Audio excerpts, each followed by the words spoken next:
The Republic, by Plato. Translated by Benjamin Jowett. Book 1. I went down yesterday to the Piraeus with Glaucon, the son of Ariston, that I might offer up my prayers to the goddess, and also because I wanted to see in what manner they would celebrate the festival, which was a new thing. I was delighted with the procession of the inhabitants, but that of the Thracians was equally, if not more, beautiful. When we had finished our prayers and viewed the spectacle, we turned in the direction of the city, and at that instant Polemarchus the son of Cephalus chanced to catch sight of us from a distance as we were starting on our way home, and told his servant to run and bid us wait for him. The servant took hold of me by the cloak behind, and said, "Polemarchus desires you to wait." I turned round and asked him where his master was. "There he is," said the youth, "coming after you, if you will only wait." "Certainly we will," said Glaucon, and in a few minutes Polemarchus appeared, and with him Adeimantus, Glaucon's brother, Niceratus the son of Nicias, and several others who had been at the procession. Polemarchus said to me, "I perceive, Socrates, that you and your companion are already on your way to the city." "You are not far wrong," I said. "But do you see," he rejoined, "how many we are?"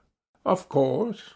"And are you stronger than all these? For if not, you will have to remain where you are." "May there not be an alternative," I said, "that we may persuade you to let us go?" "But can you persuade us if we refuse to listen to you?" he said. "Certainly not," replied Glaucon.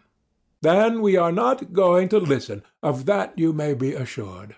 Adeimantus added, "Has no place told you of a torch race on horseback in honor of the goddess which will take place in the evening?" "With horses," I replied. "That is a novelty. Will horsemen carry torches and pass them one to another during the race?" "Yes," said Polemarchus, "and not only so, but a festival will be celebrated at night, which you certainly ought to see. Let us rise soon after supper and see this festival. There will be a gathering of young men, and we will have a good talk. Stay then, and do not be perverse." Glaucon said, "I suppose, since you insist, that we must." "Very good," I replied. Accordingly, we went with Polemarchus to his house, and there we found his brothers Lysias and Euthydemus, and with them Thrasymachus the Chalcedonian, Charmantides the Paean, and Cleitophon the son of Aristonymus. There too was Cephalus, the father of Polemarchus, whom I had not seen for a long time, and I thought him very much aged. He was seated on a cushioned chair, and had a garland on his head, for he had been sacrificing in the court. And there were some other chairs in the room, arranged in a semicircle, upon which we sat down by him. He saluted me eagerly, and then he said, "You don't come to see me, Socrates, as often as you ought. If I were still able to go and see you, I would not ask you to come to me, but at my age I can hardly get to the city, and therefore you should come oftener to the Piraeus. For let me tell you that the more the pleasures of the body fade away, the greater to me is the pleasure and charm of conversation. Do not then deny my request, but make our house your resort, and keep company with these young men. We are old friends, and you will be quite at home with us." I replied, "There is nothing which for my part I like better, Cephalus, than conversing with aged men. For I regard them as travellers who have gone on a journey which I too may have to go, and of whom I ought to inquire whether the way is smooth and easy, or rugged and difficult. And this is a question which I should like to ask of you who have arrived at that time which the poets call the threshold of old age. Is life harder towards the end? Or what report do you give of it?"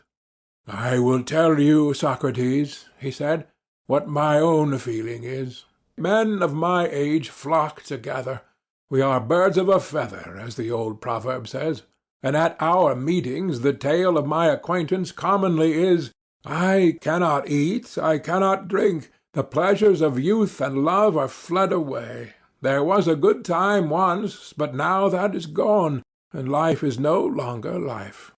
Some complain of the slights which are put upon them by relations, and they will tell you sadly of how many evils their old age is the cause.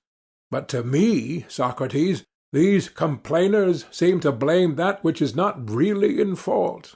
For if old age were the cause, I too, being old, and every other old man, would have felt as they do. But this is not my own experience, nor that of others whom I have known. How well I remember the aged poet Sophocles, when in answer to the question, "How does love suit with age, Sophocles? Are you still the man you were?" "Peace," he replied. "Most gladly have I escaped the thing of which you speak. I feel as if I had escaped from a mad and furious master." His words have often occurred to my mind since, and they seem as good to me now as at the time when he uttered them.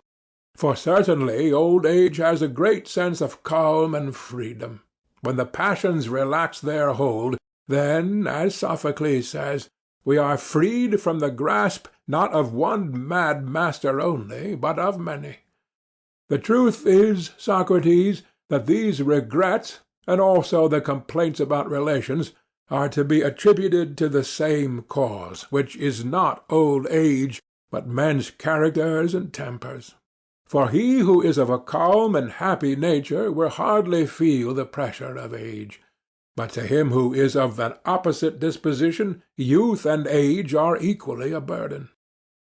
I listened in admiration, and wanting to draw him out that he might go on, "Yes, Cephalus," I said, "but I rather suspect that people in general are not convinced by you when you speak thus. They think that old age sits lightly upon you, not because of your happy disposition, but because you are rich, and wealth is well known to be a great comforter." "You are right," he replied. "They are not convinced, and there is something in what they say, not, however, so much as they imagine. I might answer them as Themistocles answered the Seriphian who was abusing him, and saying that he was famous not for his own merits, but because he was an Athenian. If you had been a native of my country, or I of yours, neither of us would have been famous. And to those who are not rich and are impatient of old age, the same reply may be made.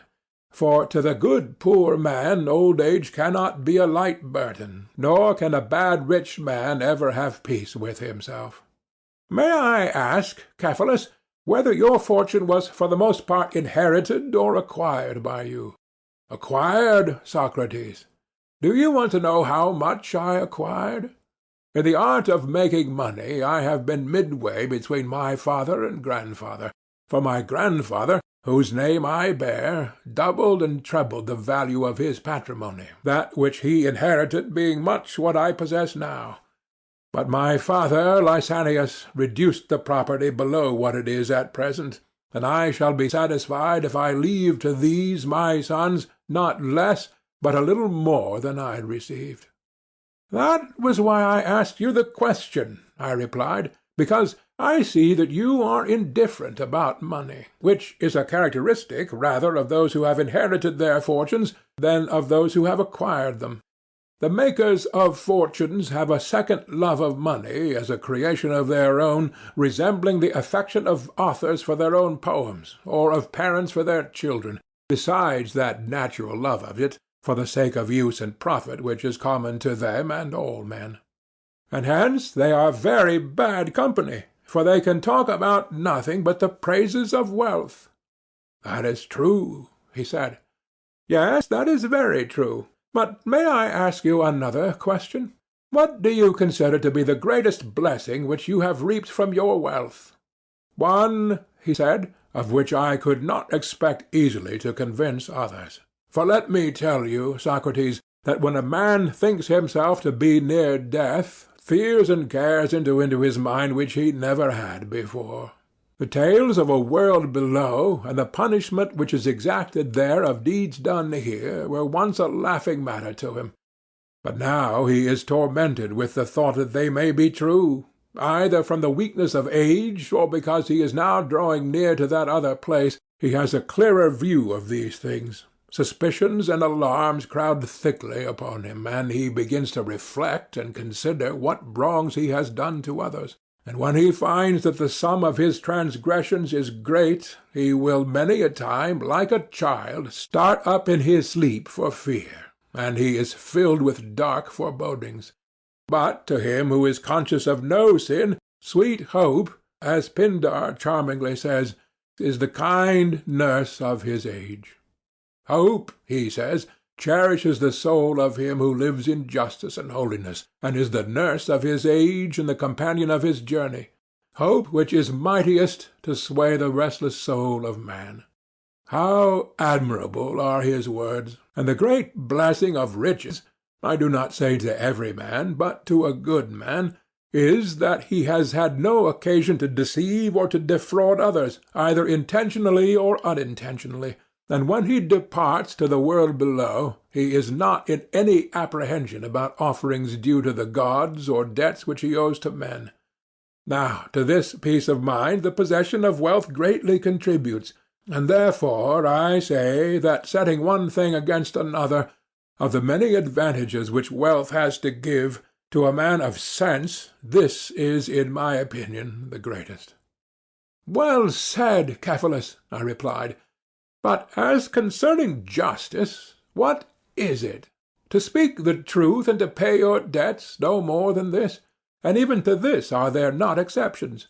Suppose that a friend when in his right mind has deposited alms with me, and he asks for them when he is not in his right mind. Ought I to give them back to him? No one would say that I ought, or that I should be right in doing so, any more than they would say that I ought always to speak the truth to one who is in his condition. You are quite right, he replied. But then, I said, speaking the truth and paying your debts is not a correct definition of justice. Quite correct, Socrates, if Simonides is to be believed, said Polemarchus, interposing. I fear, said Cephalus, that I must go now, for I have to look after the sacrifices, and I hand over the argument to Polemarchus and the company. Is not Polemarchus your heir? I said. To be sure, he answered, and went away, laughing to the sacrifices. Tell me, then, O thou heir of the argument, what did Simonides say, and according to you truly say, about justice? He said that the repayment of a debt is just, and in saying so he appears to me to be right. I should be sorry to doubt the word of such a wise and inspired man, but his meaning, though probably clear to you, is the reverse of clear to me. For he certainly does not mean, as we were just now saying, that I ought to return a deposit of alms or of anything else to one who asks for it when he is not in his right senses, and yet a deposit cannot be denied to be a debt. True. Then, when the person who asks me is not in his right mind, I am by no means to make the return? Certainly not. When Simonides said that the repayment of a debt was justice, he did not mean to include that case. Certainly not, for he thinks that a friend ought always to do good to a friend, and never evil. You mean that the return of a deposit of gold, which is to the injury of the receiver, if the two parties are friends, is not the repayment of a debt. That is what you would imagine him to say? Yes. And are enemies also to receive what we owe to them? To be sure, he said. They are to receive what we owe them, and an enemy, as I take it, owes to an enemy that which is due or proper to him, that is to say, evil. Simonides, then, after the manner of poets, would seem to have spoken darkly of the nature of justice. For he really meant to say that justice is the giving to each man what is proper to him, and this he termed a debt. That must have been his meaning, he said. By heaven, I replied, and if we asked him what due or proper thing is given by medicine, and to whom, what answer do you think that he would make to us? He would surely reply that medicine gives drugs and meat and drink to human bodies. And what due or proper thing is given by cookery, and to what? Seasoning to food. And what is that which justice gives, and to whom? If, Socrates, we are to be guided at all by the analogy of the preceding instances, then justice is the art which gives good to friends and evil to enemies. That is his meaning, then? I think so. And who is best able to do good to his friends and evil to his enemies in time of sickness? The physician. Or when they are on a voyage amid the perils of the sea? The pilot. And in what sort of actions, or with a view to what result, is the just man most able to do harm to his enemy and good to his friend? In going to war against the one, and in making alliances with the other. But when a man is well, my dear Polemarchus, there is no need of a physician. No. And he who is not on a voyage has no need of a pilot? No. Then in time of peace justice will be of no use. I am very far from thinking so. You think that justice may be of use in peace as well as in war? Yes. Like husbandry for the acquisition of corn? Yes. Or like shoemaking for the acquisition of shoes? That is what you mean? Yes. And what similar use or power of acquisition has justice in time of peace? In contracts, Socrates, justice is of use. And by contracts you mean partnerships? Exactly. But is the just man or the skilful player a more useful and better partner at the game of draughts? The skilful player. And in the laying of bricks and stones, is the just man a more useful or better partner than the builder? Quite the reverse. Then in what sort of partnership is the just man a better partner than the harp player? As in playing the harp player is certainly a better partner than the just man. In a money partnership. Yes, Polemarchus, but surely not in the use of money, for you do not want a just man to be your counsellor in the purchase or sale of a horse. A man who is knowing about horses would be better for that, would he not? Certainly. And when you want to buy a ship, the shipwright or the pilot would be better. True. Then what is that joint use of silver or gold in which the just man is to be preferred? When you want a deposit to be kept safely. You mean when money is not wanted, but allowed to lie. Precisely. That is to say, justice is useful when money is useless. That is the inference. And when you want to keep a pruning hook safe, then justice is useful to the individual and to the state. But when you want to use it, then the art of the vine-dresser. Clearly. And when you want to keep a shield or a lyre and not to use them, you would say that justice is useful. But when you want to use them, then the art of the soldier or of the musician. Certainly. And so, of all other things, justice is useful when they are useless, and useless when they are useful. That is the inference. Then justice is not good for much. But let us consider this further point. Is not he who can best strike a blow in a boxing match, or in any kind of fighting, best able to ward off a blow? Certainly. And he who is most skilful in preventing or escaping from a disease is best able to create one. True. And he is the best guard of a camp who is best able to steal a march upon the enemy. Certainly. Then he who is a good keeper of anything is also a good thief? That, I suppose, is to be inferred. Then, if the just man is good at keeping money, he is good at stealing it. That is implied in the argument. Then, after all, the just man has turned out to be a thief. And this is a lesson which I suspect you must have learnt out of Homer. For he, speaking of Autolycus, the maternal grandfather of Odysseus, who is a favourite of his, affirms that he was excellent above all men in theft and perjury. And so, you and Homer and Simonides are agreed that justice is an art of theft, to be practised, however, for the good of friends and for the harm of enemies. That was what you were saying? No, certainly not that, though I do not know now what I did say, but I still stand by the latter words. Well, there is another question. By friends and enemies, do we mean those who are so really, or only in seeming? Surely, he said, a man may be expected to love those whom he thinks good, and to hate those whom he thinks evil. Yes, but do not persons often err about good and evil? Many who are not good seem to be so, and conversely. That is true. Then to them the good will be enemies, and the evil will be their friends? True, and in that case they will be right in doing good to the evil and evil to the good? Clearly. But the good are just, and would not do an injustice. True. Then according to your argument, it is just to injure those who do no wrong. Nay, Socrates, the doctrine is immoral. Then I suppose that we ought to do good to the just and harm to the unjust. I like that better. But see the consequence. Many a man who is ignorant of human nature has friends who are bad friends, and in that case he ought to do harm to them, and he has good enemies whom he ought to benefit. But if so, we shall be saying the very opposite of that which we affirmed to be the meaning of Simonides. Very true, he said, and I think that we had better correct an error into which we seem to have fallen in the use of the words friend and enemy. What was the error, Polemarchus? I asked.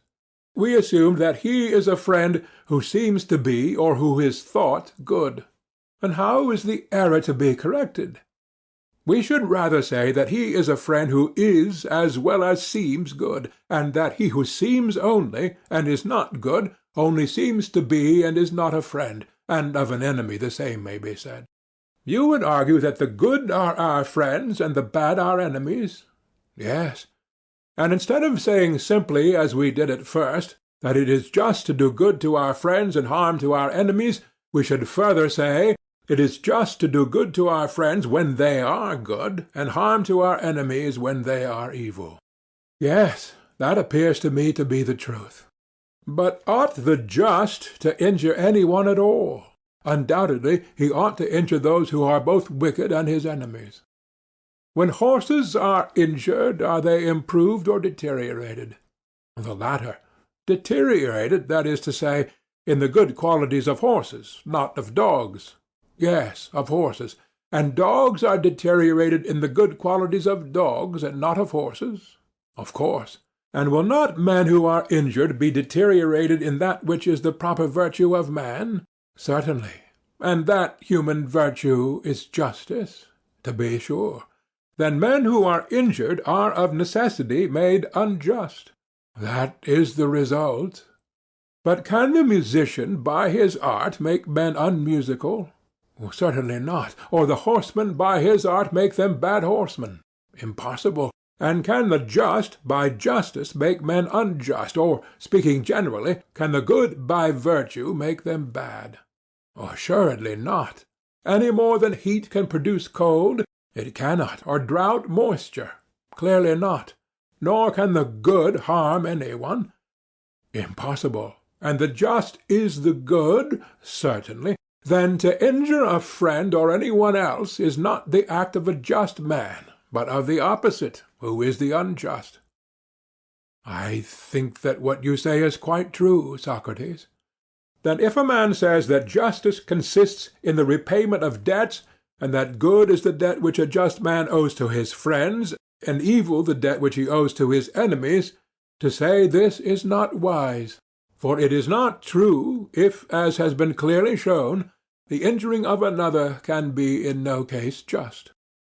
I agree with you, said Polemarchus.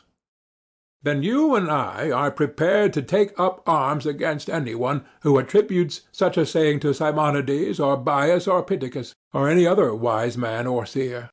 I am quite ready to do battle at your side, he said. Shall I tell you whose I believe the saying to be? Whose? I believe that Periander, or Perdiccas, or Xerxes, or Ismenias the Theban, or some other rich and mighty man, who had a great opinion of his own power, was the first to say that justice is doing good to your friends and harm to your enemies. Most true, he said. Yes, I said, but if this definition of justice also breaks down, what other can be offered? Several times in the course of the discussion, Thrasymachus had made an attempt to get the argument into his own hands, and had been put down by the rest of the company, who wanted to hear the end. But when Polemarchus and I had done speaking, and there was a pause, He could no longer hold his peace, and gathering himself up, he came at us like a wild beast, seeking to devour us. We were quite panic-stricken at the sight of him. He roared out to the whole company, "What folly, Socrates, has taken possession of you all, and why, silly billies, do you knock under to one another? I say that if you want really to know what justice is, you should not only ask but answer, and you should not seek honor to yourself from the refutation of an opponent, but have your own answer. For there is many a one who can ask and cannot answer. And now I will not have you say that justice is duty or advantage or profit or gain or interest, for this sort of nonsense will not do for me. I must have clearness and accuracy." I was panic-stricken at his words, and could not look at him without trembling. Indeed, I believe that if I had not fixed my eye upon him, I should have been struck dumb. But when I saw his fury rising, I looked at him first, and was therefore able to reply to him. "Thrasymachus," I said, with a quiver, "don't be hard upon us. Polemarchus and I may have been guilty of a little mistake in the argument, but I can assure you that the error was not intentional. If we were seeking for a piece of gold, you would not imagine that we were knocking under to one another, and so losing our chance of finding it. And why, when we are seeking for justice, a thing more precious than many pieces of gold, do you say that we are weakly yielding to one another, and not doing our utmost to get at the truth? Nay, my good friend, we are most willing and anxious to do so, but the fact is that we cannot. And if so, you people who know all things should pity us, and not be angry with us." "How characteristic of Socrates!" he replied, with a bitter laugh. "That's your ironical style. Did I not foresee, have I not already told you, that whatever he was asked he would refuse to answer, and try irony or any other shuffle, in order that he might avoid answering?" "You are a philosopher, Thrasymachus," I replied, "and well know that if you ask a person what numbers make up 12, taking care to prohibit him whom you ask from answering twice 6, or 3 times 4, or 6 times 2, or 4 times 3, for this sort of nonsense will not do for me, then obviously, if that is your way of putting the question, no one can answer you. But suppose that he were to retort, 'Thrasymachus, what do you mean? If one of these numbers which you interdict be the true answer to the question, am I falsely to say some other number which is not the right one? Is that your meaning?' How would you answer him?" "Just as if the two cases were at all alike," he said. "But why should they not be?" I replied. "And even if they are not, but only appear to be so to the person who is asked, ought he not to say what he thinks, whether you and I forbid him or not?" "I presume, then, that you are going to make one of the interdicted answers." "I dare say that I may, notwithstanding the danger, if upon reflection I approve of any of them. But what if I give you an answer about justice other and better," he said, "than any of these? What do you deserve to have done to you?" "Done to me? As becomes the ignorant, I must learn from the wise. That is what I deserve to have done to me." "What, and no payment? A pleasant notion." "I will pay when I have the money," I replied.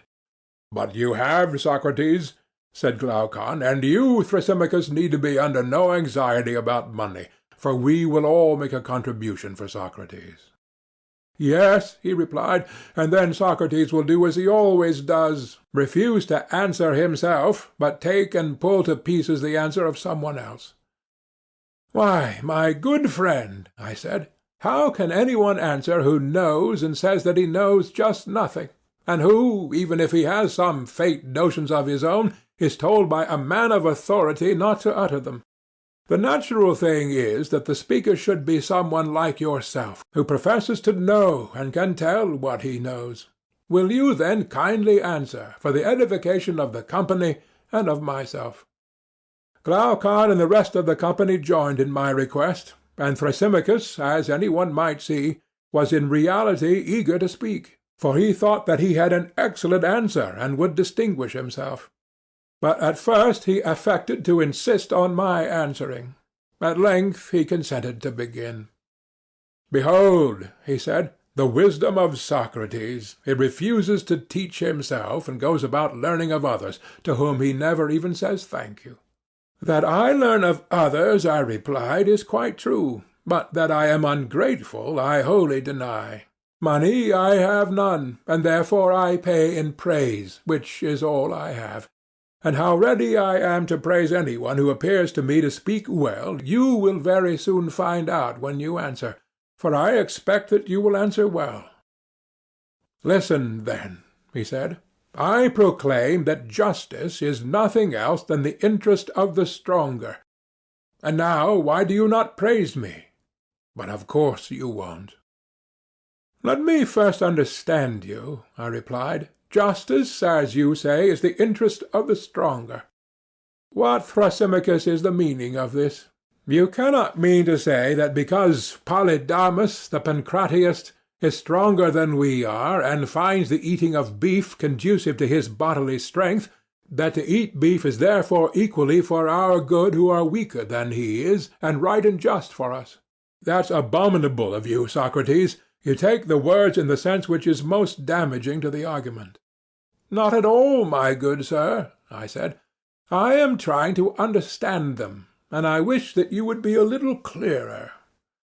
"Well," he said, "have you never heard that forms of government differ?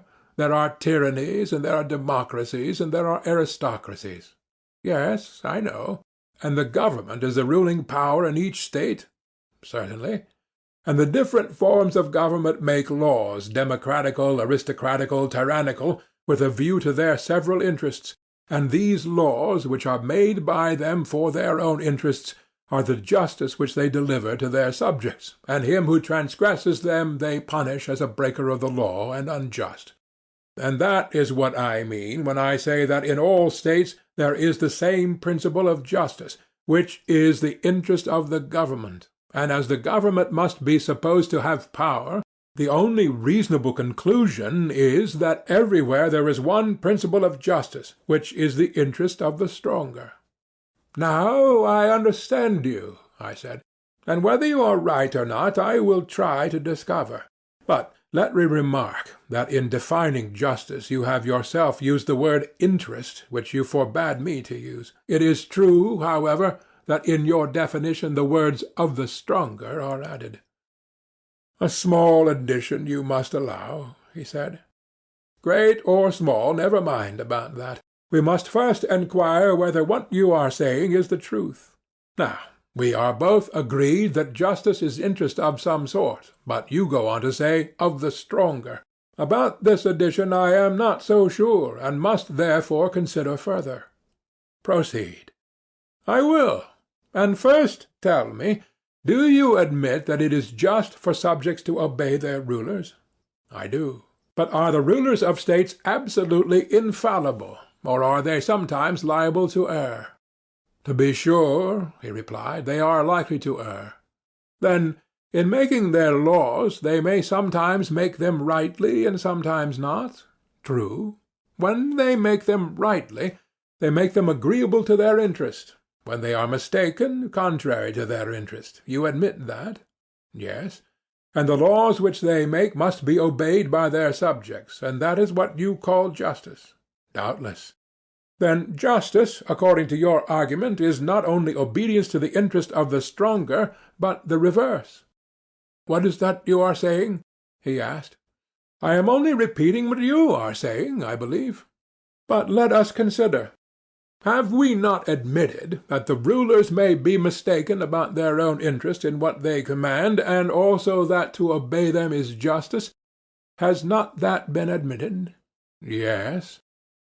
"Then you must also have acknowledged justice not to be for the interest of the stronger, when the rulers intentionally command things to be done which are to their own injury. For if, as you say, justice is the obedience which the subject renders to their commands, in that case, O wisest of men, is there any escape from the conclusion that the weaker are commanded to do, not what is for the interest, but what is for the injury of the stronger?"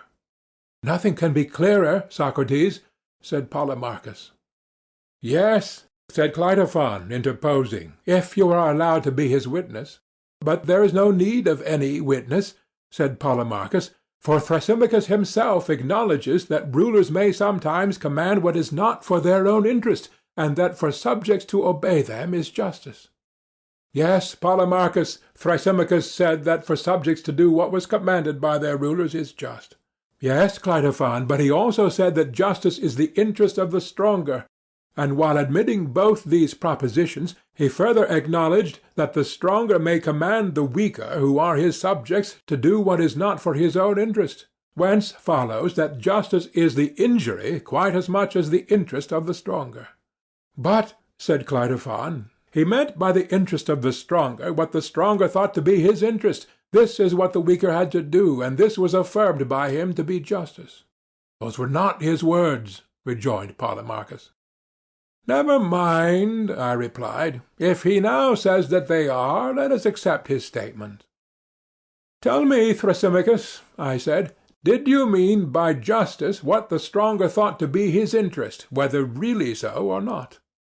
Certainly not, he said. Do you suppose that I call him who is mistaken the stronger at the time when he is mistaken? Yes, I said, my impression was that you did so, when you admitted that the ruler was not infallible, but might be sometimes mistaken. You argue like an informer, Socrates. Do you mean, for example, that he who is mistaken about the sick is a physician in that he is mistaken, or that he who errs in arithmetic or grammar is an arithmetician or grammarian at the time when he is making the mistake, in respect of the mistake? True, we say that the physician or arithmetician or grammarian has made a mistake, but this is only a way of speaking, for the fact is that neither the grammarian nor any other person of skill ever makes a mistake in so far as he is what his name implies. They none of them err unless their skill fails them, and then they cease to be skilled artists. No artist or sage or ruler errs at the time when he is what his name implies, though he is commonly said to err, and I adopted the common mode of speaking.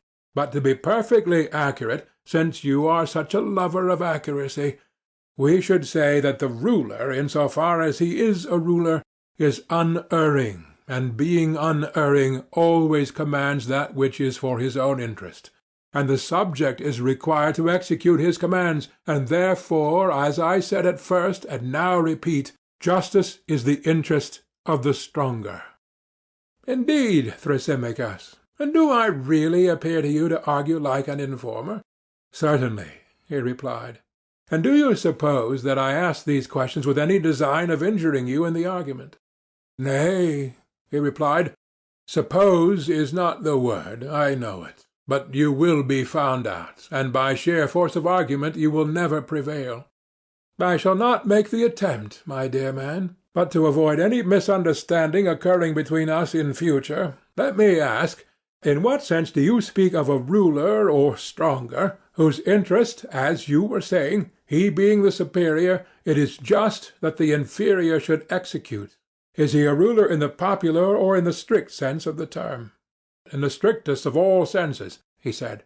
And now cheat and play the informer if you can. I ask no quarter at your hands. But you never will be able, never. And do you imagine, I said, that I am such a madman as to try and cheat, Thrasymachus? I might as well shave a lion. Why, he said, you made the attempt a minute ago, and you failed. Enough, I said, of these civilities. It would be better that I should ask you a question. Is the physician, taken in that strict sense of which you were speaking, a healer of the sick, or a maker of money? And remember that I am now speaking of the true physician. A healer of the sick, he replied. And the pilot, that is to say, the true pilot, is he a captain of sailors or a mere sailor? A captain of sailors. The circumstance that he sails in the ship is not to be taken into account, neither is he to be called a sailor. The name pilot by which he is distinguished has nothing to do with sailing, but is significant of his skill and of his authority over the sailors. Very true, he said. Now, I said, every art has an interest. Certainly. For which the art has to consider and provide. Yes, that is the aim of art. And the interest of any art is the perfection of it, this and nothing else. What do you mean? I mean what I may illustrate negatively by the example of the body. Suppose you were to ask me whether the body is self-sufficing, or has wants. I should reply, certainly the body has wants, for the body may be ill and require to be cured, and has therefore interests to which the art of medicine ministers, and this is the origin and intention of medicine, as you will acknowledge. Am I right? Quite right, he replied. But is the art of medicine, or any other art, faulty or deficient in any quality, in the same way that the eye may be deficient in sight, or the ear fail of hearing, and therefore requires another art to provide for the interests of seeing and hearing? Has art in itself, I say, any similar liability to fault or defect, and does every art require another supplementary art to provide for its interests, and that another and another without end? Or have the arts to look only after their own interests? Or have they no need either of themselves or of another? Having no faults or defects, they have no need to correct them, either by the exercise of their own art or of any other. They have only to consider the interest of their subject matter. For every art remains pure and faultless while remaining true, that is to say, while perfect and unimpaired. Take the words in your precise sense, and tell me whether I am not right. Yes, clearly. Then medicine does not consider the interest of medicine, but the interest of the body. True, he said. Nor does the art of horsemanship consider the interests of the art of horsemanship, but the interests of the horse. Neither do any other arts care for themselves, for they have no needs. They care only for that which is the subject of their art. True, he said. But surely, Thrasymachus, the arts are the superiors and rulers of their own subjects. To this he assented with a good deal of reluctance. Then, I said, no science or art considers or enjoins the interest of the stronger or superior, but only the interest of the subject and the weaker. He made an attempt to contest this proposition also, but finally acquiesced. Then, I continued, no physician, in so far as he is a physician, considers his own good in what he prescribes, but the good of his patient.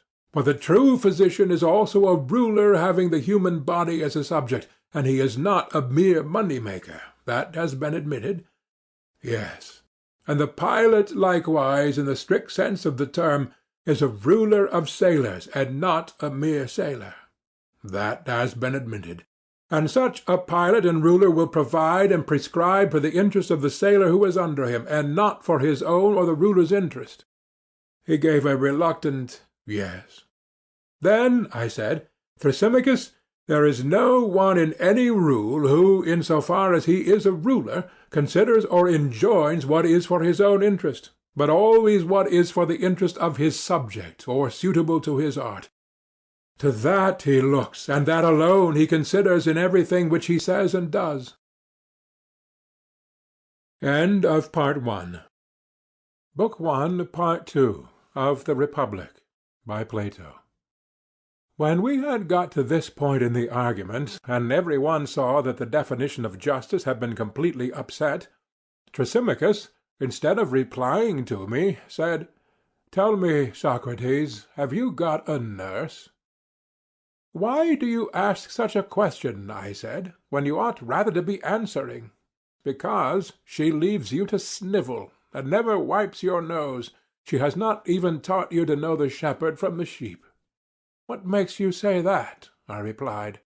"Because you fancy that the shepherd or neatherd fattens or tends the sheep or oxen with a view to their own good, and not to the good of himself or his master. And you further imagine that the rulers of states, if they are true rulers, never think of their subjects as sheep, and that they are not studying their own advantage day and night. Oh, no, and so entirely astray are you in your ideas about the just and unjust, as not even to know that justice and the just are in reality another's good. That is to say, the interest of the ruler and stronger, and the loss of the subject and the servant. And injustice the opposite.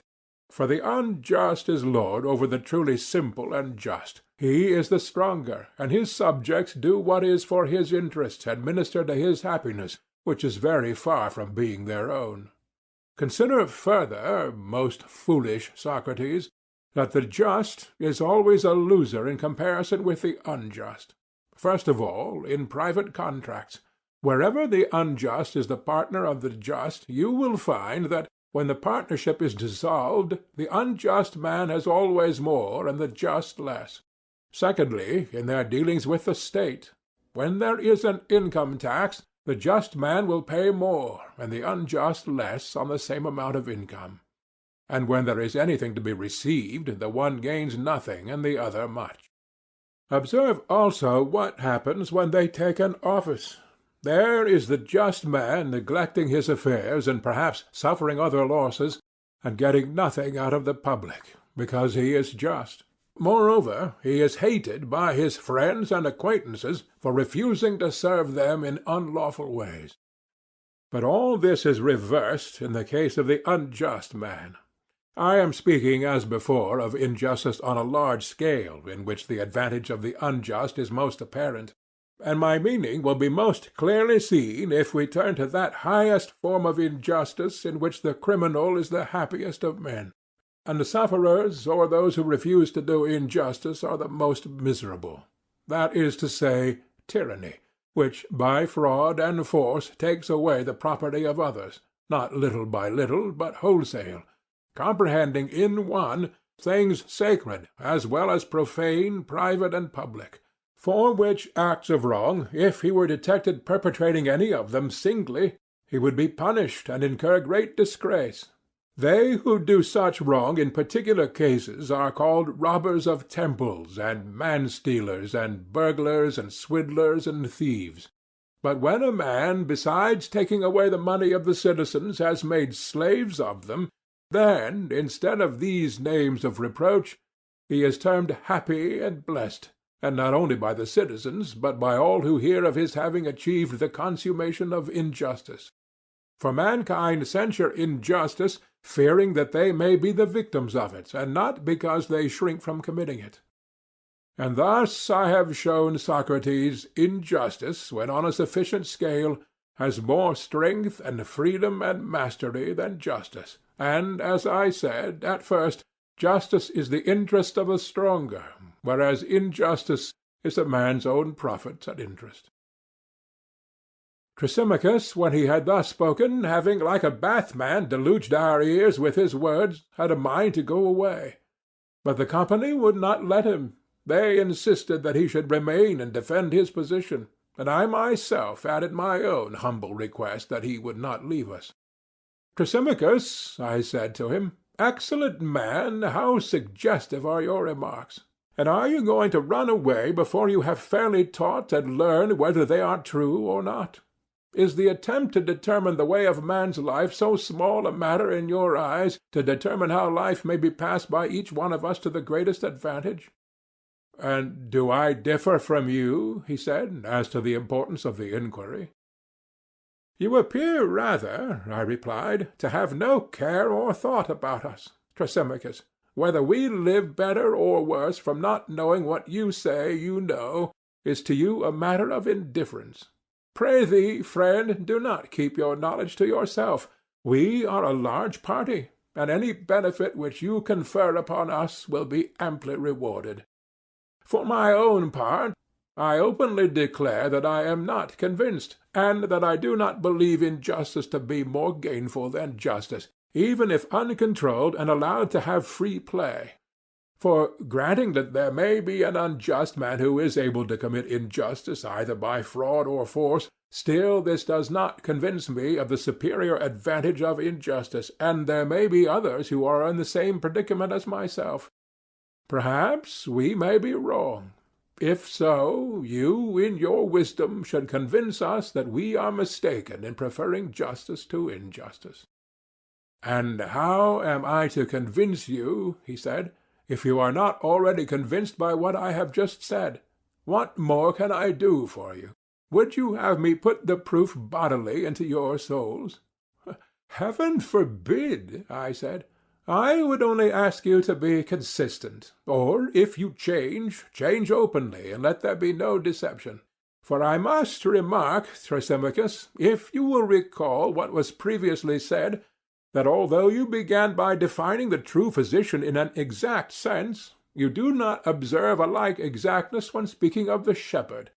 You thought that the shepherd, as a shepherd, tends the sheep not with a view to their own good, but more like a diner or banqueter with a view to the pleasures of the table, or, again, as a trader for sale in the market, and not as a shepherd. Yet surely the art of the shepherd is concerned only with the good of his subjects. He has only to provide the best for them, since the perfection of the art is already ensured whenever all the requirements of it are satisfied. And that was what I was saying just now about the ruler.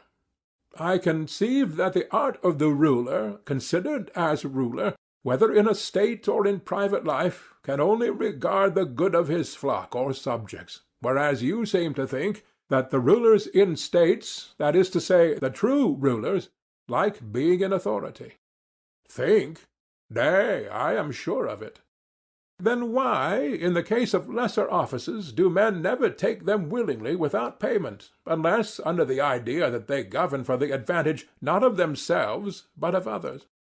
Let me ask you a question. Are not the several arts different, by reason of their each having a separate function?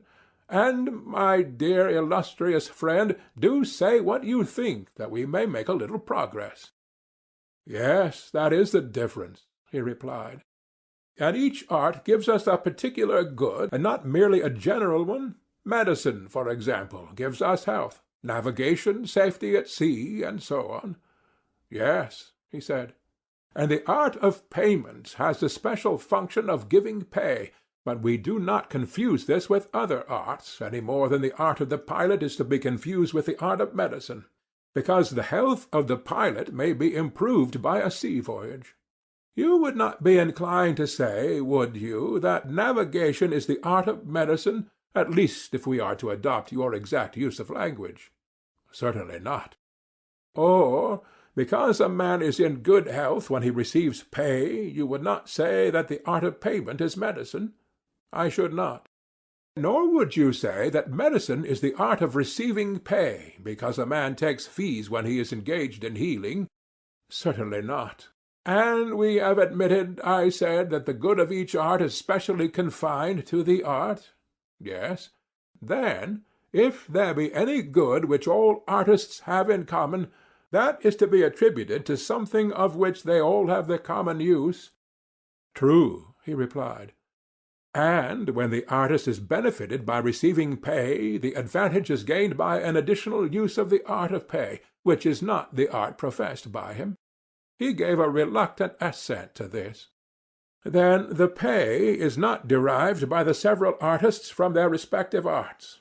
But the truth is that while the art of medicine gives health, and the art of the builder builds a house, another art attends them, which is the art of pay.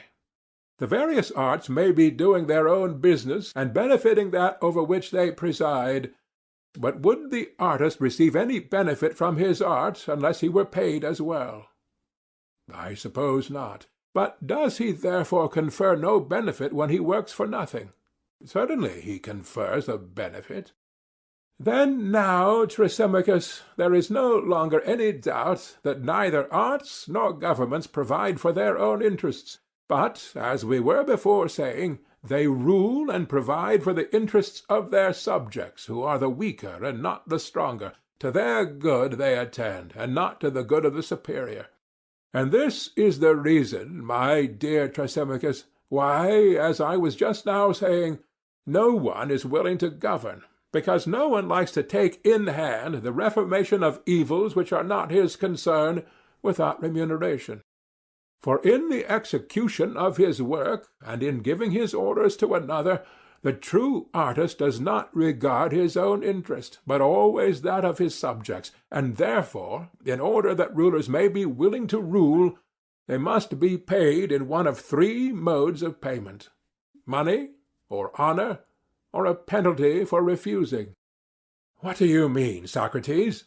Said Glaucon. The first two modes of payment are intelligible enough, but what the penalty is I do not understand, and how a penalty can be a payment. You mean that you do not understand the nature of this payment, which to the best men is the great inducement to rule?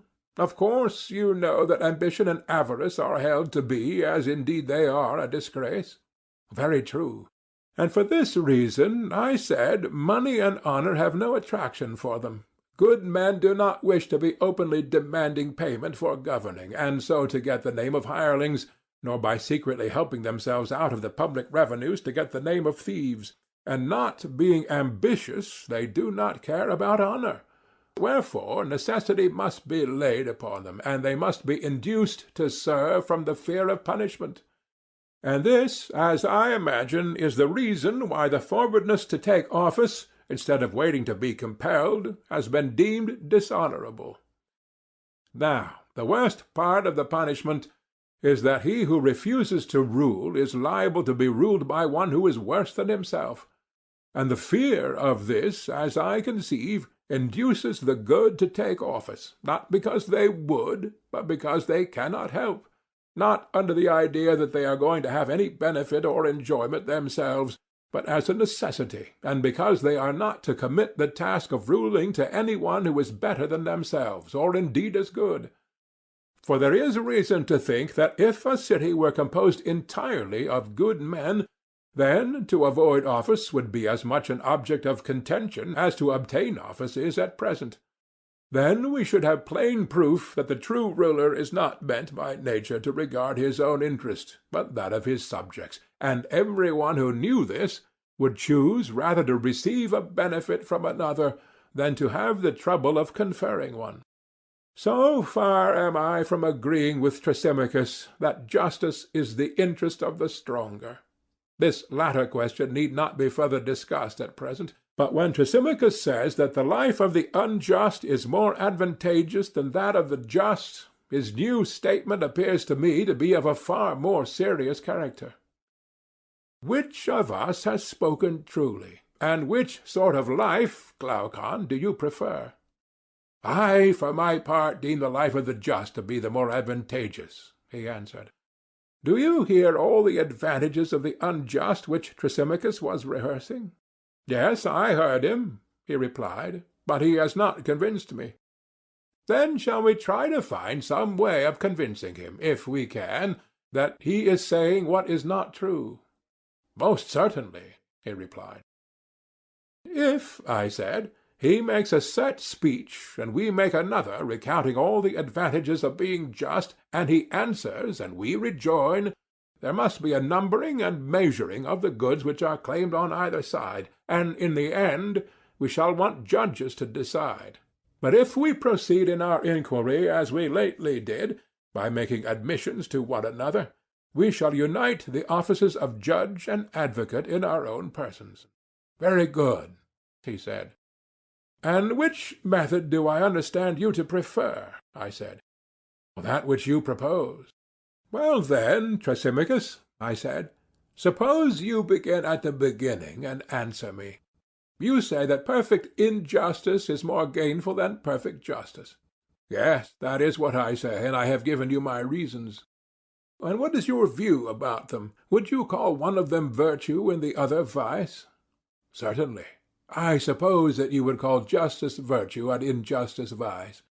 What a charming notion! So likely, too, seeing that I affirm injustice to be profitable and justice not. What else, then, would you say? The opposite, he replied. And would you call justice vice? No, I would rather say sublime simplicity. Then would you call injustice malignity? No, I would rather say discretion. And do the unjust appear to you to be wise and good? Yes, he said.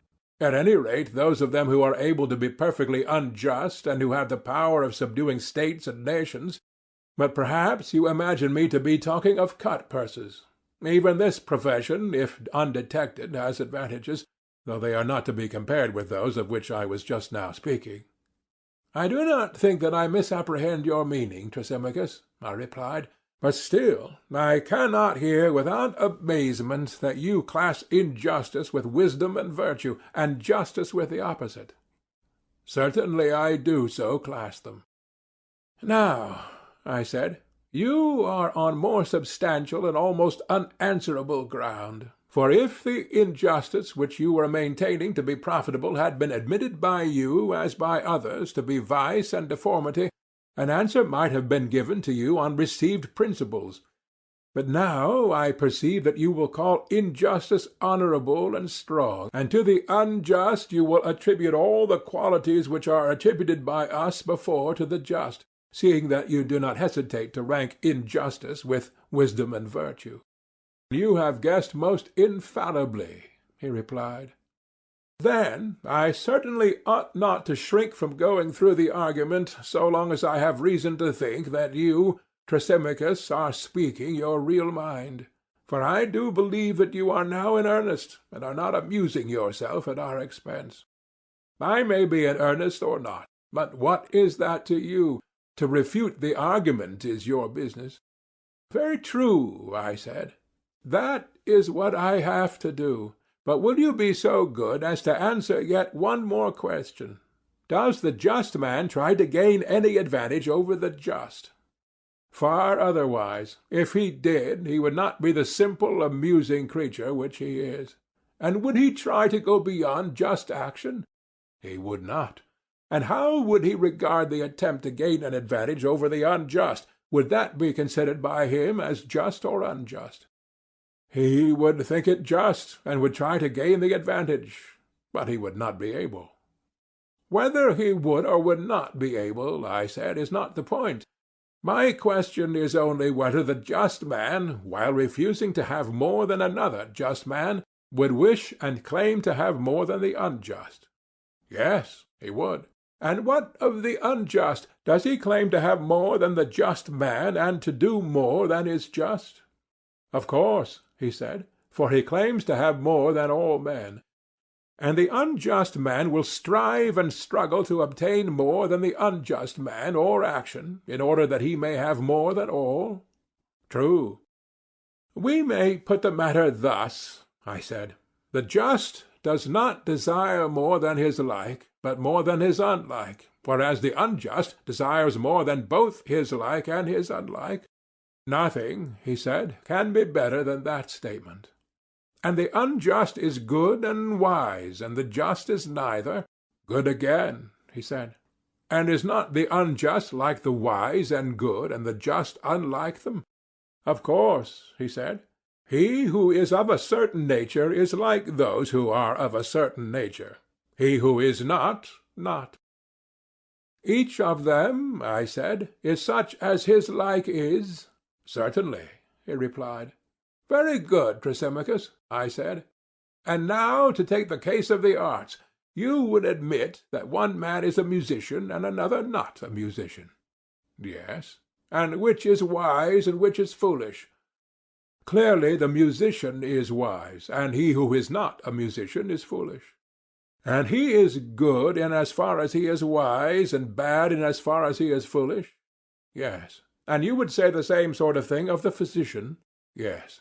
And do you think, my excellent friend, that a musician, when he adjusts the lyre, would desire or claim to exceed or go beyond a musician in the tightening and loosening the strings? I do not think that he would. But he would claim to exceed the non-musician?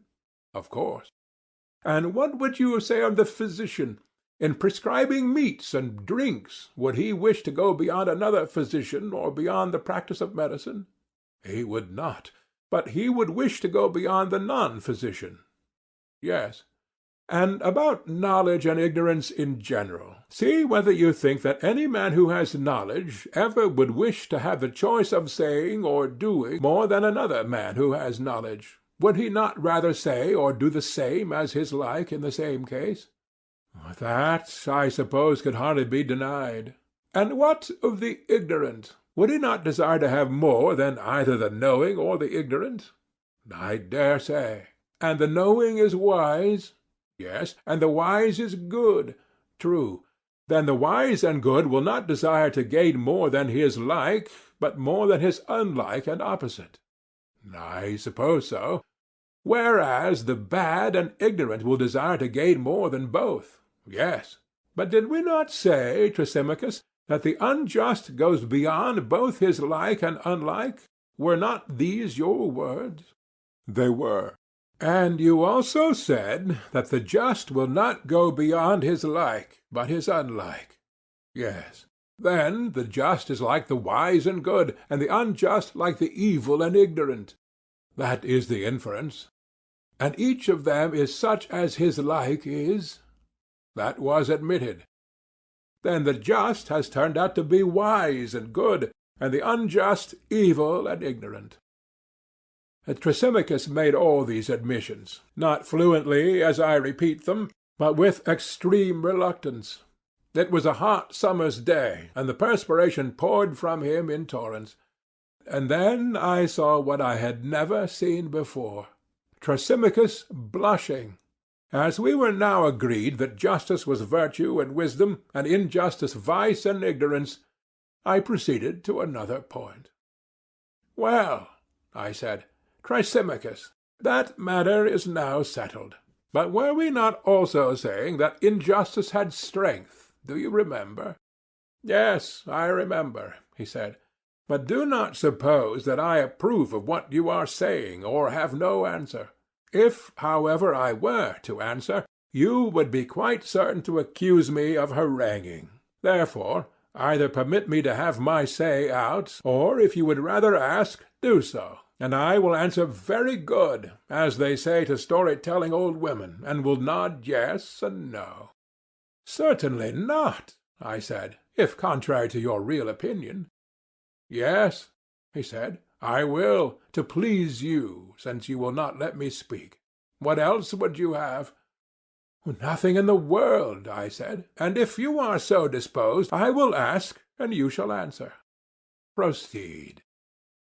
Then I will repeat the question which I asked before, in order that our examination of the relative nature of justice and injustice may be carried on regularly.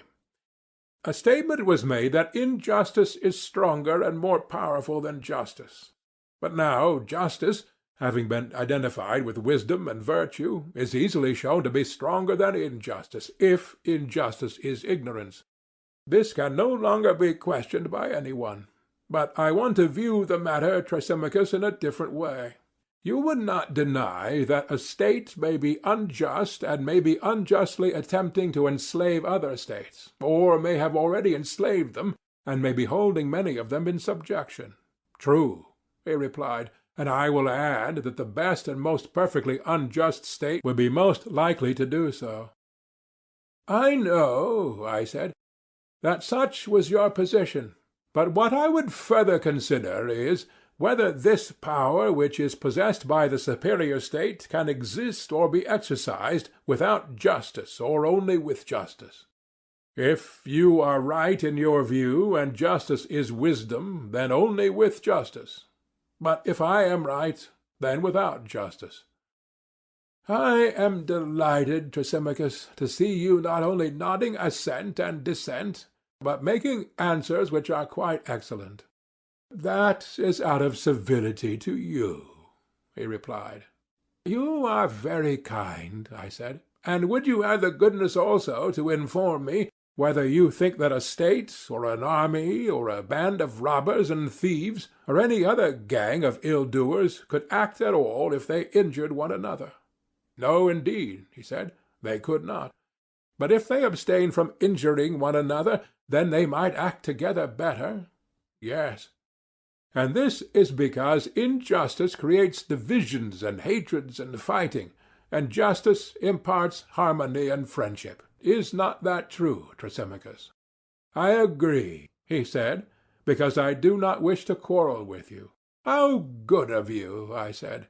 But I should like to know also whether injustice, having this tendency to arouse hatred, wherever existing, among slaves or among freemen, will not make them hate one another and set them at variance and render them incapable of common action. Certainly, And even if injustice be found in two only, will they not quarrel and fight, and become enemies to one another and to the just? They will. And suppose injustice abiding in a single person, would your wisdom say that she loses or that she retains her natural power?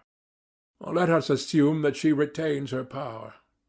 Yet is not the power which injustice exercises of such a nature that wherever she takes up her abode, whether in a city, in an army, in a family, or in any other body, that body is, to begin with, rendered incapable of united action by reason of sedition and distraction, and does it not become its own enemy, and at variance with all that opposes it, and with the just? Is not this the case? Yes, certainly. And is not injustice equally fatal when existing in a single person? In the first place, rendering him incapable of action because he is not at unity with himself, and in the second place, making him an enemy to himself and the just. Is not that true, Thrasymachus? Yes. And, oh, my friend, I said, surely the gods are just? Granted that they are. But if so, the unjust will be the enemy of the gods, and the just will be their friend. Feast away in triumph, and take your fill of the argument. I will not oppose you, lest I should displease the company. Well, then, proceed with your answers, and let me have the remainder of my repast. For we have already shown that the just are clearly wiser and better and abler than the unjust, and that the unjust are incapable of common action. Nay, more, that to speak as we did of men who are evil acting at any time vigorously together is not strictly true, for if they had been perfectly evil, they would have laid hands upon one another. But it is evident that there must have been some remnant of justice in them, which enabled them to combine. If there had not been, they would have injured one another as well as their victims. They were but half villains in their enterprises, for had they been whole villains and utterly unjust, they would have been utterly incapable of action. That, as I believe, is the truth of the matter, and not what you said at first. But whether the just have a better and happier life than the unjust is a further question which we also propose to consider. I think that they have, and for the reasons which I have given. But still, I should like to examine further, for no light matter is at stake, nothing less than the rule of human life. Proceed. I will proceed by asking a question. Would you not say that a horse has some end? I should. And the end or use of a horse or of anything would be that which could not be accomplished, or not so well accomplished, by any other thing. I do not understand, he said. Let me explain. Can you see except with the eye? Certainly not. Or hear except with the ear? No. These, then, may be truly said to be the ends of these organs. They may. But you can cut off a vine branch with a dagger or with a chisel, and in many other ways. Of course. And yet not so well as with a pruning hook made for the purpose. True. May we not say that this is the end of a pruning hook? We may. Then now I think you will have no difficulty in understanding my meaning, when I asked the question whether the end of anything would be that which could not be accomplished, or not so well accomplished, by any other thing. I understand your meaning, he said, and assent. And that to which an end is appointed has also an excellence. Need I ask again whether the eye has an end? It has, and has not the eye an excellence? Yes. And the ear has an end and an excellence also? True. And the same is true of all other things. They have each of them an end and a special excellence. That is so. Well, and can the eyes fulfill their end if they are wanting in their own proper excellence and have a defect instead? How can they, he said, if they are blind and cannot see? You mean to say if they have lost their proper excellence, which is sight. But I have not arrived at that point yet. I would rather ask the question more generally, and only inquire whether the things which fulfill their ends fulfill them by their own proper excellence, and fail of fulfilling them by their own defect. Certainly, he replied. I might say the same of the ears. When deprived of their own proper excellence, they cannot fulfill their end. True. And the same observation will apply to all other things? I agree. Well, and has not the soul an end which nothing else can fulfill? For example, to superintend and command and deliberate and the like. Are not these functions proper to the soul, and can they rightly be assigned to any other? To no other. And is not life to be reckoned among the ends of the soul?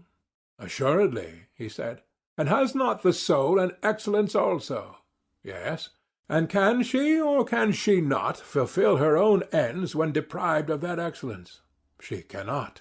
Then an evil soul must necessarily be an evil ruler and superintendent, and the good soul a good ruler.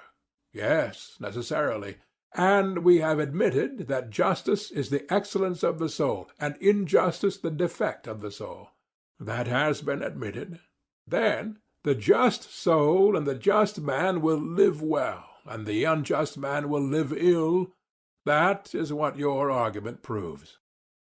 And he who lives well is blessed and happy, and he who lives ill the reverse of happy. Certainly. Then the just is happy, and the unjust miserable? So be it. But happiness, and not misery, is profitable. Of course.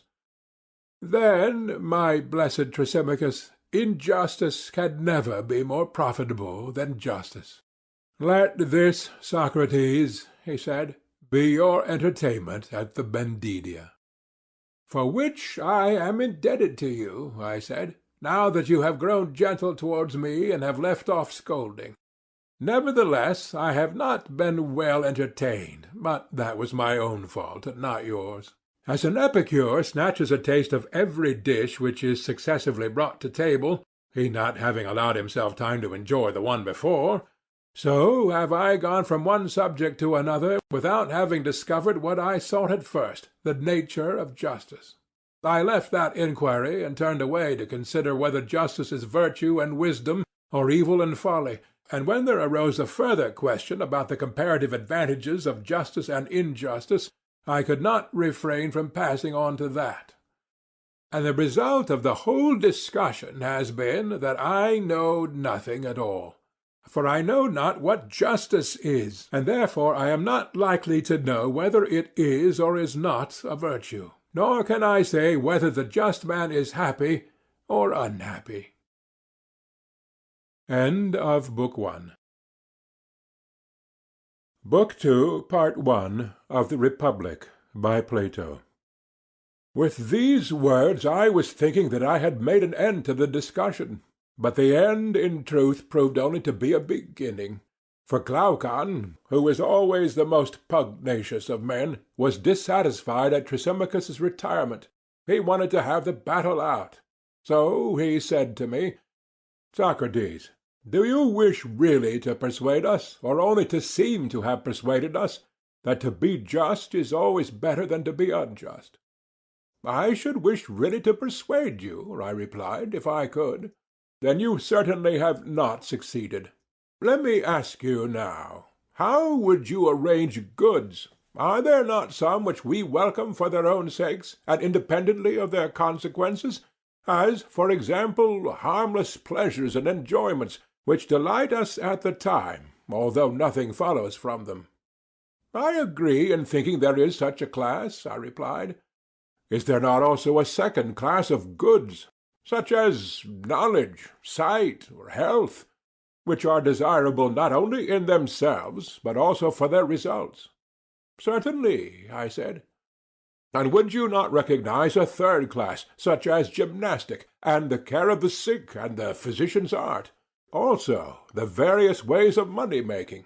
These do us good, but we regard them as disagreeable, and no one would choose them for their own sakes, but only for the sake of some reward or result which flows from them. There is, I said, this third class also. But why do you ask?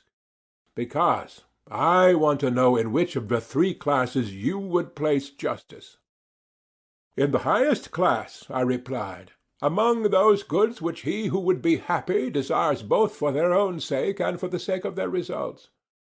Then the many are of another mind. They think the justice is to be reckoned in the troublesome class, among goods which are to be pursued for the sake of rewards and of reputation, but in themselves are disagreeable and rather to be avoided. I know, I said, that this is their manner of thinking, and that this was the thesis which Thrasymachus was maintaining just now, when he censured justice and praised injustice. But I am too stupid to be convinced by him. I wish, he said, that you should hear me as well as him, and then I shall see whether you and I agree. For Thrasymachus seems to me like a snake to have been charmed by your voice sooner than he ought to have been. But to my mind the nature of justice and injustice have not yet been made clear. Setting aside their rewards and results, I want to know what they are in themselves, and how they inwardly work in the soul. If you please, then, I will revive the argument of Thrasymachus, and first I will speak of the nature and origin of justice according to the common view of them. Secondly, I will show that all men who practice justice do so against their will, of necessity, but not as a good. And thirdly, I will argue that there is reason in this view, for the life of the unjust is after all better far than the life of the just, if what they say is true, Socrates, since I myself am not of their opinion. But still I acknowledge that I am perplexed when I hear the voices of Thrasymachus and myriads of others dinning in my ears, and, on the other hand, I have never yet heard the superiority of justice to injustice maintained by any one in a satisfactory way. I want to hear justice praised in respect of itself. Then I shall be satisfied, and you are the person from whom I think that I am most likely to hear this, and therefore I will praise the unjust life to the utmost of my power, and my manner of speaking will indicate the manner in which I desire to hear you too praising justice and censuring injustice. Will you say whether you approve of my proposal? Indeed, I do, nor can I imagine any theme about which a man of sense would oftener wish to converse.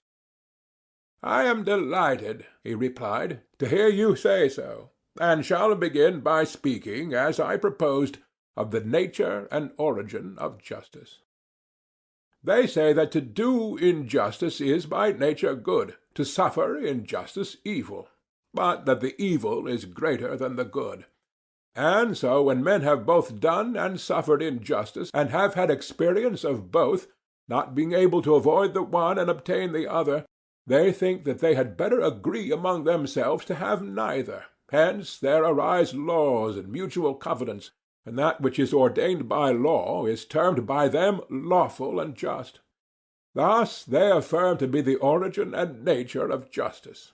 It is a mean or compromise between the best of all, which is to do injustice and not be punished, and the worst of all, which is to suffer injustice without the power of retaliation.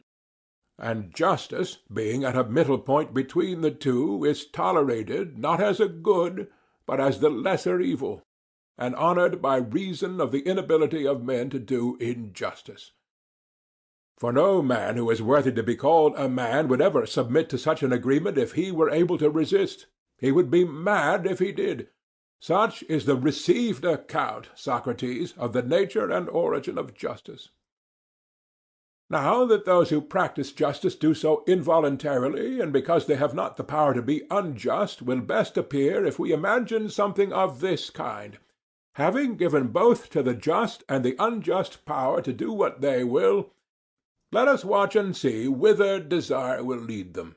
Then we shall discover in the very act the just and unjust man to be proceeding along the same road, following their interests, which all natures deem to be their good, and are only diverted into the path of justice by the force of law. The liberty which we are supposing may be most completely given to them in the form of such a power as is said to have been possessed by Gyges, the ancestor of Croesus the Lydian. According to the tradition, Gyges was a shepherd in the service of the king of Lydia. There was a great storm, and an earthquake made an opening in the earth at the place where he was feeding his flock.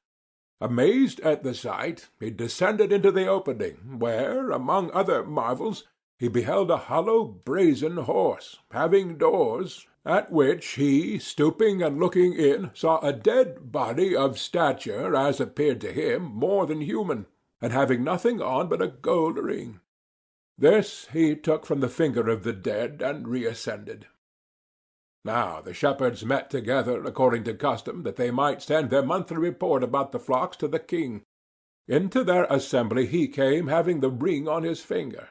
And as he was sitting among them, he chanced to turn the collet of the ring inside his hand, when instantly he became invisible to the rest of the company, and they began to speak of him as if he were no longer present.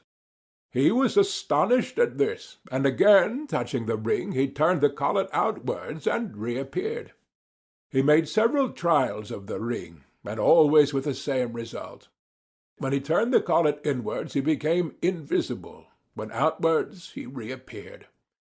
Whereupon he contrived to be chosen one of the messengers who was sent to the court, whereas, soon as he arrived, he seduced the queen, and with her help conspired against the king, and slew him, and took the kingdom. Suppose now that there were two such magic rings, and the just put on one of them, and the unjust the other. No man can be imagined to be of such an iron nature that he would stand fast in justice. No man would keep his hands off what was not his own, when he could safely take what he liked out of the market, or go into houses and lie with any one at his pleasure, or kill or release from prison whom he would, and in all respects be like God among men. Then the actions of the just would be as the actions of the unjust. They would both come at last to the same point. And this we may truly affirm to be a great proof that a man is just, not willingly, or because he thinks that justice is any good to him individually, but of necessity. For wherever any one thinks that he can safely be unjust, there he is unjust. For all men believe in their hearts that injustice is far more profitable to the individual than justice, and he who argues, as I have been supposing, will say that they are right. If you could imagine any one obtaining this power of becoming invisible, and never doing any wrong or touching what was another's, he would be thought by the lookers-on to be a most wretched idiot, although they would praise him to one another's faces, and keep up appearances with one another from a fear that they too might suffer injustice. Enough of this. Now, if we are to form a real judgment of the life of the just and unjust, we must isolate them. There is no other way. And how is the isolation to be effected? I answer, let the unjust man be entirely unjust, and the just man entirely just. Nothing is to be taken away from either of them, and both are to be perfectly furnished for the work of their respective lives. First, let the unjust be like other distinguished masters of craft, like the skilful pilot or physician, who knows intuitively his own powers and keeps within their limits, and who, if he fails at any point, is able to recover himself. So let the unjust make his unjust attempts in the right way, and lie hidden if he means to be great in his injustice. He who is found out is nobody. For the highest reach of injustice is to be deemed just when you are not. Therefore I say that in the perfectly unjust man we must assume the most perfect injustice. There is to be no deduction, but we must allow him, while doing the most unjust acts, to have acquitted the greatest reputation for justice. If he have taken a false step, he must be able to recover himself. He must be one who can speak with effect if any of his deeds come to light, and who can force his way where force is required by his courage and strength and command of money and friends. And at his side let us place the just man in his nobleness and simplicity, wishing, as Aeschylus says, to be and not to seem good. There must be no seeming, for if he seem to be just he will be honored and rewarded, and then we shall not know whether he is just for the sake of justice or for the sake of honors and rewards. Therefore let him be clothed in justice only, and have no other covering, and he must be imagined in a state of life the opposite of the former. Let him be the best of men, and let him be thought the worst. Then he will have been put to the proof, and we shall see whether he will be affected by the fear of infamy and its consequences. And let him continue thus to the hour of death, being just and seeming to be unjust. When both have reached the utmost extreme, the one of justice and the other of injustice, let judgment be given which of them is the happier of the two. "Heavens, my dear Glaucon," I said, "how energetically you polish them up for the decision, first one then the other, as if they were two statues." "I do my best," he said. "And now that we know what they are like, there is no difficulty in tracing out the sort of life which awaits either of them. This I will proceed to describe. But as you may think the description a little too coarse, I ask you to suppose, Socrates, that the words which follow are not mine. Let me put them into the mouths of the eulogists of injustice. They will tell you that the just man who is thought unjust will be scourged, racked, bound, will have his eyes burnt out, and at last, after suffering every kind of evil, he will be impaled. Then he will understand that he ought to seem only, and not to be just. The words of Aeschylus may be more truly spoken of the unjust than of the just, for the unjust is pursuing a reality. He does not live with a view to appearance. He wants to be really unjust, and not to seem only. His mind has a soil deep and fertile, out of which spring his prudent counsels. In the first place, he is thought just, and therefore bears rule in the city. He can marry whom he will, and give in marriage to whom he will. Also he can trade and deal where he likes, and always to his own advantage, because he has no misgivings about injustice. And at every contest, whether in public or private, he gets the better of his antagonists, and gains at their expense, and he is rich, and out of his gains he can benefit his friends and harm his enemies. Moreover, he can offer sacrifices, and dedicate gifts to the gods abundantly and magnificently, and can honor the gods or any man whom he wants to honor in a far better style than the just, and therefore he is likely to be dearer than they are to the gods. And thus, Socrates, gods and men are said to unite in making the life of the unjust better than the life of the just. I was going to say something in answer to Glaucon, when Adeimantus his brother interposed. "Socrates," he said, "do you not suppose that there is nothing more to be urged?" "Why, what else is there?" I answered. "The strongest point of all has not even been mentioned," he replied. "Well, then, according to the proverb, let brother help brother. If he fails in any part, do you assist him. Although I must confess that Glaucon has already said quite enough to lay me in the dust, and take from me the power of helping justice." "Nonsense," he replied. "But let me add something more. There is another side to Glaucon's argument about the praise and censure of justice and injustice, which is equally required in order to bring out what I believe to be his meaning. Parents and tutors are always telling their sons and their wards that they are to be just. But why? Not for the sake of justice, but for the sake of character and reputation, in the hope of obtaining for him who is reputed just some of these offices, marriages, and the like which Glaucon has enumerated among the advantages accruing to the unjust from the reputation of justice.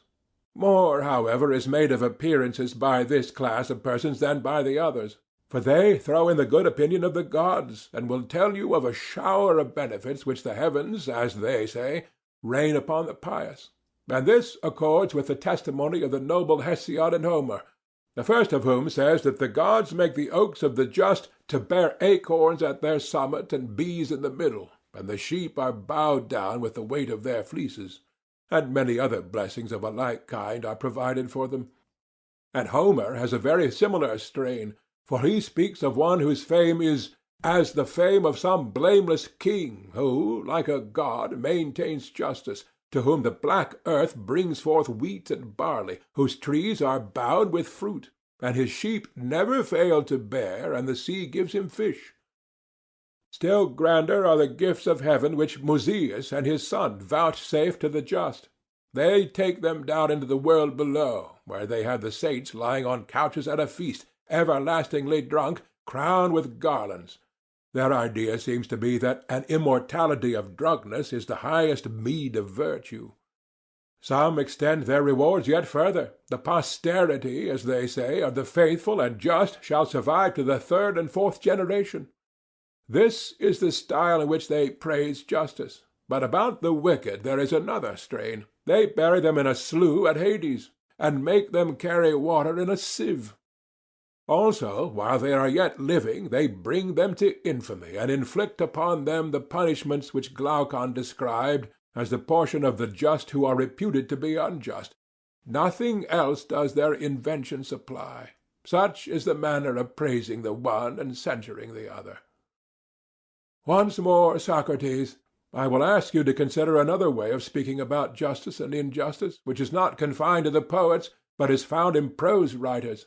The universal voice of mankind is always declaring that justice and virtue are honorable, but grievous and toilsome, and that the pleasures of vice and injustice are easy of attainment, and are only censured by law and opinion. They say also that honesty is for the most part less profitable than dishonesty, and they are quite ready to call wicked men happy, and to honor them both in public and private when they are rich or in any other way influential, while they despise and overlook those who may be weak and poor, even though acknowledging them to be better than the others. But most extraordinary of all is their mode of speaking about virtue and the gods. They say that the gods apportion calamity and misery to many good men, and good and happiness to the wicked. The mendicant prophets go to rich men's doors and persuade them that they have a power committed to them by the gods of making an atonement for man's own or his ancestors' sins by sacrifices or charms, with rejoicings and feasts. And they promise to harm an enemy, whether just or unjust, at a small cost, with magic arts and incantations binding heaven, as they say, to execute their will. And the poets are the authorities to whom they appeal, now smoothing the path of vice with the words of Hesiod. Vice may be had in abundance without trouble. The way is smooth, and her dwelling-place is near. But before virtue the gods have set toil, and a tedious and uphill road. Then, citing Homer as a witness that the gods may be influenced by men, for he also says, "The gods too may be turned from their purpose, and men pray to them and avert their wrath by sacrifices and soothing entreaties, and by libations and the odor of fat, when they have sinned and transgressed." And they produce a host of books written by Musaeus and Orpheus, who were children of the moon and the muses, that is what they say, according to which they perform their ritual, and persuade not only individuals, but whole cities, that expiations and atonements for sin may be made by sacrifices and amusements which fill a vacant hour, and are equally at the service of the living and the dead. The latter sort they call mysteries, and they redeem us from the pains of hell. But if we neglect them, no one knows what awaits us.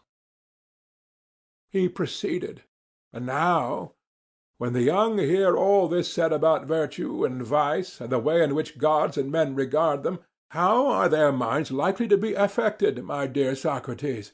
Those of them, I mean, who are quick-witted, and, like bees on the wing, light on every flower, and from all that they hear are prone to draw conclusions as to what manner of persons they should be, and in what way they should walk, if they would make the best of life. Probably the youth will say to himself, in the words of Pindar, "Can I by justice or by crooked ways of deceit ascend a loftier tower which may be a fortress to me all my days?" For what men say is that, if I am really just, and not also thought just, profit there is none, but the pain and loss on the other hand are unmistakable. But if, though unjust, I acquire the reputation of justice, a heavenly life is promised to me. Since then, as philosophers prove, appearance tyrannizes over truth and is lord of happiness, to appearance I must devote myself. I will describe around me a picture and shadow of virtue to be the vestibule and exterior of my house. Behind I will trail the subtle and crafty fox, as Archilochus, greatest of sages, recommends. But I hear some one exclaiming that the concealment of wickedness is often difficult, to which I answer, nothing great is easy. Nevertheless, the argument indicates this, if we would be happy, to be the path along which we should proceed. With a view to concealment, we will establish secret brotherhoods and political clubs. And there are professors of rhetoric who teach the art of persuading courts and assemblies, and so, partly by persuasion and partly by force, I shall make unlawful gains and not be punished. Still I hear a voice saying that the gods cannot be deceived, neither can they be compelled. But what if there are no gods? Or suppose them to have no care of human things? Why, in either case, should I mind about concealment? And even if there are gods, and they do care about us, what yet we know of them only from tradition and the genealogies of the poets? And these are the very persons who say that they may be influenced and turned by sacrifices and soothing entreaties and by offerings.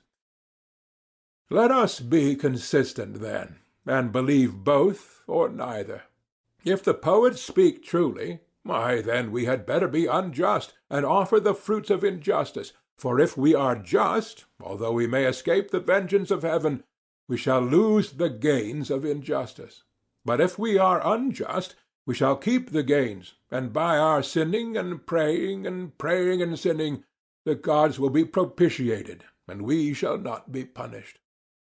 But there is a world below in which either we or our posterity will suffer for unjust deeds. Yes, my friend, will be the reflection, but there are mysteries and atoning deities, and these have great power. This is what mighty cities declare, and the children of the gods, who were their poets and prophets, bear a like testimony.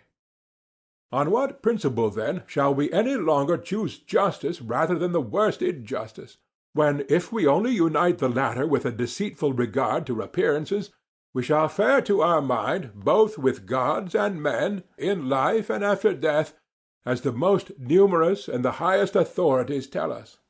Knowing all this, Socrates, how can a man who has any superiority of mind or person or rank or wealth be willing to honor justice, or indeed to refrain from laughing when he hears justice praised? And even if there should be some one who is able to disprove the truth of my words, and who is satisfied that justice is best, still he is not angry with the unjust, but is very ready to forgive them, because he also knows that men are not just of their own free will, unless peradventure there be some one whom the divinity within him may have inspired with a hatred of injustice, or who has attained knowledge of the truth, but no other man. He only blames injustice who, owing to cowardice or age or some weakness, has not the power of being unjust. And this is proved by the fact that when he obtains the power, he immediately becomes unjust as far as he can be. The cause of all this, Socrates, was indicated by us at the beginning of the argument, when my brother and I told you how astonished we were to find that all of the professing panegyrists of justice, beginning with the ancient heroes of whom any memorial has been preserved to us, and ending with the men of our own time, no one has ever blamed injustice or praised justice except with a view to the glories, honors, and benefits which flow from them. No one has ever adequately described, either in verse or prose, the true essential nature of either of them abiding in the soul, and invisible to any human or divine eye, or shown that of all the things of a man's soul which he has within him, justice is the greatest good, and injustice the greatest evil. Had this been the universal strain, had you sought to persuade us of this from our youth upwards, we should not have been on the watch to keep one another from doing wrong. But every one would have been his own watchman, because afraid, if he did wrong, of harbouring in himself the greatest of evils. I dare say that Thrasymachus and others would seriously hold the language which I have been merely repeating, and words even stronger than these about justice and injustice, grossly, as I conceive, perverting their true nature. But I speak in this vehement manner, as I must frankly confess to you, because I want to hear from you the opposite side, and I would ask you to show not only the superiority which justice has over injustice, but what effect they have on the possessor of them, which makes the one to be a good and the other an evil to him. And please, as Glaucon requested of you, to exclude reputations, for unless you take away from each of them his true reputation and add on the false, we shall say that you do not praise justice, but the appearance of it. We shall think that you are only exhorting us to keep injustice dark, and that you really agree with Thrasymachus in thinking that justice is another's good and the interest of the stronger, and that injustice is a man's own profit and interest, though injurious to the weaker. Now, as you have admitted that justice is one of that highest class of goods which are desired indeed for their results, but in a far greater degree for their own sakes, like sight or hearing or knowledge or health or any other real and natural and not merely conventional good, I would ask you in your praise of justice to regard one point only. I mean the essential good and evil which justice and injustice work in the possessors of them. Let us praise justice and censure injustice, magnifying the rewards and honours of the one and abusing the other. That is a manner of arguing which, coming from them, I am ready to tolerate, but from you, who have spent your whole life in the consideration of this question, unless I hear the contrary from your own lips, I expect something better. And therefore, I say, not only prove to us that justice is better than injustice, but show what they either of them do to the possessor of them, which makes the one to be a good and the other an evil, whether seen or unseen by gods and men. I have always admired the genius of Glaucon and Adeimantus, but on hearing these words I was quite delighted, and said, "Sons of an illustrious father, that was not a bad beginning of the elegiac verses which the admirer of Glaucon made in honour of you after you had distinguished yourselves at the battle of Megara. Sons of Ariston, he sang, divine offspring of an illustrious hero. The epithet is very appropriate, for there is something truly divine in being able to argue as you have done for the superiority of injustice, and remaining unconvinced by your own arguments. And I do believe that you are not convinced. This I infer from your general character, for had I judged you only from your speeches, I should have mistrusted you. But now, the greater my confidence in you, the greater is my difficulty in knowing what to say. For I am in a strait between two.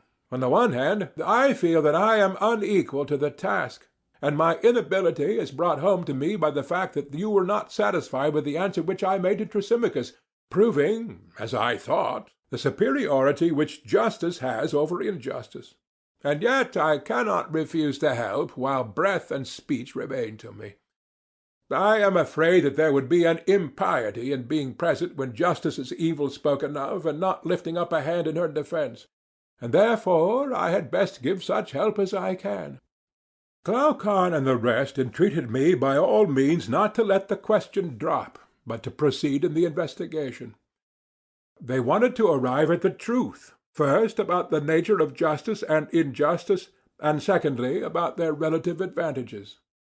I told them what I really thought, that the enquiry would be of a serious nature and would require very good eyes. Seeing, then, I said, that we are no great wits, I think that we had better adopt a method which I may illustrate thus. Suppose that a short-sighted person had been asked by someone to read small letters from a distance, and it occurred to someone else that they might be found in another place which was larger and in which the letters were larger. If they were the same, and he could read the larger letters first, then proceed to the lesser, this would have been thought a rare piece of good fortune. Very true, said Adeimantus. But how does the illustration apply to our inquiry? I will tell you, I replied. Justice, which is the subject of our inquiry, is, as you know, sometimes spoken of as a virtue of an individual, and sometimes as the virtue of a state. True, he replied. And is not a state larger than an individual? It is. Then in the larger, the quantity of justice is likely to be larger and more easily discernible. I propose, therefore, that we inquire into the nature of justice and injustice, first as they appear in the state, and secondly in the individual, proceeding from the greater to the lesser, and comparing them. That, he said, is an excellent proposal. And if we imagine the state in process of creation, we shall see the justice and injustice of the state in process of creation also. I dare say. When the state is completed, there may be a hope that the object of our search will be more easily discovered. Yes, far more easily. But ought we to attempt to construct one? I said. For to do so, as I am inclined to think, will be a very serious task. Reflect, therefore. I have reflected, said Adeimantus, and I am anxious that you should proceed. A state, I said, arises, as I conceive, out of the needs of mankind. No one is self-sufficing, but all of us have many wants. Can any other origin of a state be imagined? There can be no other. Then, as we have many wants, and many persons are needed to supply them, one takes a helper for one purpose and another for another. And when these partners and helpers are gathered together in one habitation, the body of inhabitants is termed a state. True, he said. And they exchange with one another, and one gives and another receives, under the idea that exchange will be for their good.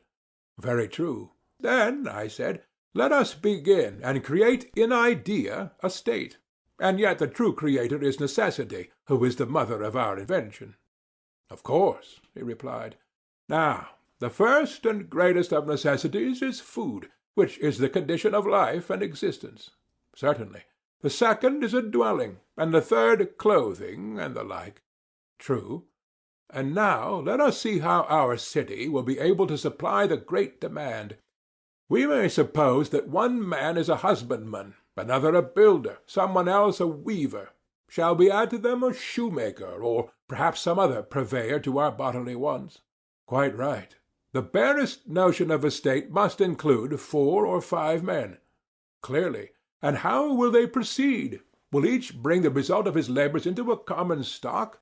The individual husbandman, for example, producing for 4, and laboring 4 times as long and as much as he need in the provision of food with which he supplies others as well as himself, or will he have nothing to do with others and not be at the trouble of producing for them, but provide for himself alone 1/4 of the food in 1/4 of the time, and in the remaining 3/4 of his time be employed in making a house, or a coat, or a pair of shoes, having no partnership with others, but supplying himself all his own wants? Adeimantus thought that he should aim at producing food only, and not at producing everything. Probably, I replied, that would be the better way. And when I hear you say this, I am myself reminded that we are not all alike. There are diversities of natures among us which are adapted to different occupations. Very true. And will you have a work better done when the workman has many occupations, or when he has only one?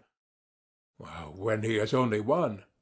Further, there can be no doubt that a work is spoilt when not done at the right time. No doubt. For business is not disposed to wait until the doer of the business is at leisure, but the doer must follow up what he is doing and make the business his first object. He must. And if so, we must infer that all things are produced more plentifully and easily and of a better quality when one man does one thing which is natural to him, and does it at the right time, and leaves other things. Undoubtedly. Then more than 4 citizens will be required, for the husbandman will not make his own plough or mattock or other implements of agriculture, if they are to be good for anything. Neither will the builder make his tools, and he too needs many, and in like manner the weaver and the shoemaker. True. then carpenters and smiths and many other artisans will be sharers in our little state, which is already beginning to grow. True. Yet even if we add neathers, shepherds, and other herdsmen, in order that our husbandmen may have oxen to plough with, and builders as well as husbandmen may have draught cattle, and curriers and weavers fleeces and hides, still our state will not be very large. Well, that is true. Yet neither will it be a very small state which contains all these. Then again there is the situation of the city. To find a place where nothing need be imported is well nigh impossible. Impossible. Then there must be another class of citizens who will bring the required supply from another city. There must. But if the trader goes empty-handed, having nothing which they require who would supply his need, he will come back empty-handed. That is certain. And therefore what they produce at home must not be only enough for themselves, but such both in quantity and quality as to accommodate those from whom their wants are supplied. Very true. Then more husbandmen and more artisans will be required. They will. Not to mention the importers and exporters, who are called merchants. Yes. Then we shall want merchants. We shall. And if merchandise is to be carried over the sea, skilful sailors will also be needed, and in considerable numbers. Yes, in considerable numbers. Then, again, within the city, how will they exchange their productions? To secure such an exchange was, as you will remember, one of our principal objects when we formed them into a society and constituted a state. Clearly they will buy and sell. Then they will need a market-place and a money-token for purposes of exchange. Certainly. Suppose now that a husbandman or an artisan brings some production to market, and he comes at a time when there is no one to exchange with him. Is he to leave his calling and sit idle in the market-place? Not at all. He will find people there who, seeing the want, undertake the office of salesmen. In well-ordered states they are commonly those who are the weakest in bodily strength, and therefore of little use for any other purpose. Their duty is to be in the market, and to give money in exchange for goods to those who desire to sell, and to take money from those who desire to buy. This want, then, creates a class of retail traders in our state. Is not retailer the term which is applied to those who sit in the market-place engaged in buying and selling, while those who wander from one city to another are called merchants? Yes, he said. And there is another class of servants who are intellectually hardly on the level of companionship. Still they have plenty of bodily strength for labor, which accordingly they sell, and are called, if I do not mistake, hirelings, hire being the name which is given to the price of their labor. True. Then hirelings will help to make up our population? Yes. And now, Adeimantus, is our state matured and perfected? I think so. Where, then, is justice, and where is injustice, and in what part of the state did they spring up? Probably in the dealings of these citizens with one another. I cannot imagine that they are more likely to be found anywhere else. I dare say that you are right in your suggestion, I said. We had better think the matter out, and not shrink from the enquiry. End of Book 2, Part 1. Book 2, Part 2, of The Republic, by Plato. Let us consider, first of all, what will be their way of life, now that we have thus established them. Will they not produce corn and wine and clothes and shoes, and build houses for themselves? And when they are housed, they will work in summer commonly stripped and barefoot, but in winter substantially clothed and shod. They will feed on barley meal and flour of wheat, baking and kneading them, making noble cakes and loaves. These they will serve up on a mat of reeds or on clean leaves, themselves reclining the while upon beds strewn with yew or myrtle. And they and their children will feast, drinking the wine which they have made, wearing garlands on their heads, and hymning the praises of the gods in happy converse with one another. And they will take care that their families do not exceed their means, having an eye to poverty or war. But, said Glaucon, interposing, You have not given them a relish to their meal." "True," I replied. "I had forgotten. Of course they must have a relish, salt and olives and cheese, and they will boil roots and herbs such as country people prepare. For a dessert we shall give them figs and peas and beans, and they will roast myrtle berries and acorns at the fire, drinking in moderation. And with such a diet they may be expected to live in peace and health to a good old age, and bequeath a similar life to their children after them." "Yes, Socrates," he said, "and if you were providing for a city of pigs, how else would you feed the beasts?" "But what would you have, Glaucon?" I replied. "Why," he said, "you should give them the ordinary conveniences of life. People who are to be comfortable are accustomed to lie on sofas and dine off tables, and they should have sauces and sweets in the modern style." "Yes," I said, "now I understand. The question which you would have me consider is, not only how a state, but how a luxurious state is created, and possibly there is no harm in this, for in such a state we shall be more likely to see how justice and injustice originate. In my opinion, the true and healthy constitution of a state is the one which I have described. But if you wish also to see a state at fever heat, I have no objection, for I suspect that many will not be satisfied with a simpler way of life. They will be for adding sofas and tables, and other furniture; also dainties and perfumes and incense, and courtesans, and cakes, all these not of one sort only, but in every variety. We must go beyond the necessaries of which I was at first speaking, such as houses and clothes and shoes. The arts of the painter and the embroiderer will have to be set in motion, and gold and ivory and all sorts of materials must be procured." "True," he said. "Then we must enlarge our borders, for the original healthy state is no longer sufficient. Now will the city have to fill and swell with a multitude of callings which are not required by any natural want, such as a whole tribe of hunters, and actors, of whom one large class have to do with forms and colours, another will be the votaries of music, poets, and their attendant train of rhapsodists, players, dancers, contractors; also makers of divers kinds of articles, including women's dresses, and we shall want more servants. Will not tutors be also in request, and nurses wet and dry, tire-women and barbers, as well as confectioners and cooks, and swineherds too, who were not needed, and therefore had no place in the former edition of our state, but are needed now? They must not be forgotten, and there will be animals of many other kinds, if people eat them." "Certainly. And living in this way we shall have much greater need of physicians than before." "Much greater. And the country which was enough to support the original habitants will be too small now, and not enough." "Quite true." "Then a slice of our neighbours' land will be wanted by us for pasture and tillage, and they will want a slice of ours, if, like ourselves, they exceed the limit of necessity, and give themselves up to the unlimited accumulation of wealth." "That, Socrates, will be inevitable." "And so we shall go to war, Glaucon. Shall we not?"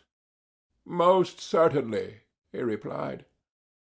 "Then, without determining as yet whether war does good or harm, this much we may affirm, that now we have discovered war to be derived from causes which are also the causes of almost all the evils in states, private as well as public." "Undoubtedly. And our state must once more enlarge, and this time the enlargement will be nothing short of a whole army, which will have to go out and fight with the invaders for all that we have, as well as for the things and persons whom we were describing above." "Why?" he said. "Are they not capable of defending themselves?" "No," I said, "not if we were right in the principle which was acknowledged by all of us when we were framing the state. The principle, as you will remember, was that one man cannot practice many arts with success." "Very true," he said. "But is not war an art?" "Certainly, and an art requiring as much attention as shoemaking." "Quite true." and the shoemaker was not allowed by us to be a husbandman, or a weaver, or a builder, in order that we might have our shoes well made. But to him and to every other worker was assigned one work for which he was by nature fitted, and at that he was to continue working all his life long, and at no other. He was not to let opportunities slip, and then he would become a good workman. Now, nothing can be more important than that the work of a soldier should be well done. But is war an art so easily acquired that a man may be a warrior who is also a husbandman, or shoemaker, or other artisan, although no one in the world would be a good dice or draught player who merely took up the game as a recreation, and had not from his earliest years devoted himself to this and nothing else? No tools will make a man a skilled workman, or a master of defence, nor be of any use to him who has not learned how to handle them, and has never bestowed any attention upon them. How then will he who takes up a shield, or other implement of war, become a good fighter all in a day, whether with heavy armed or any other kind of troops? Yes, he said, the tools which would teach men their own use would be beyond price. And the higher the duties of the guardian, I said, the more time and skill and art and application will be needed by him. No doubt, he replied. Will he not also require natural aptitude for his calling? Certainly. Then it will be our duty to select, if we can, natures which are fitted for the task of guarding the city. It will. And the selection will be no easy matter, I said. But we must be brave and do our best. We must. Is not the noble youth very like a well-bred dog in respecting of guarding and watching? What do you mean? I mean that both of them ought to be quick to see and swift to overtake the enemy when they see him, and strong too, if, when they have caught him, they have to fight with him. All these qualities, he replied, will certainly be required by them. Well, and your guardian must be brave if he is to fight well. Certainly. And is he likely to be brave who has no spirit, whether horse or dog or any other animal? Have you never observed how invincible and unconquerable is spirit, and how the presence of it makes the soul of any creature to be absolutely fearless and indomitable? I have. Then now we have a clear notion of the bodily qualities which are required in the guardian. True, and also of the mental ones. His soul is to be full of spirit? Yes. But are not these spirited natures apt to be savage with one another and with everybody else? A difficulty by no means easy to overcome, he replied. Whereas, I said, they ought to be dangerous to their enemies and gentle to their friends. If not, they will destroy themselves without waiting for their enemies to destroy them. True, he said. What is to be done, then? I said. How shall we find a gentle nature which has also a great spirit, for the one is the contradiction of the other? True. He will not be a good guardian who is wanting in either of these two qualities, and yet the combination of them appears to be impossible, and hence we must infer that to be a good guardian is impossible. I am afraid that what you say is true, he replied. Here, feeling perplexed, I began to think over what had preceded. My friend, I said, no wonder that we are in a perplexity, for we have lost sight of the image which we had before us. What do you mean? He said. I mean to say that there do exist natures gifted with these opposite qualities. And where do you find them? Many animals, I replied, furnish examples of them. Our friend the dog is a very good one. You know that well-bred dogs are perfectly gentle to their familiars and acquaintances, and the reverse to strangers. Yes, I know. Then there is nothing impossible or out of order of nature in our finding a guardian who has a similar combination of qualities? Certainly not. What? Would not he who is fitted to be a guardian, besides the spirited nature, need to have the qualities of a philosopher? I do not apprehend your meaning. The trait of which I am speaking, I replied, may also be seen in the dog, and is remarkable in the animal. What trait? Why, a dog, whenever he sees a stranger, is angry. When an acquaintance, he welcomes him, although the one has never done him any harm, nor the other any good. Did this never strike you as curious? The matter never struck me before, but I quite recognize the truth of your remark. And surely this instinct of the dog is very charming. Your dog is a true philosopher. Why? Why, because he distinguishes the face of a friend and of an enemy only by the criterion of knowing and not knowing. And must not an animal be a lover of learning who determines what he likes and dislikes by the test of knowledge and ignorance? Most assuredly. And is not the love of learning the love of wisdom, which is philosophy? They are the same, he replied. And may we not say confidently of man also, that he who is likely to be gentle to his friends and acquaintances must by nature be a lover of wisdom and knowledge? That we may safely affirm. Then he who has to be a really good and noble guardian of the state will require to unite in himself philosophy and spirit and swiftness and strength? Undoubtedly. Then we have found the desired natures. And now that we have found them, how are they to be reared and educated? Is not this an inquiry which may be expected to throw light on the greater inquiry which is our final end? How do justice and injustice grow up in states? For we do not want either to omit what is to the point, or to draw out the argument to an inconvenient length. Adeimantus thought that the inquiry would be of great service to us. Then, I said, my dear friend, the task must not be given up, even if somewhat long. Certainly not. Come, then, and let us pass a leisure hour in story-telling, and our story shall be the education of our heroes. By all means. And what shall be their education? Can we find a better than the traditional sort? And this has two divisions, gymnastic for the body, and music for the soul. True. Shall we begin education with music, and go on to gymnastics afterwards? By all means. And when you speak of music, do you include literature or not? I do. And literature may be either true or false? Yes. And the young shall be trained in both kinds, and we begin with the false? I do not understand your meaning, he said. You know, I said, that we begin by telling children stories which, though not wholly destitute of truth, are in the main fictitious, and these stories are told them when they are not of an age to learn gymnastics. Very true. That was my meaning when I said that we must teach music before gymnastics. Quite right, he said. You know also that the beginning is the most important part of any work, especially in the case of a young and tender thing, for that is the time at which the character is being formed, and the desired impression is more readily taken. Quite true.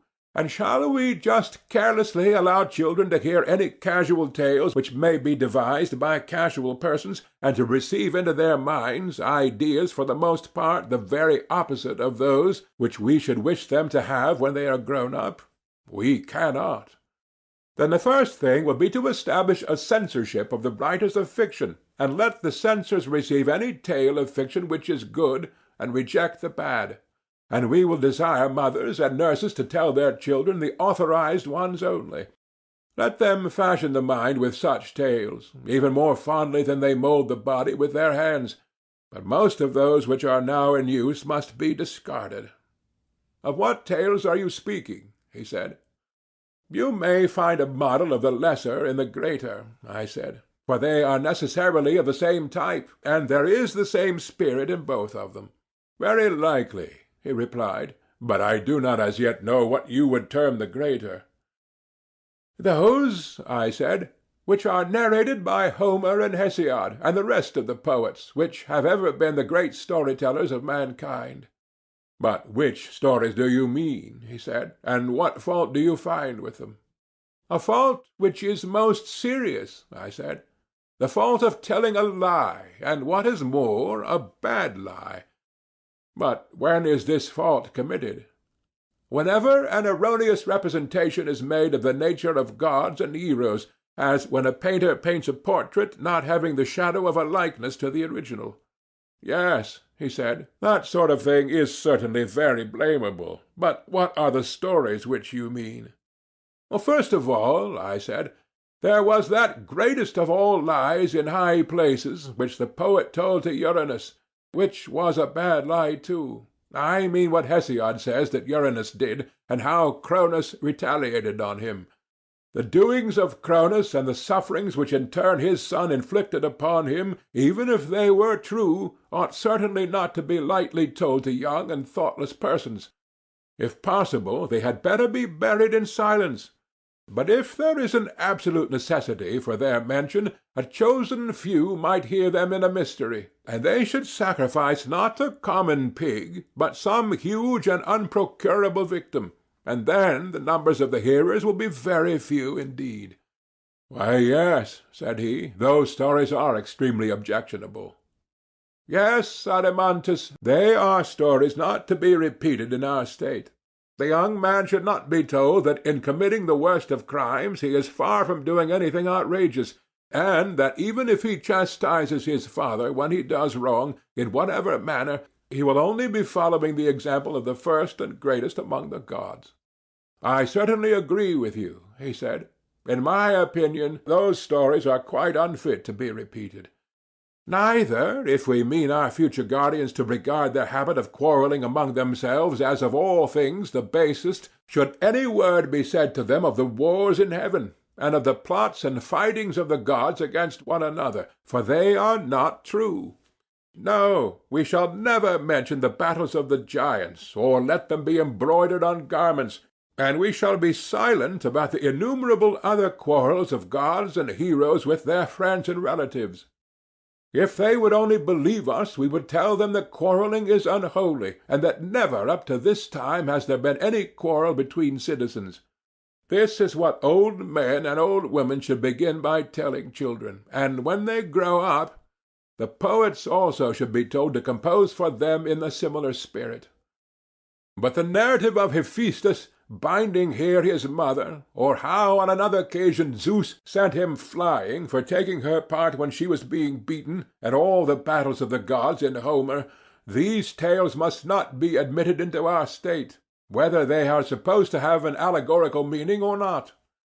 For a young person cannot judge what is allegorical and what is literal. Anything that he receives into his mind at that age is likely to become indelible and unalterable.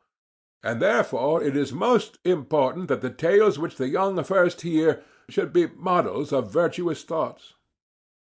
"There you are right," he replied. "But if any one asks where are such models to be found, and of what tales are you speaking, how shall you answer him?"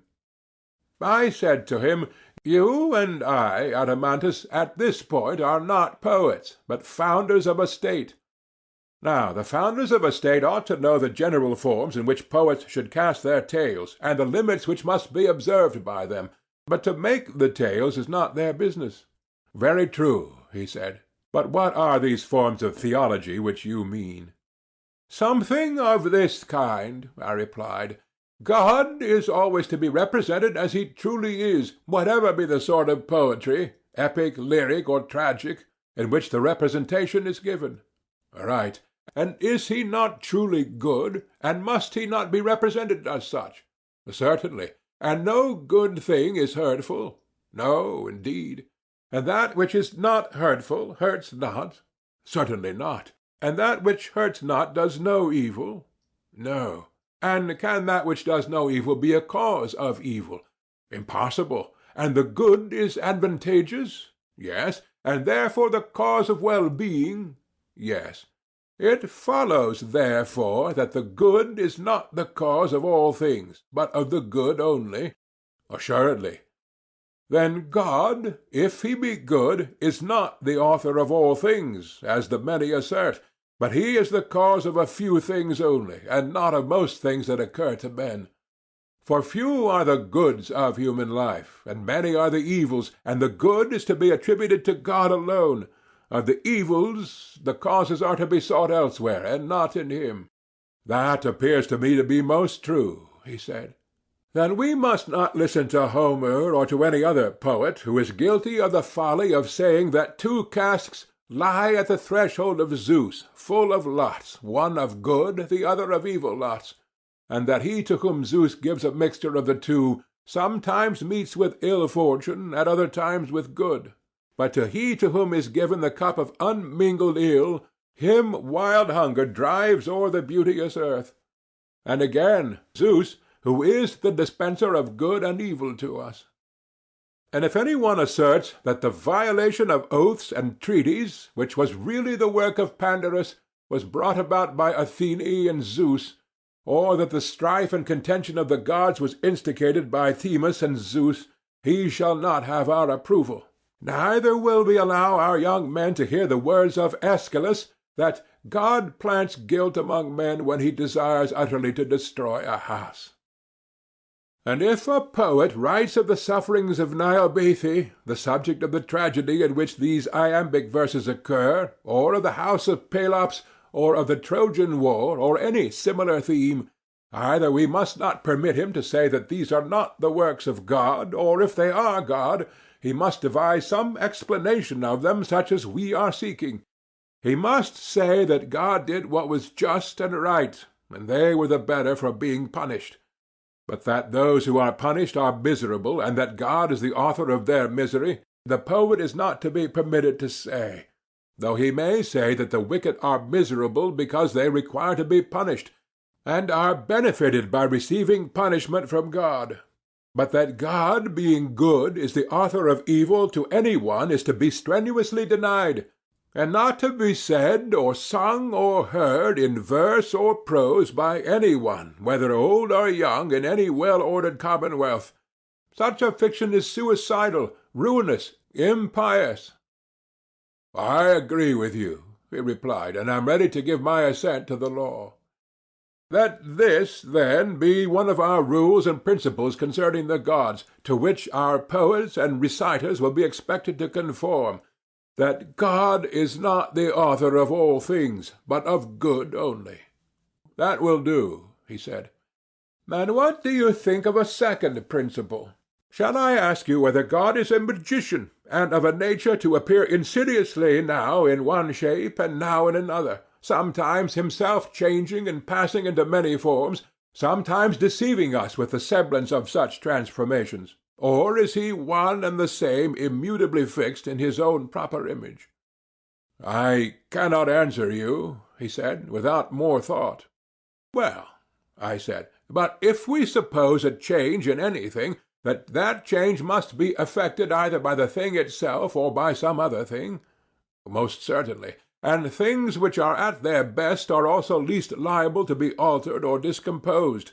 For example, when healthiest and strongest, the human frame is least liable to be affected by meats and drinks, and the plant, which is in the fullest vigor, also suffers least from winds, or the heat of the sun, or any similar causes. Of course. And will not the bravest and wisest soul be least confused or deranged by any external influence? True. And the same principle, as I should suppose, applies to all composite things, furniture, houses, garments. When good and well made, they are least altered by time and circumstances. Very true. Then everything which is good, whether made by art or nature, or both, is least liable to suffer change from without. True. But surely God and the things of God are in every way perfect. Of course they are. Then he can hardly be compelled by external influence to take many shapes. He cannot. But may he not change and transform himself? Clearly, he said, that must be the case if he is changed at all. And will he then change himself for the better and fairer, or for the worse and more unsightly? If he change at all, he can only change for the worse, for we cannot suppose him to be deficient either in virtue or beauty. Very true, Adeimantus. But then would any one, whether god or man, desire to make himself worse? Impossible. Then it is impossible that God should ever be willing to change, being, as is supposed, the fairest and best that is conceivable. Every god remains absolutely and forever in his own form. That necessarily follows, he said, in my judgment. Then, I said, my dear friend, Let none of the poets tell us that the gods, taking the disguise of strangers from other lands, walk up and down cities in all sorts of forms. And let no one slander Proteus and Thetis, neither let any one, either in tragedy or in any other kind of poetry, introduce Hera disguised in the likeness of a priestess asking an alms for the life-giving daughters of Inachus, the river of Argus. Let us have no more lies of that sort. Neither must we have mothers under the influence of the poets scaring their children with a bad version of these myths, telling how certain gods, as they say, go about by night in the likeness of so many strangers and in divers forms. But let them take heed lest they make cowards of their children, and at the same time speak blasphemy against the gods. Heaven forbid, he said. But although the gods are themselves unchangeable, still by witchcraft and deception they may make us think that they appear in various forms. Perhaps, he replied. Well, but can you imagine that God will be willing to lie, whether in word or deed, or put forth a phantom of himself? I cannot say, he replied. Do you not know, I said, that the true lie, if such an expression may be allowed, is hated of gods and men? What do you mean? He said. I mean that no one is willingly deceived in that which is the truest and highest part of himself, or about the truest and highest matters. There, above all, he is most afraid of a lie having possession of him. Still, he said, I do not comprehend you. The reason is, I replied, that you attribute some profound meaning to my words, but I am only saying that deception, or being deceived or uninformed about the highest realities in the highest part of themselves, which is the soul, and in that part of them to have and to hold the lie, is what mankind least like. That, I say, is what they utterly detest. There is nothing more hateful to them. And as I was just now remarking, this ignorance in the soul of him who is deceived may be called the true lie, for the lie in words is only a kind of imitation and shadowy image of a previous affection of the soul, not pure unadulterated falsehood. Am I not right? Perfectly right. The true lie is hated not only by the gods, but also by men? Yes. Whereas the lie in words is in certain cases useful and not hateful. In dealing with enemies, that would be an instance. Or again, when those whom we call our friends in a fit of madness or illusion are going to do some harm, then it is useful, and is a sort of medicine or preventive. Also in the tales of mythology, of which we were just now speaking, because we do not know the truth about ancient times, we make falsehood as much like truth as we can, and so turn it into account. Very true, he said. But can any of these reasons apply to God? Can we suppose that he is ignorant of antiquity, and therefore has recourse to invention? That would be ridiculous, he said. Then the lying poet has no place in our idea of God? I should say not. Or perhaps he may tell a lie because he is afraid of enemies. That is inconceivable. But he may have friends who are senseless or mad. But no mad or senseless person can be a friend of God. Then no motive can be imagined why God should lie. None whatever. Then the superhuman and divine is absolutely incapable of falsehood? Yes. Then is God perfectly simple and true, both in word and deed. He changes not. He deceives not, either by sign or word, by dream or waking vision. Your thoughts, he said, are the reflection of my own. You agree with me, then, I said, that this is the second type or form in which we should write and speak about divine things. The gods are not magicians who transform themselves, neither do they deceive mankind in any way. I grant that. Then, although we are admirers of Homer, we do not admire the lying dream which Zeus sends to Agamemnon, neither will we praise the verses of Aeschylus, in which Thetis says that Apollo, at her nuptials, was celebrating in song fair progeny whose days were to be long and to know no sickness, and when he had spoken of my lot as in all things blessed of heaven, he raised a note of triumph and cheered my soul, and I thought that the word of Phoebus, being driven and full of prophecy, would not fail. And now he himself who uttered the strain, he who was present at the banquet, and who said this, he it is who has slain my son.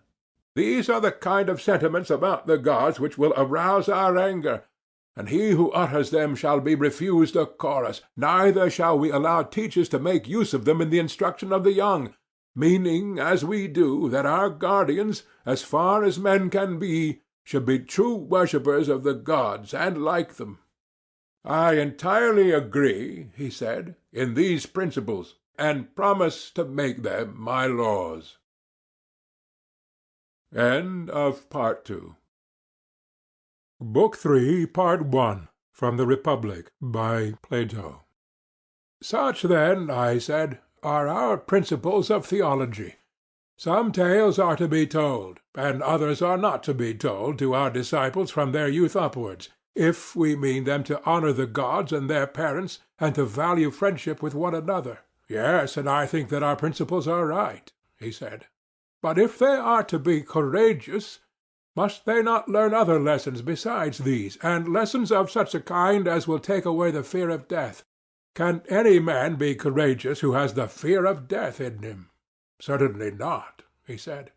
And can he be fearless of death, or will he choose death in battle rather than defeat and slavery, who believes the world below to be real and terrible?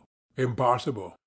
Then we must assume a control over the narrators of this class of tales as well as over the others, and beg them not simply to revile, but rather to commend the world below, intimating to them that their descriptions are untrue, and will do harm to our future warriors.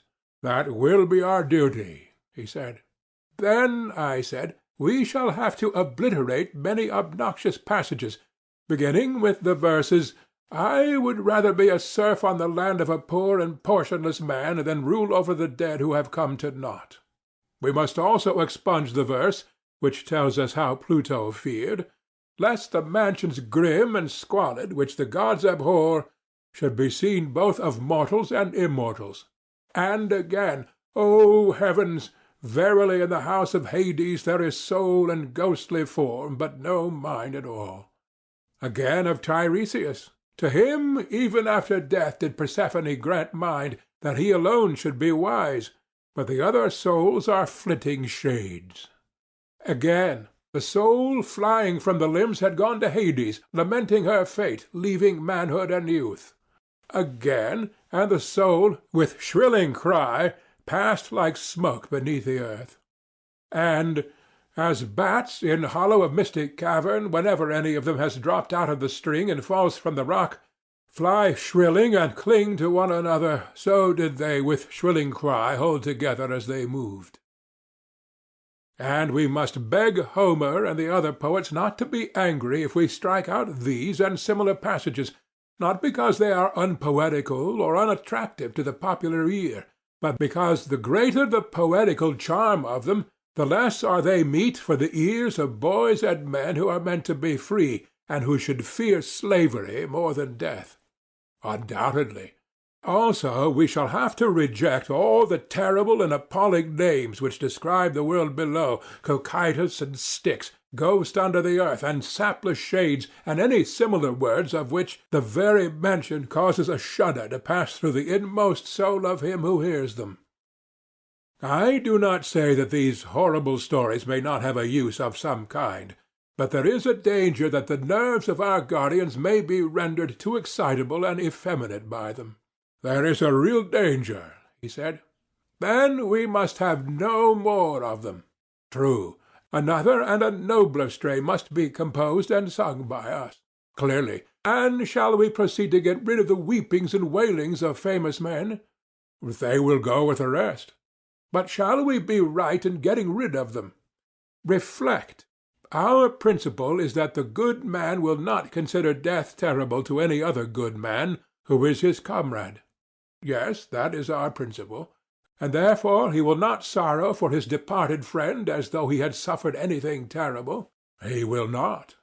Such an one, as we further maintain, is sufficient for himself and his own happiness, and therefore is least in need of other men. True, he said. And for this reason the loss of a son or brother, or the deprivation of fortune, is to him of all men least terrible. Assuredly. And therefore he will be least likely to lament, and will bear with the greatest equanimity any misfortune of this sort which may befall him. Yes, he will feel such a misfortune far less than another. Then we shall be right in getting rid of the lamentations of famous men, and making them over to women, and not even to women who are good for anything, or to men of a baser sort, that those who are being educated by us to be the defenders of their country may scorn to do the like. That will be very right.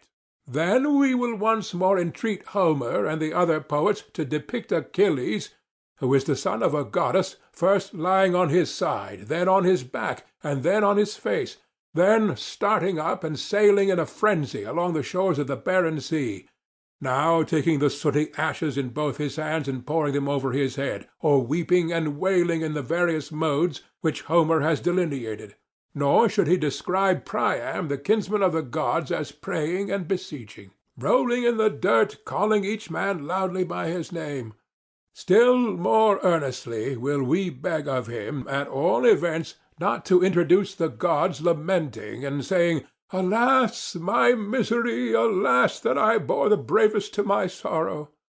But he must introduce the gods, at any rate let him dare not so completely to misrepresent the greatest of the gods, as to make him say, "O heavens! With my eyes verily I behold a dear friend of mine chased round and round the city, and my heart is sorrowful."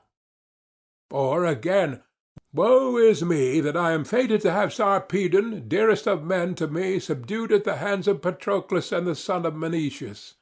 For if, my sweet Adeimantus, our youth seriously listen to such unworthy representations of the gods, instead of laughing at them as they ought, hardly will any of them deem that he himself, being but a man, can be dishonored by similar actions.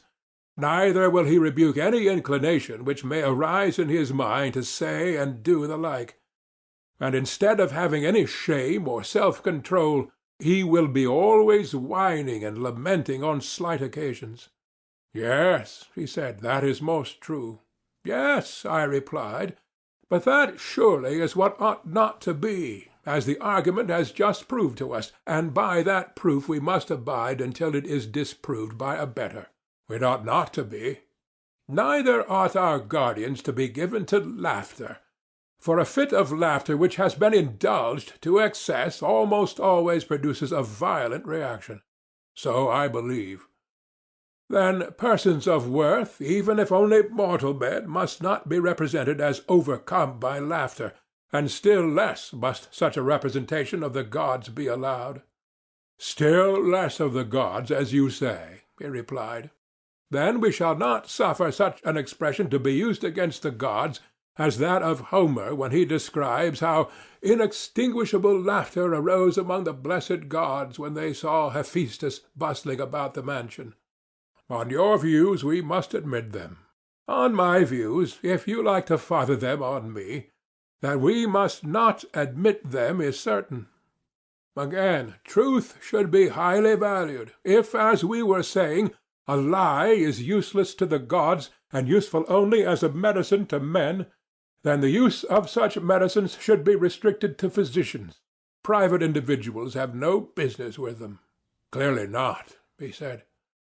"Then, if any one at all is to have the privilege of lying, the rulers of the state should be the persons, and they, in their dealings either with enemies or with their own citizens, may be allowed to lie for the public good. But nobody else should meddle with anything of the kind, and although the rulers have this privilege, for a private man to lie to them in return is to be deemed a more heinous fault than for the patient or the pupil of a gymnasium not to speak about his own bodily illnesses to the physician or to the trainer, or for a sailor not to tell the captain what is happening about the ship and the rest of the crew, and how things are going with himself or his fellow sailors." "Most true," he said. If, then, the ruler catches anybody beside himself lying in the state, any of the craftsmen, whether he be priest or physician or carpenter, he will punish him for introducing a practice which is equally subversive and destructive of ship or state. Most certainly, he said, if our idea of the state is ever carried out. In the next place, our youth must be temperate. Certainly. Are not the chief elements of temperance, speaking generally, obedience to commanders and self-control in sensual pleasures? True. Then we shall approve such language as that of Diomede in Homer. Friend, sit still and obey my word. And the verses which follow, the Greeks marched breathing prowess, in silent awe of their leaders. And other sentiments of the same kind. We shall. What of this line? O heavy with wine, who hast the eyes of a dog and the heart of a stag. And of the words which follow, would you say that these, or any similar impertinences which private individuals are supposed to address to their rulers, whether in verse or prose, are well or ill spoken? They are ill spoken. They may very possibly afford some amusement, but they do not conduce to temperance. And therefore they are likely to do harm to our young men. You would agree with me there? Yes. And then again, to make the wisest of men say that nothing in his opinion is more glorious than when the tables are full of bread and meat, and the cup-bearer carries round wine which he draws from the bowl and pours into the cups, is it fit or conducive to temperance for a young man to hear such words, or the verse, "The saddest of fates is to die and meet destiny from hunger"? What would you say again to the tale of Zeus, who, while other gods and men were asleep and he the only person awake, lay devising plans, but forgot them all in a moment through his lust, and was so completely overcome at the sight of Hera that he would not even go into the hut, but wanted to lie with her on the ground, declaring that he had never been in such a state of rapture before, even when they first met one another without the knowledge of their parents? Or that other tale of how Hephaestus, because of similar goings-on, cast a chain around Ares and Aphrodite. Indeed, he said, I am strongly of opinion that they ought not to hear that sort of thing.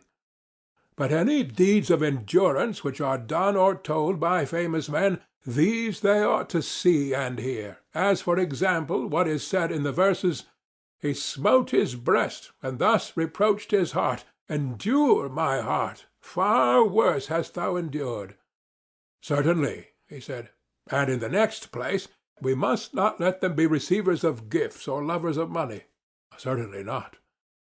Neither must we sing to them of gifts persuading gods and persuading reverend kings. Neither is Phoenix, the tutor of Achilles, to be approved or deemed to have given his pupil good counsel when he told him he should take the gifts of the Greeks and assist them, but that without a gift he should not lay aside his anger. Neither will we believe or acknowledge Achilles himself to have been such a lover of money that he took Agamemnon's gifts, or that when he had received payment he restored the dead body of Hector, but that without payment he was unwilling to do so. Undoubtedly, he said, these are not sentiments which can be approved. Loving Homer as I do, I hardly like to say that in attributing these feelings to Achilles, or in believing that they are truly attributed to him, he is guilty of downright impiety. As little can I believe the narrative of his insolence to Apollo, where he says, "Thou hast wronged me, O Far Darter, most abominable of deities. Verily I would be even with thee, if I only had the power." Or his insubordination to the river god, on whose divinity he is ready to lay hands. Or his offering to the dead Patroclus of his own hair, which had been previously dedicated to the river god Spercheius, and that he actually performed this vow. Or that he dragged Hector round the tomb of Patroclus, and slaughtered the captives at the pyre. Of all this I cannot believe that he was guilty, any more than I can allow our citizens to believe that he, the wise Chiron's pupil, the son of a goddess and Peleus, who was the gentlest of men and third in descent from Zeus, was so disordered in his wits as to be at one time the slave of two seemingly inconsistent passions, meanness not untainted by avarice, combined with overweening contempt of gods and men. You are quite right, he replied. And let us equally refuse to believe, or allow to be repeated, the tale of Theseus, son of Poseidon, or of Pirithous, son of Zeus, going forth as they did to perpetuate a horrid rape, or of any other hero or son of a god daring to do such impious and dreadful things as they falsely ascribe to them in our day. And let us further compel the poets to declare either that these acts were not done by them, or that they were not the sons of gods. Both in the same breath they shall not be permitted to affirm. We will not have them trying to persuade our youth that the gods are the authors of evil, and that heroes are no better than men, sentiments which, as we were saying, are neither pious nor true, for we have already proved that evil cannot come from the gods, or surely not. And further, they are likely to have a bad effect on those who hear them, for everybody will begin to excuse his own vices when he is convinced that similar wickednesses are always being perpetrated by the kindred of the gods, the relatives of Zeus, whose ancestral altar, the altar of Zeus, is aloft in air on the peak of Ida, and who have the blood of deities yet flowing in their veins. And therefore let us put an end to such tales, lest they engender laxity of morals among the young. By all means, he replied. But now that we are determining what classes of subjects are or are not to be spoken of, let us see whether any have been omitted by us. The manner in which gods and demigods and heroes and the world below should be treated has been already laid down. Very true. And what shall we say about men?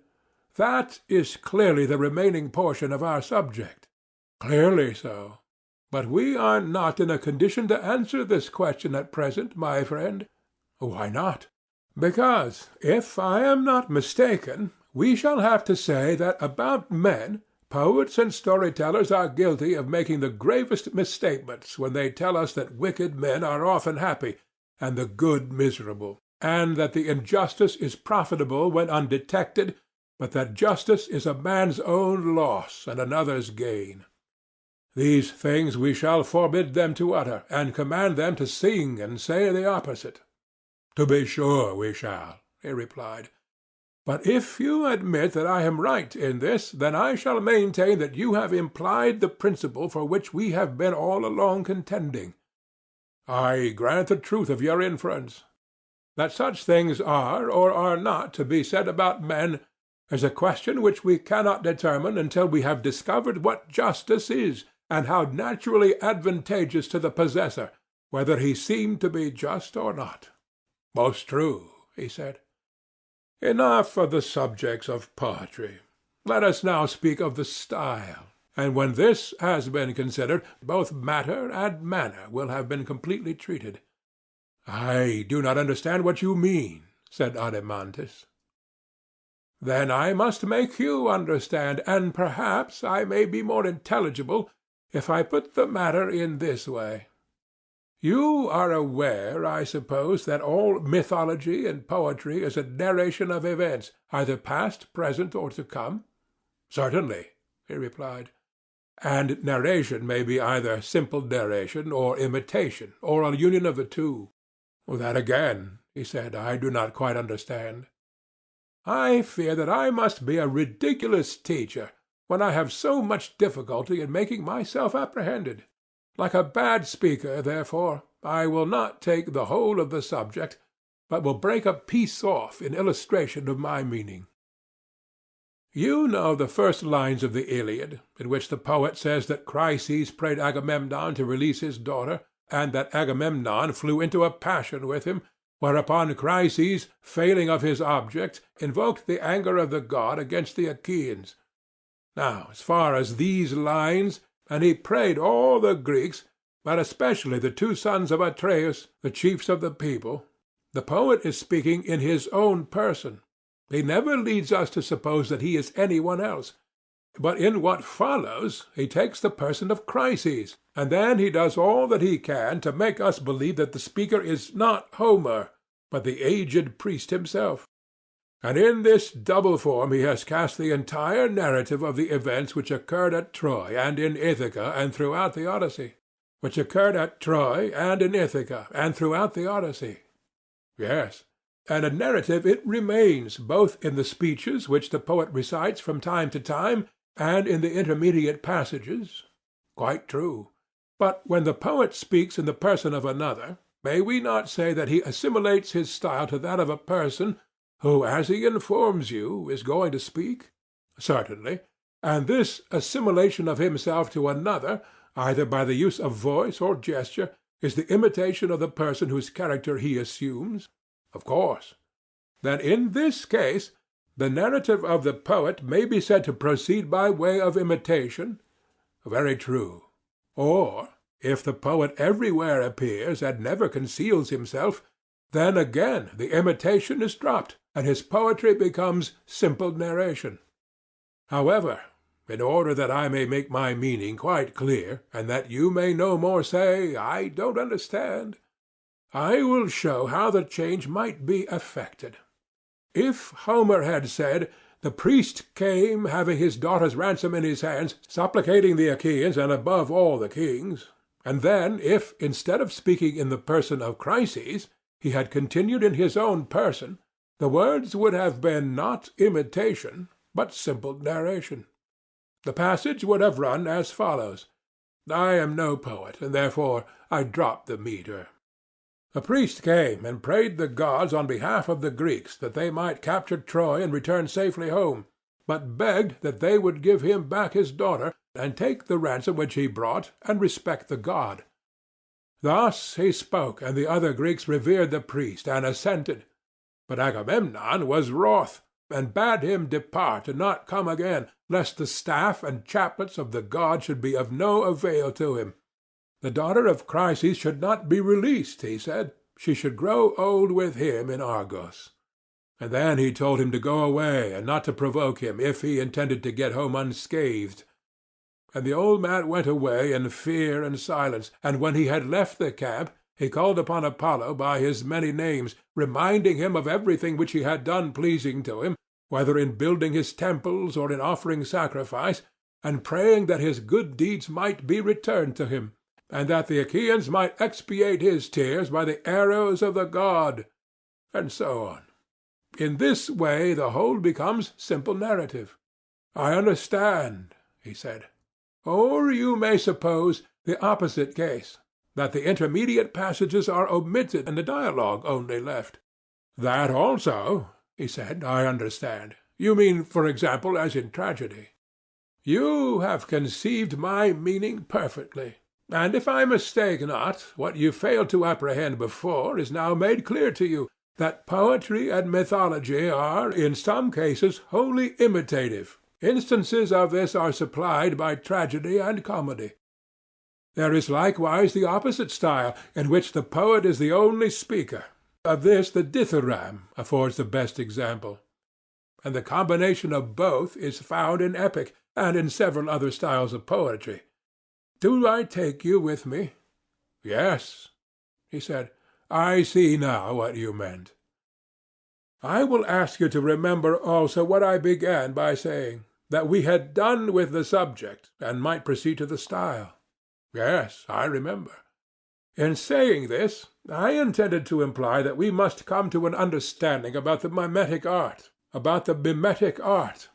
whether the poets in narrating their stories are to be allowed by us to imitate, and if so, whether in whole or in part, and if the latter, in what parts, or should all imitation be prohibited? You mean, I suspect, to ask whether tragedy and comedy shall be admitted into our state. Yes, I said, but there may be more than this in question. I really do not know as yet, but whither the argument may blow, thither we go. And go we will, he said. Then, Adeimantus, let me ask you whether our guardians ought to be imitators, or rather, has not this question been decided by the rule already laid down, that one man can only do one thing well, and not many, and that if he attempt many, he will altogether fail of gaining much reputation in any. Certainly. And this is equally true of imitation. No man can imitate many things as well as he would imitate a single one. He cannot. Then the same person would hardly be able to play a serious part in life, and at the same time to be an imitator and imitate many other parts as well. For even when two species of imitation are nearly allied, the same person cannot succeed in both, as, for example, the writers of tragedy and comedy. Did you not just now call them imitations? Yes, I did, and you were right in thinking that the same persons cannot succeed in both, any more than they can be rhapsodists and actors at once. True. Neither are comic and tragic actors the same, yet all these things are but imitations. They are so. And human nature, Adeimantus, appears to have been coined into yet smaller pieces, and to be as incapable of imitating many things well, as of performing well the actions of which the imitations are copies. Quite true, he replied. If, then, we adhere to our original notion, and bear in mind that our guardians, setting aside every other business, are to dedicate themselves wholly to the maintenance of freedom in the state, making this their craft, and engaging in no work which does not bear on this end, they ought not to practice or imitate anything else. If they imitate at all, they should imitate from youth upward only those characters which are suitable to their profession, the courageous, temperate, holy, free, and the like. But they should not depict or be skilful at imitating any kind of illiberality or baseness, lest from imitation they should come to be what they imitate. Did you never observe how imitations, beginning in early youth and continuing far into life, at length grow into habits and become a second nature, affecting body, voice, and mind? Yes, certainly, he said. Then, I said, we will not allow those for whom we profess a care, and of whom we say that they ought to be good men, to imitate a woman, whether young or old, quarrelling with her husband, or striving and vaunting against the gods in conceit of her happiness, or when she is in affliction, or sorrow, or weeping, and certainly not one who is in sickness, love, or labor. Very right, he said. Neither must they represent slaves, male or female, performing the offices of slaves. They must not, and surely not bad men, whether cowards or any others, who do the reverse of what we have just been prescribing, who scold or mock or revile one another, in drink or out of drink, or who in any other manner sin against themselves and their neighbors in word or deed, as the manner of such is. Neither should they be trained to imitate the action or speech of men or women who are mad or bad, for madness, like vice, is to be known, but not to be practised or imitated. Very true, he replied. Neither may they imitate smiths or other artificers, or oarsmen, or boatswains, or the like. How can they, he said, when they are not allowed to apply their minds to the callings of any of these? Nor may they imitate the neighing of horses, the bellowing of bulls, the murmur of rivers and roll of the ocean, thunder, and all that sort of thing. Nay, he said, if madness be forbidden, neither may they copy the behavior of madmen. You mean, I said, if I understand you aright, that there is one sort of narrative style which may be employed by a truly good man when he has anything to say, and that another sort will be used by a man of an opposite character and education. And which are these two sorts? He asked. Suppose, I answered, that a just and good man in the course of a narration comes on some saying or action of another good man. I should imagine that he will like to personate him, and will not be ashamed of this sort of imitation. He will be most ready to play the part of a good man when he is acting firmly and wisely, in a less degree when he is overtaken by illness, or love, or drink, or has met with any other disaster. But when he comes to a character which is unworthy of him, he will not make a study of that. He will disdain such a person, and will assume his likeness, if at all, for a moment only when he is performing some good action. At other times he will be ashamed to play a part which he has never practised, nor will he like to fashion and frame himself after the baser models. He feels the employment of such an art, unless in jest, to be beneath him, and his mind revolts at it. So I should expect, he replied. Then he will adopt a mode of narration such as we have illustrated out of Homer. That is to say, his style will be both imitative and narrative, but there will be very little of the former and a great deal of the latter. Do you agree? Certainly, he said. That is the model which such a speaker must necessarily take. But there is another sort of character who will narrate anything, and the worse he is, the more unscrupulous he will be. Nothing will be too bad for him, and he will be ready to imitate anything, not as a joke, but in right good earnest, and before a large company. As I was just now saying, he will attempt to represent the roll of thunder, the noise of wind and hail, or the creaking of wheels and pulleys, and the various sounds of flutes, pipes, trumpets, and all sorts of instruments. He will bark like a dog, bleat like a sheep, or crow like a cock. His entire art will consist in imitation of voice and gesture, and there will be very little narration. That, he said, will be his mode of speaking. These, then, are the two kinds of style? Yes.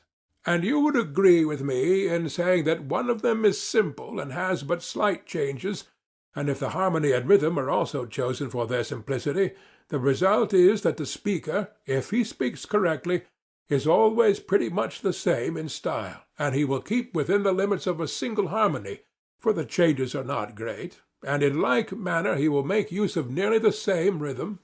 That is quite true, he said. Whereas the other requires all sorts of harmonies and all sorts of rhythms, if the music and the style are to correspond, because the style has all sorts of changes.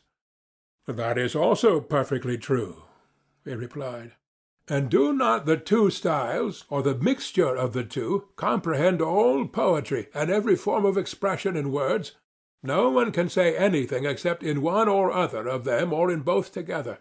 They include all, he said.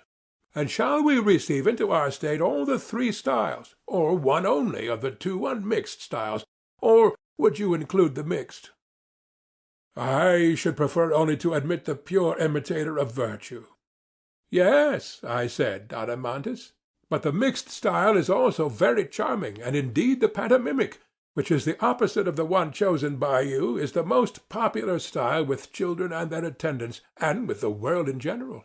I do not deny it. But I suppose you would argue that such a style is unsuitable to our state, in which human nature is not twofold or manifold, for one man plays one part only.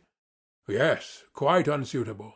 And this is the reason why in our state, and in our state only, we shall find a shoemaker to be a shoemaker, and not a pilot also, and a husbandman to be a husbandman, and not a die-cast also, and a soldier, and not a trader also, and the same throughout. True, he said. And therefore, when any one of these pantomimic gentlemen, who are so clever that they can imitate anything, comes to us and makes a proposal to exhibit himself and his poetry, we will fall down and worship him as a sweet and holy and wonderful being, but we must also inform him that in our state such as he are not permitted to exist. The law will not allow them. And so, when we have anointed him with myrrh and set a garland of wool upon his head, we shall send him away to another city, for we mean to employ for our soul's health the rougher and severer poet or story-teller, who will imitate the style of the virtuous only, and will follow those models which we prescribed at first when we began the education of our soldiers. We certainly will, he said, if we have the power. Then now, my friend, I said, that part of music or literary education which relates to the story or myth may be considered to be finished, for the matter and manner have both been discussed. I think so too, he said. End of Book 3, Part 1. Book 3, Part 2 of The Republic, by Plato. Next in order will follow melody and song. That is obvious. Every one can see already what we ought to say about them, if we are to be consistent with ourselves. I fear, said Glaucon, laughing, that the word every one hardly includes me, for I cannot at the moment say what they should be, though I may guess. At any rate, you can tell that a song or ode has 3 parts, the words, the melody, and the rhythm. That degree of knowledge I may presuppose. Yes, he said, so much as that you may. And as for the words, there will surely be no difference between words which are and which are not set to music.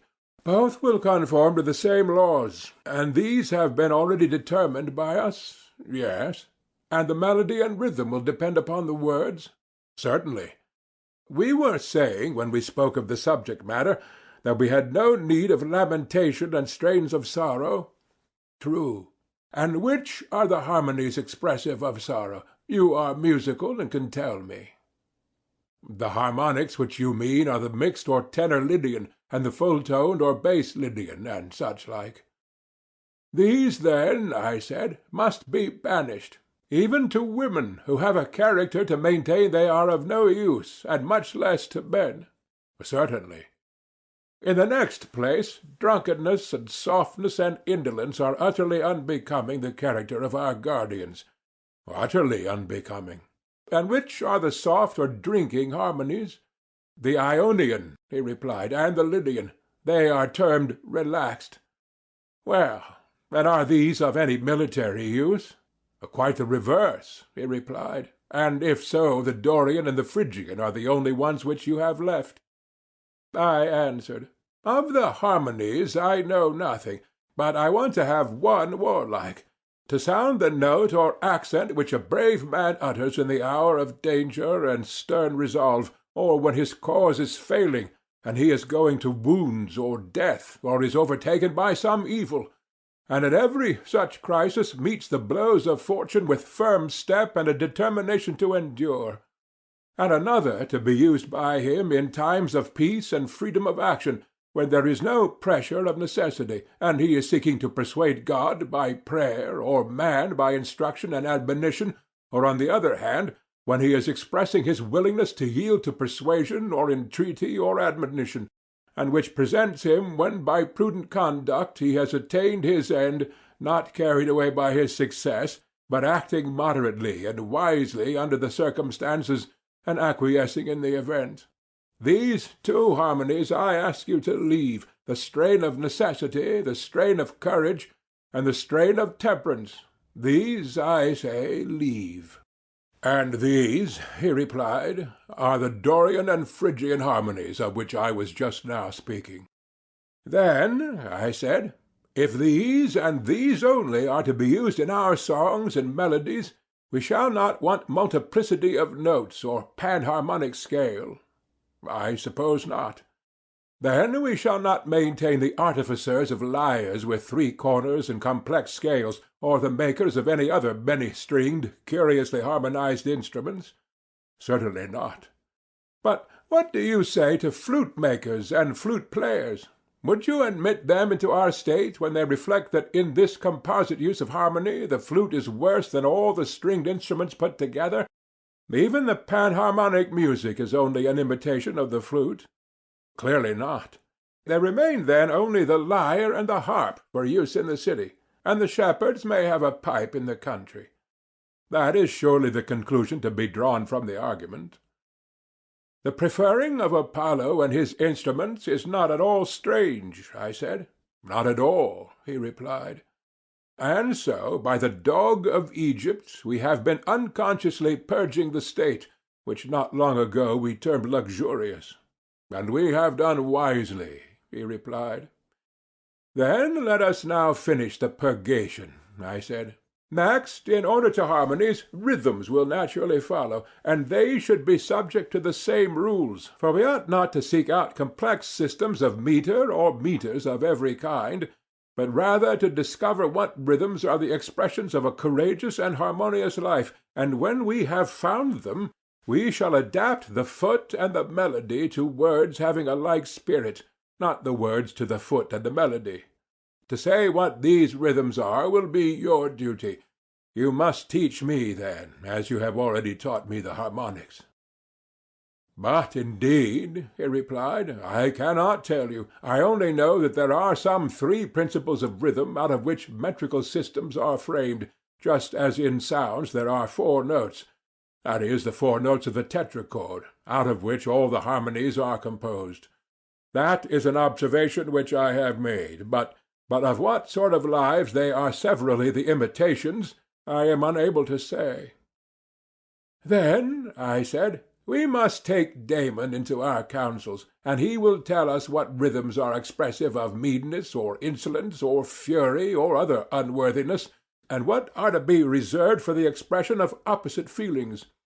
And I think that I have an indistinct recollection of his mentioning a complex Cretic rhythm, also a dactylic or heroic, and he arranged them in some manner which I do not quite understand, making the rhythms equal in the rise and fall of the foot, long and short alternating, and, unless I am mistaken, he spoke of an iambic as well as a trochaic rhythm, and assigned to them short and long quantities.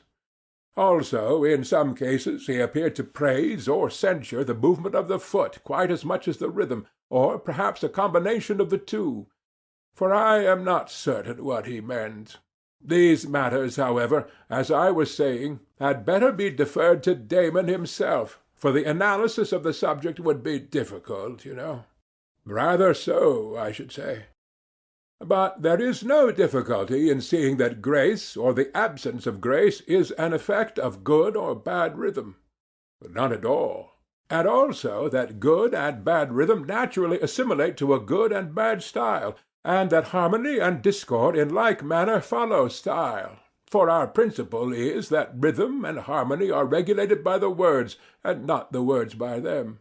Just so, he said, they should follow the words. And will not the words and the character of the style depend on the temper of the soul? Yes. And everything else on the style? Yes. Then beauty of style and harmony and grace and good rhythm depend on simplicity. I mean the true simplicity of a rightly and nobly ordered mind and character, not that other simplicity which is only a euphemism for folly. Very true, he replied. And if our youth are to do their work in life, must they not make these graces and harmonies their perpetual aim? They must. And surely the art of the painter and every other creative and constructive art are full of them, weaving, embroidery, architecture, and every kind of manufacture, also nature, animal and vegetable. In all of them there is a grace or the absence of grace, and ugliness and discord and inharmonious motion are nearly allied to ill words and ill nature, as grace and harmony are the twin sisters of goodness and virtue, and bear their likeness. That is quite true, he said. But shall our superintendents go no further? And are the poets only to be required by us to express the image of the good in their works, on pain, if they do anything else, of expulsion from our state?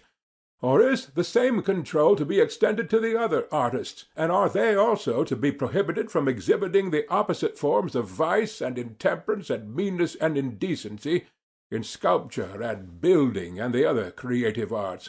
And is he who cannot conform to this rule of ours to be prevented from practising his art in our state, lest the taste of our citizens be corrupted by him?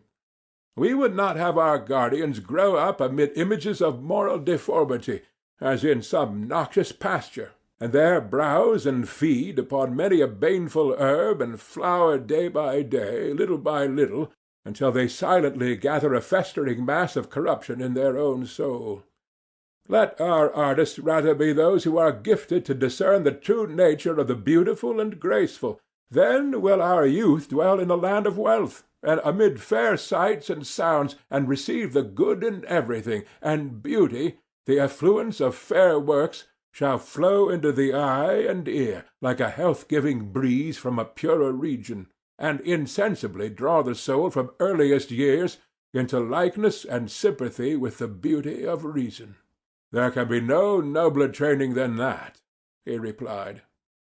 And therefore, I said, Glaucon, musical training is a more potent instrument than any other, because rhythm and harmony find their way into the inward places of the soul, on which they mightily fasten, imparting grace and making the soul of him who is rightly educated graceful, or of him who is ill-educated ungraceful, and also because he who has received this true education of the inner being will most shrewdly perceive omissions or faults in art and nature, and with a true taste, while he praises and rejoices over and receives into his soul the good, and becomes noble and good, he will justly blame and hate the bad, now in the days of his youth, even before he is able to know the reason why.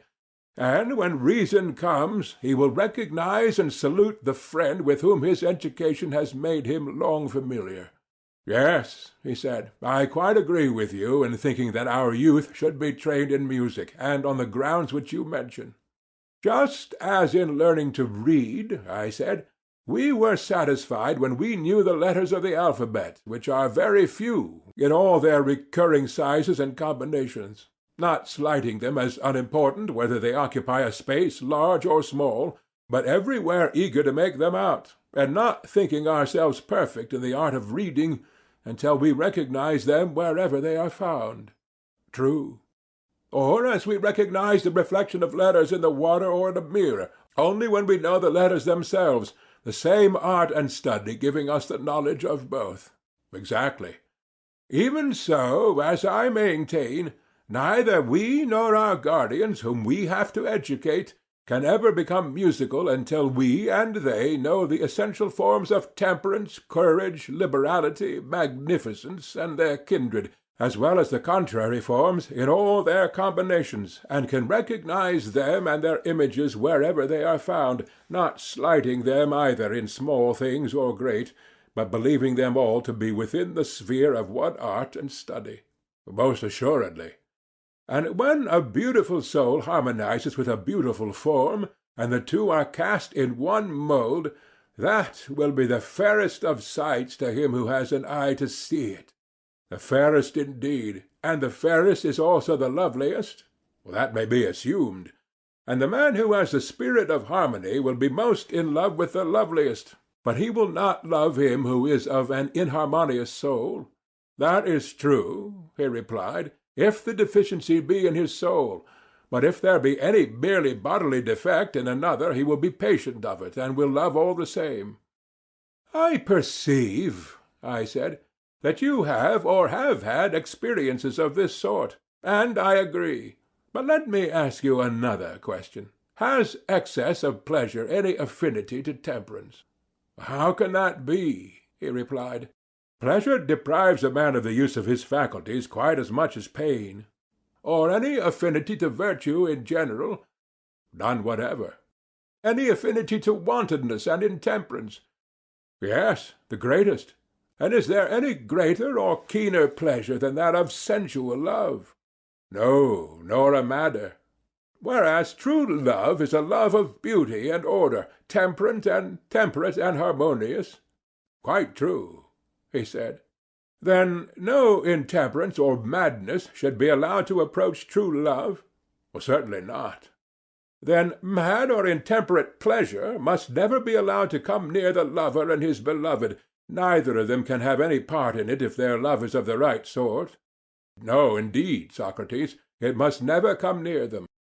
Then I suppose that in the city which we are founding you could make a law to the effect that a friend should use no other familiarity to his love than a father would use to his son, and then only for a noble purpose, and he must first have the other's consent.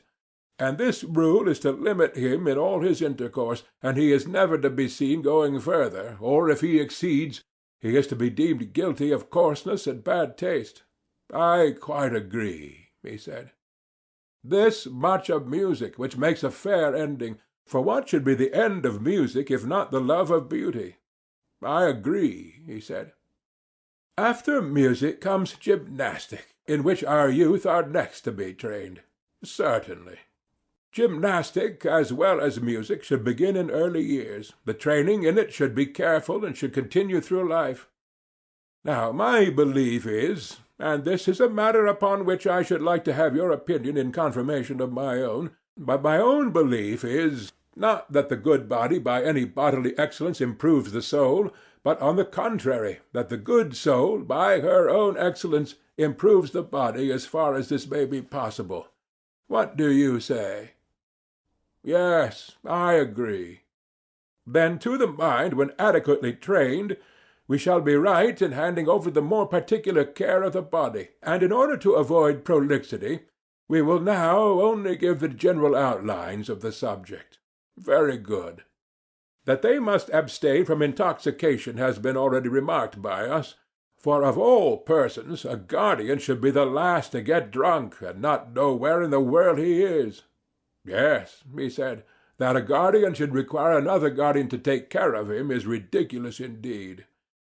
But next, what shall we say of their food? For the men are in training for the great contest of all, are they not? Yes, he said. And will the habit of body of our ordinary athletes be suited to them? Why not? I am afraid, I said, that a habit of body such as they have is but a sleepy sort of thing, and rather perilous to health. Do you not observe that these athletes sleep away their lives, and are liable to most dangerous illnesses if they depart, in ever so slight a degree, from their customary regimen? Yes, I do. Then, I said, a finer sort of training will be required for our warrior athletes, who are to be like wakeful dogs, and to see and hear with the utmost keenness, amid the many changes of water and also of food, of summer heat and winter cold, which they will have to endure when on a campaign. They must be liable to break down in health. That is my view. The really excellent gymnastic is twin sister of that simple music which we were just now describing. How so? Why, I conceive that there is a gymnastic which, like our music, is simple and good, and especially the military gymnastic. What do you mean? My meaning may be learned from Homer. He, you know, feeds his heroes at their feasts, when they are campaigning, on soldiers' fare.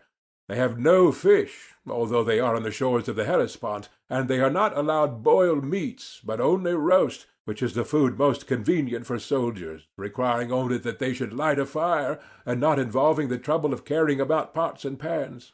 True. And I can hardly be mistaken in saying that sweet sauces are nowhere mentioned in Homer. In proscribing them, however, he is not singular. All professional athletes are well aware that a man who is to be in good condition should take nothing of the kind. Yes, he said, and knowing this, they are quite right in not taking them. Then you would not approve of the Syracusan dinners, and the refinements of Sicilian cookery? I think not. Nor, if a man is to be in condition, would you allow him to have a Corinthian girl as his fair friend? Certainly not. Neither would you approve of the delicacies, as they are thought, of Athenian confectionery? Certainly not. All such feeding and living may be rightly compared by us to melody and song composed in the panharmonic style, and in all the rhythms. Exactly. There complexity engendered license, and here disease. Whereas simplicity in music was the parent of temperance in the soul, and simplicity in gymnastic of health in the body. Most true, he said. But when intemperance and diseases multiply in a state, halls of justice and medicine are always being opened, and the arts of the doctor and the lawyer give themselves airs, finding how keen is the interest which not only the slaves but the freemen of the city take about them. Of course. And yet what greater proof can there be of a bad and disgraceful state of education than this, that not only artisans and the meaner sort of people need the skill of first-rate physicians and judges, but also those who would profess to have had a liberal education? Is it not disgraceful, and a great sign of want of good breeding, that a man should have to go abroad for his law and physic because he has none of his own at home, and must therefore surrender himself into the hands of other men whom he makes lords and judges over him? Of all things, he said, the most disgraceful.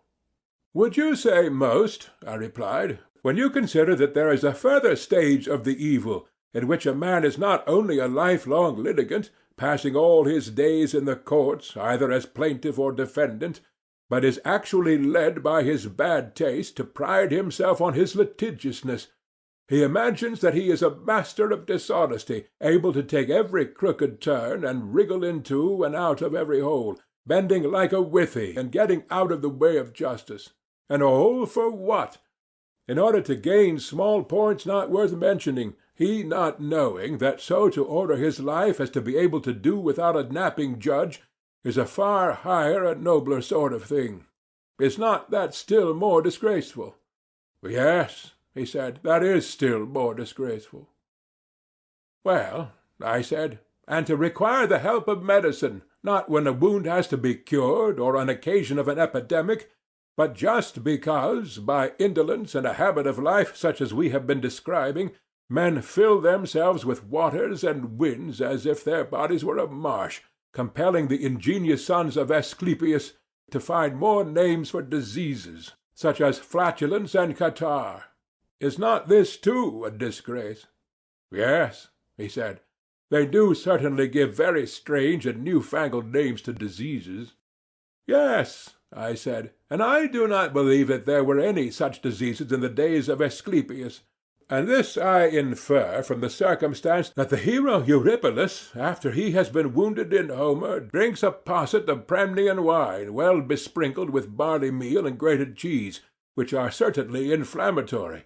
And yet the sons of Asclepius, who were at the Trojan war, do not blame the damsel who gives him the drink, or rebuke Patroclus, who is treating his case. Well, he said, that was surely an extraordinary drink to be given to a person in his condition. Not so extraordinary, I replied, if you bear in mind that in former days, as is commonly said, before the time of Herodicus, the guild of Asclepius did not practice our present system of medicine, which may be said to educate diseases. But Herodicus, being a trainer, and himself of a sickly constitution, by a combination of training and doctoring, found out a way of torturing first and chiefly himself, and secondly the rest of the world. How was that? He said. By the intervention of lingering death. For he had a mortal disease which he perpetually tended, and as recovery was out of the question, he passed his entire life as a valetudinarian. He could do nothing but attend upon himself, and he was in constant torment whenever he departed in anything from his usual regimen, and so, dying hard by the help of science, he struggled on to old age. A rare reward for his skill. Yes, I said, a reward which a man might fairly expect who never understood that if Asclepius did not instruct his descendants in valetudinarian arts, the omission arose, not from ignorance or inexperience of such a branch of medicine, but because he knew that in all well-ordered states every individual has an occupation to which he must attend, and has therefore no leisure to spend in continually being ill. This we remark in the case of the artisan, but ludicrously enough do not apply the same rule to people of the richer sort. How do you mean? He said. I mean this. When a carpenter is ill, he asks the physician for a rough and ready cure, an emetic or purge or a cautery or the knife. These are his remedies. And if someone prescribes for him a course of dietetics, and tells him that he must swathe and swaddle his head, and all that sort of thing, he replies at once that he has no time to be ill, and that he sees no good in a life which is spent in nursing his disease to the neglect of his customary employment, and therefore, bidding good-bye to this sort of physician, he resumes his ordinary habits, and either gets well and lives and does his business, or, if his constitution fails, he dies and has no more trouble. Yes, he said, and a man in his condition of life ought to use the art of medicine thus far only. Has he not, I said, an occupation? And what profit would there be in his life if he were deprived of his occupation? Quite true, he said. But with a rich man this is otherwise. Of him we do not say that he has any specially appointed work which he must perform, if he would live. He is generally supposed to have nothing to do. Then you have heard of the saying of Phocyclides, that as soon as a man has a livelihood he should practise virtue? Nay, he said. "I think that he had better begin somewhat sooner." "Let us not have a dispute with him about this," I said, "but rather ask ourselves, is the practice of virtue obligatory on the rich man, or can he live without it? And if obligatory on him, then let us raise a further question, whether this dieting of disorders, which is an impediment to the application of the mind in carpentering and the mechanical arts, does not equally stand in the way of the sentiment of Phocyclides." "Of that," he replied, "there can be no doubt. Such excessive care of the body, when carried beyond the rules of gymnastic, is most inimical to the practice of virtue."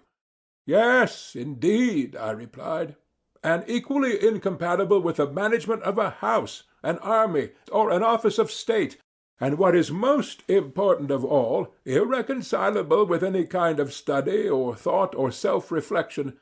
There is a constant suspicion that headache and giddiness are to be ascribed to philosophy, and hence all practising or making trial of virtue in the higher sense is absolutely stopped. For a man is always fancying that he is being made ill, and is in constant anxiety about the state of his body." "Yes, likely enough."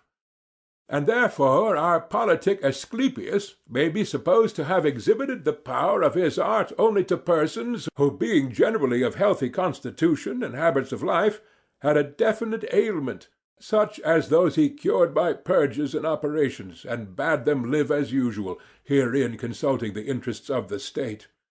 But bodies which disease had penetrated through and through he would not have attempted to cure by gradual processes of evacuation and infusion.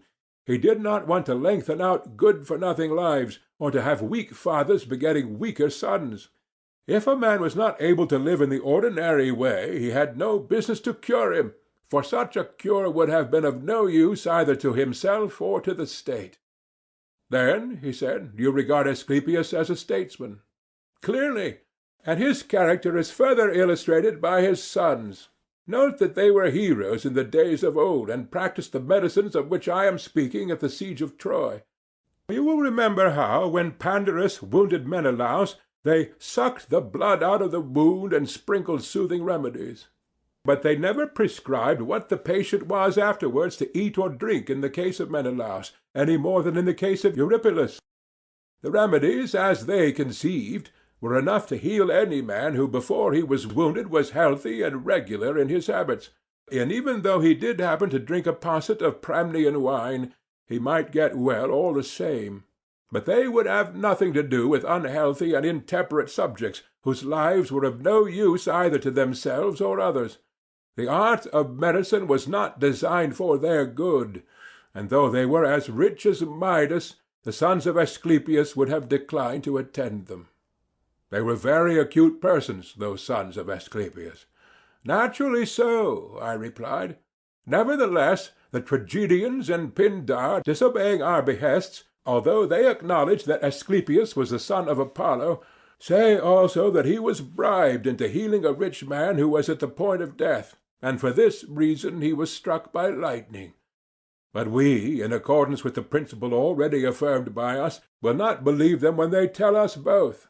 If he was the son of a god, we maintain that he was not avaricious, or if he was avaricious, he was not the son of a god.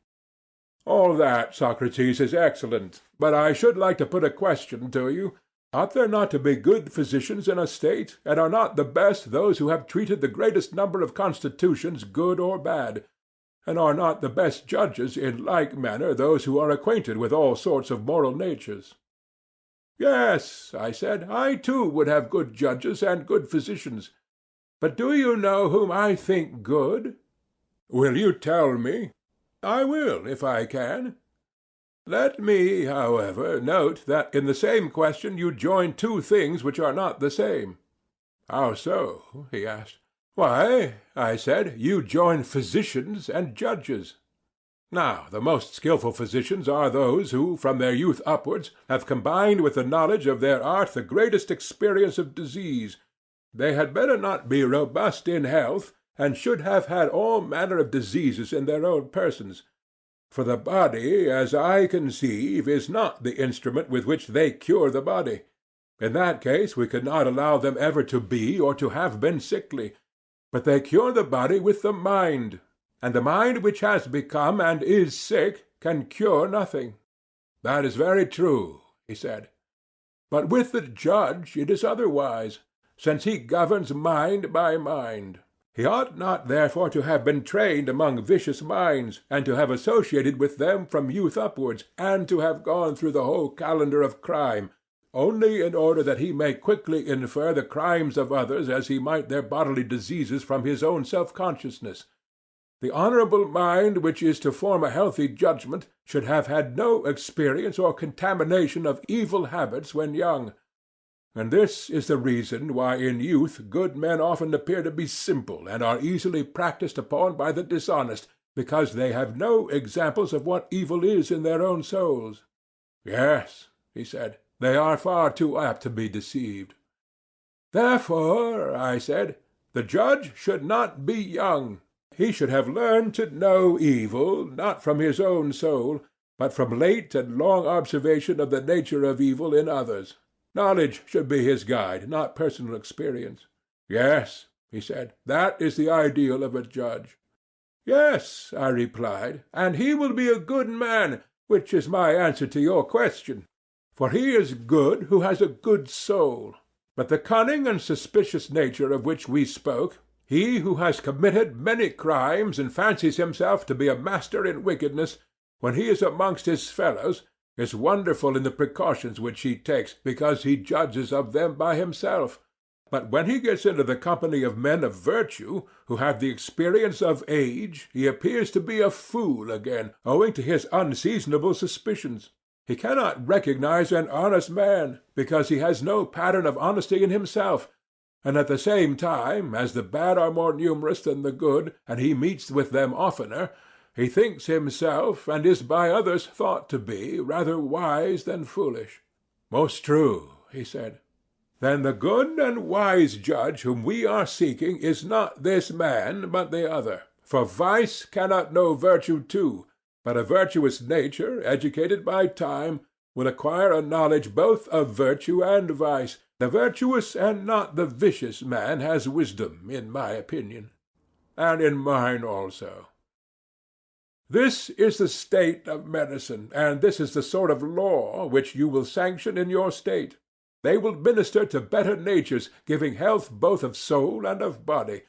But those who are diseased in their bodies they will leave to die, and the corrupt and incurable souls they will put an end to themselves.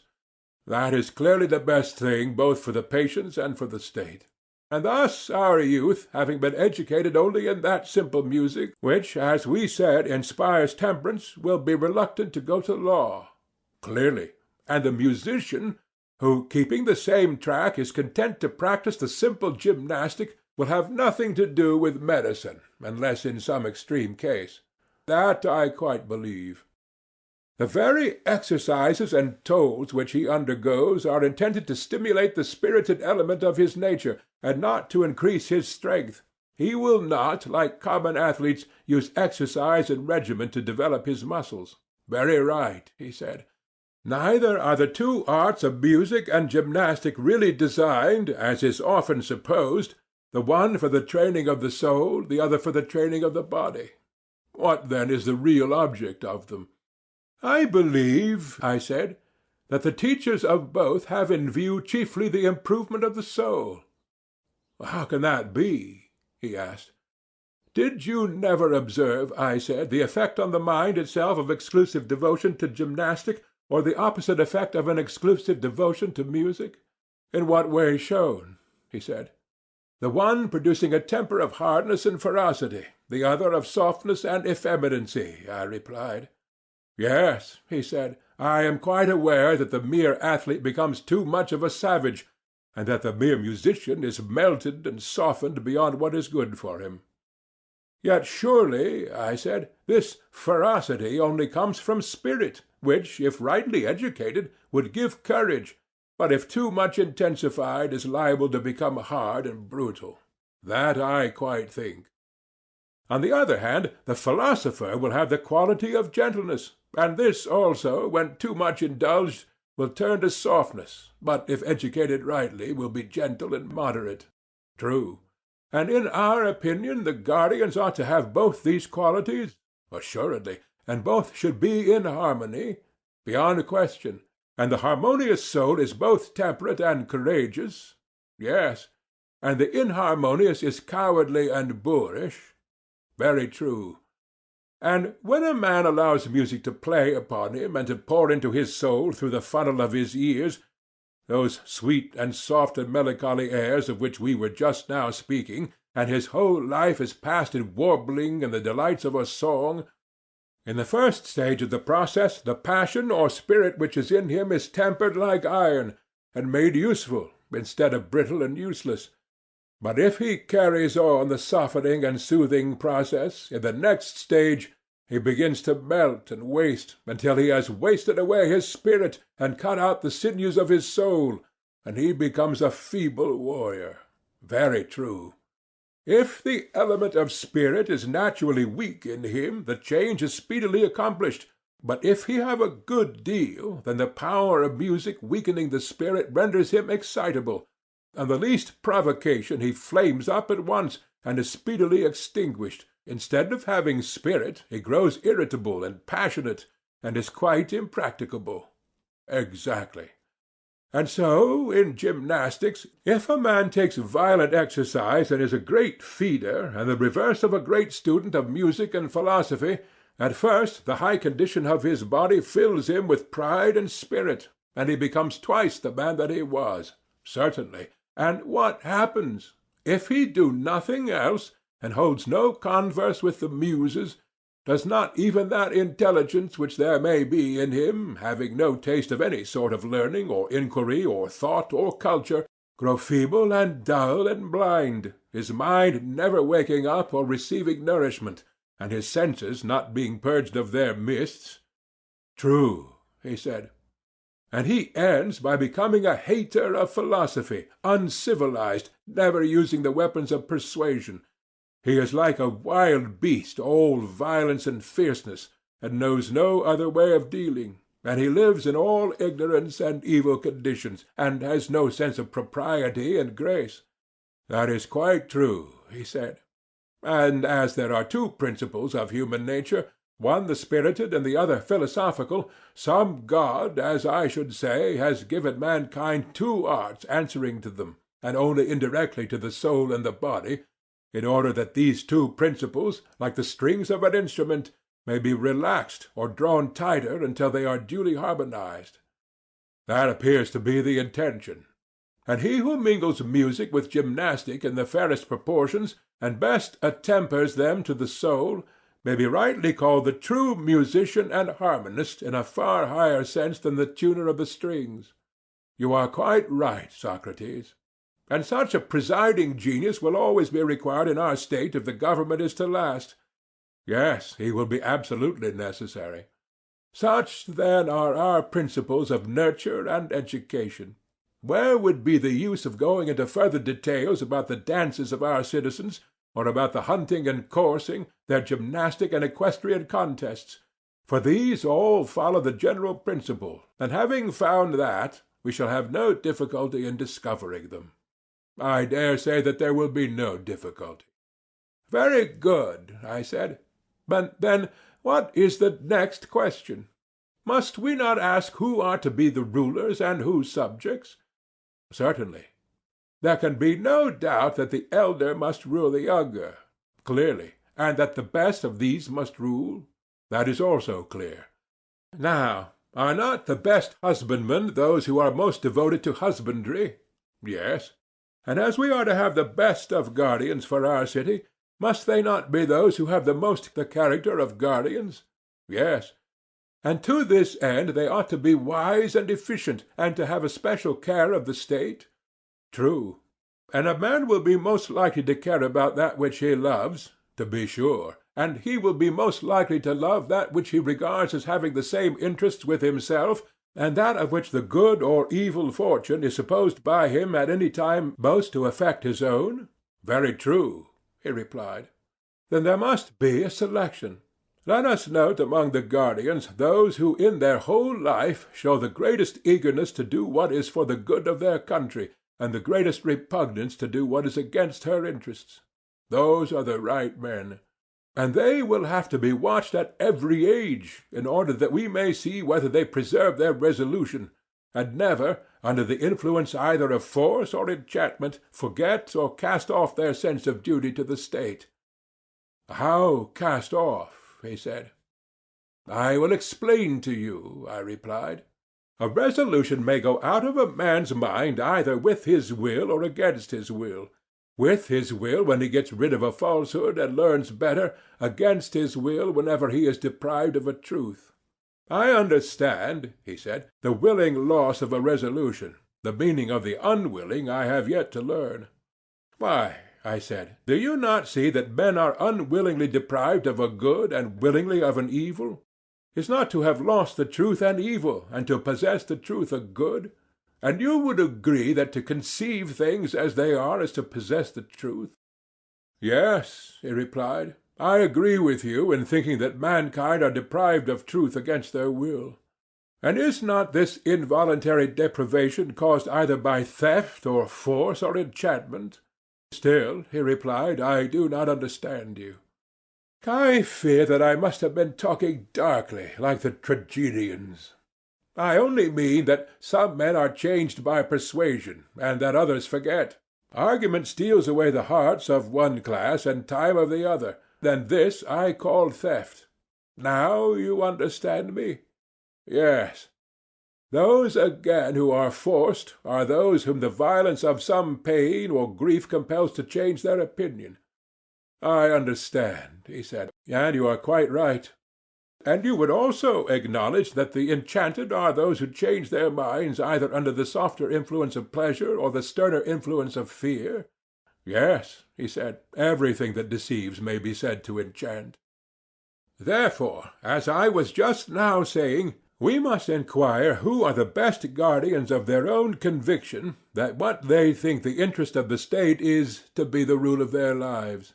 We must watch them from their youth upwards, and make them perform actions in which they are most likely to forget or to be deceived.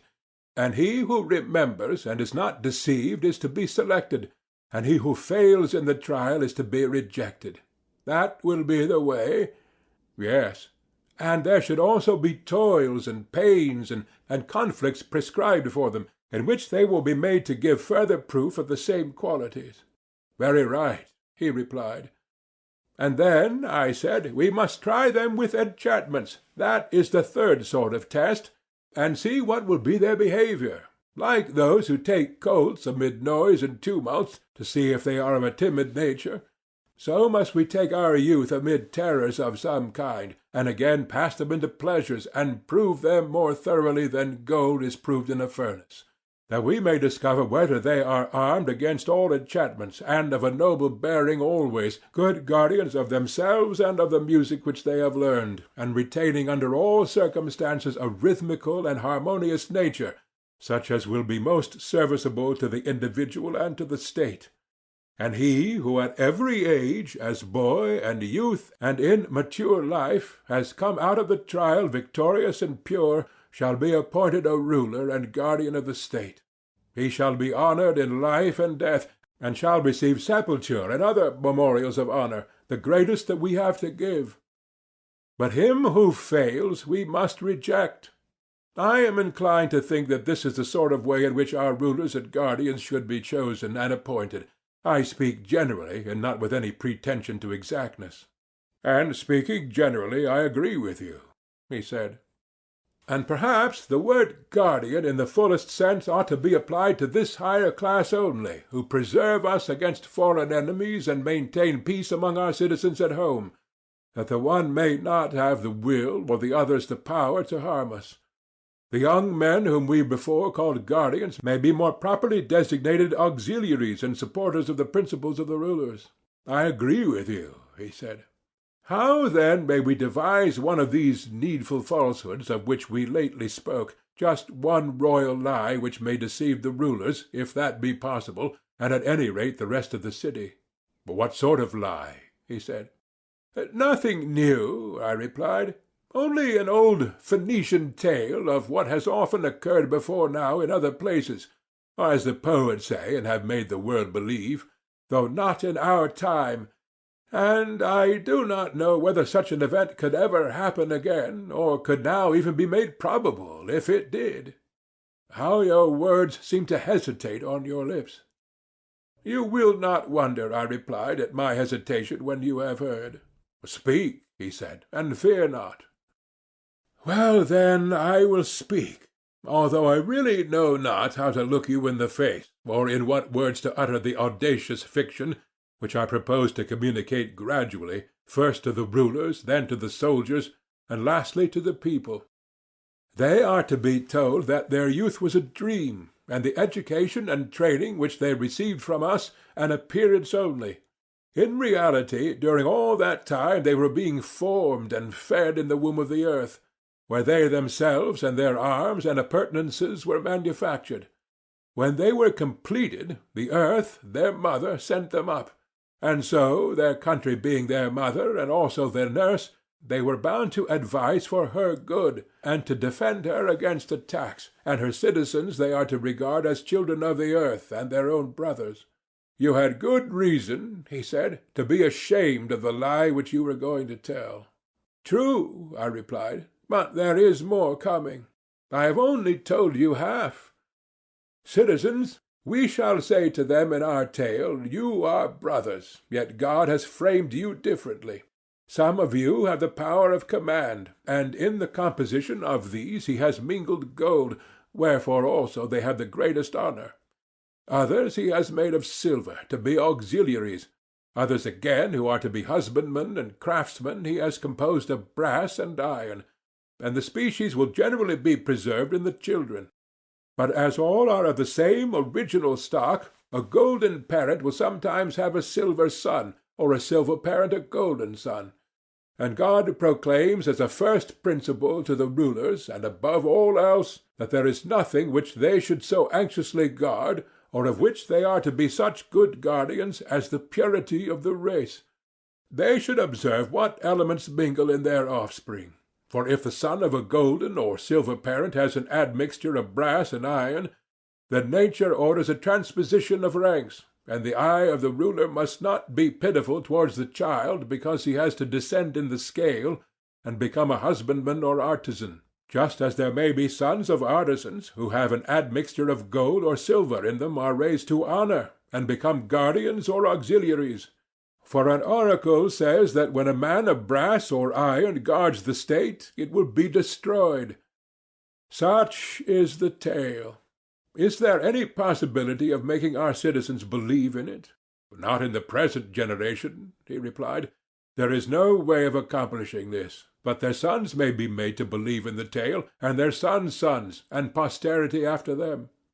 I see the difficulty, I replied. Yet the fostering of such a belief will make them care more for the city and for one another. Enough, however, of the fiction, which may now fly abroad upon the wings of rumour, while we arm our earth-born heroes and lead them forth under the command of their rulers. Let them look round and select a spot whence they can best suppress insurrection, if any prove refractory within, and also defend themselves against enemies, who like wolves may come down on the fold from without. There let them encamp, and when they have encamped, let them sacrifice to the proper gods and prepare their dwellings. Just so, he said. And their dwellings must be such as will shield them against the cold of winter and the heat of summer. I suppose you mean houses, he replied. But yes, I said, but they must be houses of soldiers and not of shopkeepers. What is the difference? He said. That I will endeavor to explain, I replied. To keep watchdogs who from want of discipline or hunger or some evil habit or other would turn upon the sheep and worry them, and behave not like dogs but wolves, would be a foul and monstrous thing in a shepherd. Truly monstrous, he said.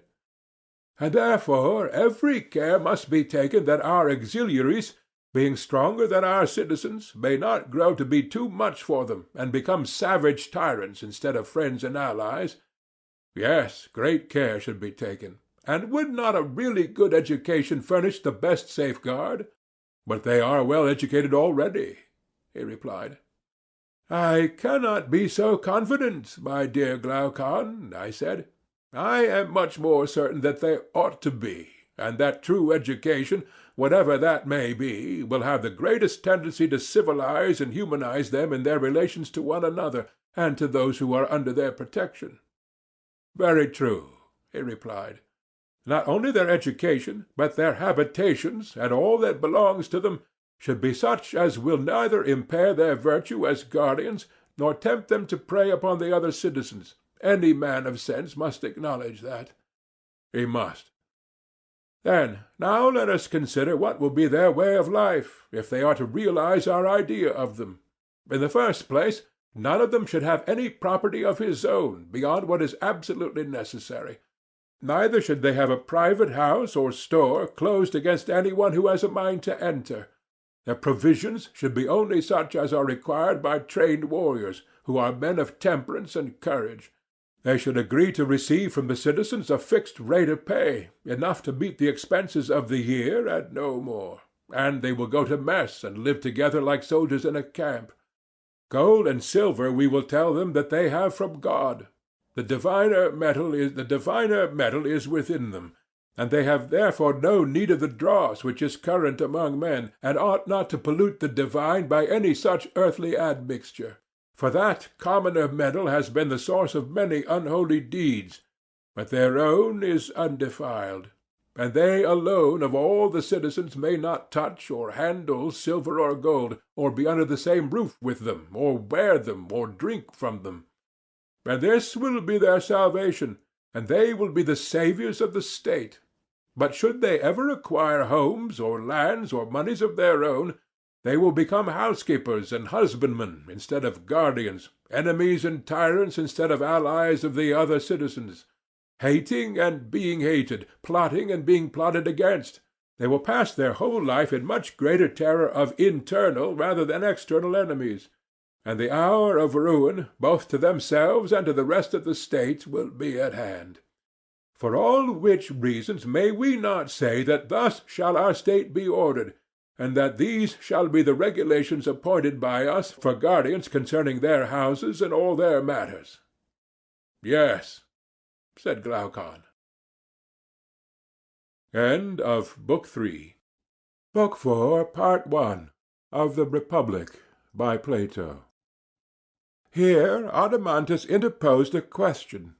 "How would you answer, Socrates," said he, "if a person were to say that you are making these people miserable, and that they are the cause of their own unhappiness?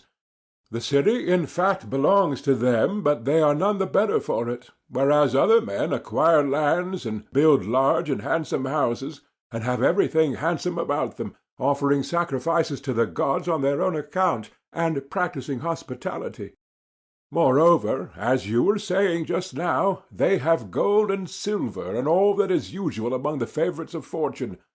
But our poor citizens are no better than mercenaries who are quartered in the city and are always mounting guard." "Yes," I said, "and you may add that they are only fed, and not paid in addition to their food, like other men. And therefore they cannot, if they would, take a journey of pleasure. They have no money to spend on a mistress, or on any luxurious fancy, which, as the world goes, is thought to be happiness, and many other accusations of the same nature might be added." "But," said he, "let us suppose all this to be included in the charge." "You mean to ask," I said, "what will be our answer?" "Yes." "If we proceed along the old path, my belief," I said, "is that we shall find the answer. And our answer will be that, even as they are, our guardians may very likely be the happiest of men. But our aim in founding the state was not the disproportionate happiness of any one class, but the greatest happiness of the whole. We thought that in a state which is ordered with a view to the good of the whole, we should be most likely to find justice, and having found them, we might then decide which of the two is the happier. At present, I take it, we are fashioning the happy state not piecemeal or with a view of making a few happy citizens, but as a whole, and by we will proceed to view the opposite kind of state. Suppose that we were painting a statue, and someone came up to us and said, 'Why do you not put the most beautiful colors on the most beautiful parts of the body? The eyes ought to be purple, but you have made them black.' To him we might fairly answer, 'Sir, you would not surely have us beautify the eyes to such a degree that they are no longer eyes? Consider rather whether, by giving this or the other features their due proportion, we make the whole beautiful. And so I say to you, do not compel us to assign to the guardians a sort of happiness which will make them anything but guardians. For we too can clothe our husbandmen in royal apparel, and set crowns of gold on their heads, and bid them till the ground as much as they like, and no more.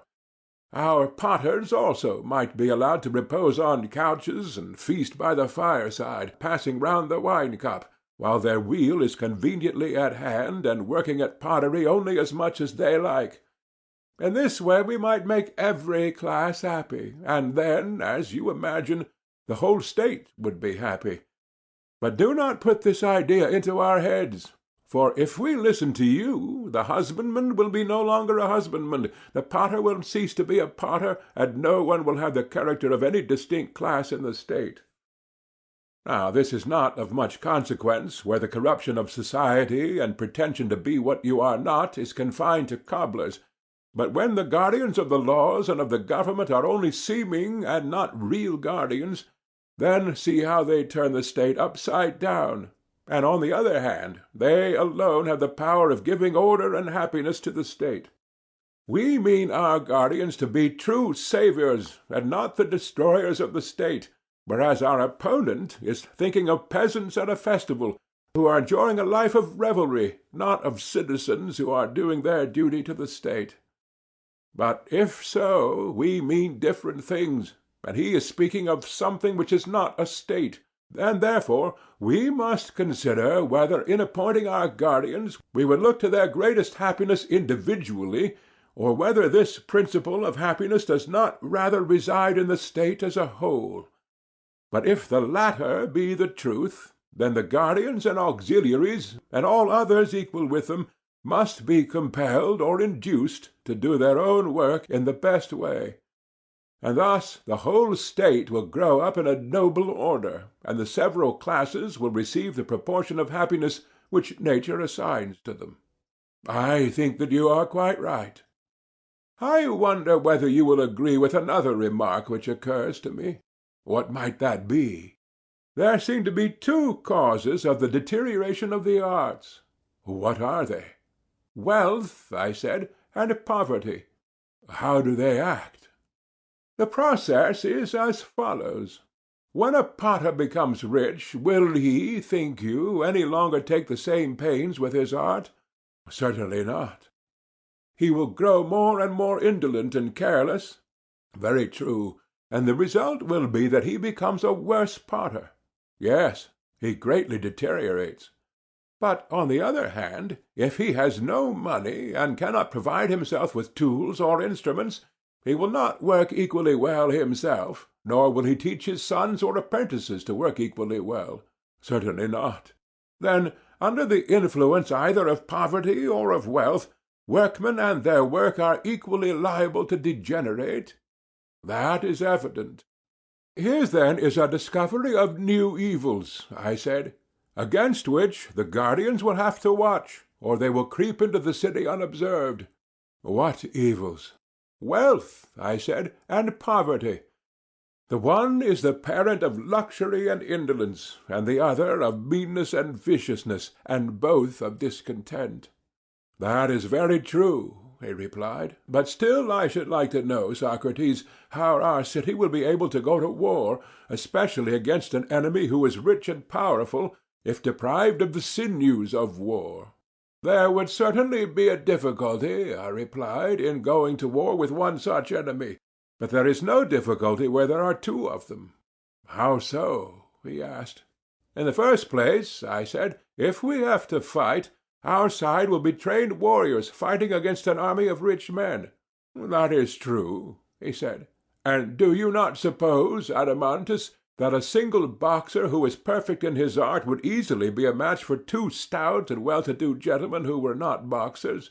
Hardly, if they came upon him at once. What now, I said, if we were able to run away and then turn and strike at the one who first came up, and supposing he were to do this several times under the heat of a scorching sun, might he not, being an expert, overturn more than one stout personage? Certainly, he said. There would be nothing wonderful in that.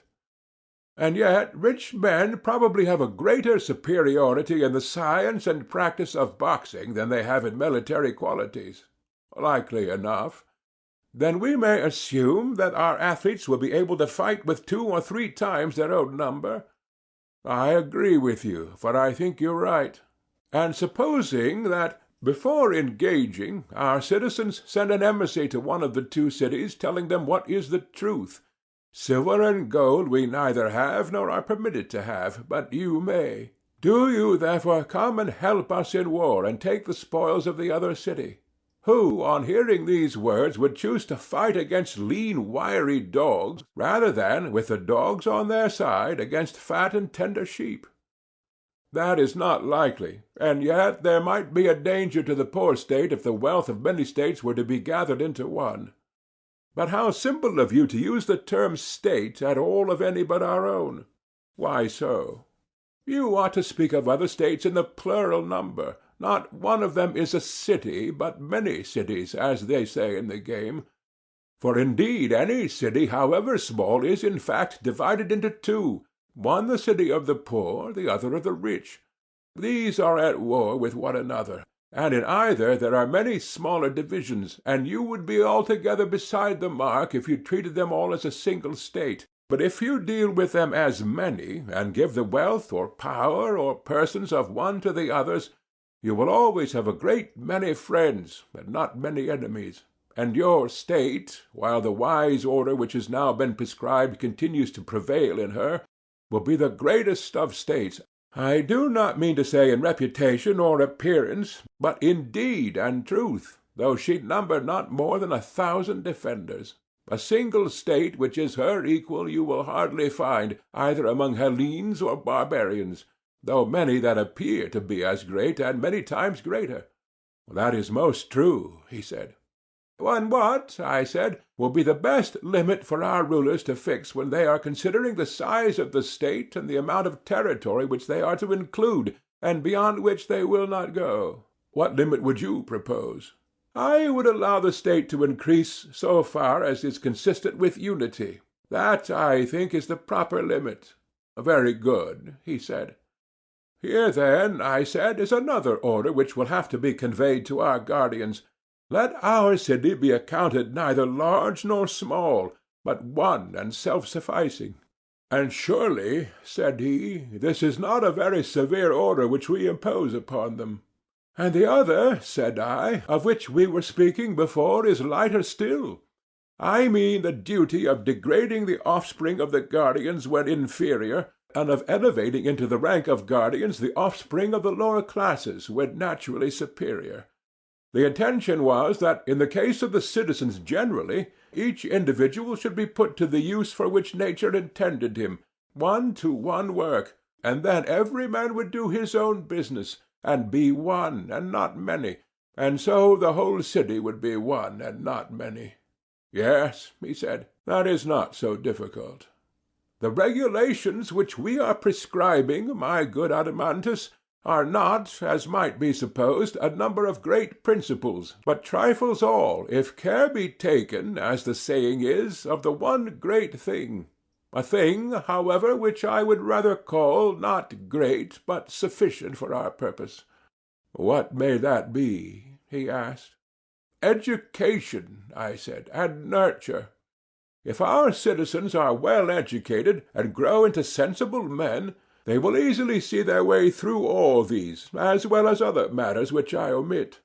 Such, for example, as marriage, the possession of women, and the procreation of children, which will all follow the general principle that friends have all things in common, as the proverb says. That will be the best way of settling them. Also, I said, The state, if once started well, moves with accumulating force like a wheel. For good nurture and education implant good constitutions, and these good constitutions taking root in a good education improve more and more, and this improvement affects the breed in man as in other animals. Very possibly, he said. Then, to sum up, this is the point to which, above all, the attention of our rulers should be directed, that music and gymnastic be preserved in their original form, and no innovation made. They must do their utmost to maintain them intact, and when any one says that mankind must regard the newest song which the singers have, they will be afraid that he may be praising, not new songs, but a new kind of song. And this ought not to be praised, or conceived to be the meaning of the poet. For any musical innovation is full of danger to the whole state, and ought to be prohibited. So Damon tells me, and I can quite believe him.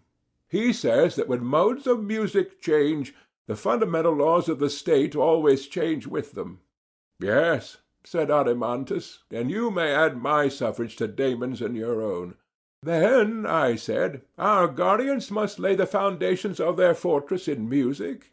Yes, he said, the lawlessness of which you speak too easily steals in.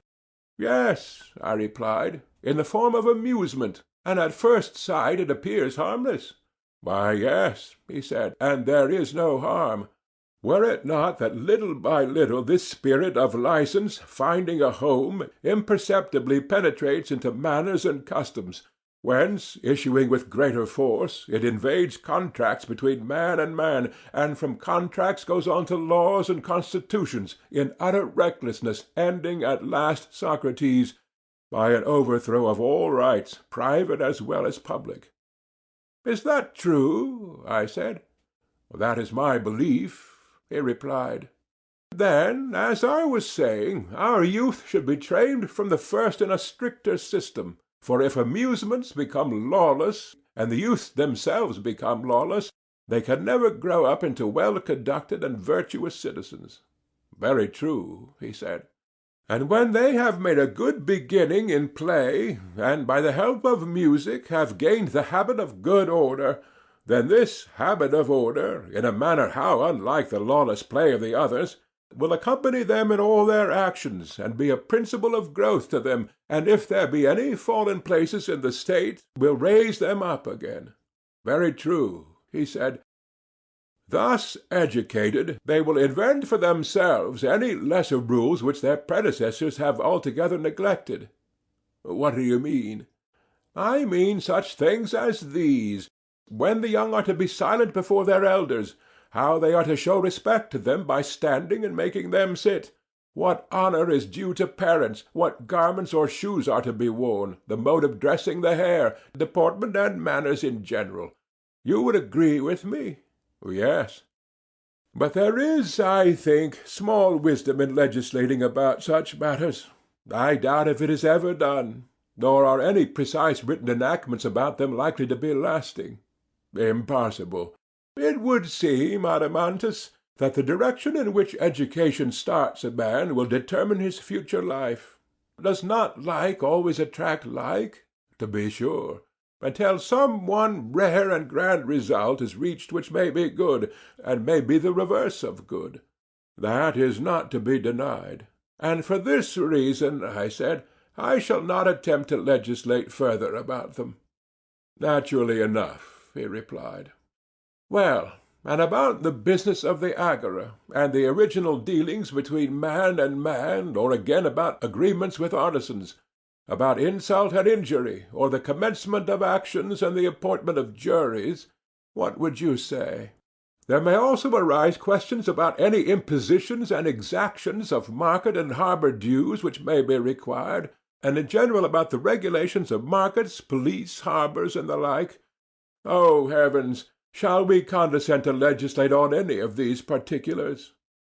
I think, he said, that there is no need to impose laws about them on good men. What regulations are necessary they will find out soon enough for themselves.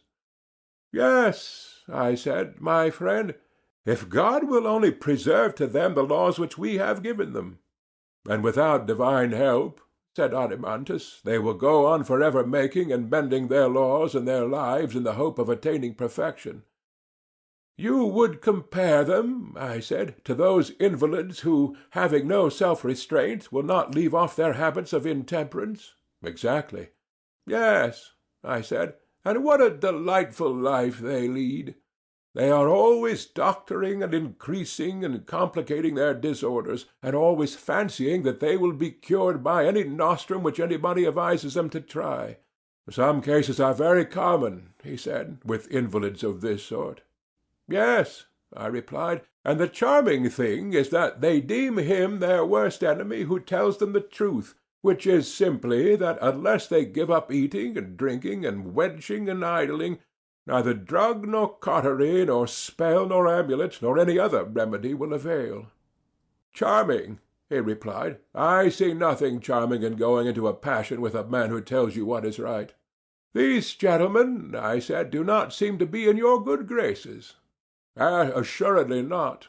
Nor would you praise the behavior of states which act like the men whom I was just now describing, for are there not ill-ordered states in which the citizens are forbidden under pain of death to alter the constitution, and yet he who most sweetly courts those who live under this regime, and indulges them, and fawns upon them, and is skilful at anticipating and gratifying their humours, is held to be a great and good statesman? Do not these states resemble the persons whom I was describing?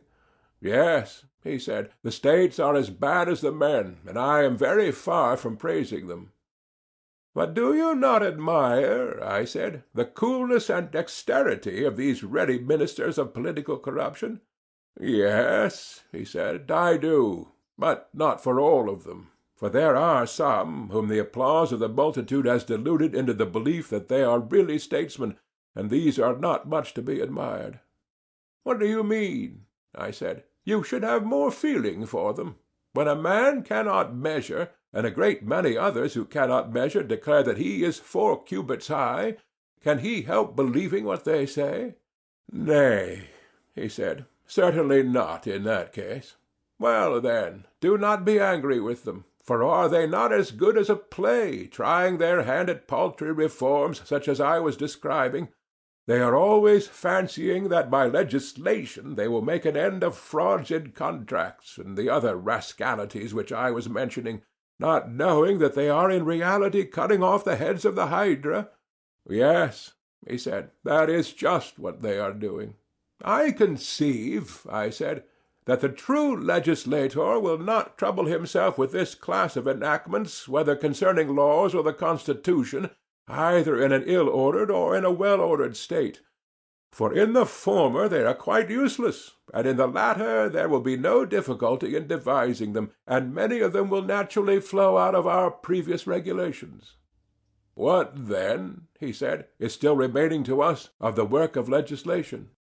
Nothing to us, I replied, but to Apollo, the god of Delphi, there remains the ordering of the greatest and noblest and chiefest things of all. Which are they? He said. The institution of temples and sacrifices, and the entire service of gods, demigods, and heroes. Also the ordering of the repositories of the dead, and the rites which have to be observed by him who would propitiate the inhabitants of the world below. These are matters of which we are ignorant ourselves, and as founders of a city we should be unwise in trusting them to any interpreter but our ancestral deity. He is the god who sits in the centre, on the navel of the earth, and he is the interpreter of religion to all mankind. You are right, and we will do as you propose. But where, amid all this, is justice? Son of Ariston, tell me where. Now that our city has been made habitable, light a candle and search, and get your brother and Polemarchus and the rest of our friends to help, and let us see where in it we can discover justice, and where injustice, and in what they differ from one another, and which of them the man who would be happy should have for his portion, whether seen or unseen by gods and men. Nonsense, said Glaucon. Did you not promise to search yourself, saying that for you not to help justice in her need would be an impiety? I do not deny that I said so, and as you remind me, I will be as good as my word. But you must join. We will, he replied. Well, then, I hope to make a discovery in this way. I mean to begin with the assumption that our state, if rightly ordered, is perfect.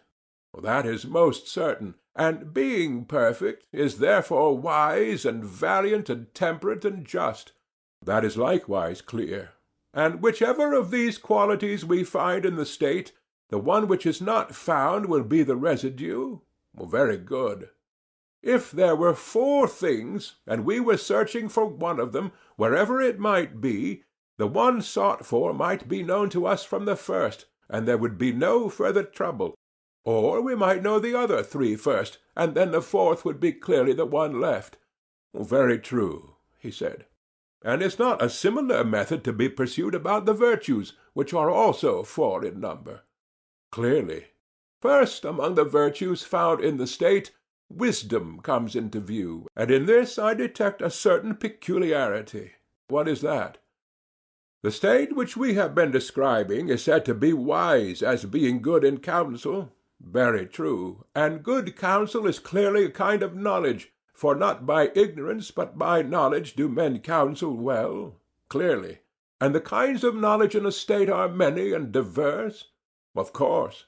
There is the knowledge of the carpenter, but is that the sort of knowledge which gives a city the title of wise and good in counsel?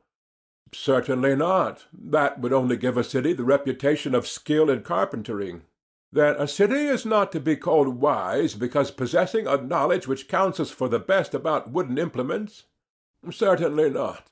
Nor by reason of a knowledge which advises about brazen pots, I said, nor as possessing any other similar knowledge.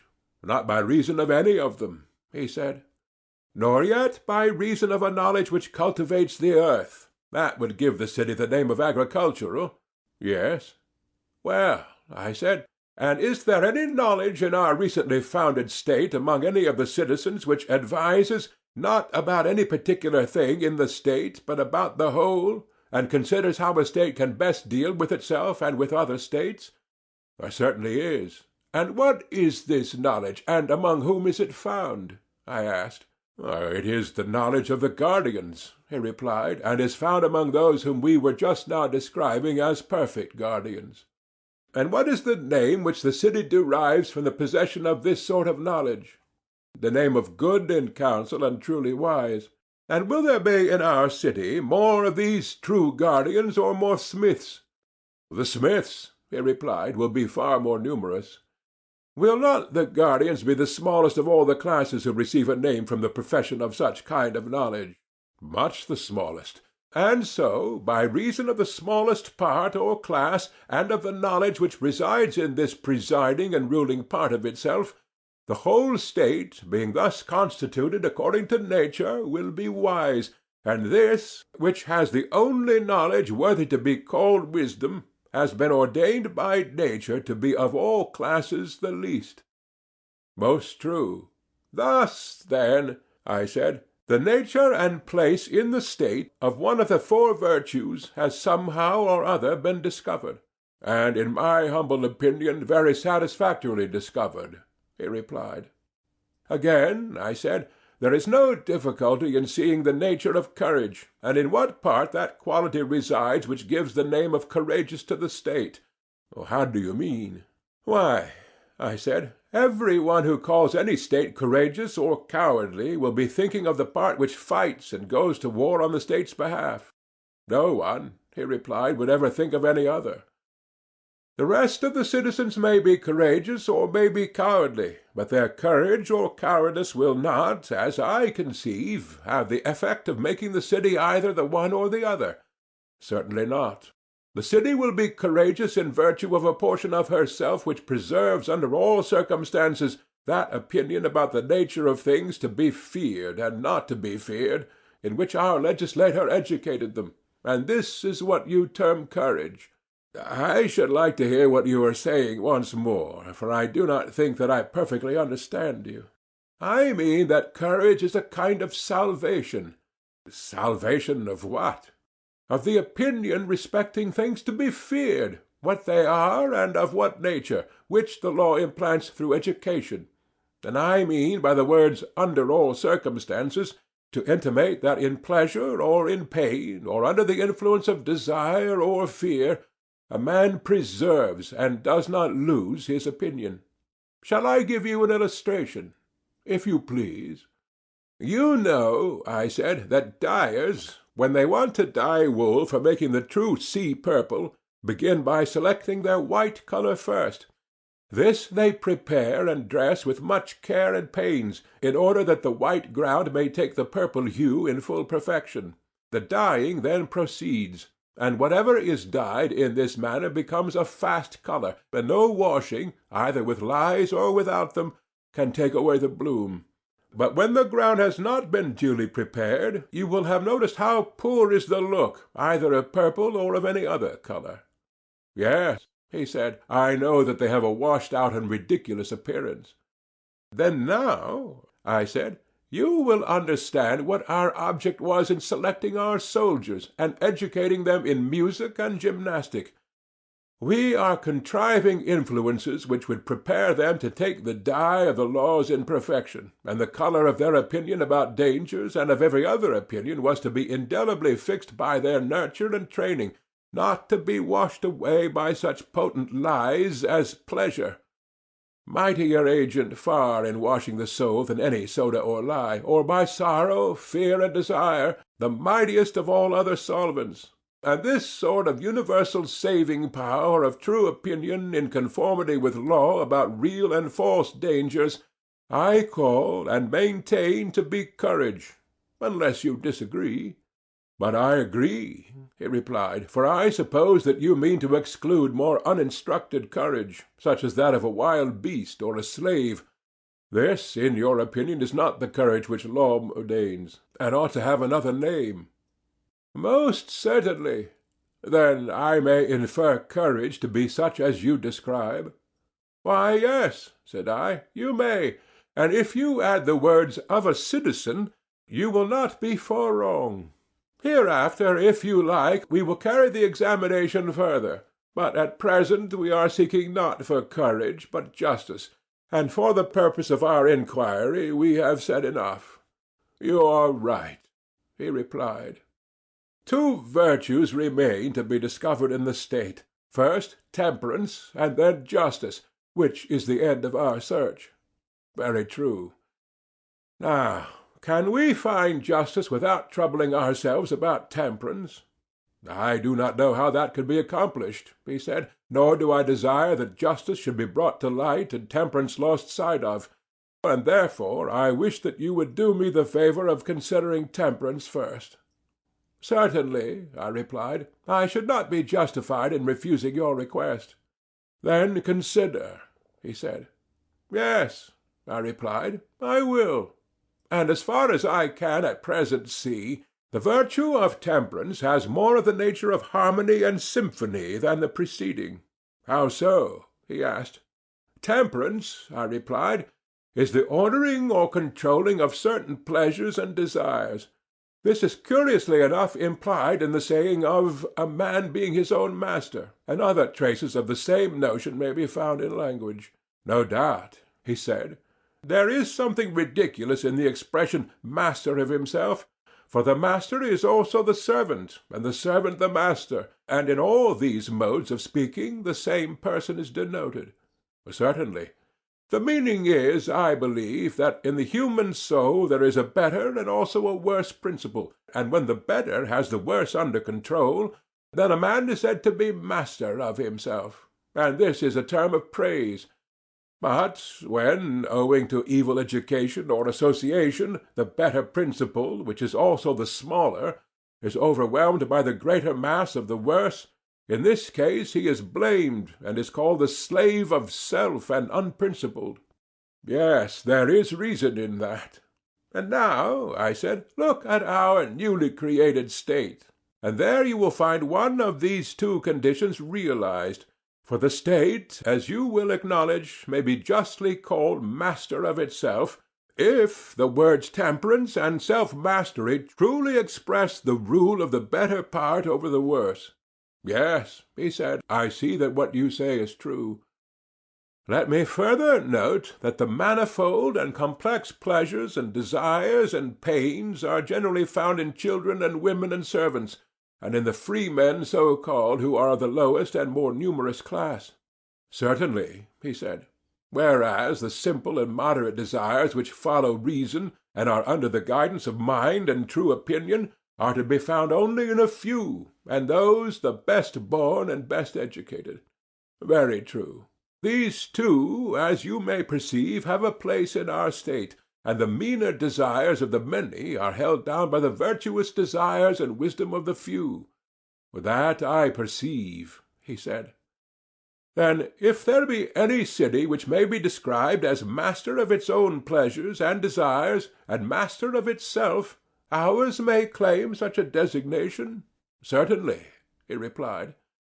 It may also be called temperate, and for the same reasons? Yes. And if there be any state in which rulers and subjects will be agreed as to the question who are to rule, that again will be our state, undoubtedly. And the citizens being thus agreed among themselves, in which class will temperance be found, in the rulers or in their subjects? In both, as I should imagine, he replied. Do you observe that we are not far wrong in our guess that temperance was a sort of harmony? Why so? Why, because temperance is unlike courage and wisdom, each of which resides in a part only, the one making the state wise and the other valiant. Not so temperance, which extends to the whole, and runs through all the notes of the scale, and produces a harmony of the weaker and the stronger and the middle class, whether you suppose them to be stronger or weaker in wisdom or power or numbers or wealth, or anything else. Most truly, then, may we deem temperance to be the agreement of the naturally superior and inferior, as to the right of rule of either, both in states and individuals. I entirely agree with you. And so, I said, we may consider 3 out of the 4 virtues to have been discovered in our state. The last of these qualities which make a state virtuous must be justice, if we only knew what that was. The inference is obvious. The time has then arrived, Glaucon, when, like huntsmen, we should surround the cover, and look sharp that justice does not steal away, and pass out of sight, and escape us. For beyond a doubt she is somewhere in this country. Watch, therefore, and strive to catch a sight of her, and if you see her first, let me know. Would that I could, but you should regard me rather as a follower, who has just eyes enough to see what you show him. That is about as much as I am good for. Offer a prayer with me and follow. I will, but you must show me the way. Here is no path, I said, and the wood is dark and perplexing. Still we must push on. Let us push on. End of Book 4, Part 1. Book 4, Part 2, of the Republic, by Plato. Here I saw something. Hullo, I said, I begin to perceive a track, and I believe that the quarry will not escape. Good news, he said. Truly, I said, we are stupid fellows. Why so? Why, my good sir, at the beginning of our inquiry, ages ago, there was justice tumbling out at our feet, and we never saw her. Nothing could be more ridiculous. Like people who go about looking for what they have in their hands. That was the way with us. We looked not at what we were seeking, but at what was far off in the distance, and therefore, I suppose, we missed her. What do you mean? I mean to say that in reality, for a long time past we have been talking of justice, and have failed to recognize her. I grow impatient at the length of your exordium. Well, then, tell me, I said, whether I am right or not. You remember the original principle which we were always laying down at the foundation of the state, that one man should practice one thing only, the thing to which his nature was best adapted. Now, justice is this principle, or a part of it. Yes, we often said that one man should do one thing only. Further, we affirmed that justice was doing one's own business and not being a busybody. We said so again and again, and many others have said the same to us. Yes, we said so. Then to do one's own business in a certain way may be assumed to be justice. Can you tell me whence I derive this inference? I cannot, but I should like to be told. Because I think that this is the only virtue which remains in the state when the other virtues of temperance and courage and wisdom are abstracted, and that this is the ultimate cause and condition of the existence of all of them, and while remaining in them is also their preservative.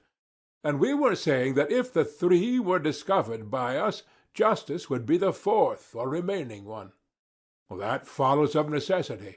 If we are asked to determine which of these four qualities by its presence contributes most to the excellence of the state, whether the agreement of rulers and subjects, or the preservation in the soldiers of the opinion which the law ordains about the true nature of dangers, or wisdom and watchfulness in the rulers, or whether this other which I am mentioning, and which is found in children and women, slave and freeman, artisan, ruler, subject, the quality, I mean, of every one doing his own work, and not being a busybody, would claim the palm, the question is not so easily answered. Certainly, he replied, there would be a difficulty in saying which. Then the power of each individual in the state to do his own work appears to compete with the other political virtues, wisdom, temperance, courage. Yes, he said. And the virtue which enters into this competition is justice? Exactly. Let us look at the question from another point of view. Are not the rulers in a state those to whom you would entrust the office of determining suits at law? Certainly. And are suits decided on any other ground but that a man may neither take what is another's, nor be deprived of what is his own? Yes, that is their principle. Which is a just principle? Yes.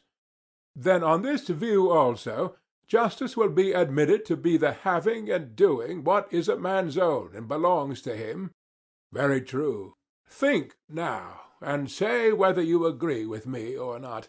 Suppose a carpenter to be doing the business of a cobbler, or a cobbler of a carpenter, and suppose them to exchange their implements or their duties, or the same person to be doing the work of both, or whatever be the change. Do you think that any great harm would result to the state?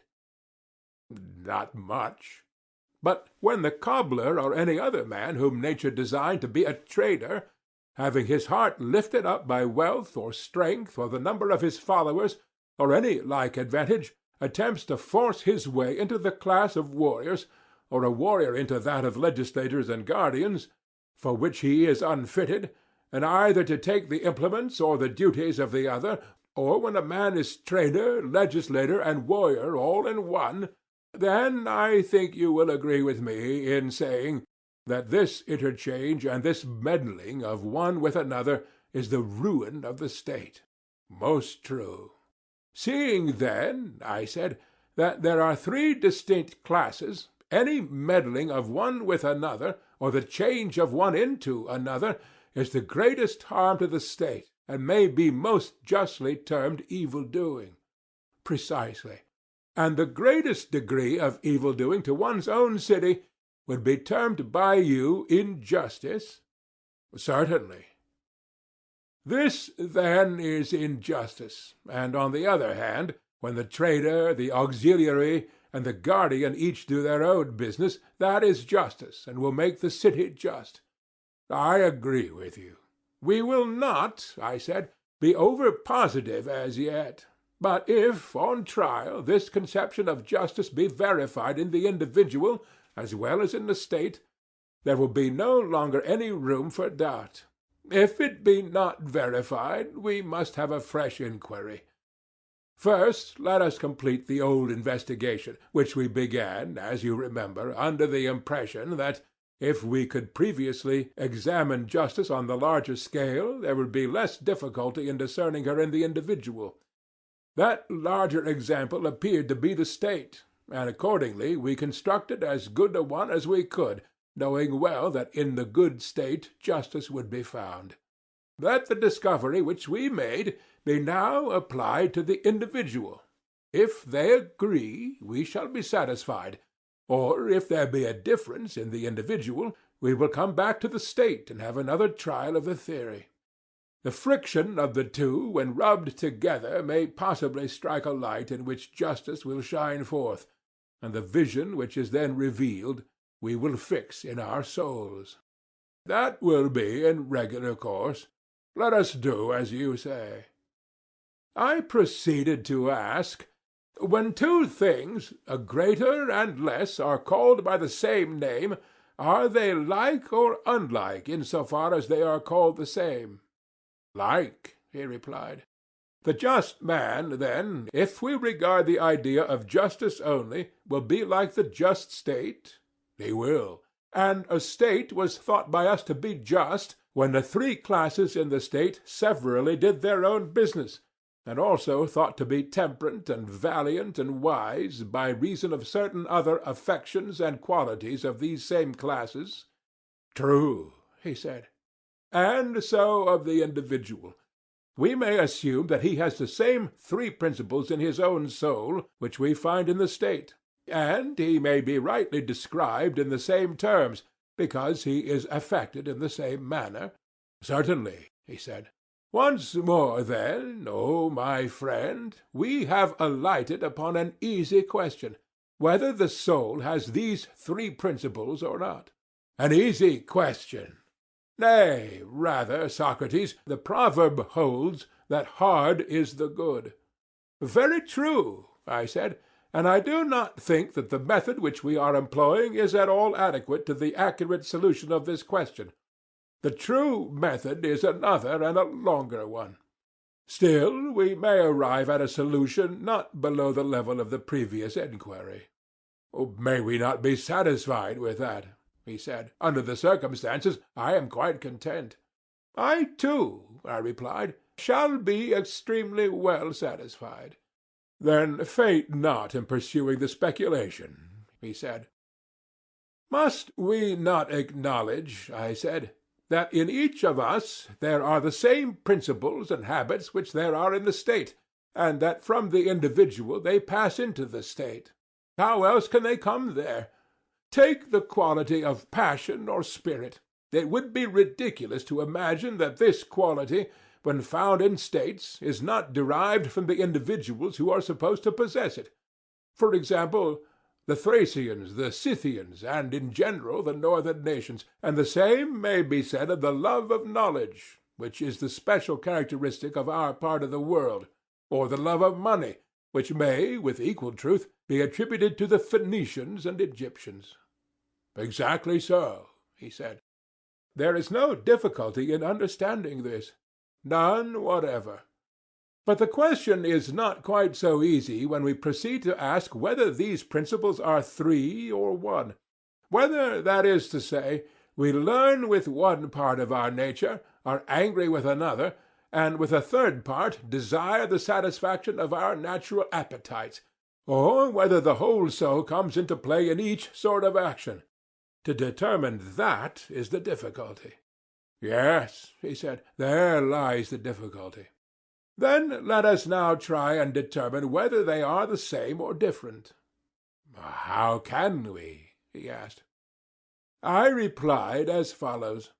The same thing clearly cannot act or be acted upon in the same part, or in relation to the same thing at the same time in contrary ways, and therefore, whenever this contradiction occurs in things apparently the same, we know that they are really not the same, but different.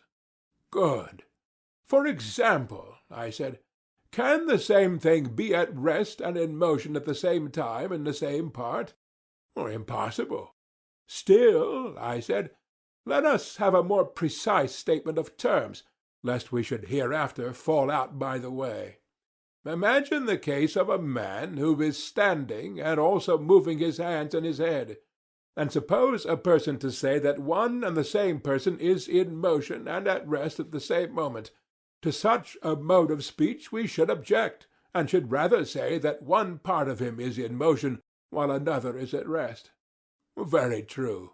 And suppose the objector to refine still further, and to draw the nice distinction that not only parts of tops, but whole tops, when they spin round with their pegs fixed on the spot, are at rest and in motion at the same time, and he may say the same of anything which revolves in the same spot, his objection would not be admitted by us, because in such cases things are not at rest and in motion in the same parts of themselves. We should rather say that they have both an axis and a circumference, and that the axis stands still, for there is no deviation from the perpendicular, and that the circumference goes round. But if, while revolving, the axis inclines either to the right or left, forwards or backwards, then in no point of view can they be at rest. That is the correct mode of describing them, he replied. Then none of these objections will confuse us, or incline us to believe that the same thing at the same time, in the same part, or in relation to the same thing, can act or be acted upon in contrary ways. Certainly not, according to my way of thinking.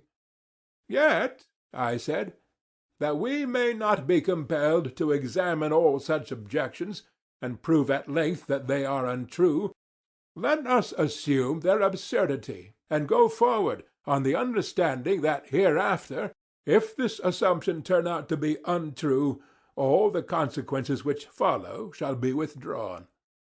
Yes, he said, that will be the best way. Well, I said, would you not allow that assent and dissent, desire and aversion, attraction and repulsion, are all of them opposites, whether they are regarded as active or passive? For that makes no difference in the fact of their opposition. Yes, he said, they are opposites.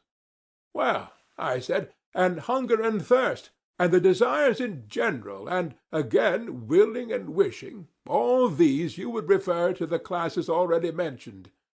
You would say, would you not, that the soul of him who desires is seeking after the object of his desire, or that he is drawing to himself the thing which he wishes to possess, or, again, when a person wants anything to be given him, his mind, longing for the realization of his desire, intimates his wish to have it by a nod of assent, as if he had been asked a question.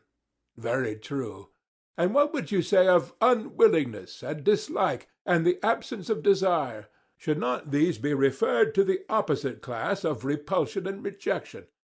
Certainly. Admitting this to be true of desire generally, let us suppose a particular class of desires, and out of these we will select hunger and thirst, as they are termed, which are the most obvious of them. Let us take that class, he said.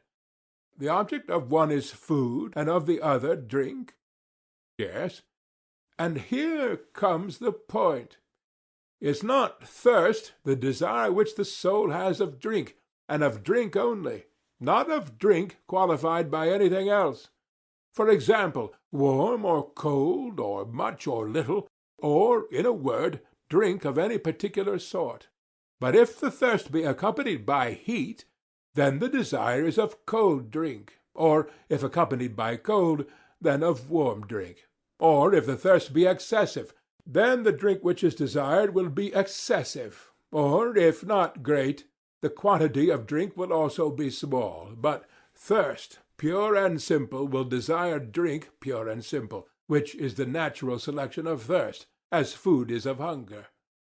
Yes, he said, the simple desire is, as you say, in every case of the simple object, and the qualified desire of the qualified object. But here a confusion may arise, and I should wish to guard against an opponent starting up and saying that no man desires drink only, but good drink, or food only, but good food. For good is the universal object of desire, and thirst, being a desire, will necessarily be thirst after good drink, and the same is true of every other desire. Yes, he replied, the opponent might have something to say. Nevertheless, I should still maintain that of relatives some have a quality attached to either term of the relation, others are simple and have their correlatives simple. I do not know what you mean. Well, you know, of course, that the greater is relative to the less? Certainly. And the much greater to the much less? Yes. And the sometime greater to the sometime less, and the greater that is to be to the less that is to be? Certainly, he said. And so of more and less, and of other correlative terms, such as the double and the half, or again the heavier and the lighter, the swifter and the slower, and of hot and cold, and of any other relatives. Is not this true of all of them? Yes. And does not the same principle hold in the sciences? The object of science is knowledge, assuming that to be the true definition, but the object of a particular science is a particular kind of knowledge. I mean, for example, that the science of house-building is a kind of knowledge which is defined and distinguished from other kinds, and is therefore termed architecture. Certainly, because it has a particular quality which no other has. Yes, and it has this particular quality because it has an object of a particular kind, and this is true of the other arts and sciences. Yes. Now then, if I made myself clear, you will understand my original meaning in what I said about relatives. My meaning was that if one term of a relation is taken alone, the other is taken alone. If one term is qualified, the other is also qualified.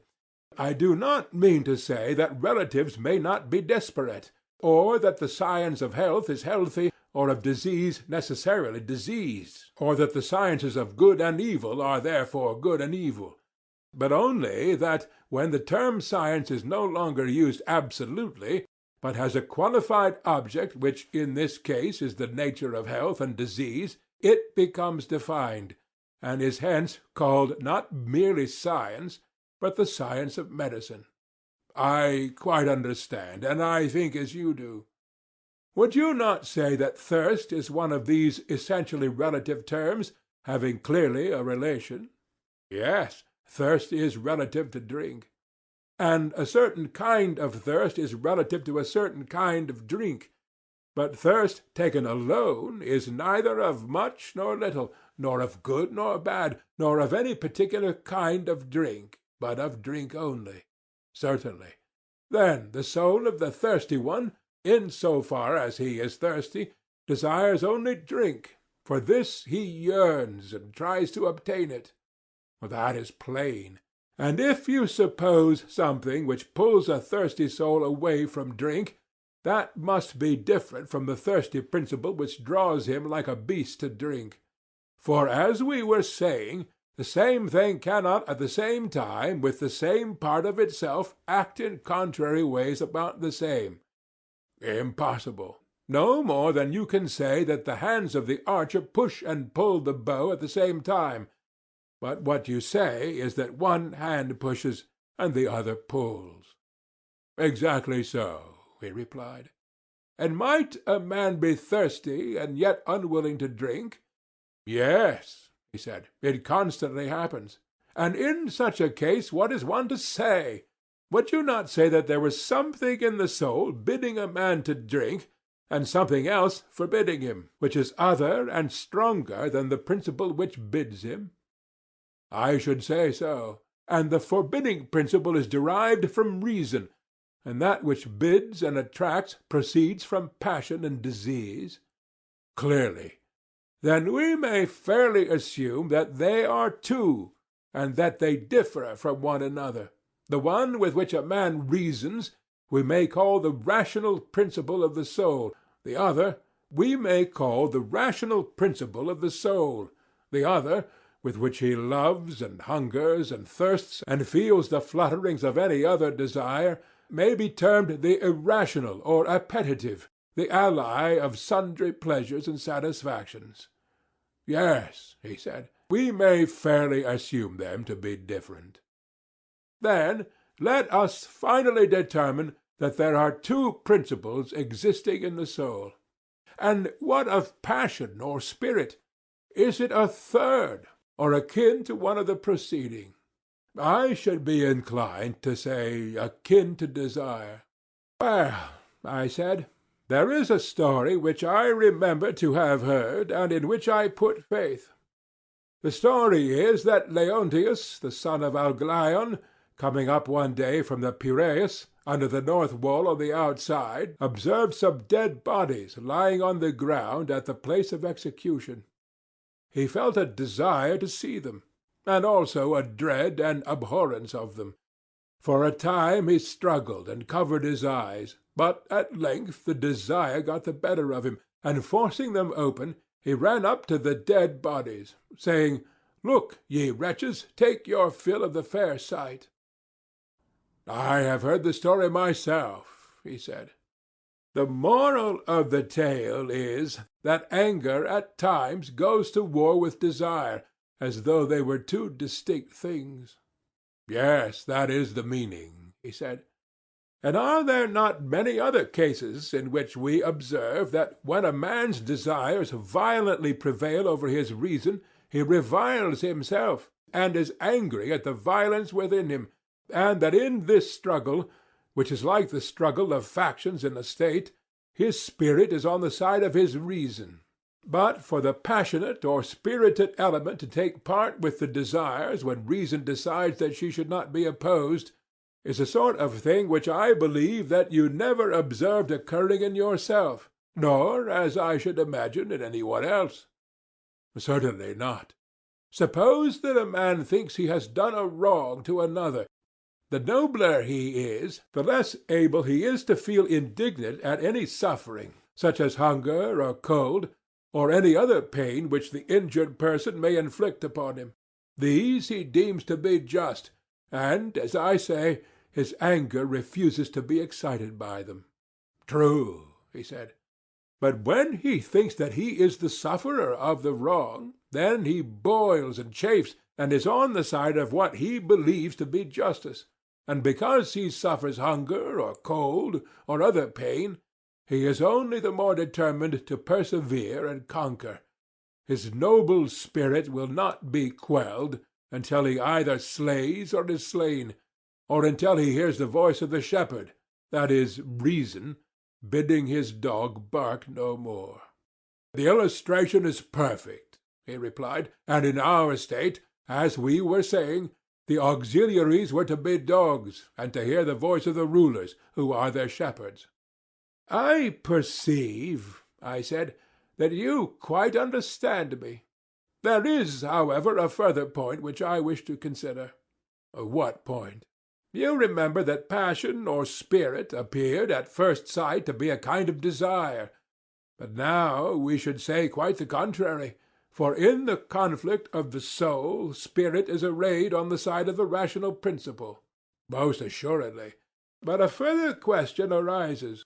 Is passion different from reason also, or only a kind of reason, in which latter case, instead of three principles in the soul, there will be only two, the rational and the concupiscent? Or rather, as the state was composed of three classes, traders, auxiliaries, counsellors, so may there not be in the individual soul a third element which is passion or spirit, and when not corrupted by bad education, is the natural auxiliary of reason?" "Yes," he said, "there must be a third." "Yes," I replied, "if passion, which has already been shown to be different from desire, turns out also to be different from reason." "But that is easily proved. We may observe even in young children that they are full of spirit almost as soon as they are born, whereas some of them never seem to attain the use of reason, and most of them late enough." "Excellent," I said. "And you may see passion equally in brute animals, which is a further proof of the truth of what you are saying. And we may once more appeal to the words of Homer, which have already been quoted by us. He smote his breast, and thus rebuked his soul." For in this verse Homer has clearly supposed the power which reasons about the better and worse to be different from the unreasoning anger which is rebuked by it. Very true, he said. And so, after much tossing, we have reached land, and are fairly agreed that the same principles which exist in the state exist also in the individual, and that they are three in number. Exactly. Must we not then infer that the individual is wise in the same way, and in virtue of the same quality which makes the state wise? Certainly. Also, that the same quality which constitutes courage in the state constitutes courage in the individual, and that both the state and the individual bear the same relation to all the other virtues? Assuredly. And the individual will be acknowledged by us to be just in the same way in which the state is just? Well, that follows, of course. We cannot but remember that the justice of the state consisted in each of the three classes doing the work of its own class. We are not very likely to have forgotten, he said. We must recollect that the individual in whom the several qualities of his nature do their own work will be just, and will do his own work. Yes, he said, we must remember that too. And ought not the rational principle, which is wise and has the care of the whole soul, to rule, and the passionate or spirited principle to be the subject and ally? Certainly. And, as we were saying, the united influence of music and gymnastic will bring them into accord, nerving and sustaining the reason with noble words and lessons, and moderating and soothing and civilizing the wildness of passion by harmony and rhythm. Quite true, he said. And these two, thus nurtured and educated, and having learned truly to know their own functions, will rule over the concupiscent, which in each of us is the largest part of the soul, and by nature most insatiable of gain. Over this they will keep guard, lest, waxing great and strong with the fullness of bodily pleasures, as they are termed, the concupiscent soul, no longer confined to her own sphere, should attempt to enslave and rule those who are not her natural-born subjects, and overturn the whole life of man. Very true, he said. Both together will they not be the best defenders of the whole soul and the whole body against attacks from without, the one counseling and the other fighting under his leader, and courageously executing his commands and counsels? True. And he is to be deemed courageous whose spirit retains in pleasure and in pain the commands of reason about what he ought or ought not to fear. Right, he replied. And him we will call wise who has in him that little part which rules and which proclaims these commands, that part too being supposed to have a knowledge of what is for the interest of each of the three parts and of the whole. Assuredly. And would you not say that he is temperate who has these same elements in friendly harmony, in whom the one ruling principle of reason and the two subject ones of spirit and desire are equally agreed that reason ought to rule and do not rebel? Certainly, he said. That is the true account of temperance, whether in the state or individual. And surely, I said, we have just explained again and again how and by virtue of what quality a man will be just. That is very certain. And is justice dimmer in the individual, and is her form different, or is she the same which we found her to be in the state? There is no difference in my opinion, he said, because, if any doubt is still lingering in our minds, a few commonplace instances will satisfy us of the truth of what I am saying. What sort of instances do you mean? If the case is put to us, we must not admit that the just state, or the man who is trained in the principles of such a state, will be less likely than the unjust to make away with a deposit of gold or silver. Would any one deny this? No one, he replied. Will the just man or citizen ever be guilty of sacrilege or theft, or treachery either to his friends or to his country? Never. Neither will he ever break faith where there have been oaths or agreements? Impossible. No one will be less likely to commit adultery, or to dishonor his father and mother, or to fail in his religious duties. No one. And the reason is that each part of him is doing its own business, whether in ruling or being ruled. Exactly so. Are you satisfied, then, that the quality which makes such men and such states is justice, or do you hope to discover some other? But not I, indeed. Then our dream has been realized, and the suspicion which we entertained at the beginning of our work of construction, that some divine power must have conducted us to a primary form of justice, has now been verified? Yes, certainly. And the division of labor which required the carpenter and the shoemaker and the rest of the citizens to be doing each his own business and not another's was a shadow of justice, and for that reason it was of use? Clearly. But in reality justice was such as we were describing, being concerned, however, not with the outward man, but with the inward, which is the true self and concernment of man. For the just man does not permit the several elements within him to interfere with one another, or any of them to do the work of others. He sets in order his own inner life, and is his own master and his own law, and at peace with himself.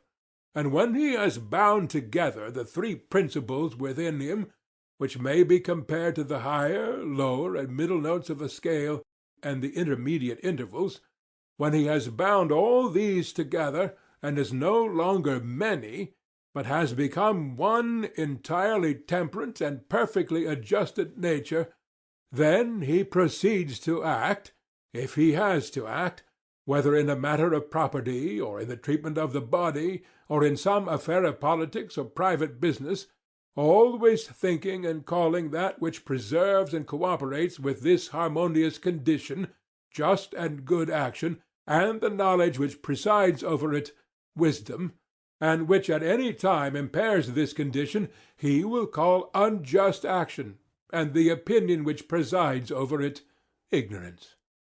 You have said the exact truth, Socrates. Very good. And if we were to affirm that we had discovered the just man and the just state, and the nature of justice in each of them, we should not be telling a falsehood. Most certainly not. May we say so, then? Let us say so. And now, I said, injustice has to be considered. Clearly. Must not injustice be a strife, which arises among the three principles, of meddlesomeness and interference, and rising up of a part of the soul against the whole, an assertion of unlawful authority, which is made by a rebellious subject against a true prince, of whom he is the natural vassal? What is all this confusion and delusion but injustice, and intemperance, and cowardice, and ignorance, and every form of vice? Exactly so.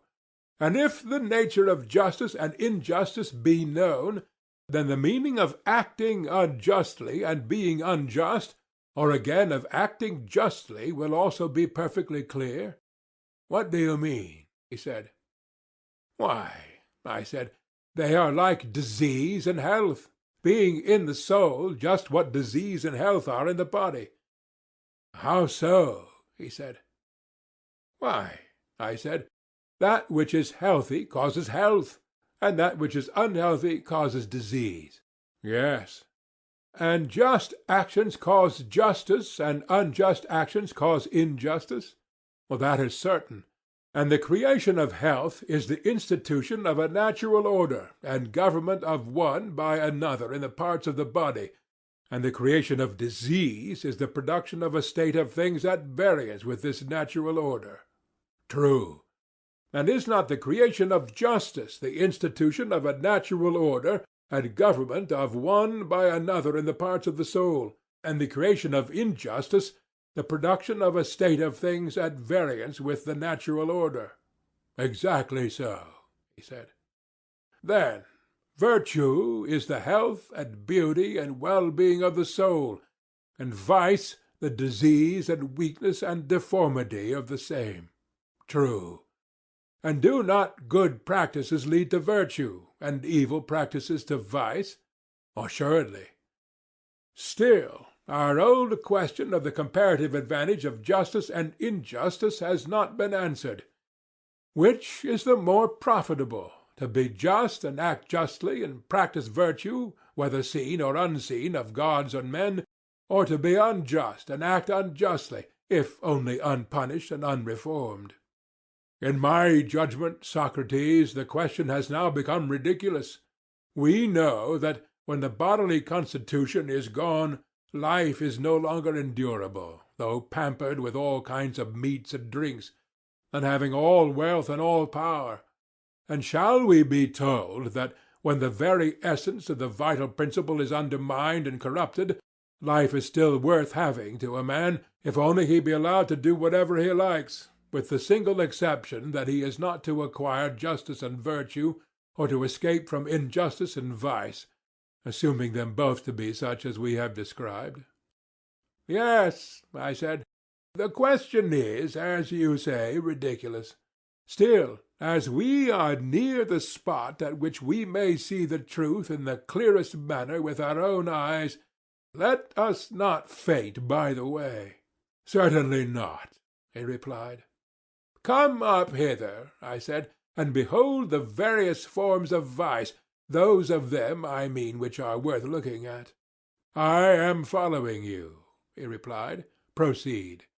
I said, the argument seems to have reached a height from which, as from some tower of speculation, a man may look down and see that virtue is one, but that the forms of vice are innumerable, there being 4 special ones which are deserving of note.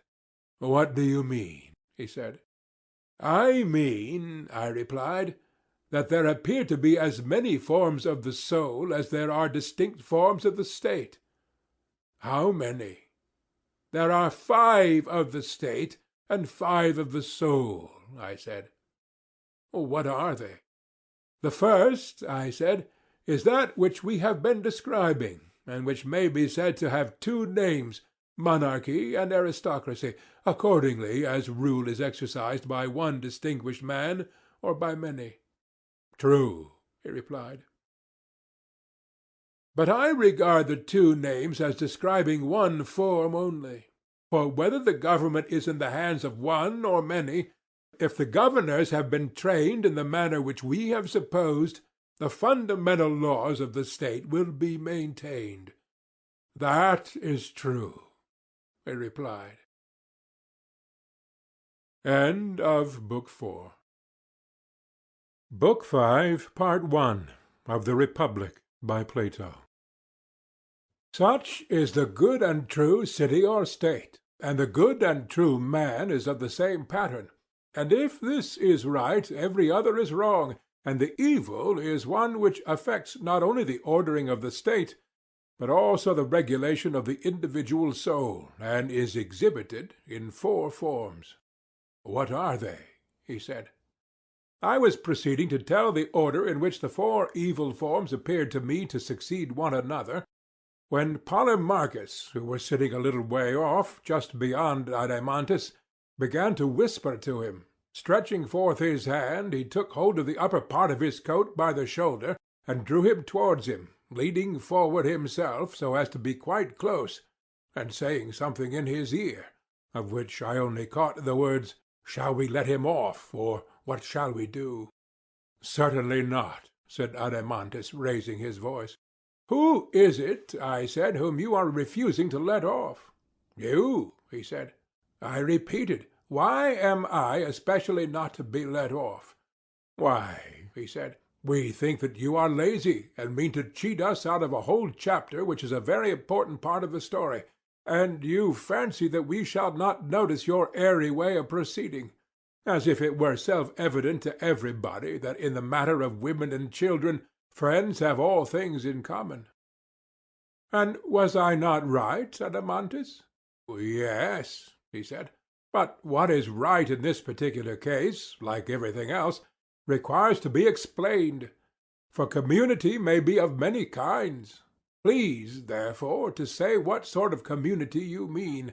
We have been long expecting that you would tell us something about the family life of your citizens, how they will bring children into the world and rear them when they have arrived, and, in general, what is the nature of this community of women and children. For we are of opinion that the right or wrong management of such matters will have a great and paramount influence on the state for good or for evil. And now, since the question is still undetermined, and you are taking in hand another state, we have resolved, as you heard, not to let you go until you give an account of all this. To that resolution, said Glaucon, you may regard me as saying agreed. And without more ado, said Thrasymachus, you may consider us all to be equally agreed. I said, you know not what you are doing in thus assailing me. What an argument are you raising about the state? Just as I thought that I had finished, and was only too glad that I had laid this question to sleep, and was reflecting how fortunate I was in your acceptance of what I then said, you ask me to begin again at the very foundation, ignorant of what a hornet's nest of words you are stirring. Now I foresaw this gathering trouble, and avoided it. For what purpose do you conceive that we have come here? Said Thrasymachus. To look for gold, or to hear discourse? Yes, but discourse should have a limit. Yes, Socrates, said Glaucon, and the whole of life is the only limit which wise men assign to the hearing of such discourses. But never mind about us. Take heart yourself, and answer the question in your own way. What sort of community of women and children is this which is to prevail among our guardians, and how shall we manage the period between birth and education, which seems to require the greatest care? Tell us how these things will be.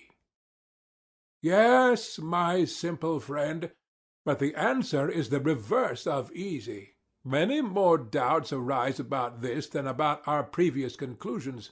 For the practicability of what is said may be doubted, and looked at in another point of view, whether the scheme, if ever so practicable, would be for the best is also doubtful. Hence I feel a reluctance to approach the subject, lest our aspiration, my dear friend, should turn out to be a dream only. Fear not, he replied, for your audience will not be hard upon you. They are not skeptical or hostile. I said, my good friend, I suppose that you mean to encourage me by these words. Yes, he said. Then let me tell you that you are doing just the reverse. The encouragement which you offer would have been all very well had I myself believed that I knew what I was talking about. To declare the truth about matters of high interest which a man honors and loves among wise men who love him need occasion no fear of faltering in his mind. But to carry on an argument when you are yourself only a hesitating inquirer, which is my condition, is a dangerous and slippery thing. And the danger is not that I shall be laughed at, of which the fear would be childish, but that I shall miss the truth where I have most need to be sure of my footing, and drag my friends after me in my fall. And I prayed Nemesis not to visit upon me the words which I am going to utter. For I do indeed believe that to be an involuntary homicide is a less crime than to be a deceiver about beauty or goodness or justice in the matter of laws, and that it is a risk which I would rather run among enemies than among friends. Therefore you do well to encourage me. Glaucon laughed and said, Well, then, Socrates, in case you and your argument do us any serious injury, you shall be acquitted beforehand of the homicide, and shall not be held to be a deceiver. Take courage, then, and speak. Well, I said, the law says that when a man is acquitted he is free from guilt, and what holds at law may hold in argument. Then why should you mind? Well, I replied, I suppose that I must retrace my steps, and say what I perhaps ought to have said before in the proper place. The part of the men has been played out, and now properly enough comes the turn of the women. Of them I will proceed to speak, and the more readily since I am invited by you. For men born and educated like our citizens, the only way, in my opinion, of arriving at a right conclusion about the possession and use of women and children is to follow the path on which we originally started, when we said that the men were to be the guardians and watchdogs of the herd. True. Let us further suppose the birth and education of our women to be subject to similar or nearly similar regulations. Then we shall see whether the result accords with our design. What do you mean? What I mean may be put into the form of a question, I said. Are dogs divided into hes and shes, or do they both share equally in hunting and in keeping watch and in other duties of dogs? Or do we entrust to the males the entire and exclusive care of the flocks, while we leave the females at home, under the idea that the bearing and suckling their puppies is labor enough for them? No, he said, they share alike. The only difference between them is that the males are stronger and the females weaker. But can you use different animals for the same purpose, unless they are bred and fed in the same way? You cannot.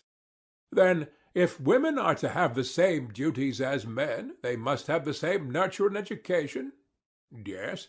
The education which was assigned to the men was music and gymnastic. Yes.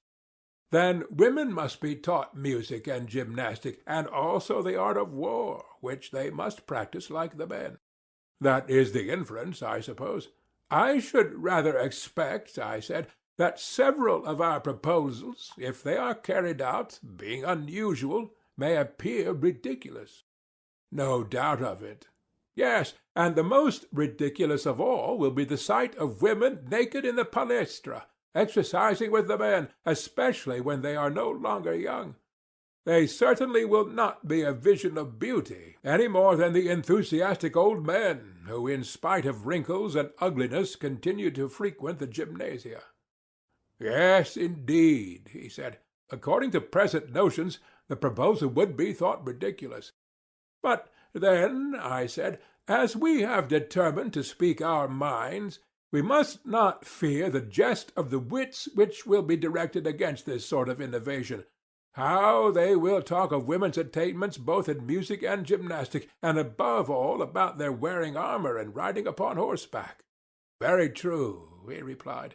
Yet, having begun, we must go forward to the rough places of the law, at the same time begging of these gentlemen for once in their life to be serious. Not long ago, as we shall remind them, the Hellenes were of the opinion, which is still generally received among the barbarians, that the sight of a naked man was ridiculous and improper, and when first the Cretans and then the Lacedaemonians introduced the custom, the wits of that day might equally have ridiculed the innovation, no doubt.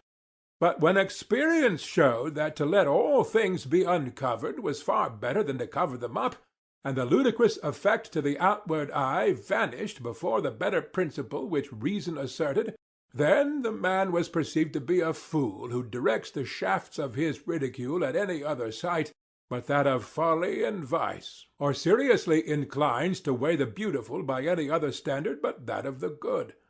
Very true, he replied. First, then, whether the question is to be put in jest or in earnest, let us come to an understanding about the nature of woman. Is she capable of sharing either wholly or partially in the actions of men, or not at all? And is the art of war one of those arts in which she can or cannot share? That will be the best way of commencing the inquiry, and will probably lead to the fairest conclusion. That will be much the best way. Shall we take the other side first, and begin by arguing against ourselves? In this manner the adversary's position will not be undefended. Why not? He said. Then let us put a speech into the mouths of our opponents. They will say, Socrates and Glaucon, no adversary need convict you, for you yourselves, at the first foundation of the state, admitted the principle that everybody was to do the one work suited to his own nature, and certainly, if I am not mistaken, such an admission was made by us. And do not the natures of men and women differ very much indeed? And we shall reply, of course they do. Then we shall be asked, whether the tasks assigned to men and to women should not be different, and such as are agreeable to their different natures. Certainly they should. But if so, have you not fallen into a serious inconsistency in saying that men and women, whose natures are so entirely different, ought to perform the same actions? What defence will you make for us, my good sir, against any one who offers these objections? That is not an easy question to answer when asked suddenly, and I shall and I do beg of you to draw out the case on our side. These are the objections, Glaucon, and there are many others of a like kind which I foresaw long ago. They made me afraid and reluctant to take in hand any law about the possession and nurture of women and children. By Zeus, he said, the problem to be solved is anything but easy. Why, yes, I said, but the fact is that when a man is out of his depth, whether he has fallen into a little swimming bath or into mid-ocean, he has to swim all the same. Very true. And must not we swim and try to reach the shore? We will hope that Arian's dolphin or some other miraculous help may save us. I suppose so, he said. Well, then, let us see if any way of escape can be found. We acknowledged, did we not, that different natures ought to have different pursuits, and that men's and women's natures are different. And now what are we saying? That different natures ought to have the same pursuits, this is the inconsistency which is charged upon us. Precisely. Verily, Glaucon, I said, glorious is the power of the art of contradiction. Why do you say so? Because I think that many a man falls into the practice against his will. When he thinks that he is reasoning, he is really disputing, just because he cannot define and divide, and so know that of which he is speaking. And he will pursue a merely verbal opposition in the spirit of contention, and not a fair discussion. Yes, he replied, such is very often the case. But what has that to do with us and our argument? A great deal, for there is certainly a danger of our getting unintentionally into a verbal opposition. In what way?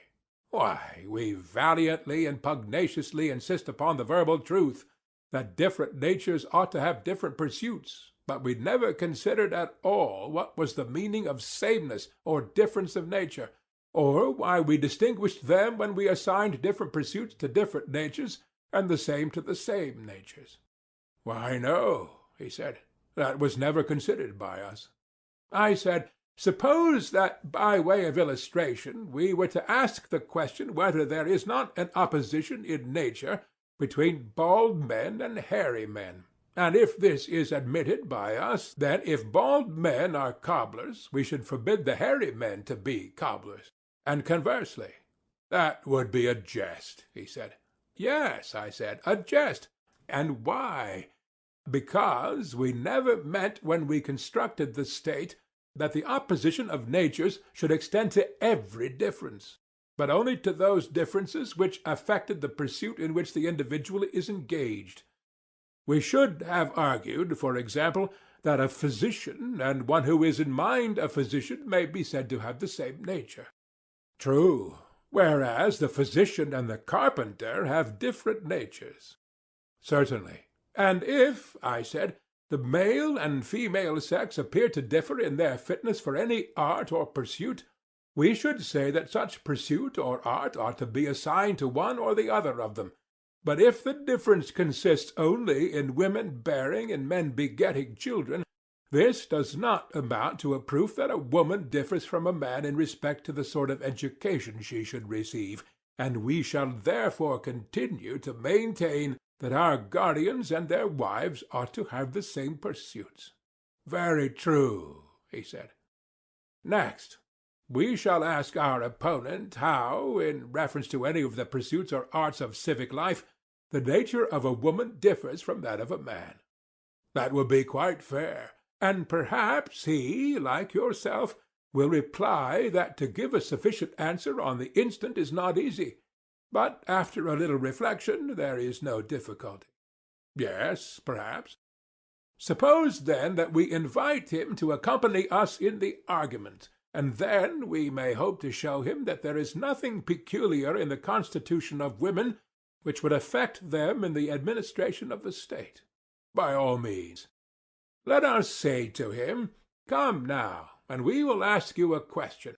When you spoke of a nature gifted or not gifted in any respect, did you mean to say that one man will acquire a thing easily, another with difficulty? A little learning will lead the one to discover a great deal, whereas the other, after much study and application, no sooner learns than he forgets? Or again, did you mean that the one has a body which is a good servant to his mind, while the body of the other is a hindrance to him? Would not these be the sort of differences which distinguish the man gifted by nature from the one who is ungifted? No one will deny that. And can you mention any pursuit of mankind in which the male sex has not all these gifts and qualities in a higher degree than the female? Need I waste time in speaking of the art of weaving and the management of pancakes and preserves, in which womankind does really appear to be great, and in which for her to be beaten by a man is of all things the most absurd? You are quite right, he replied, in maintaining the general inferiority of the female sex. Although many women are in many things superior to many men, yet on the whole what you say is true. And if so, my friend, I said, there is no special faculty of administration in a state which a woman has because she is a woman, or which a man has by virtue of his sex. But the gifts of nature are alike diffused in both. All the pursuits of men are the pursuits of women also, but in all of them a woman is inferior to a man. Very true. Then are we to impose all our enactments on men and none of them on women? That will never do. One woman has a gift of healing, another not.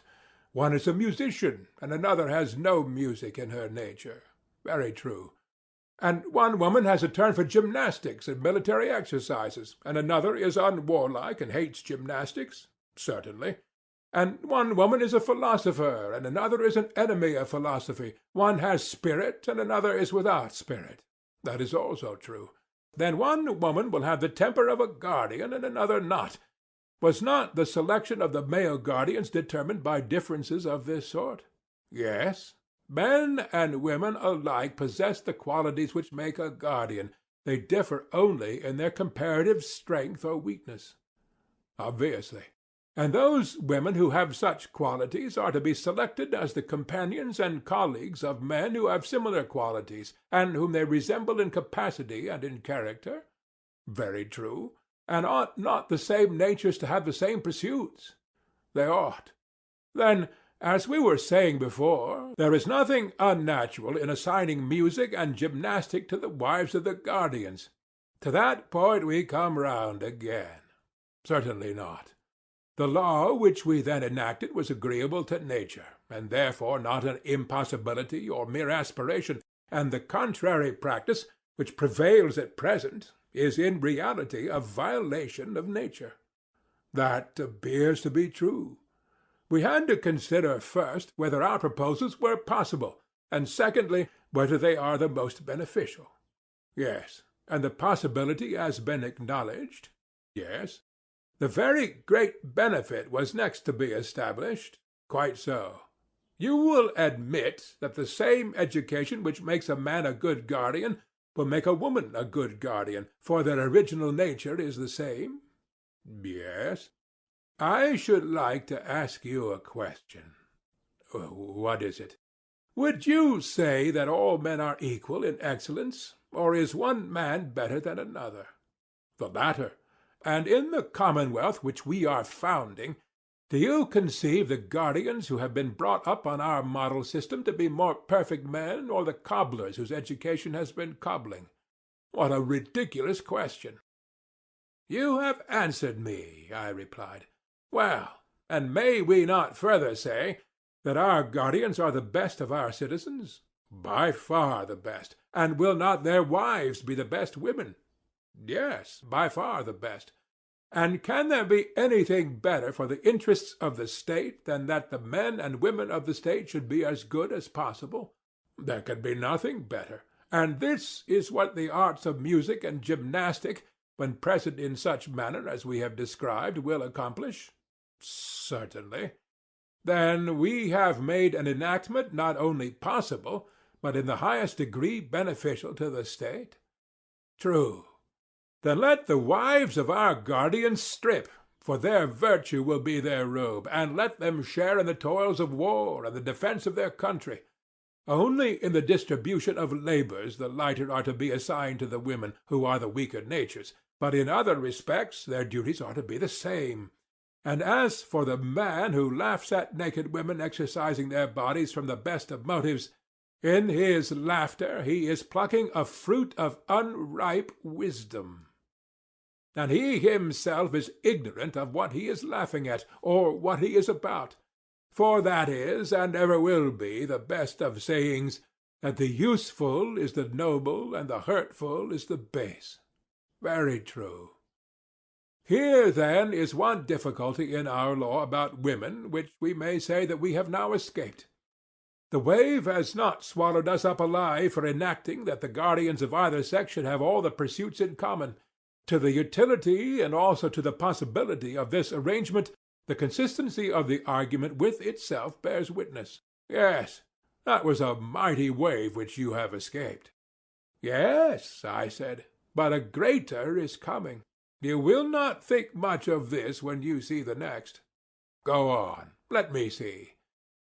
The law, I said, which is the sequel of this and of all that has preceded, is to the following effect, that the wives of our guardians are to be common, and their children are to be common, and no parent is to know his own child, nor any child his parent. Yes, he said, that is a much greater wave than the other, and the possibility as well as the utility of such a law are far more questionable.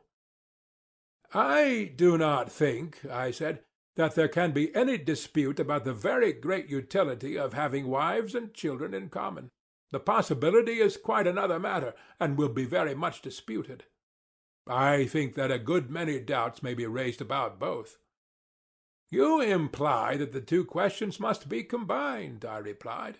Now, I meant that you should admit the utility, and in this way, as I thought, I should escape from one of them, and then there would remain only the possibility.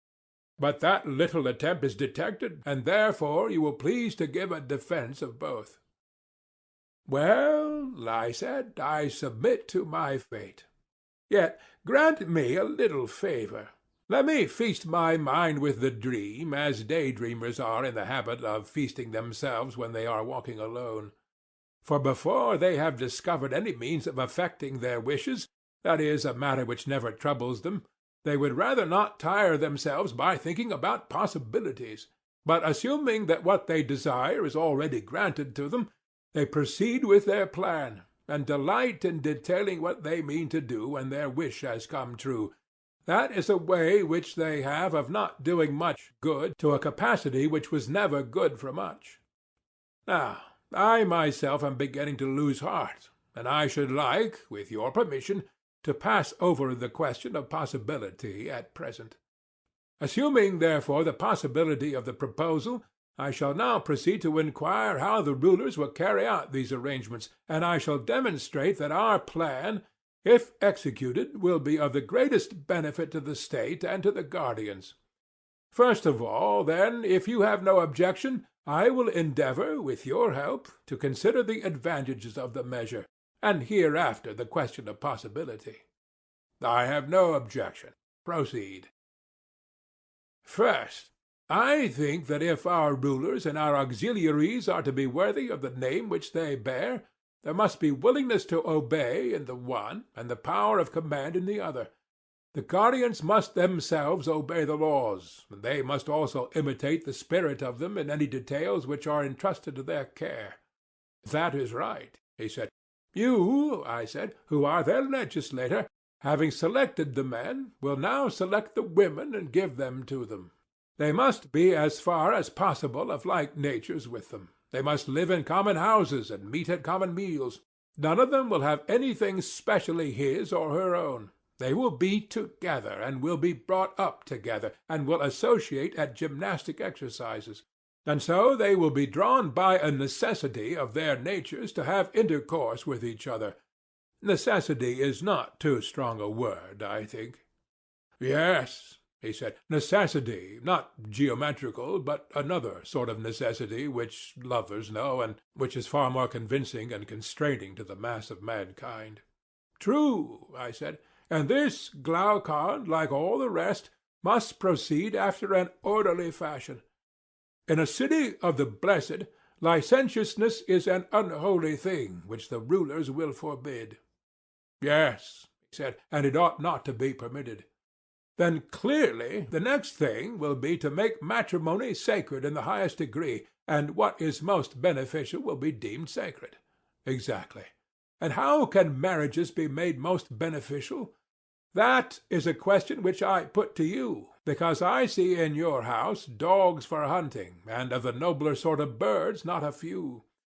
Now, I beseech you, do tell me, have you ever attended to their pairing and breeding?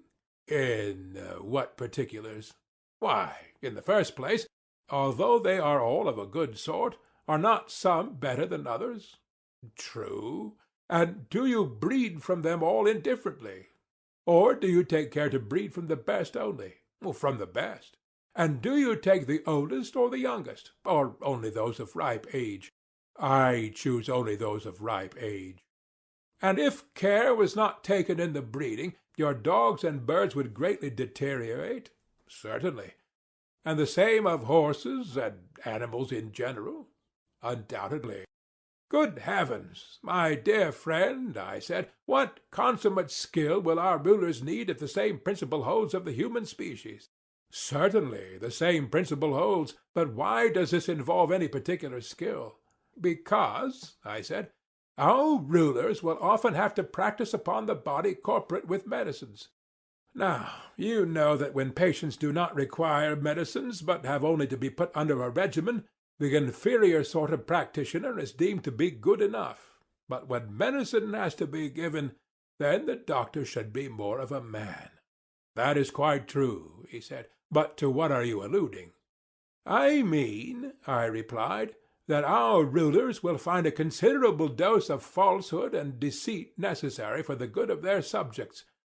We were saying that the use of all these things regarded as medicines might be of advantage. And we were very right, and this lawful use of them seems likely to be often needed in the regulations of marriages and births. How so? Why, I said, the principle has already been laid down that the best of either sex should be united with the best as often, and the inferior with the inferior as seldom as possible, and that they should rear the offspring of the one sort of union, but not of the other, if the flock is to be maintained in first-rate condition. Now, these goings-on must be a secret which the rulers only know, and there will be a further danger of our herd, as the guardians may be termed, breaking out into rebellion. Very true. Had we not better appoint certain festivals at which we will bring together the brides and bridegrooms, and sacrifices will be offered, and suitable hymeneal songs composed by our poets? The number of weddings is a matter which must be left to the discretion of the rulers, whose aim will be to preserve the average of population. There are many other things which they will have to consider, such as the effects of wars and diseases and similar agencies, in order, as far as this is possible, to prevent the state from becoming either too large or too small. Certainly, he replied. We shall have to invent some ingenious kind of lots, which the less worthy may draw on each occasion of our bringing them together, and then they will accuse their own ill luck, and not the rulers. To be sure, he said. And I think that our braver and better youth, besides their other honors and rewards, might have greater facilities of intercourse with women given them. Their bravery will be a reason, and such fathers ought to have as many sons as possible. True, and the proper officers, whether male or female or both, for offices are to be held by women as well as by men.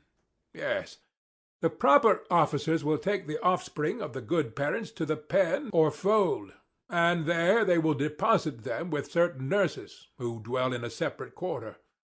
But the offspring of the inferior, or of the better when they chance to be deformed, will be put away in some mysterious unknown place, as they should be. Yes, he said, that must be done if the breed of the guardians is to be kept pure.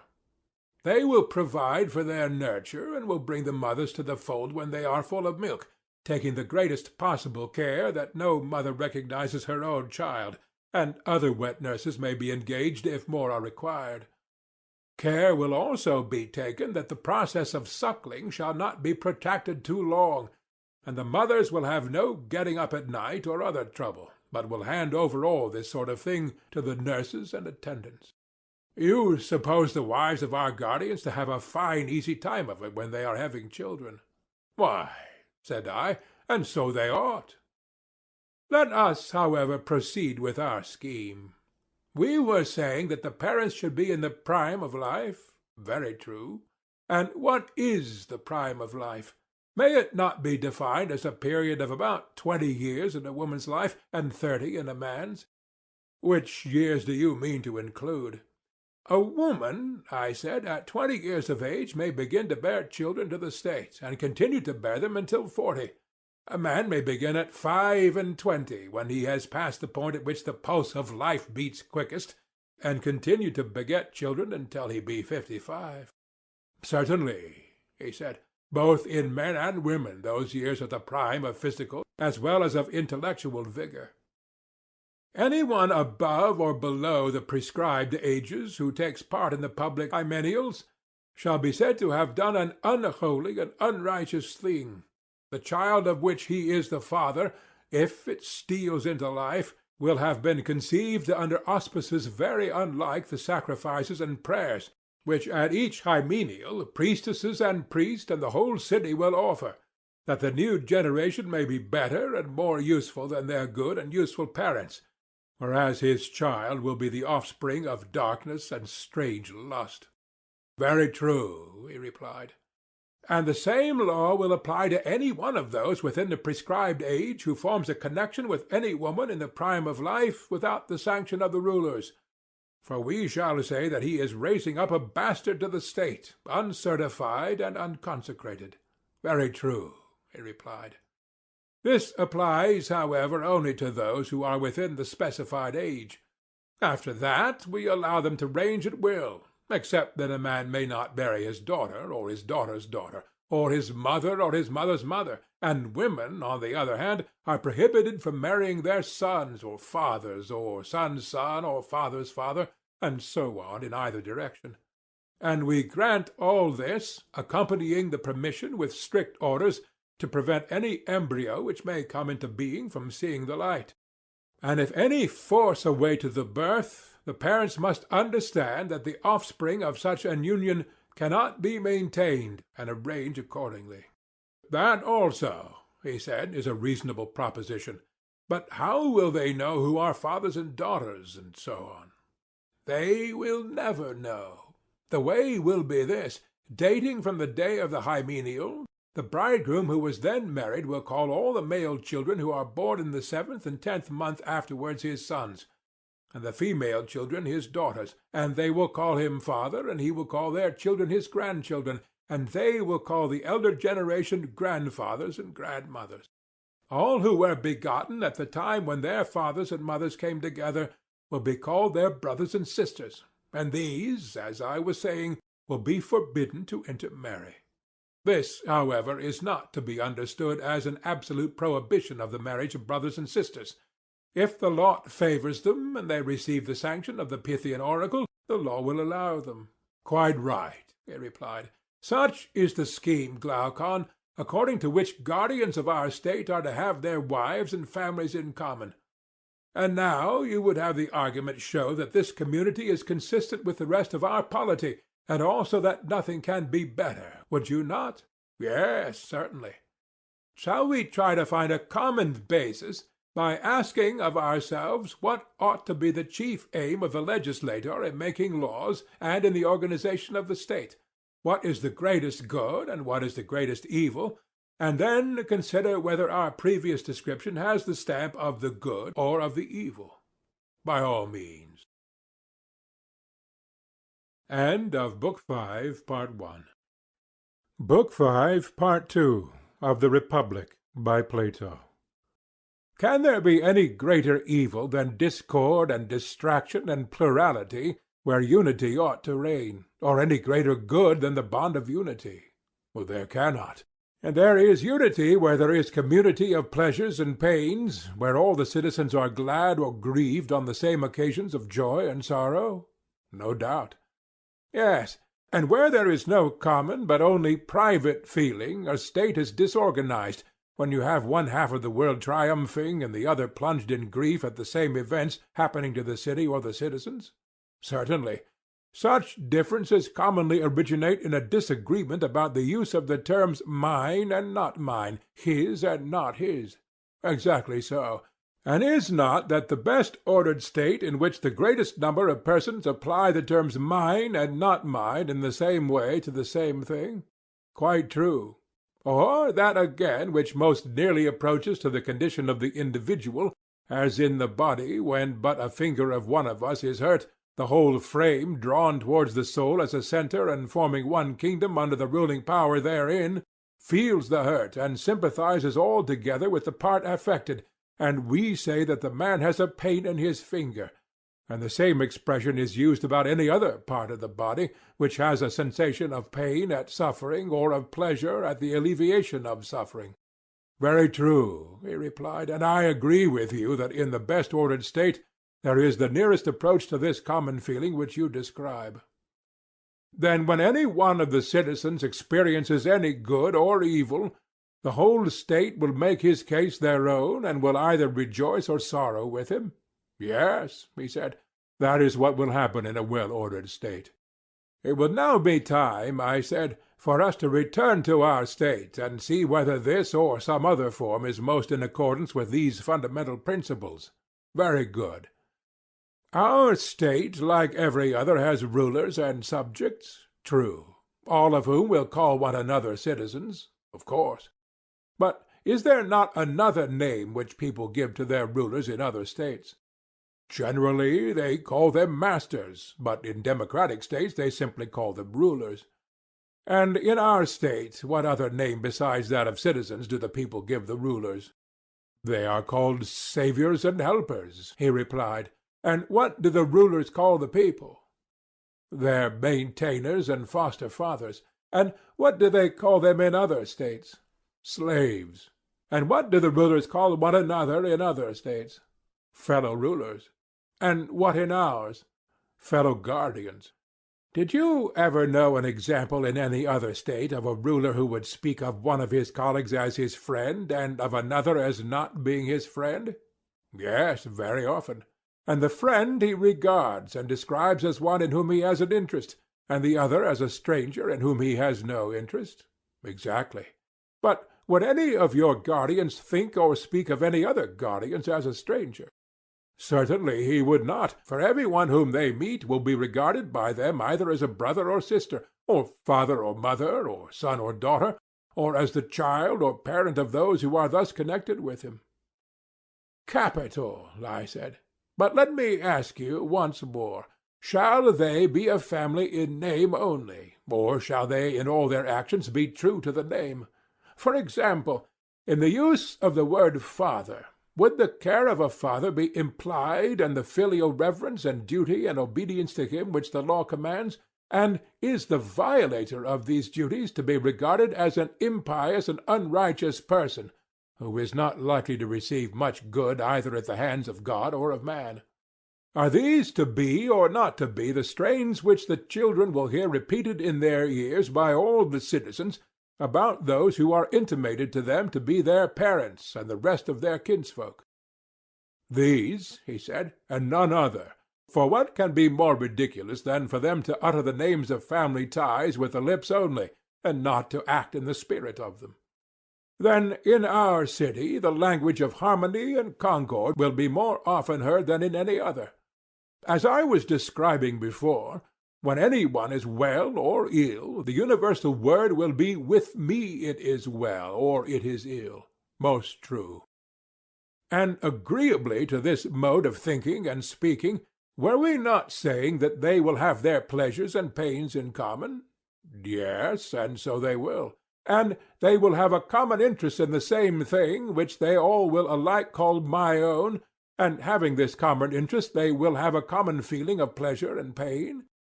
Yes, far more so than in other states. And the reason of this, over and above the general constitution of the state, will be that the guardians will have a community of women and children. That will be the chief reason. And this unity of feeling we admitted to be the greatest good, as was implied in our own comparison of a well-ordered state to the relation of the body and the members, when affected by pleasure or pain. That we acknowledged, and very rightly. Then the community of wives and children among our citizens is clearly the source of the greatest good to the state? Certainly. And this agrees with the other principle which we were affirming, that the guardians were not to have houses or lands or any other property. Their pay was to be their food, which they were to receive from other citizens, and they were to have no private expenses, for we intended them to preserve their true character of guardians. Right, he replied. Both the community of property and the community of families, as I am saying, tend to make them more truly guardians. They will not tear the city in pieces by differing about mine and not mine, each man dragging any acquisition which he has made into a separate house of his own, where he has a separate wife and children and private pleasures and pains. But all will be affected as far as may be by the same pleasures and pains, because they are all of one opinion about what is near and dear to them, and therefore they all tend towards a common end. Certainly, he replied. And as they have nothing but their persons which they can call their own, suits and complaints will have no existence among them. They will be delivered from all those quarrels of which money or children or relations are the occasion.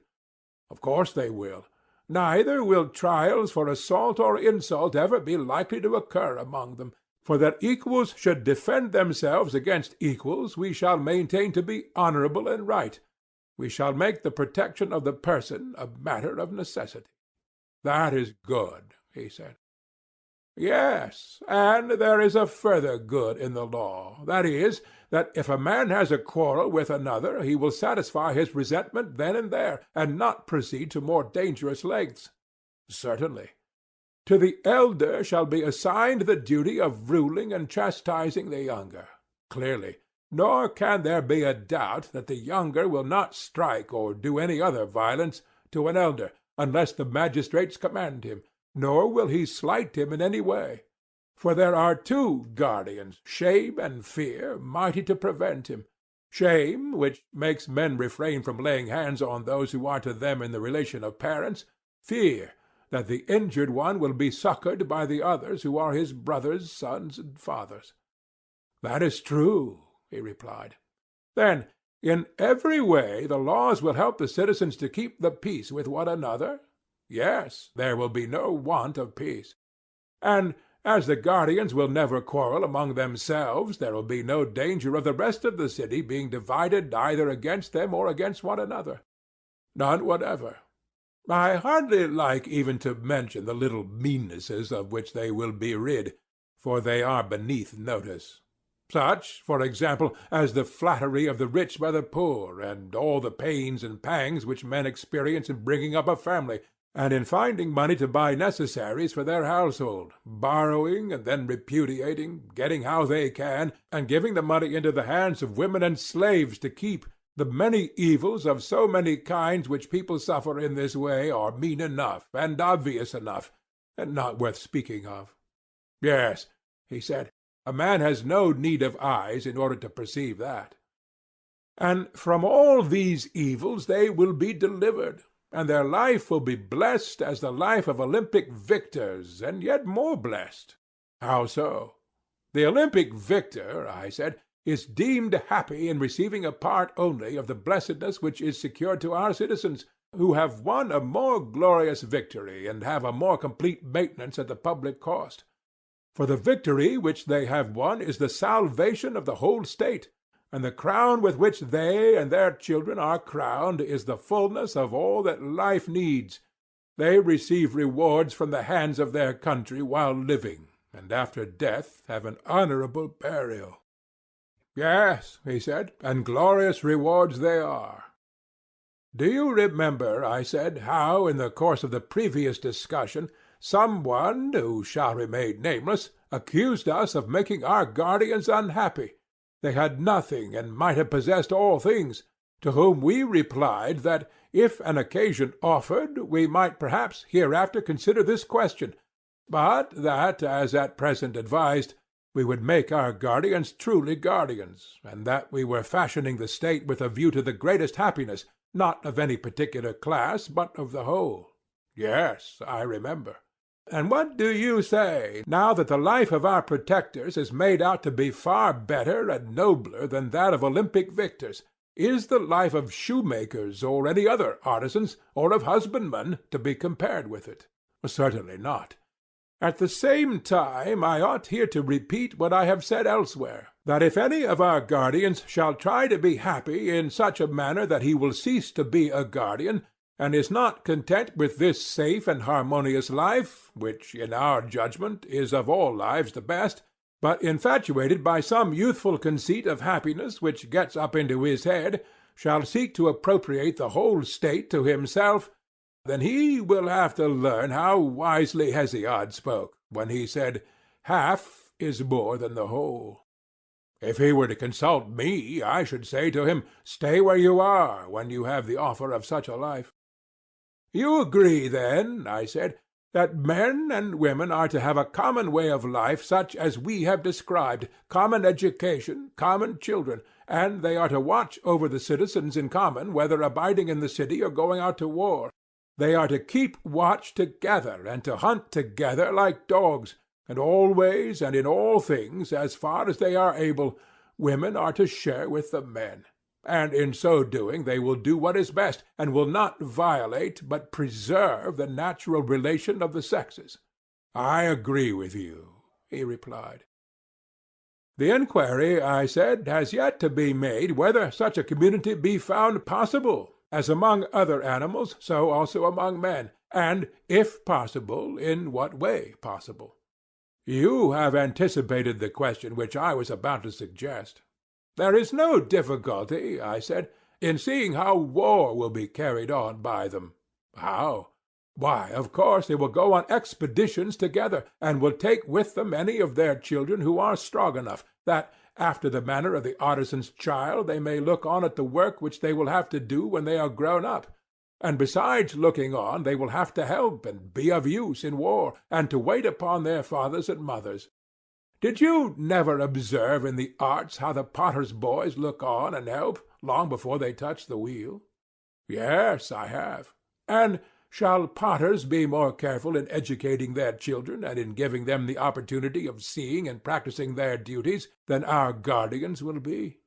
The idea is ridiculous, he said. There is also the effect on the parents, with whom, as with other animals, the presence of their young ones will be the greatest incentive to valor.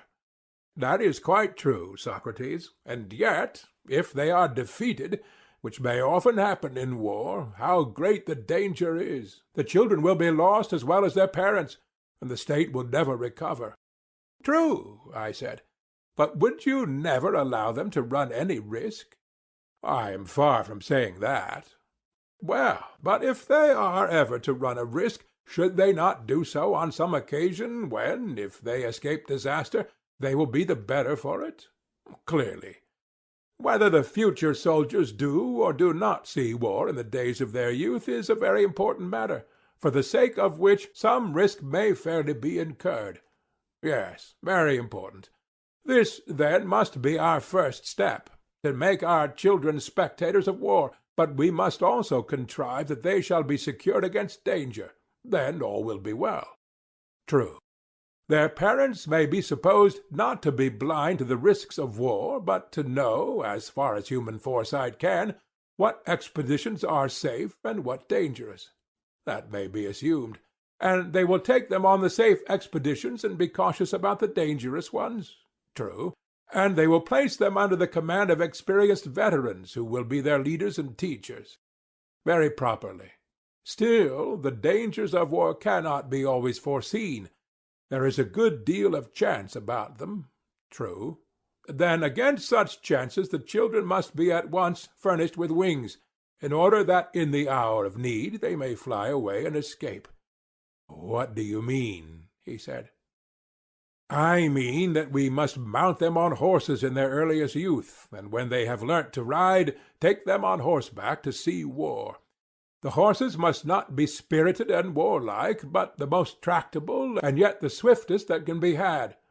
In this way they will get an excellent view of what is hereafter to be their own business, and if there is danger they have only to follow their elder leaders and escape. I believe that you are right, he said. Next, as to war, what are to be the relations of your soldiers to one another and to their enemies? I should be inclined to propose that the soldier who leaves his rank or throws away his arms, or is guilty of any other act of cowardice, should be degraded into the rank of a husbandman or artisan. What do you think? By all means, I should say. And he who allows himself to be taken prisoner may as well be made a present of to his enemies. He is their lawful prey, and let them do what they like with him. Certainly. But the hero who has distinguished himself, what shall be done to him? In the first place, he shall receive honor in the army from his youthful comrades. Every one of them in succession shall crown him. What do you say? I approve. And what do you say to his receiving the right hand of fellowship? To that, too, I agree. But you will hardly agree to my next proposal. What is your proposal? That he should kiss and be kissed by them. Most certainly, and I should be disposed to go further, and say, let no one whom he has a mind to kiss refuse to be kissed by him while the expedition lasts, so that if there be a lover in the army, whether his love be youth or maiden, he may be more eager to win the prize of valor. Capital, I said. That the brave man is to have more wives than others has been already determined, and he is to have first choices in such matters more than others, in order that he may have as many children as possible. Agreed. Again, there is another manner in which, according to Homer, brave youths shall be honored, for he tells how Ajax, after he had distinguished himself in battle, was rewarded with long chines, which seems to be a compliment appropriate to a hero in the flower of his age, being not only a tribute of honor, but also a very strengthening thing. Most true, he said. Then in this, I said, Homer shall be our teacher, and we too, at sacrifices and on like occasions, will honor the brave according to the measure of their valor, whether men or women, with hymns and those other distinctions which we are mentioning. Also with seats of precedence and meats and full cups, and in honoring them we shall be at the same time training them. That, he replied, is excellent. Yes, I said, and when a man dies gloriously in war, shall we not say, in the first place, that he is of the golden race? To be sure. Nay, have we not the authority of Hesiod for affirming that when they are dead, they are holy angels upon the earth, authors of good, averters of evil, the guardians of speech-gifted men? Yes, and we accept his authority. We must learn of the god how we are to order the sepulture of divine and heroic personages, and what is to be their specific distinction, and we must do as he bids, by all means. And in ages to come we will reverence them and kneel before their sepulchres as at the graves of heroes, and not only they, but any who are deemed preeminently good, whether they die from age or in any other way, shall be admitted to the same honors. That is very right, he said. Next, how shall our soldiers treat their enemies? What about this?" "In what respect do you mean?" "Well, first of all, in regard to slavery. Do you think it right that Hellenes should enslave Hellenic states, or allow others to enslave them, if they can help? Should not their custom be to spare them, considering the danger which there is that the whole race may one day fall under the yoke of the barbarians? To spare them is infinitely better. Then no Hellene should be owned by them as a slave. That is a rule which they will observe, and advise the other Hellenes to observe." "Certainly," he said. "They will in this way be united against the barbarians, and will keep their hands off one another." "Next, as to the slain. Ought the conquerors," I said, "to take anything but their armor? Does not the practice of despoiling an enemy afford an excuse for not facing the battle?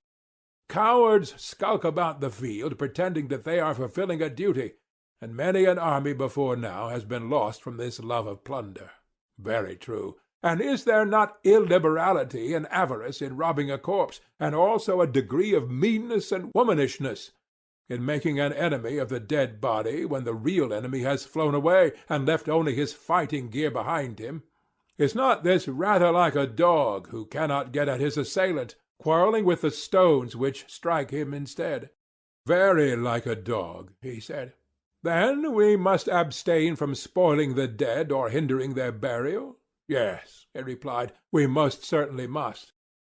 "Neither shall we offer up arms at the temples of the gods, least of all the arms of Hellenes, if we care to maintain good feeling with other Hellenes, and indeed we have reason to fear that the offering of spoils taken from kinsmen may be a pollution unless commanded by the god himself." "Very true. Again, as to the devastation of Hellenic territory or the burning of houses, what is to be the practice?" "May I have the pleasure," he said, "of hearing your opinion?" "Both shall be forbidden in my judgment. I would take the annual produce and no more. Shall I tell you why?" "Pray do." "Why, you see, there is a difference in the names discord and war, and I imagine that there is also a difference in their natures. The one is expressive of what is internal and domestic, the other of what is external and foreign, and the first of the two is termed discord, and only the second war."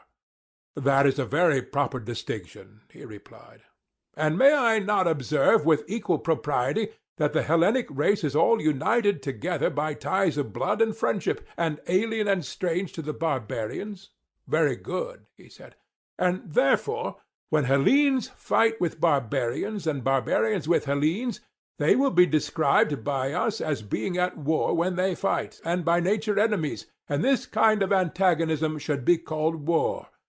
But when Hellenes fight with one another, we shall say that Hellas is then in a state of disorder and discord, they being by nature friends, and such enmity is to be called discord." "I agree." "Consider then," I said, "when that which we have acknowledged to be discord occurs, and a city is divided, if both parties destroy the lands and burn the houses of one another, how wicked does the strife appear!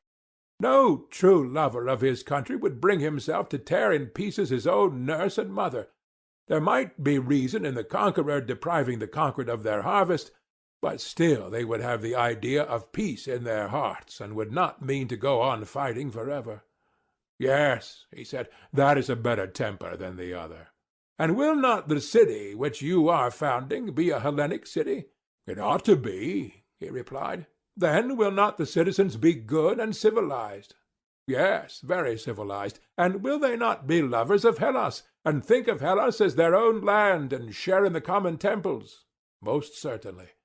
"And any difference which arises among them will be regarded by them as discord, only a quarrel among friends, which is not to be called a war?" "Certainly not." "Then they will quarrel as those who intend some day to be reconciled?" "Certainly."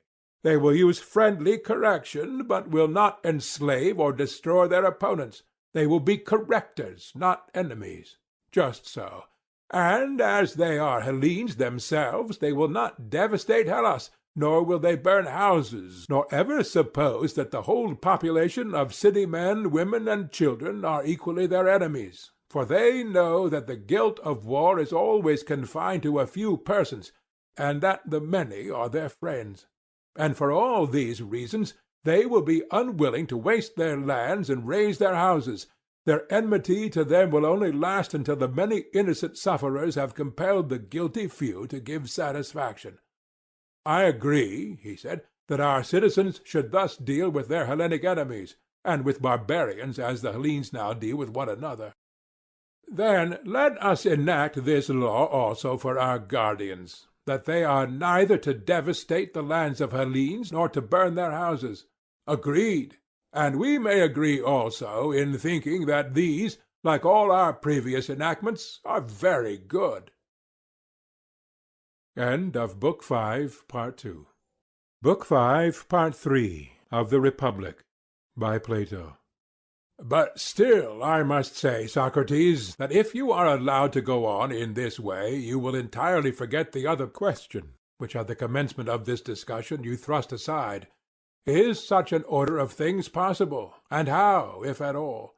For I am quite ready to acknowledge that the plan which you propose, if only feasible, would do all sorts of good to the state.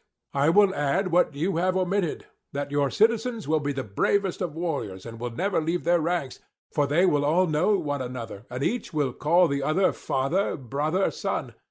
And if you suppose the women to join their armies, whether in the same rank or in the rear, either as a terror to the enemy or as auxiliaries in case of need, I know that they will then be absolutely invincible, and there are many domestic advantages which might also be mentioned, and which I also fully acknowledge.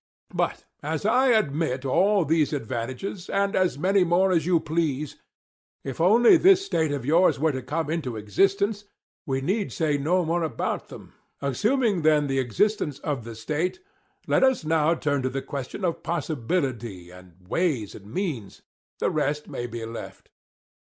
If I loiter for a moment, you instantly make a raid upon me, I said, and have no mercy. I have hardly escaped the first and second waves, and you seem not to be aware that you are now bringing upon me the third, which is the greatest and heaviest. When you have seen and heard the third wave, I think you will be more considerate, and will acknowledge that some fear and hesitation was natural respecting a proposal so extraordinary as that which I have now to state and investigate. The more appeals of this sort which you make, he said, the more determined are we that you shall tell us how such a state is possible. Speak out, and at once. Let me begin by reminding you that we found our way hither in the search after justice and injustice. True, he replied, but what of that? I was only going to ask whether, if we have discovered them, we are to require that the just man should in nothing fail of absolute justice, or may we be satisfied with an approximation, and the attainment in him of a higher degree of justice than is to be found in other men?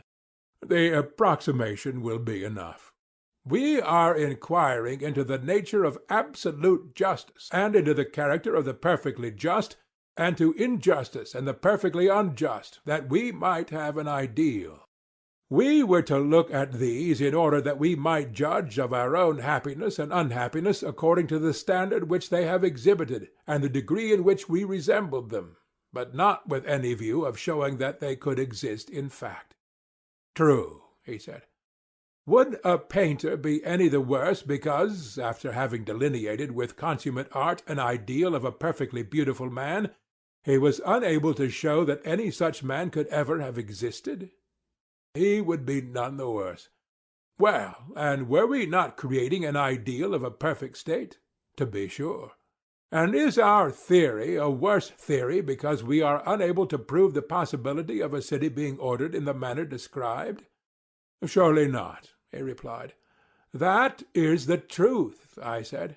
But if at your request I am to try and show how and under what conditions the possibility is highest, I must ask you, having this in view, to repeat your former admissions. What admissions?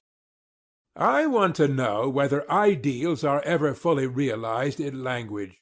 Does not the word express more than the fact, and must not the actual, whatever a man may think, always in the nature of things fall short of the truth. What do you say? I agree. Then you must not insist on my proving that the actual state will in every respect coincide with the ideal.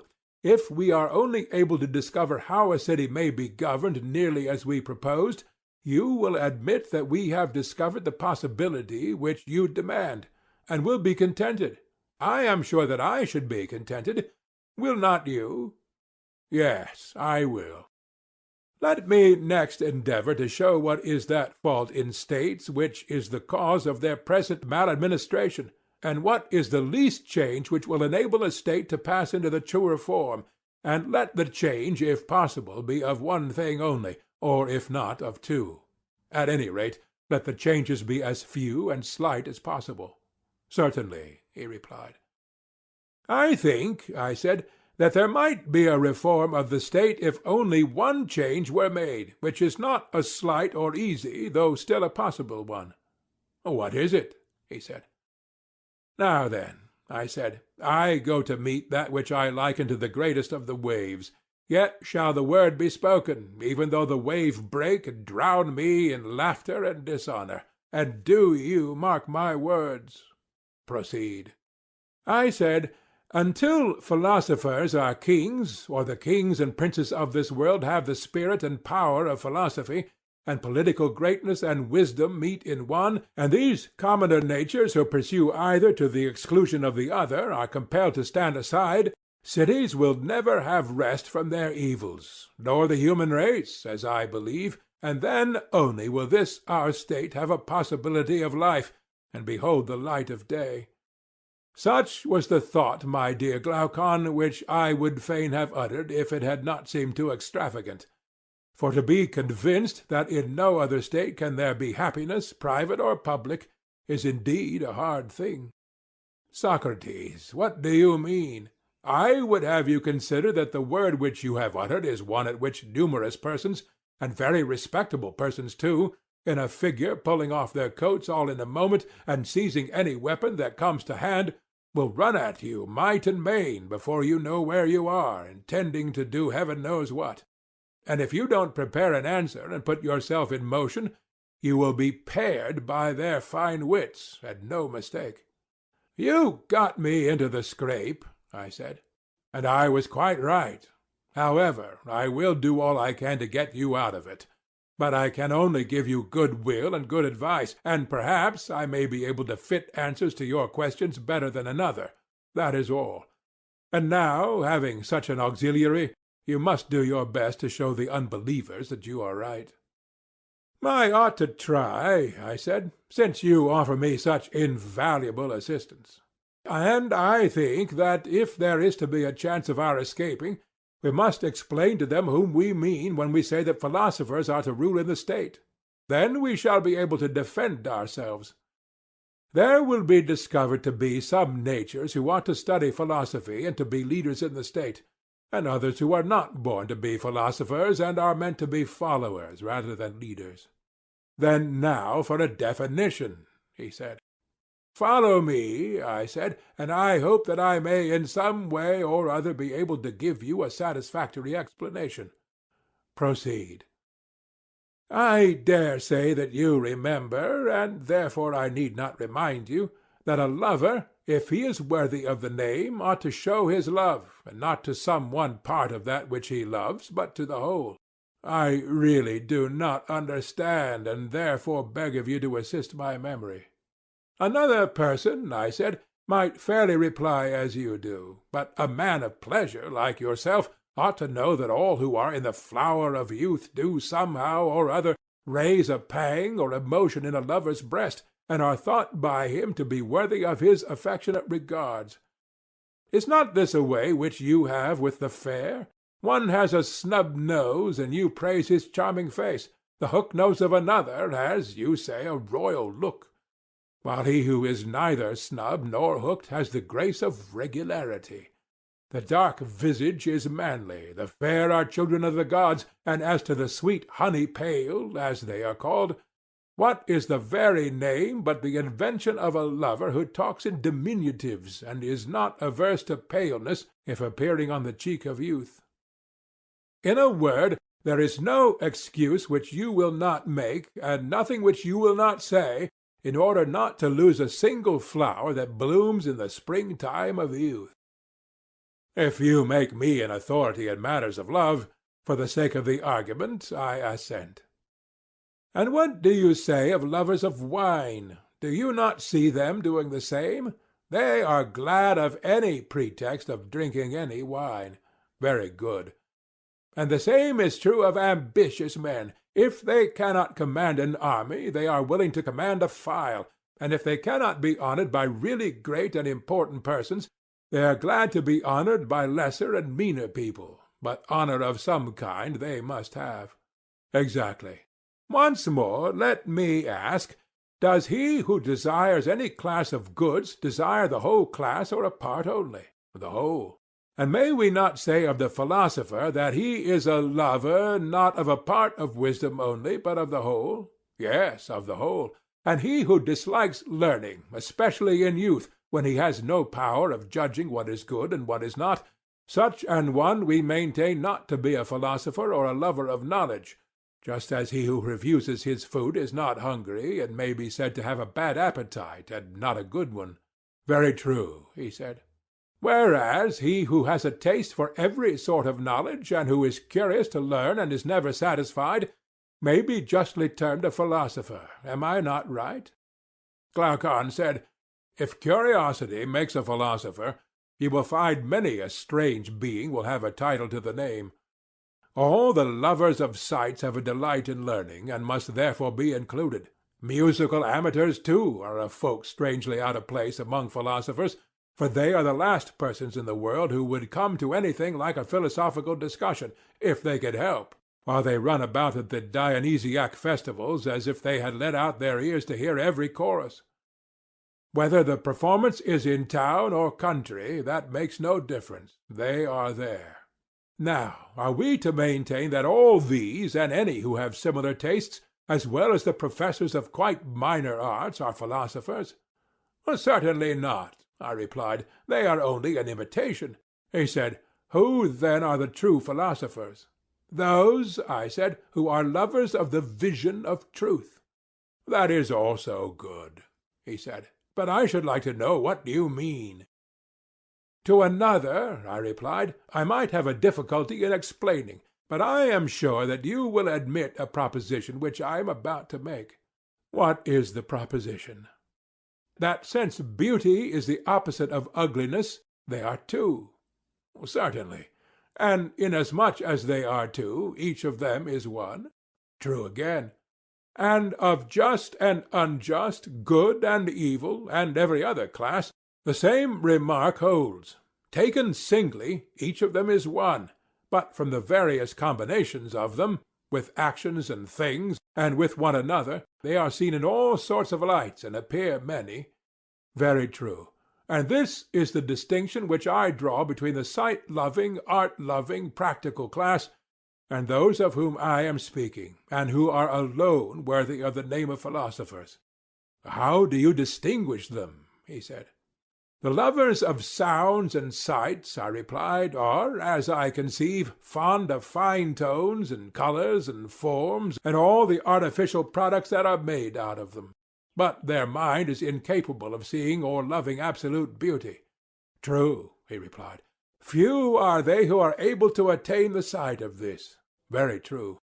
And he who, having a sense of beautiful things, has no sense of absolute beauty, or who, if another lead him to a knowledge of that beauty, is unable to follow, of such a one, I ask, is he awake or in a dream only? Reflect, is not the dreamer, sleeping or waking, one who likens dissimilar things, who puts the copy in the place of the real object? I should certainly say that such an one was dreaming. But take the case of the other, who recognizes the existence of absolute beauty, and is able to distinguish the idea from the objects which participate in the idea, neither putting the subjects in the place of the idea, nor the idea in the place of the objects. Is he a dreamer, or is he awake? He is wide awake. And may we not say that the mind of the one who knows has knowledge, and that the mind of the other, who opines only, has opinion? Certainly. But Suppose that the latter should quarrel with us and dispute our statement. Can we administer any soothing cordial or advice to him without revealing to him that there is sad disorder in his wits? We must certainly offer him some good advice, he replied. Come, then, and let us think of something to say to him. Shall we begin by assuring him that he is welcome to any knowledge which he may have, and that we are rejoiced at his having it? But we should like to ask him a question. Does he who has knowledge know something or nothing? You must answer for him. I answer that he knows something. Something that is or is not? Something that is, for how can that which is not ever be known? And are we assured, after looking at the matter from many points of view, that absolute being is or may be absolutely known, but that the utterly non-existent is utterly unknown? Nothing can be more certain. Good.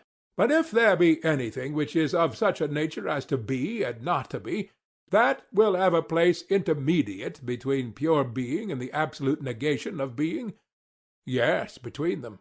And as knowledge corresponded to being and ignorance of necessity to not being, for that intermediate between being and not being there has to be discovered a corresponding intermediate between ignorance and knowledge, if there be such.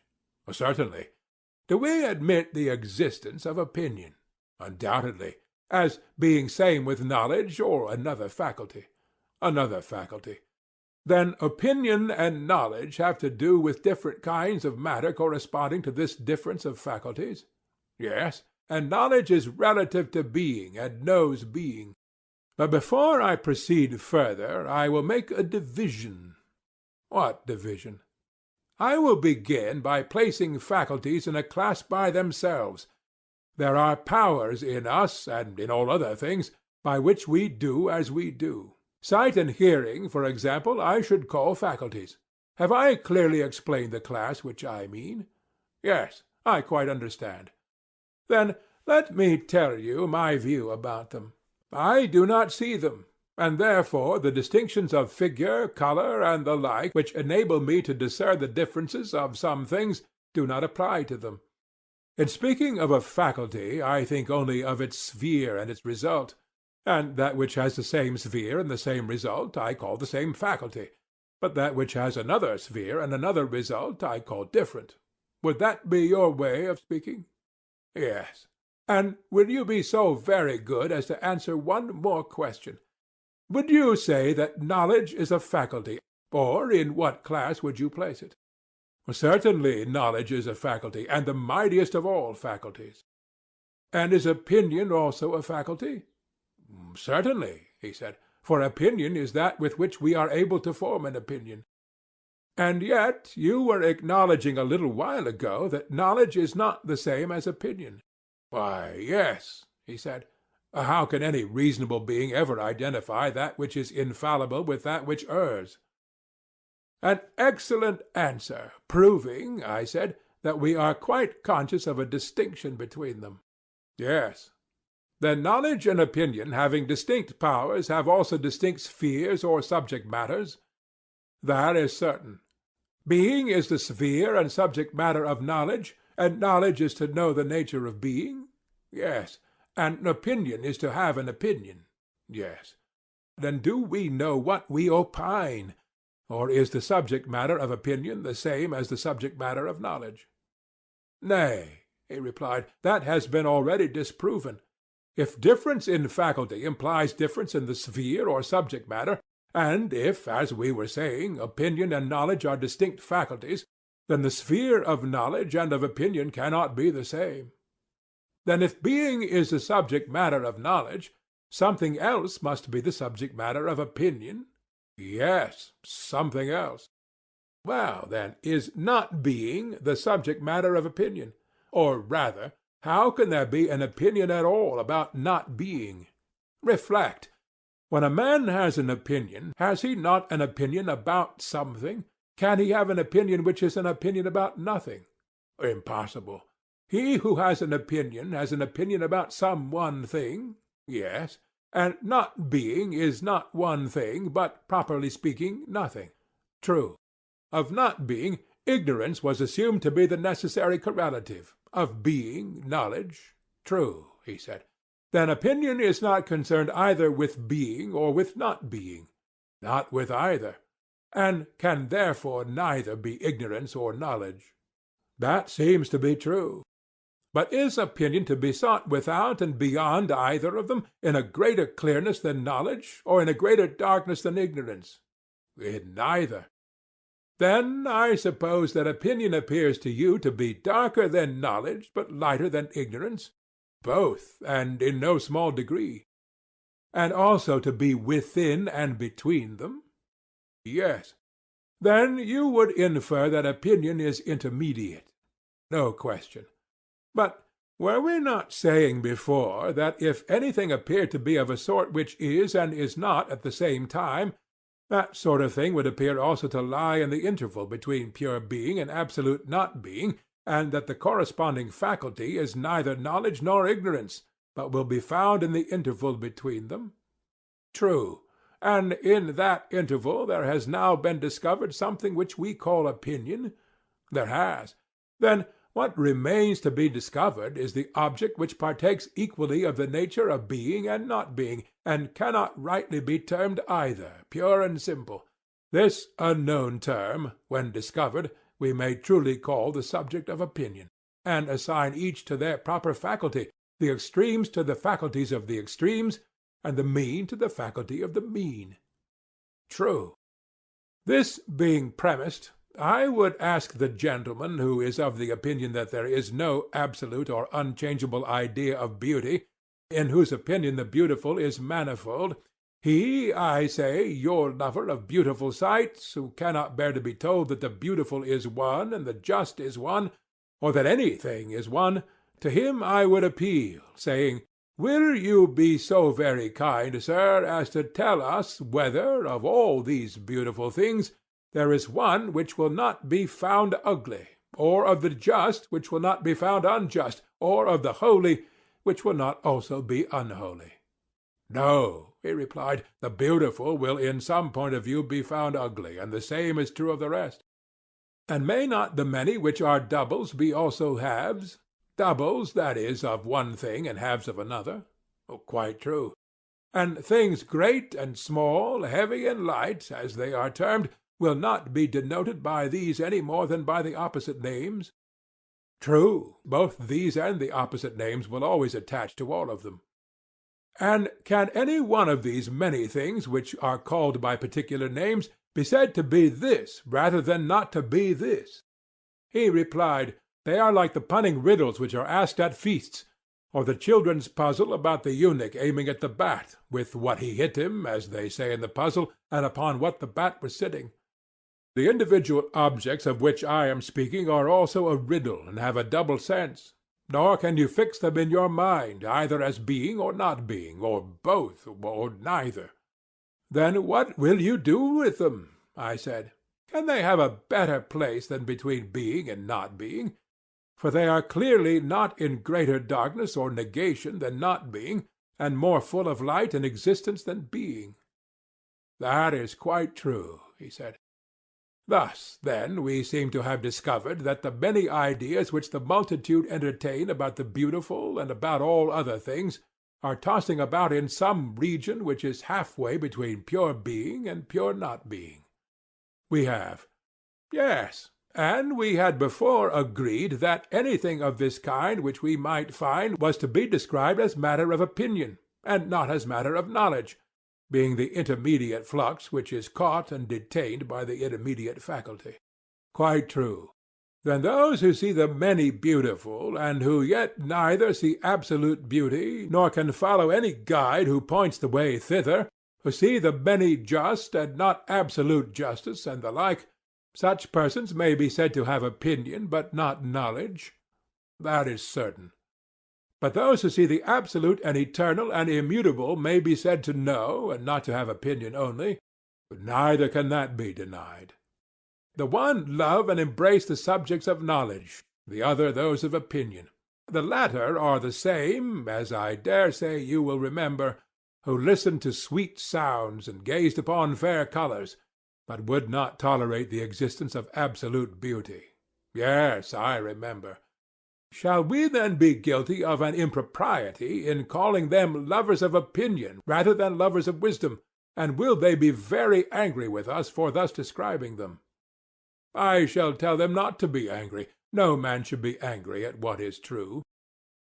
But those who love the truth in each thing are to be called lovers of wisdom, and not lovers of opinion. Assuredly. End of Book 5. Book 6, Part 1, of the Republic, by Plato. And thus, Glaucon, after the argument has gone a weary way, the true and the false philosophers have at length appeared in view. I do not think, he said, that the way could have been shortened. I suppose not, I said, and yet I believe that we might have had a better view of both of them if the discussion could have been confined to this one subject, and if there were not many other questions awaiting us, which he who desires to see in what respect the life of the just differs from that of the unjust must consider. And what is the next question? He asked.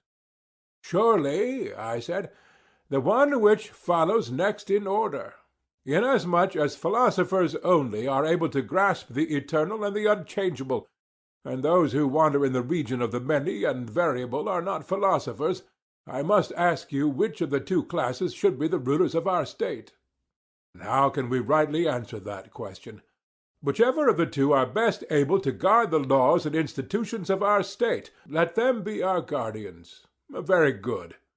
Neither, I said, can there be any question that the guardian who is to keep anything should have eyes rather than no eyes. There can be no question of that.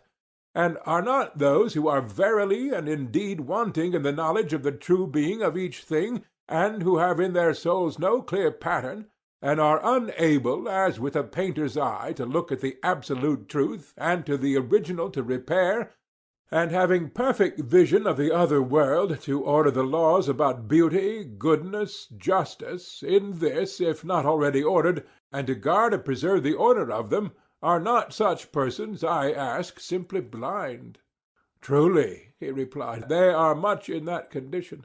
And shall they be our guardians when there are others who, besides being their equals in experience and falling short of them in no particular virtue, also know the very truth of each thing?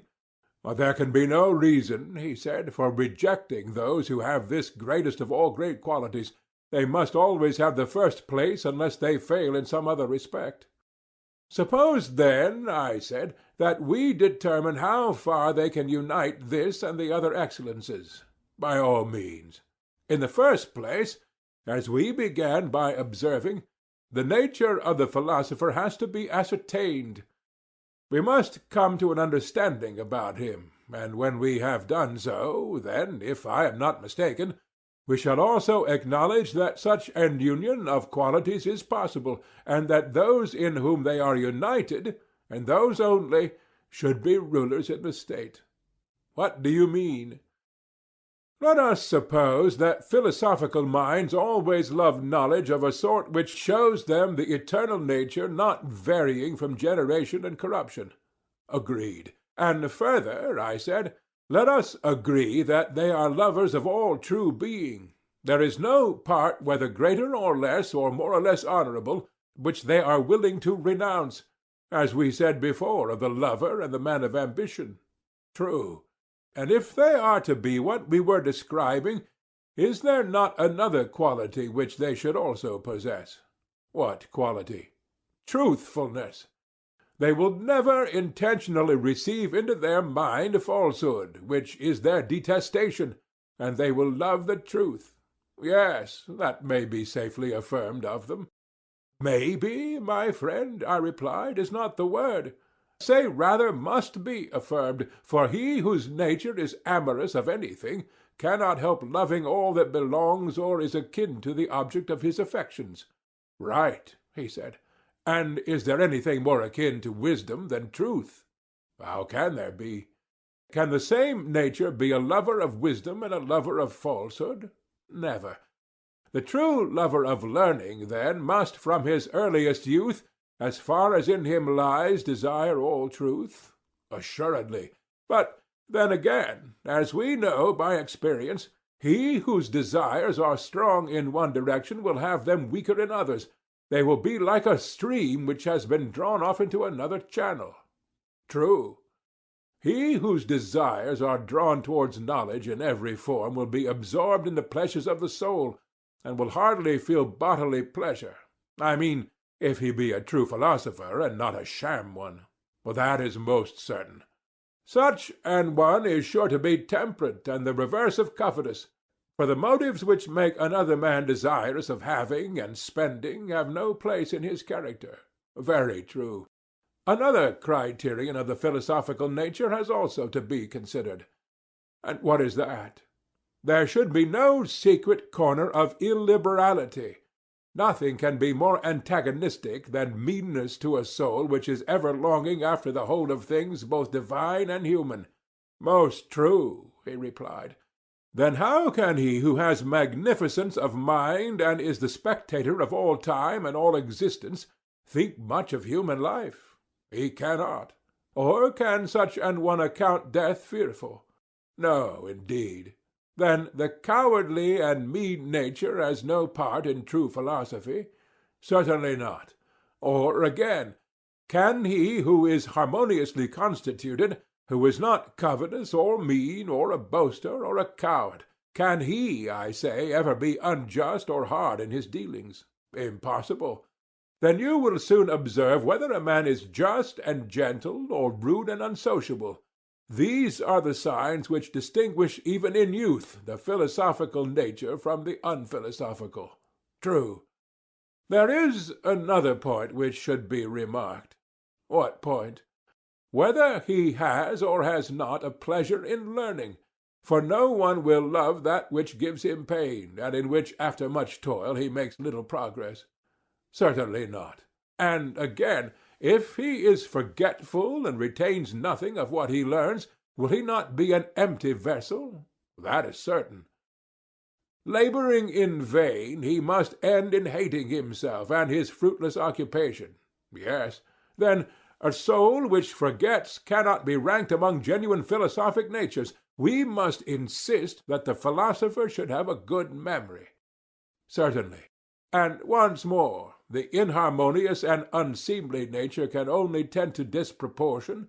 Undoubtedly. And do you consider truth to be akin to proportion or to disproportion? To proportion. Then, besides other qualities, we must try to find a naturally well-proportioned and gracious mind, which will move spontaneously towards the true being of everything. Certainly. Well, and do not all these qualities, which we have been enumerating, go together, and are they not, in a manner, necessary to a soul which is to have a full and perfect participation of being? They are absolutely necessary, he replied. And must not that be a blameless study which he can only pursue who has the gift of a good memory and is quick to learn, noble, gracious, the friend of truth, justice, courage, temperance, who are his kindred? The god of jealousy himself, he said, can find no fault with such a study. And to men like him, I said, when perfected by years and education, and to these only you will entrust the state. Here Adeimantus interposed and said, To these statements, Socrates, no one can offer a reply. But when you talk in this way, a strange feeling passes over the minds of your hearers. They fancy that they are led astray a little at each step in the argument, owing to their own want of skill in asking and answering questions. These littles accumulate, and at the end of the discussion they are found to have sustained a mighty overthrow, and all their former notions appear to be turned upside down. And as unskilful players of draughts are at last shut up by their more skilful adversaries, and have no peace to move, so they too find themselves shut up at last, for they have nothing to say in this new game, of which words are the counters, and yet all the time they are in the right. The observation is suggested to me by what is now occurring.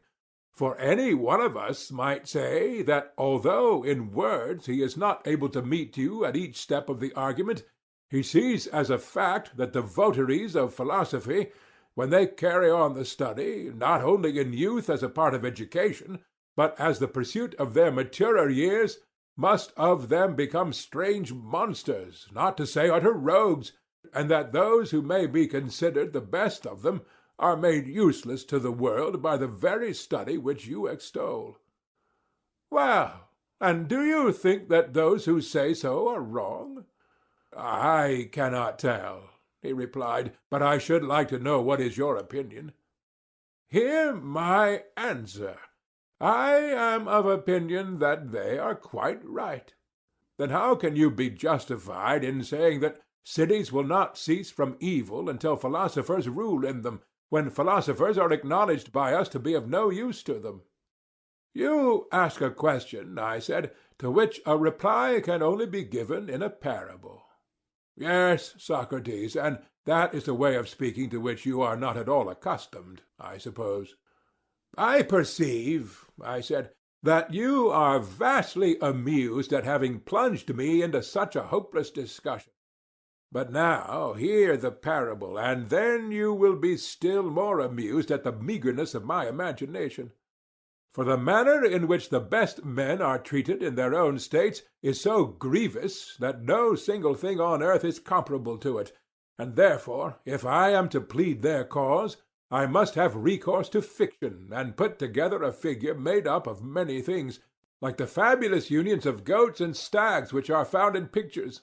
Imagine that a fleet or a ship in which there is a captain who is taller and stronger than any of the crew, but he is a little deaf, and has a similar infirmity in sight, and his knowledge of navigation is not much better. The sailors are quarrelling with one another about the steering. Every one is of opinion that he has a right to steer, though he has never learned the art of navigation, and cannot tell who taught him or when he learned, and will further assert that it cannot be taught, and they are ready to cut in pieces any one who says the contrary. They throng about the captain, begging and praying him to commit the helm to them, and if at any time they do not prevail, but others are preferred to them, they kill the others or throw them overboard, and having first chained up the noble captain's senses with drink or some narcotic drug, they mutiny and take possession of the ship and make free with the stores. Thus eating and drinking, they proceed on their voyage in such a manner as might be expected of them.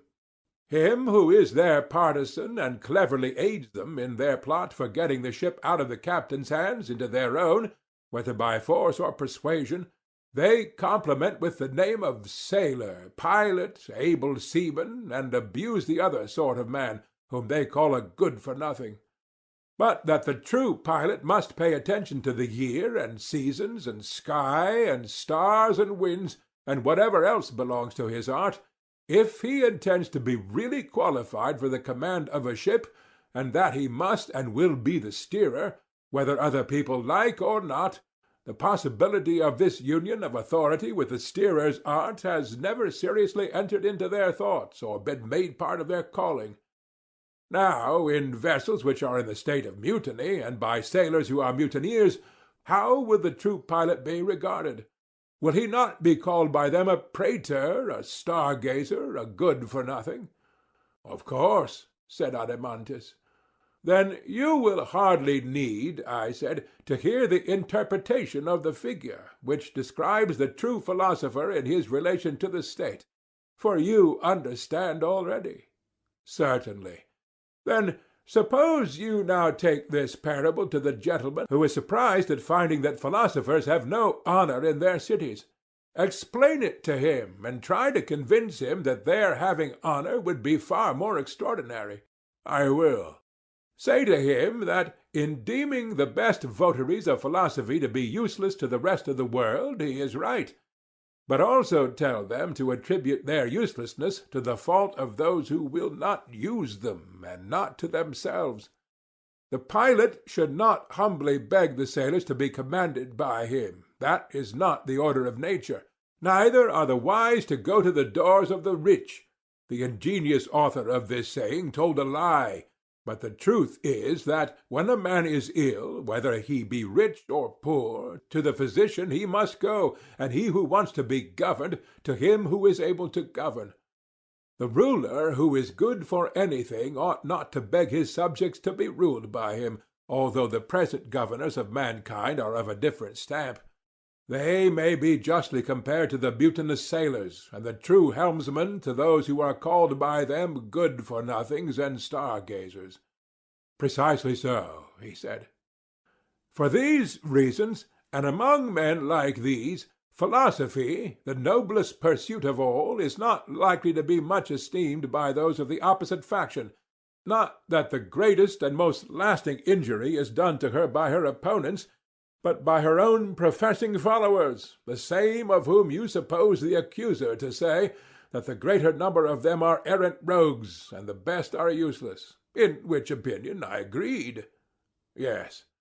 And the reason why the good are useless has now been explained? True. Then shall we proceed to show that the corruption of the majority is also unavoidable, and that this is not to be laid to the charge of philosophy any more than the other? By all means. And let us ask and answer in turn, first going back to the description of the gentle and noble nature. Truth, as you will remember, was his leader, whom we followed always and in all things. Failing in this, he was an impostor, and had no part or lot in true philosophy. Yes, that was said. Well, and is not this one quality, to mention no others, greatly at variance with present notions of him? Certainly, he said. And have we not a right to say in his defense that the true lover of knowledge is always striving after being? That is his nature. He will not rest in the multiplicity of individuals which is in appearance only, but will go on, the keen edge will not be blunted, nor the force of his desire abate, until he have attained the knowledge of the true nature of every essence by a sympathetic and kindred power in the soul, and by that power drawing near, and mingling, and becoming incorporate with very being, having begotten mind and truth, he will have knowledge, and will live and grow truly, and then, and not till then, will he cease from his travail. Nothing, he said, can be more just than such a description of him. And will the love of a lie be any part of a philosopher's nature? Will he not utterly hate a lie? He will. And when truth is the captain, we cannot suspect any evil of the band which he leads? Impossible. Justice and health of mind will be of the company, and temperance will follow after? True, he replied. Neither is there any reason why I should again set in array the philosopher's virtues, as you will doubtless remember that courage, magnificence, apprehension, memory were his natural gifts. And you objected that, although no one can deny what I then said, still if you leave words and look at facts, the persons who are thus described are some of them manifestly useless, and the greater number utterly depraved. We were then led to inquire into the grounds of these accusations, and have now arrived at the point of asking why are the majority bad, which question of necessity brought us back to the examination and definition of the true philosopher. Exactly. And we have next to consider the corruptions of the philosophic nature. Why so many are spoiled, and so few escape spoiling. I am speaking of those who were said to be useless, but not wicked. And when we have done with them, we will speak of the imitators of philosophy. What manner of men are they who aspire after a profession which is above them, and of which they are unworthy, and then by their manifold inconsistencies bring upon philosophy, and upon all philosophers, that universal reprobation of which we speak? What are these corruptions? He said. I will see if I can explain them to you. Every one will admit that a nature having in perfection all the qualities which we require in a philosopher is a rare plant which is seldom seen among men. Rare indeed. And what numberless and powerful causes tend to destroy these rare natures? What causes? In the first place, there are their own virtues, their courage, temperance, and the rest of them, every one of which praiseworthy qualities, and this is a most singular circumstance, destroys and distracts from philosophy the soul which is the possessor of them. That is very singular, he replied. Then there are all the ordinary goods of life, beauty, wealth, strength, rank, and great connections in the state. You understand the sort of thing. These also have a corrupting and distracting effect. I understand, but I should like to know more precisely what you mean about them. Grasp the truth as a whole, I said, and in the right way. You will then have no difficulty in apprehending the preceding remarks, and they will no longer appear strange to you. And how am I to do so? He asked. Why, I said, we know that all germs or seeds, whether vegetable or animal, when they fail to meet with proper nutriment or climate or soil in proportion to their vigor, are all the more sensitive to the want of a suitable environment, for evil is a greater enemy to what is good than to what is not. Very true. There is reason in supposing that the finest natures, when under alien conditions, receive more injury than the inferior, because the contrast is greater. Certainly. And may we not say, Adeimantus, that the most gifted minds, when they are ill educated, become preeminently bad? Do not great crimes in the spirit of pure evil spring out of a fullness of nature ruined by education rather than from any inferiority, whereas weak natures are scarcely capable of any very great good or very great evil? There I think you are right. And our philosopher follows the same analogy. He is like a plant which, having proper nurture, must necessarily grow and mature into all virtue, but if sown and planted in an alien soil, becomes the most noxious of all weeds, unless he be preserved by some divine power. Do you really think, as people so often say, that our youth are corrupted by sophists, or that private teachers of the art corrupt them in any degree worth speaking of? Are not the public who say these things the greatest of all sophists? And do they not educate to perfection young and old, men and women alike, and fashion them after their own hearts? When is this accomplished? He said. When they meet together, and the world sits down at an assembly, or in a court of law, or a theatre, or a camp, or in any other popular resort, and there is a great uproar, and they praise some things which are being said or done, and blame other things, equally exaggerating both, shouting and clapping their hands, and the echo of the rocks in the place in which they are assembled redoubles the sound of the praise or blame. At such a time will not a young man's heart, as they say, leap within him? Will any private training enable him to stand firm against the overwhelming flood of popular opinion, or will he be carried away by the stream? Will he not have the notions of good and evil which the public in general have? He will do as they do, and as they are. Such will he be? Yes, Socrates, necessity will compel him. And yet, I said, there is a still greater necessity which has not been mentioned. What is that? The gentle force of attainder or confiscation or death, which, as you are aware, these new sophists and educators, who are the public, apply when their words are powerless. Indeed they do, and in right good earnest. Now, what opinion of any other sophist, or any private person, can be expected to overcome in such an unequal contest? None, he replied. No, indeed, I said. Even to make the attempt is a great piece of folly. There neither is, nor has been, nor is ever likely to be, any different type of character which has had no other training in virtue but that which is supplied by public opinion. I speak, my friend, of human virtue only. What is more than human, as the proverb says, is not included, for I would not have you ignorant that, in the present evil state of governments, whatever is saved and comes to good is saved by the power of God, as we may truly say. I quite assent, he replied. Then let me crave your assent also to a further observation. What are you going to say? Why, that all those mercenary individuals, whom the many call sophists, and whom they deem to be their adversaries, do, in fact, teach nothing but the opinion of the many, that is to say, the opinions of their assemblies, and this is their wisdom. I might compare them to a man who should study the tempers and desires of a mighty strong beast who is fed by him. He would learn how to approach and handle him; also at what times and from what causes he is dangerous, or the reverse, and what is the meaning of his several cries, and by what sounds, when another utters them, he is soothed or infuriated.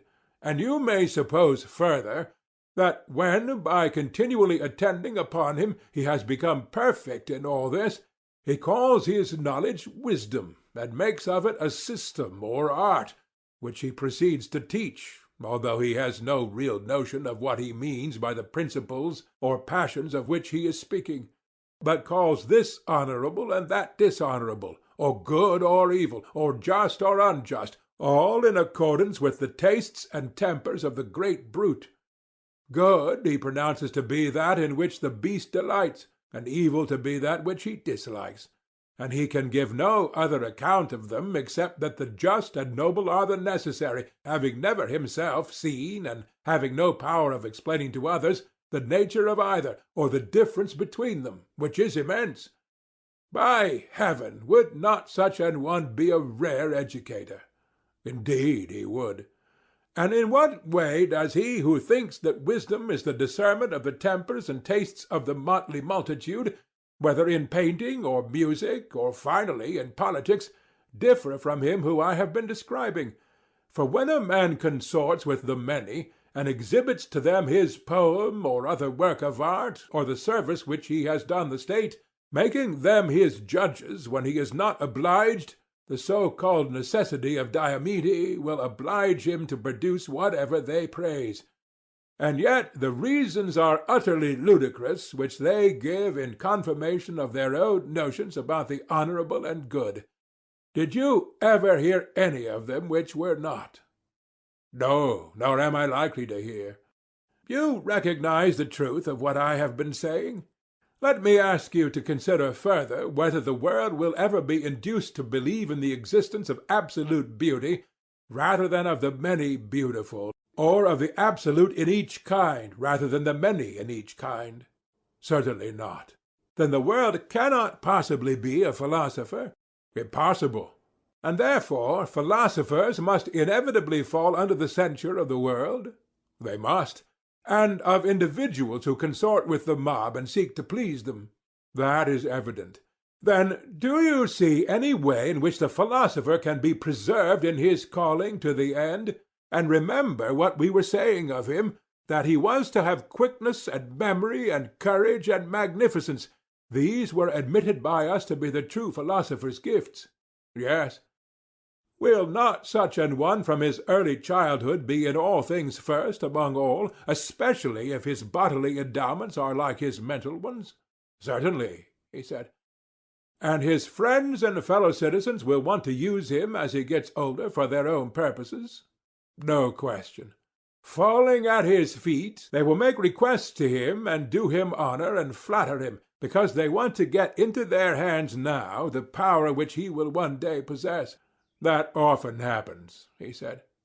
And what will a man such as he is be likely to do under such circumstances, especially if he be a citizen of a great city, rich and noble, and a tall proper youth? Will he not be full of boundless aspirations, fancy himself able to manage the affairs of Hellenes and of barbarians, and having got such notions into his head, will he not dilate and elevate himself in the fullness of vain pomp and senseless pride? To be sure he will. Now, when he is in this state of mind, if some one gently comes to him and tells him that he is a fool and must get understanding, which can only be got by slaving for it, do you think that, under such adverse circumstances, he will be easily induced to listen? Far otherwise.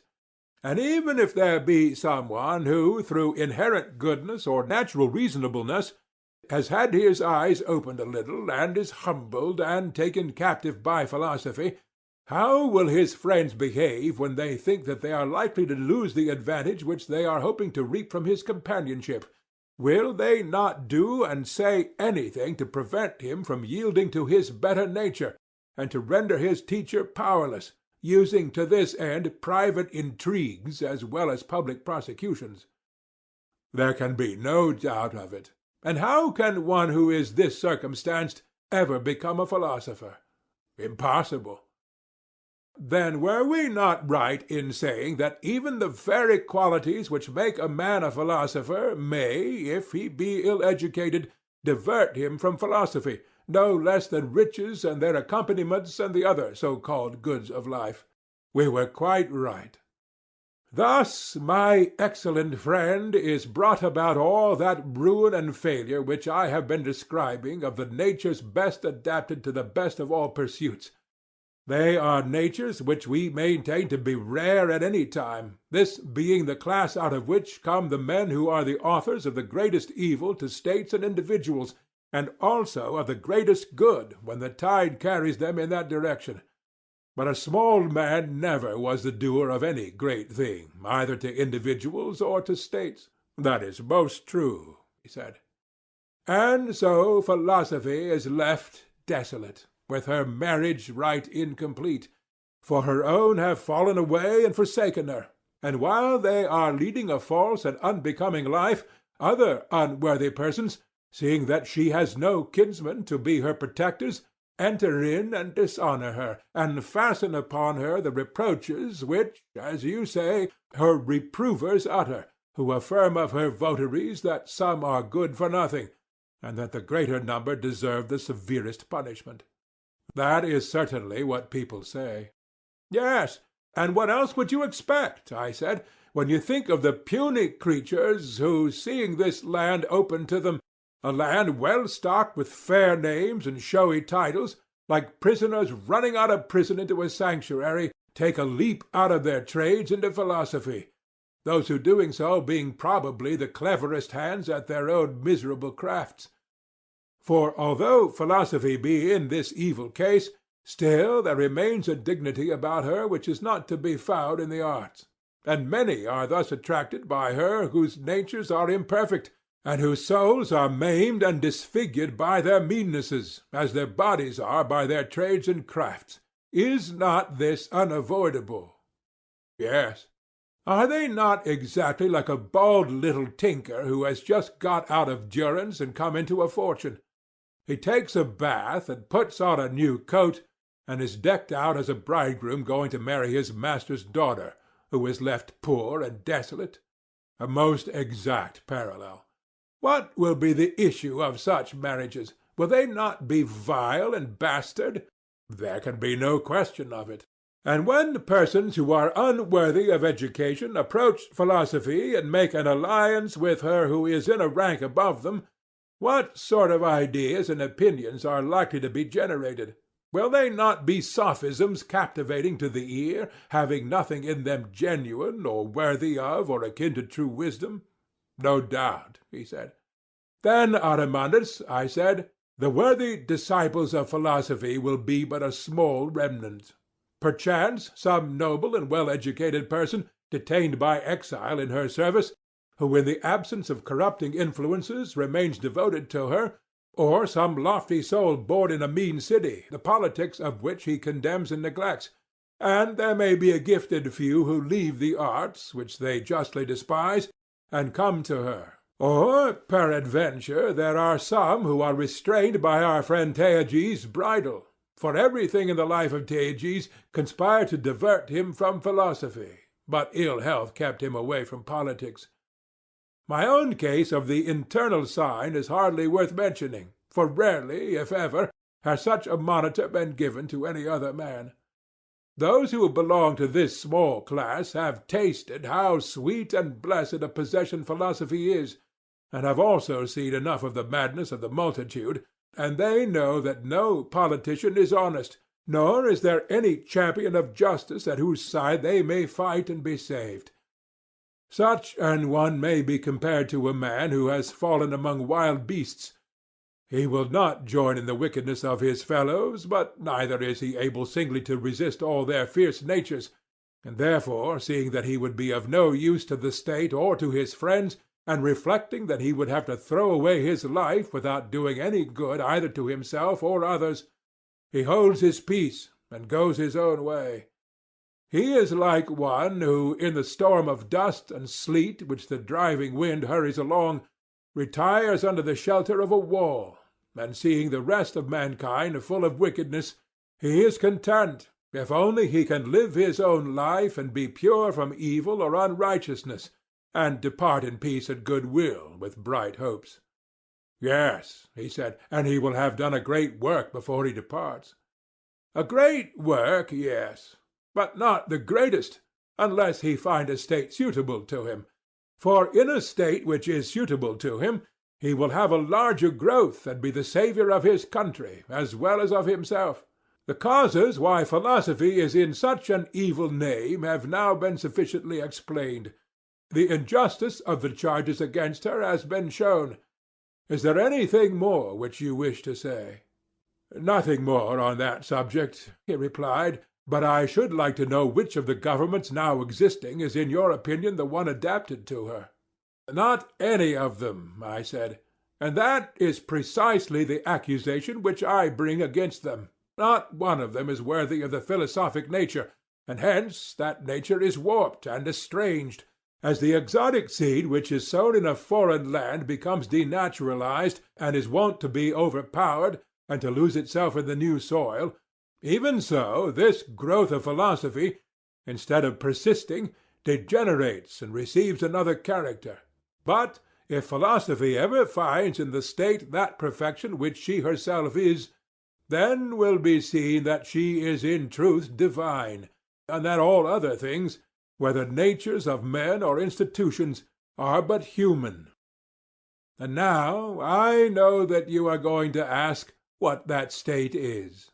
No, he said, there you are wrong, for I was going to ask another question, whether it is the state of which we are the founders and inventors, or some other. Yes, I replied, ours in most respects, but you may remember my saying before that some living authority would always be required in the state having the same idea of the constitution which guided you when as a legislator you were laying down the laws. That was said, he replied. Yes, but not in a satisfactory manner. You frightened us by interposing objections, which certainly showed that the discussion would be long and difficult, and what still remains is the reverse of easy. What is there remaining? The question how the study of philosophy may be so ordered as not to be the ruin of the state. All great attempts are attended with risk. Hard is the good, as men say. Still, he said, let the point be cleared up, and the inquiry will then be complete. End of Part 1. Book 6, Part 2, of The Republic, by Plato. I shall not be hindered, I said, by any want of will, but if at all, by a want of power. My zeal you may see for yourselves, and please to remark in what I am about to say how boldly and unhesitatingly I declare that states should pursue philosophy, not as they do now, but in a different spirit. In what manner? At present, I said, the students of philosophy are quite young. Beginning when they are hardly past childhood, they devote only the time saved from money-making and housekeeping to such pursuits. And even those of them who are reputed to have most of the philosophic spirit, when they come within sight of the great difficulty of the subject, I mean dialectic, take themselves off. In after life, when invited by someone else, they may, perhaps, go and hear a lecture, and after this they make much ado, for philosophy is not considered by them to be their proper business. At last, when they grow old, in most cases they are extinguished more truly than Heraclitus's sun, inasmuch as they never light up again. Heraclitus said that the sun was extinguished every evening and relighted every morning. But what ought to be their course? Just the opposite. In childhood and youth their study, and what philosophy they learn should be suited to their tender years. During this period, when they are growing up towards manhood, the chief and special care should be given to their bodies, that they may have them to use in the service of philosophy. As life advances and the intellect begins to mature, let them increase the gymnastics of the soul. But when the strength of our citizens fails, and is past civil and military duties, then let them range at will and engage in no serious labor, as we intend them to live happily here, and to crown this life with a similar happiness in another. How truly in earnest you are, Socrates, he said. I am sure of that. And yet most of your hearers, if I am not mistaken, are likely to be still more earnest in their opposition to you, and will never be convinced, Thrasymachus least of all. Do not make a quarrel, I said, between Thrasymachus and me, who have recently become friends, although, indeed, we were never enemies. For I shall go on striving to the utmost until I either convert him and other men, or do something which may profit them against the day when they live again, and hold the like discourse in another state of existence. You are speaking of a time which is not very near.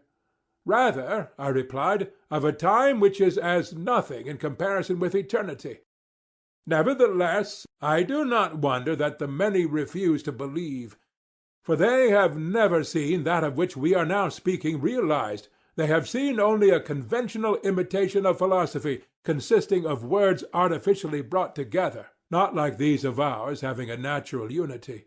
But a human being who in word and work is perfectly moulded, as far as he can be, into the proportion and likeness of virtue, such a man ruling in a city which bears the same image, they have never yet seen, neither one nor many of them.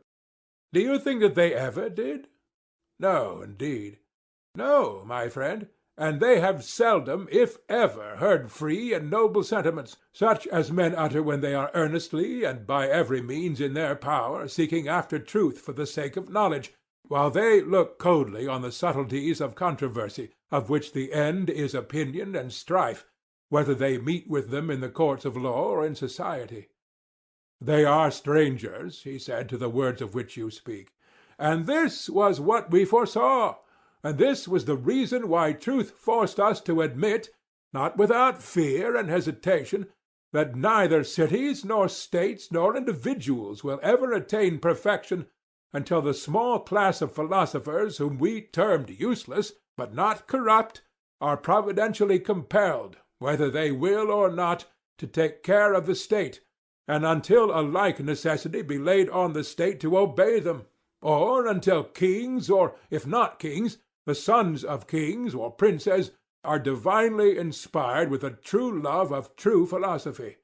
That either or both of these alternatives are impossible, I see no reason to affirm. If they were so, we might indeed be justly ridiculed as dreamers and visionaries. Am I not right? Quite right.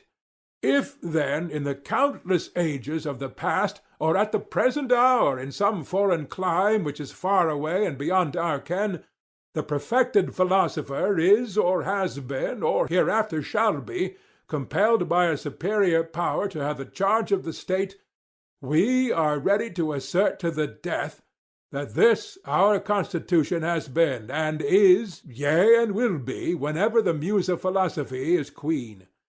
There is no impossibility in all this. That there is difficulty, we acknowledge ourselves.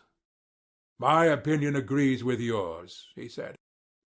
But do you mean to say that this is not the opinion of the multitude? I should imagine not, he replied.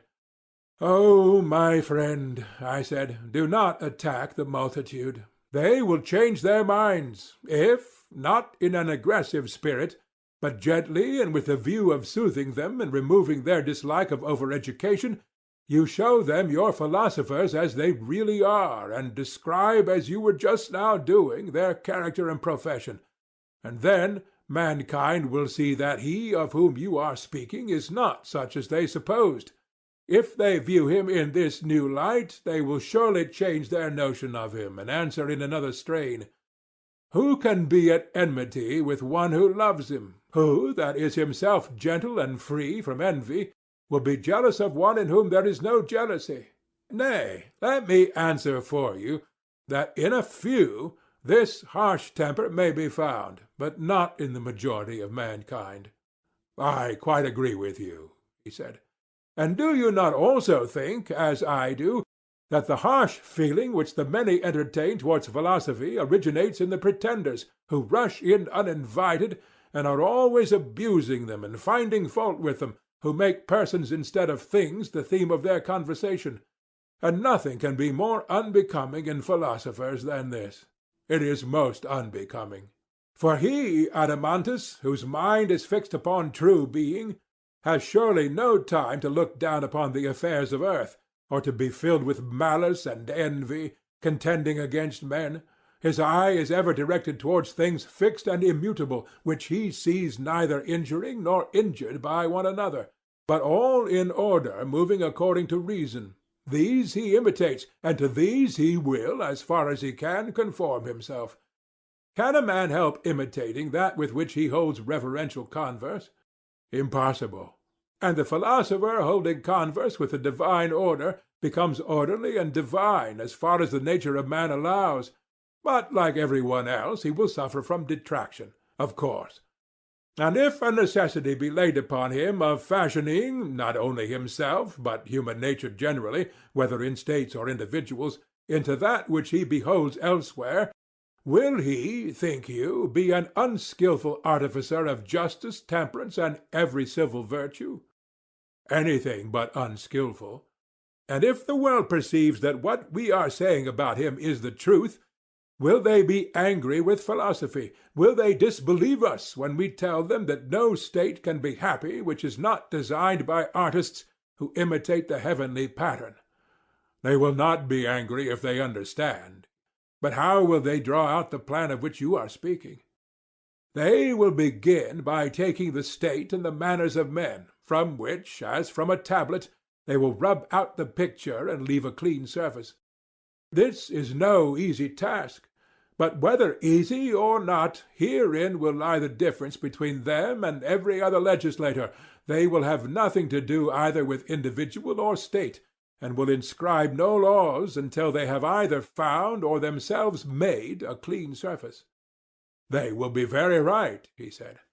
Having effected this, they will proceed to trace an outline of the Constitution? No doubt. And when they are filling in the work, as I conceive, they will often turn their eyes upwards and downwards.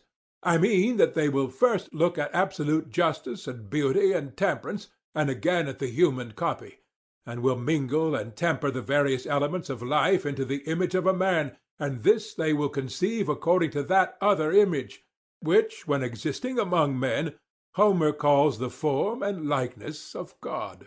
Very true, he said. And one feature they will erase, and another they will put in, until they have made the ways of men, as far as possible, agreeable to the ways of God. Indeed, he said, in no way could they make a fairer picture.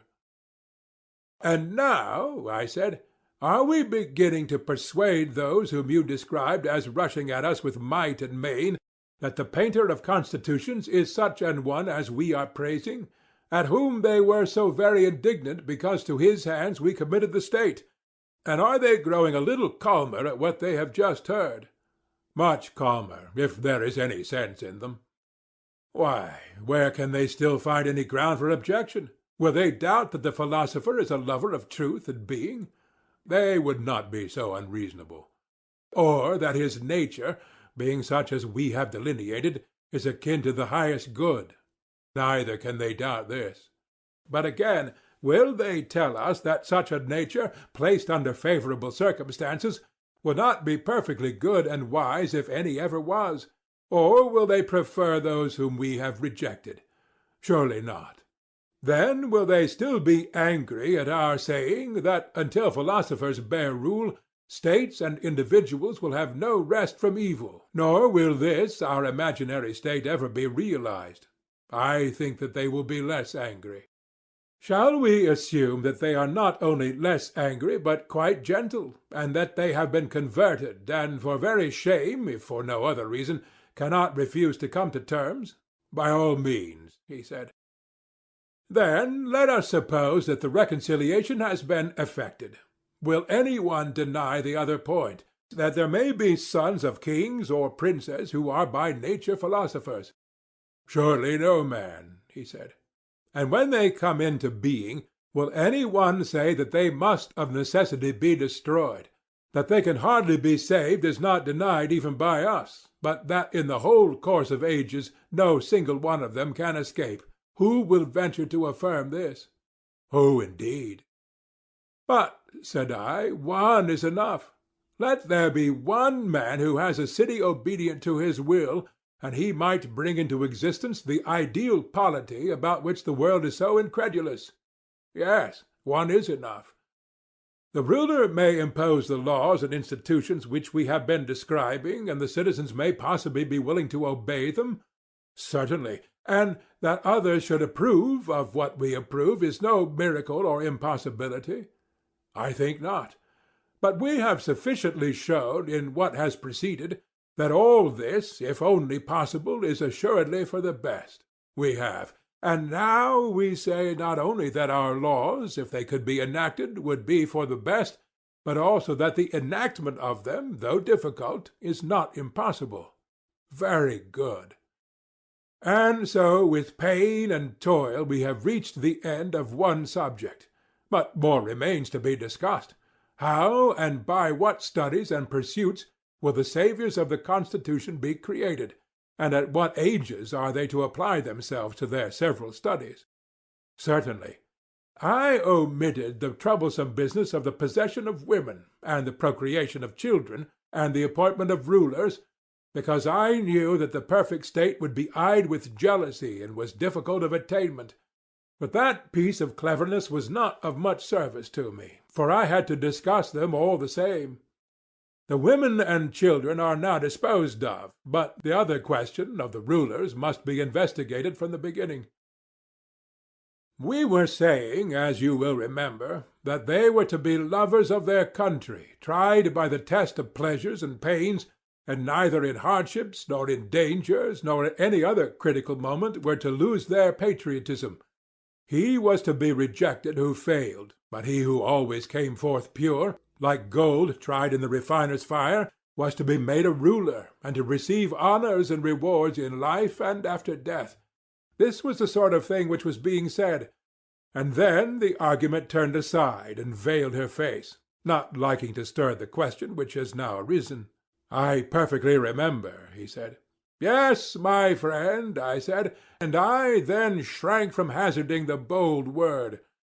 But now let me dare to say that the perfect guardian must be a philosopher.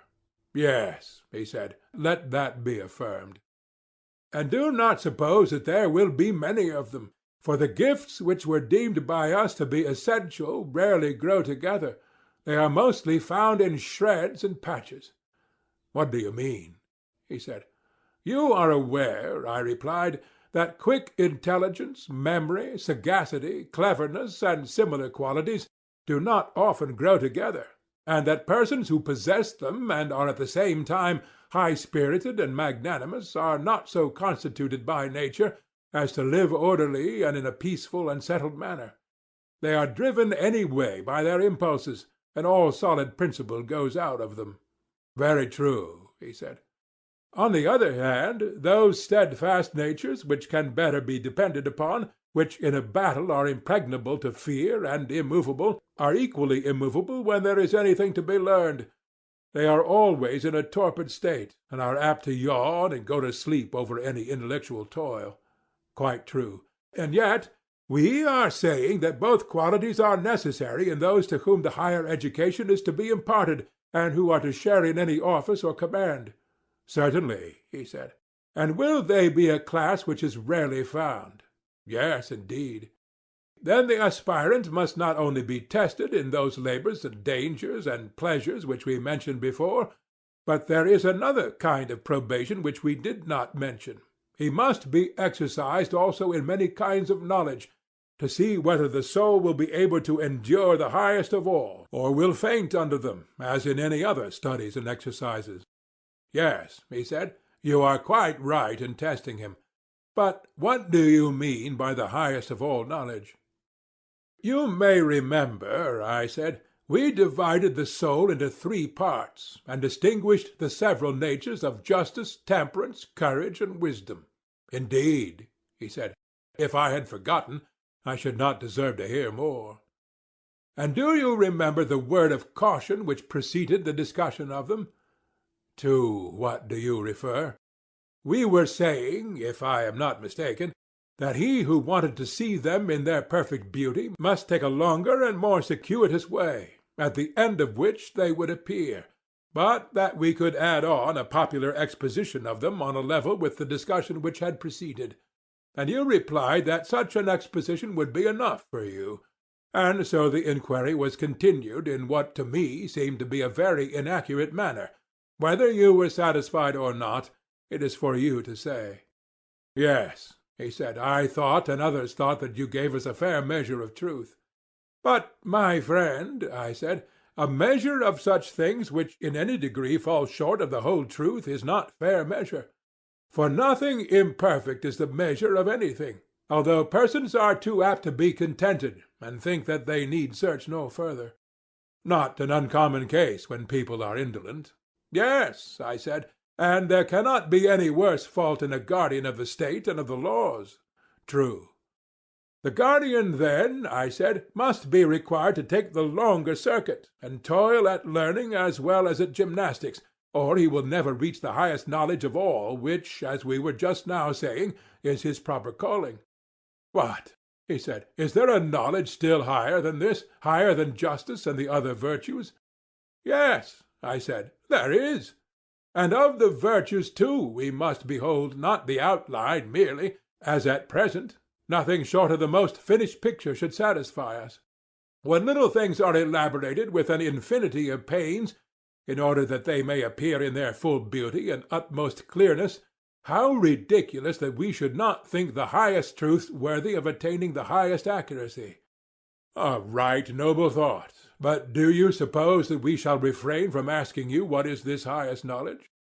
Nay, I said, ask if you will. But I am certain that you have heard the answer many times, and now you either do not understand me, or, as I rather think, you are disposed to be troublesome. For you have often been told that the idea of good is the highest knowledge, and that all things become useful and advantageous only by their use of this. You can hardly be ignorant that of this I was about to speak, concerning which, as you have often heard me say, we know so little, and without which any other knowledge or possession of any kind will profit us nothing. Do you think that the possession of all other things is of any value if we do not possess the good, or the knowledge of all other things if we have no knowledge of beauty and goodness? Assuredly not. You are further aware that most people affirm pleasure to be the good, but the finer sort of wits say it is knowledge. Yes, and you are aware, too, that the latter cannot explain what they mean by knowledge, and are obliged, after all, to say knowledge of the good. How ridiculous! Yes, that they should begin by reproaching us with our ignorance of the good, and then presume our knowledge of it. For the good they define to mean knowledge of the good, just as if we understood them when they use the term good. This is, of course, ridiculous. Most true, he said. And those who make pleasure their good are in equal perplexity, for they are compelled to admit that there are bad pleasures as well as good. Certainly. And therefore to acknowledge that bad and good are the same? True. There can be no doubt about the numerous difficulties in which this question is involved. There can be none. Further, do we not see that many are willing to do, or to have, or to seem to be what is just and honorable without the reality? But no one is satisfied with the appearance of good. The reality is what they seek. In the case of the good, appearance is despised by everyone. Very true, he said. Of this, then, which every soul of man pursues and makes the end of all his actions, having a presentiment that there is such an end, and yet hesitating because neither knowing the nature nor having the same assurance of this as of other things, and therefore losing whatever good there is in other things, of a principle such and so great as this ought the best men in our state, to whom everything is entrusted, to be in the darkness of ignorance? Certainly not, he said. I am sure, I said, that he who does not know how the beautiful and the just are likewise good will be but a sorry guardian of them, and I suspect that no one who is ignorant of the good will have a true knowledge of them. That, he said, is a shrewd suspicion of yours. And if we only have a guardian who has this knowledge, our state will be perfectly ordered. Of course, he replied, but I wish that you would tell me whether you conceive this supreme principle of the good to be knowledge or pleasure, or different from either. Aye, I said, I knew all along that a fastidious gentleman like you would not be contented with the thoughts of other people about these matters. True, Socrates, but I must say that one who, like you, has passed a lifetime in the study of philosophy should not be always repeating the opinions of others and never telling his own. Well, but has any one a right to say positively what he does not know? Not, he said, with the assurance of positive certainty. He has no right to do that, but he may say what he thinks, as a matter of opinion. And do you not know, I said, that all mere opinions are bad, and the best of them blind? You would not deny that these who have any true notion without intelligence are only like blind men who feel their way along the road. Very true. And do you wish to behold what is blind and crooked and base, when others will tell you of brightness and beauty? Still, I must implore you, Socrates, said Glaucon, not to turn away just as you are reaching the goal. If you will only give such an explanation of the good as you have already given of justice and temperance and the other virtues, we shall be satisfied. Yes, my friend, and I shall be at least equally satisfied. But I cannot help fearing that I shall fail, and that my indiscreet zeal will bring ridicule upon me. No, sweet sirs, let us not at present ask what is the actual nature of the good, for to reach what is now in my thoughts would be an effort too great for me. But of the child of the good who is likest him, I would fain speak, if I could be sure that you wish to hear, otherwise not. By all means, he said, tell us about the child, and you shall remain in our debt for the account of the parent. I do indeed wish, I replied, that I could pay, and you receive, the account of the parent, and not, as now, of the offspring only. Take, however, this latter by way of interest, and at the same time have a care that I do not render a false account, although I have no intention of deceiving you. Yes, we will take the care that we can. Proceed. Yes, I said, but I must first come to an understanding with you, and remind you of what I have mentioned in the course of this discussion, and at many other times. What? The old story, that there is a many beautiful and a many good, and so of other things which we describe and define. To all of them the term many is applied. True, he said. And there is an absolute beauty and an absolute good, and of other things to which the word many is applied there is an absolute, for they may be brought under a single idea, which is called the essence of each. Very true. The many, as we say, are seen but not known, and the ideas are known but not seen. Exactly. And what is the organ with which we see the visible things? The sight, he said. And with the hearing, I said, we hear, and with the other senses perceive the other objects of sense? True. But have you remarked that sight is by far the most costly and complex piece of workmanship which the artificer of the senses ever contrived? No, I never have, he said. Then reflect. Has the ear or voice need of any third or additional nature in order that the one may be able to hear and the other to be heard? Nothing of the sort. No, indeed, I replied, and the same is true of most, if not all, the other senses. You would not say that any of them require such an addition? Certainly not. But you see that without the addition of some other nature there is no seeing or being seen. How do you mean? Sight being, as I conceive, in the eyes, and he who has eyes wanting to see; colour being also present in them. Still, unless there be a third nature specially adapted to the purpose, the owner of the eyes will see nothing, and the colours will be invisible. Of what nature are you speaking? Of that which you term light, I replied. True, he said. Noble, then, is the bond which links together sight and visibility, and great beyond other bonds by no small difference of nature. For the light is their bond, and the light is no ignoble thing. Nay, the reverse of ignoble. And which, I said, of the gods in heaven would you say was the lord of this element? Whose is that light which makes the eye to see perfectly and the visible to appear? You mean the sun, as you and all mankind say. May not the relation of sight to this deity be described as follows? How? Neither sight nor the eye in which sight resides is the sun? No. Yet of all the organs of sense the eye is the most like the sun?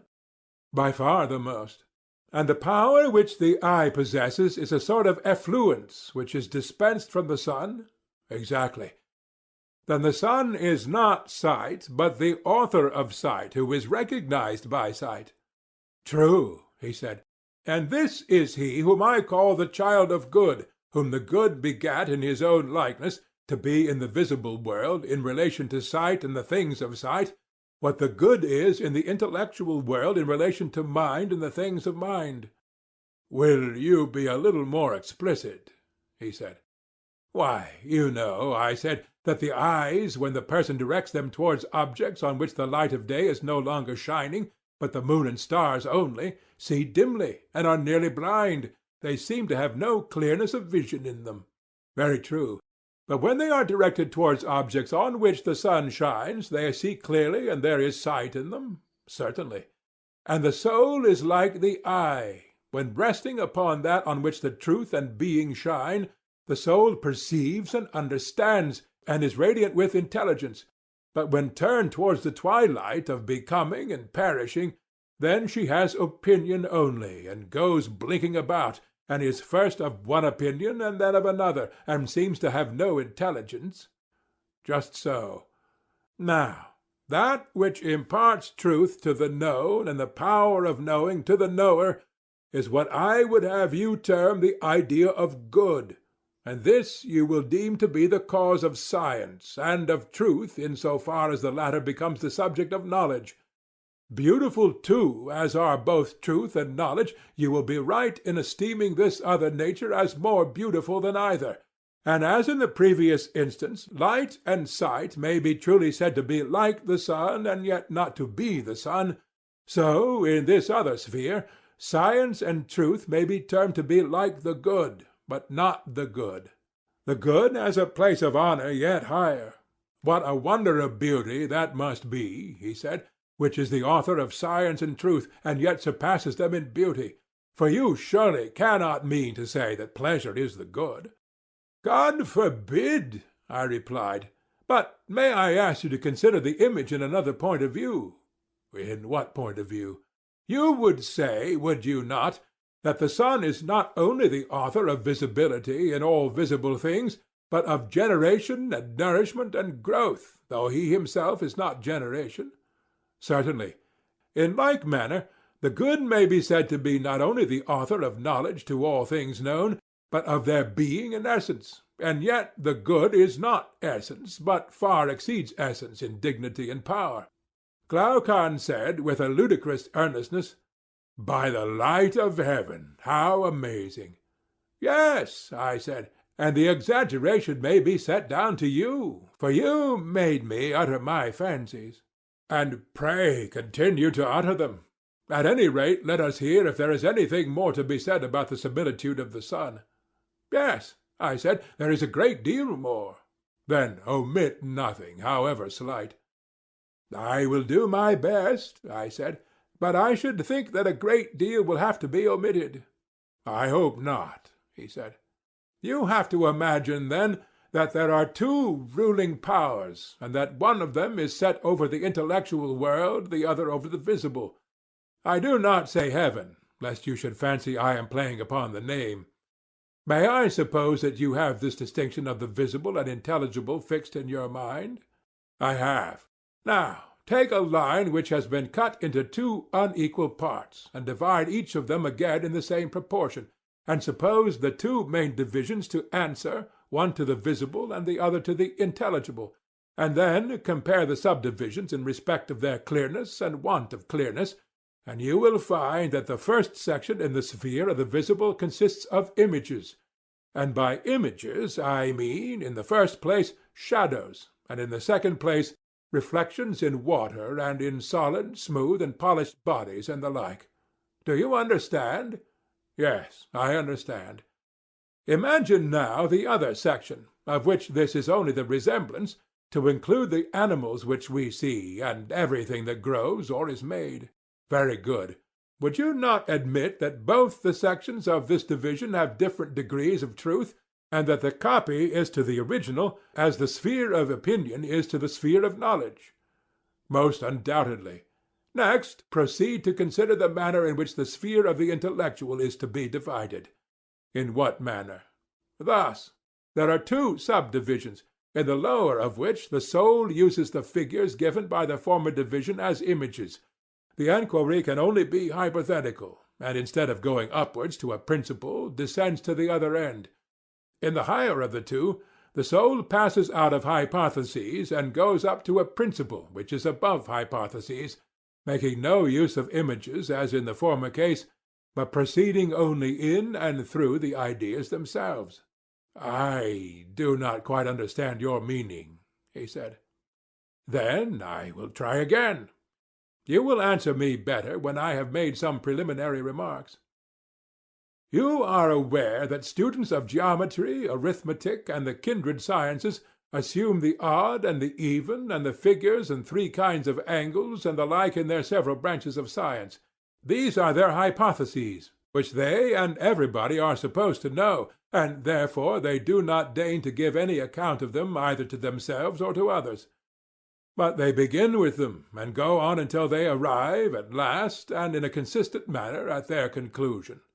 Yes, he said, I know. And do you not know also that although they make use of the visible forms and reason about them, they are thinking not of these, but of the ideals which they resemble, not of the figures which they draw, but of the absolute square and the absolute diameter, and so on. The forms which they draw or make, and which have shadows and reflections in water of their own, are converted by them into images, but they are really seeking to behold the things themselves, which can only be seen with the eye of the mind. That is true.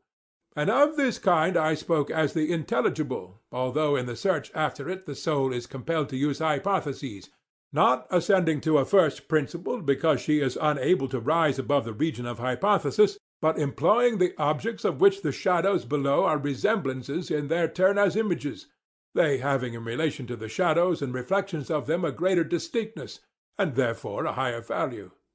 I understand, he said, that you are speaking of the province of geometry and the sister arts.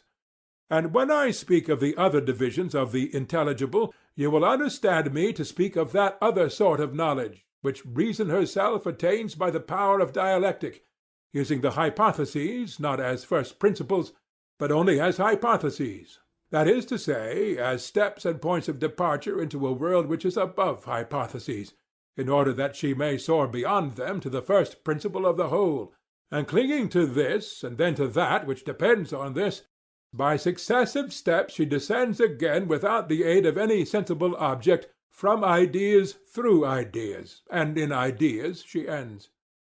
I understand you, he replied, not perfectly, for you seem to be describing a task which is really tremendous. But at any rate, I understand you to say that knowledge and being, which the science of dialectic contemplates, are clearer than the notions of the arts, as they are termed, which proceed from hypotheses only. These are also contemplated by the understanding and not by the senses. Yet, because they start from hypotheses and do not ascend to a principle, those who contemplate them appear to you not to exercise the higher reason upon them, although when a first principle is added to them they are cognizable by the higher reason. And the habit which is concerned with geometry and the cognate sciences I suppose that you would term understanding and not reason, as being intermediate between opinion and reason. You have quite conceived my meaning, I said. And now, corresponding to these four divisions, let there be four faculties in the soul: reason answering to the highest, understanding to the second, faith or conviction to the third, and perception of shadows to the last. And let there be a scale of them, and let us suppose that the several faculties have clearness in the same degree that their objects have truth. I understand, he replied, and give my assent, and accept your arrangement. End of Book 6. Book 7, Part 1 of The Republic, by Plato. And now, I said, let me show in a figure how far our nature is enlightened or unenlightened. Behold, human beings living in an underground den, which has a mouth open towards the light and reaching all along the den. Here they have been from their childhood, and have their legs and necks chained, so that they cannot move and can only see before them, being prevented by the chains from turning round their heads. Above and behind them a fire is blazing at a distance, and between the fire and the prisoners there is a raised way, and you will see, if you look, how a low wall built along the way, like the screen which marionette players have in front of them, over which they show the puppets. I see. And do you see, I said, men passing along the wall carrying all sorts of vessels and statues and figures of animals made of wood and stone and various materials, which appear over the wall? Some of them are talking, others silent. You have shown me a strange image, and they are strange prisoners. Like ourselves, I replied, and they see only their own shadows, or the shadows of one another, which the fire throws on the opposite wall of the cave. True, he said. How could they see anything but the shadows if they were never allowed to move their heads? And of the objects which are being carried in like manner they would only see the shadows? Yes, he said. And if they were able to converse with one another, would they not suppose that they were naming what was actually before them? Very true. And suppose, further, that the prison had an echo which came from the other side, would they not be sure to fancy, when one of the passers-by spoke, that the voice which they heard came from the passing shadow? No question, he replied. To them, I said, the truth would be literally nothing but the shadows of the images. That is certain. And now look again, and see what will naturally follow if the prisoners are released and disabused of their error. At first, when any of them is liberated and compelled suddenly to stand up and turn his neck round and walk and look towards the light, he will suffer sharp pains, the glare will distress him, and he will be unable to see the realities of which in his former state he had seen the shadows. And then conceive some one saying to him that what he saw before was an illusion, but that now, when he is approaching nearer to being and his eye is turned towards more real existence, he has a clearer vision. What will be his reply? And you may further imagine that his instructor is pointing to the objects as they pass, and requiring him to name them. Will he not be perplexed? Will he not fancy that the shadows which he formerly saw are truer than the objects which are now shown to him? Far truer. And if he is compelled to look straight at the light, will he not have a pain in his eyes, which will make him turn away to take refuge in the objects of vision which he can see, and which he will conceive to be in reality clearer than the things which are now being shown to him? True, he said. And suppose once more that he is reluctantly dragged up a steep and rugged ascent, and held fast until he is forced into the presence of the sun himself, is he not likely to be pained and irritated? When he approaches the light his eyes will be dazzled, and he will not be able to see anything at all of what are now called realities. Not all in a moment," he said. "He will require to grow accustomed to the sight of the upper world, and first he will see the shadows best, next the reflections of men and other objects in the water, and then the objects themselves. Then he will gaze upon the light of the moon and the stars and the spangled heaven, and he will see the sky and the stars by night better than the sun or the light of the sun by day." "Certainly." "Last of all, he will be able to see the sun, and not mere reflections of him in the water. But he will see him in his own proper place, and not in another, and he will contemplate him as he is." "Certainly." "He will then proceed to argue that this is he who gives the season and the years, and is the guardian of all that is in the visible world, and in a certain way the cause of all things which he and his fellows have been accustomed to behold." "Clearly," he said, "he would first see the sun, and then reason about him." "And when he remembered his old habitation, and the wisdom of the den, and his fellow prisoners, do you not suppose that he would felicitate himself on the change, and pity them?" "Certainly he would." "And if they were in the habit of conferring honors among themselves on those who were quickest to observe the passing shadows, and to remark which of them went before, and which followed after, and which were together, and who were therefore best able to draw conclusions as to the future, do you think he would care for such honors and glories, or envy the possessors of them? Would he not say, with Homer, better to be the poor servant of a poor master, and to endure anything, rather than think as they do and live after their manner? Yes, I think he would rather suffer anything than entertain these false notions and live in this miserable manner. Imagine once more, I said, such an one coming suddenly out of the sun to be replaced in his old situation. Would he not be certain to have his eyes full of darkness? To be sure.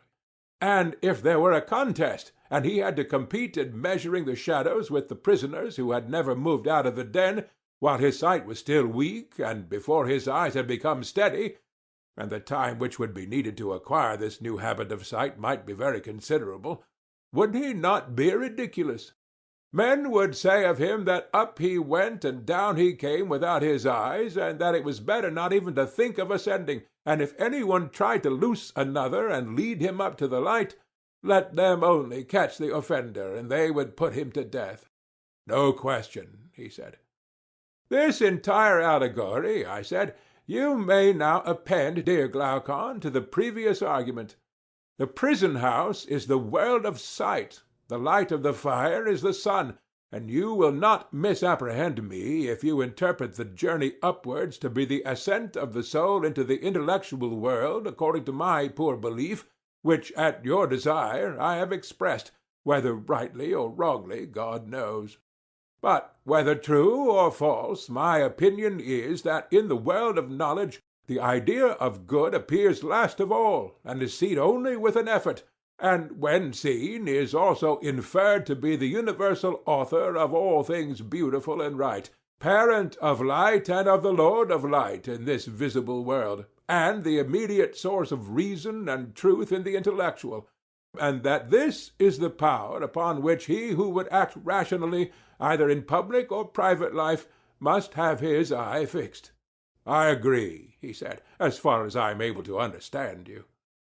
Moreover, I said, you must not wonder that those who attain to this beatific vision are unwilling to descend to human affairs, for their souls are ever hastening into the upper world where they desire to dwell, which desire of theirs is very natural, if our allegory may be trusted. Yes, very natural. And is there anything surprising in one who passes from divine contemplations to the evil state of man, misbehaving himself in a ridiculous manner, if, while his eyes are blinking, and before he has become accustomed to the surrounding darkness, he is compelled to fight in courts of law, or in other places, about the images, or the shadows of images, of justice, and is endeavoring to meet the conceptions of those who have never yet seen absolute justice? Anything but surprising, he replied. Any one who has common sense will remember that the bewilderments of the eyes are of two kinds, and arise from two causes, either from coming out of the light or from going into the light, which is true of the mind's eye quite as much as of the bodily eye. And he who remembers this, when he sees any one whose vision is perplexed and weak, will not be too ready to laugh. He will first ask whether that soul of man has come out of the brighter life, and is unable to see because unaccustomed to the dark, or having turned from darkness to the day, is bedazzled by excess of light. And he will count the one happy in his condition and state of being, and he will pity the other. Or, if he have a mind to laugh at the soul which comes from below into the light, there will be more reason in this than in the laugh which greets him who returns from above out of the light into the den. That, he said, is a very just distinction. But then, if I am right, certain professors of education must be wrong when they say that they can put a knowledge into the soul which was not there before, like sight into blind eyes. They undoubtedly say this, he replied. Whereas our argument shows that the power and capacity of learning exists in the soul already, and that just as the eye was unable to turn from darkness to light without the whole body, so too the instrument of knowledge can only, by the movement of the whole soul, be turned from the world of becoming into that of being, and learn by degrees to endure the state of being and of the brightest and best of being, or, in other words, of the good. Very true. And must there not be some art which will effect conversion in the easiest and quickest manner, not implanting the faculty of sight, for that exists already, but has been turned in the wrong direction, and is looking away from the truth? Yes, he said, such an art may be presumed.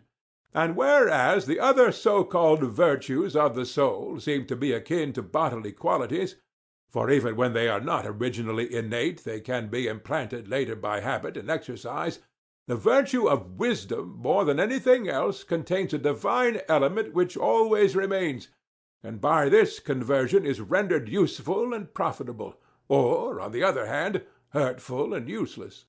Did you never observe the narrow intelligence flashing from the keen eye of a clever rogue, how eager he is, how clearly his paltry soul sees the way to his end? He is the reverse of blind, but his keen eyesight is forced into the service of evil, and he is mischievous in proportion to his cleverness. Very true, he said. But what if there had been a circumcision of such natures in the days of their youth, and they had been severed from those sensual pleasures, such as eating and drinking, which, like leaden weights, were attached to them at their birth, and which drag them down and turn the vision of their souls upon the things that are below? If, I say, they had been released from these impediments and turned in the opposite direction, the very same faculty in them would have seen the truth as keenly as they see what their eyes are turned to now. Very likely. Yes, I said, and there is another thing which is likely, or rather a necessary inference from what has preceded, that neither the uneducated and uninformed of the truth, nor yet those who never make an end of their education, will be able ministers of state. Not the former, because they have no single aim of duty which is the rule of all their actions, private as well as public, nor the latter, because they will not act at all except upon compulsion, fancying that they are already dwelling apart in the islands of the blessed. Very true, he replied. Then, I said, the business of us who are the founders of the state will be to compel the best minds to attain that knowledge which we have already shown to be the greatest of all. They must continue to ascend until they arrive at the good, but when they have ascended and seen enough, we must not allow them to do as they do now. What do you mean? I mean that they remain in the upper world. But this must not be allowed. They must be made to descend among the prisoners in the den, and partake of their labors and honors, whether they are worth having or not. But is not this unjust? He said. Ought we to give them a worse life when they might have a better? You have again forgotten, my friend, I said, the intention of the legislator, who did not aim to make any one class in the state happy above the rest. The happiness was to be in the whole state, and he held the citizens together by persuasion and necessity, making them benefactors of the state, and therefore benefactors of one another. To this end he created them, not to please themselves, but to be his instruments in binding up the state. True, he said, I had forgotten. Observe, Glaucon, that there will be no injustice in compelling our philosophers to have a care and providence of others. We shall explain to them that in other states men of their class are not obliged to share in the toils of politics, and this is reasonable, for they grow up at their own sweet will, and the government would rather not have them. Being self-taught, they cannot be expected to show any gratitude for a culture which they have never received. But we have brought you into the world to be rulers of the hive, kings of yourselves and of the other citizens, and have educated you far better and more perfectly than they have been educated, and you are better able to share in the double duty. Wherefore each of you, when his turn comes, must go down to the general underground abode, and get the habit of seeing in the dark. When you have acquired the habit, you will see 10,000 times better than the inhabitants of the den, and you will know what the several images are, and what they represent, because you have seen the beautiful and just and good in their truth. And thus our state, which is also yours, will be a reality, and not a dream only, and will be administered in a spirit unlike that of other states, in which men fight with one another about shadows only, and are distracted in the struggle for power, which in their eyes is a great good. Whereas the truth is that the state in which the rulers are most reluctant to govern is always the best and most quietly governed, and the state in which they are most eager the worst. Quite true, he replied. And will our pupils, when they hear this, refuse to take their turn at the toils of state, when they are allowed to spend the greater part of their time with one another in the heavenly light? Impossible, he answered, for they are just men, and the commands which we impose upon them are just. There can be no doubt that every one of them will take office as a stern necessity, and not after the fashion of our present rulers of state. Yes, my friend, I said, and there lies the point. You must contrive for your future rulers another and a better life than that of a ruler, and then you may have a well-ordered state. For only in the state which offers this will they rule who are truly rich, not in silver and gold, but in virtue and wisdom, which are the true blessings of life. Whereas if they go to the administration of public affairs, poor and hungering after their own private advantage, thinking that hence they are to snatch the chief good, honor there can never be, for they will be fighting about office, and the civil and domestic broils which thus arise will be the ruin of the rulers themselves and of the whole state. Most true, he replied. And the only life which looks down upon the life of political ambition is that of true philosophy. Do you know of any other? Indeed, I do not. And those who govern ought not to be lovers of the task, for if they are, there will be rival lovers, and they will fight. No question. Whom then are these whom we shall compel to be guardians? Surely they will be the men who are wisest about affairs of state, and by whom the state is best administered, and who at the same time have other honors and another and a better life than that of politics. They are the men, and I will choose them, he replied. And now shall we consider in what way such guardians will be produced, and how they are to be brought from darkness to light, as some are said to have ascended from the world below to the gods? By all means. The process, I said, is not the turning over of an oyster-shell, an allusion to a game in which two parties fled or pursued according as an oyster-shell, which was thrown into the air, fell with the dark or light side uppermost.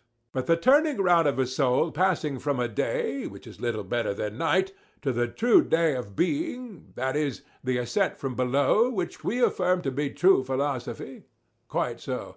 And should we not inquire what sort of knowledge has the power of effecting such a change? Certainly. What sort of knowledge is there which would draw the soul from becoming to being? And another consideration has just occurred to me. You will remember that our young men are to be warrior athletes? Yes, that was said. Then this new kind of knowledge must have an additional quality. What quality? Usefulness in war. Yes, if possible. There were two parts in our former scheme of education, were there not? Just so. There was gymnastic, which presided over the growth and decay of the body, and may therefore be regarded as having to do with generation and corruption. True. Then that is not the knowledge which we are seeking to discover? No. But what do you say of music, which also entered to a certain extent into our former scheme? Music, he said, as you will remember, was the counterpart of gymnastic, and trained the guardians by the influences of habit, by harmony making them harmonious, by rhythm rhythmical, but not giving them science, and the words, whether fabulous or possibly true, had kindred elements of rhythm and harmony in them. But in music there was nothing which tended to that good which you are now seeking. You are most accurate, I said, in your recollection. In music there certainly was nothing of the kind. But what branch of knowledge is there, my dear Glaucon, which is of the desired nature, since all the useful arts were reckoned mean by us? Undoubtedly, and yet if music and gymnastics are excluded, and the arts are also excluded, what remains? Well, I said, there may be nothing left of our special subjects, and then we shall have to take something which is not special, but of universal application. What may that be? A something which all arts and sciences and intelligences use in common, and which every one first has to learn among the elements of education. What is that? The little matter of distinguishing 1, 2, and 3. In a word, number and calculation. Do not all arts and sciences necessarily partake of them? Yes. Then the art of war partakes of them? To be sure. Then Palamedes, whenever he appears in tragedy, proves Agamemnon ridiculously unfit to be a general. Did you never remark how he declares that he had invented number, and had numbered the ships, and set in array the ranks of the army at Troy, which implies that they had never been numbered before, and Agamemnon must be supposed literally to have been incapable of counting his own feet? How could he, if he was ignorant of number? And if that is true, what sort of general must he have been? I should say a very strange one, if this was as you say. Can we deny that a warrior should have a knowledge of arithmetic? Certainly he should, if he is to have the smallest understanding of military tactics, or indeed, I should rather say, if he is to be a man at all. I should like to know whether you have the same notion which I have of this study. What is your notion? It appears to me to be a study of the kind which we are seeking, and which leads naturally to reflection, but never to have been rightly used, for the true use of it is simply to draw the soul towards being. Will you explain your meaning? He said. I will try, I said, and I wish you would share the inquiry with me, and say yes or no when I attempt to distinguish in my own mind what branches of knowledge have this attracting power, in order that we may have clearer proof that arithmetic is, as I suspect, one of them. Explain, he said. I mean to say that objects of sense are of two kinds. Some of them do not invite thought because the sense is an inadequate judge of them, while in the case of other objects, sense is so untrustworthy that further inquiry is imperatively demanded. You are clearly referring, he said, to the manner in which the senses are imposed upon by distance and by painting in light and shade. No, I said, that is not at all my meaning. Then what is your meaning? When speaking of uninviting objects, I mean those which do not pass from one sensation to the opposite. Inviting objects are those which do. In this latter case, the sense coming upon the object, whether at a distance or near, gives no mere vivid idea of anything in particular than of its opposite. An illustration will make my meaning clearer. Here are 3 fingers, a little finger, a second finger, and a middle finger. Very good. You may suppose that you have seen quite close. And here comes the point. What is it? Each of them equally appears a finger, whether seen in the middle or at the extremity, whether white or black, or thick or thin, it makes no difference. A finger is a finger all the same. In these cases a man is not compelled to ask of thought the question, what is a finger? For the sight never intimates to the mind that a finger is other than a finger. True. And therefore, I said, as we might expect, there is nothing here which invites or excites intelligence. There is not, he said. But is this equally true of the greatness and smallness of the fingers? Can sight adequately perceive them? And is no difference made by the circumstance that one of the fingers is in the middle and another at the extremity? And in like manner, does the touch adequately perceive the qualities of thickness or thinness, or of softness or hardness? And so of the other senses, do they give perfect intimations of such matters? Is not their mode of operation on this wise: the sense which is concerned with the quality of hardness is necessarily concerned also with the quality of softness, and only intimates to the soul that the same thing is felt to be both hard and soft? You are quite right, he said. And must not the soul be perplexed at this intimation which the sense gives of a hard which is also soft? What, again, is the meaning of light and heavy, if that which is light is also heavy, and that which is heavy light? Yes, he said, these intimations which the soul receives are very curious and require to be explained. Yes, I said, and in these perplexities the soul naturally summons to her aid calculation and intelligence, that she may see whether the several objects announced to her are one or two. True. And if they turn out to be two, is not each of them one and different? Certainly. And if each is one, and both are two, she will conceive the two as in a state of division. For if there were undivided, they could only be conceived of as one. True. The eye certainly did see both small and great, but only in a confused manner. They were not distinguished. Yes. Whereas the thinking mind, intending to light up the chaos, was compelled to reverse the process, and look at small and great as separate and not confused. Very true. Was not this the beginning of the inquiry, what is great and what is small? Exactly so, and thus arose the distinction of the visible and the intelligible. Most true. This was what I meant when I spoke of impressions which invited the intellect, or the reverse. Those which are simultaneous with opposite impressions invite thought. Those which are not simultaneous do not. I understand, he said, and agree with you. And to which class do unity and number belong? I do not know, he replied. Think a little, and you will see that what has preceded will supply the answer. For if simple unity could be adequately perceived by the sight or by any other sense, then, as we were saying in the case of the finger, there would be nothing to attract towards being.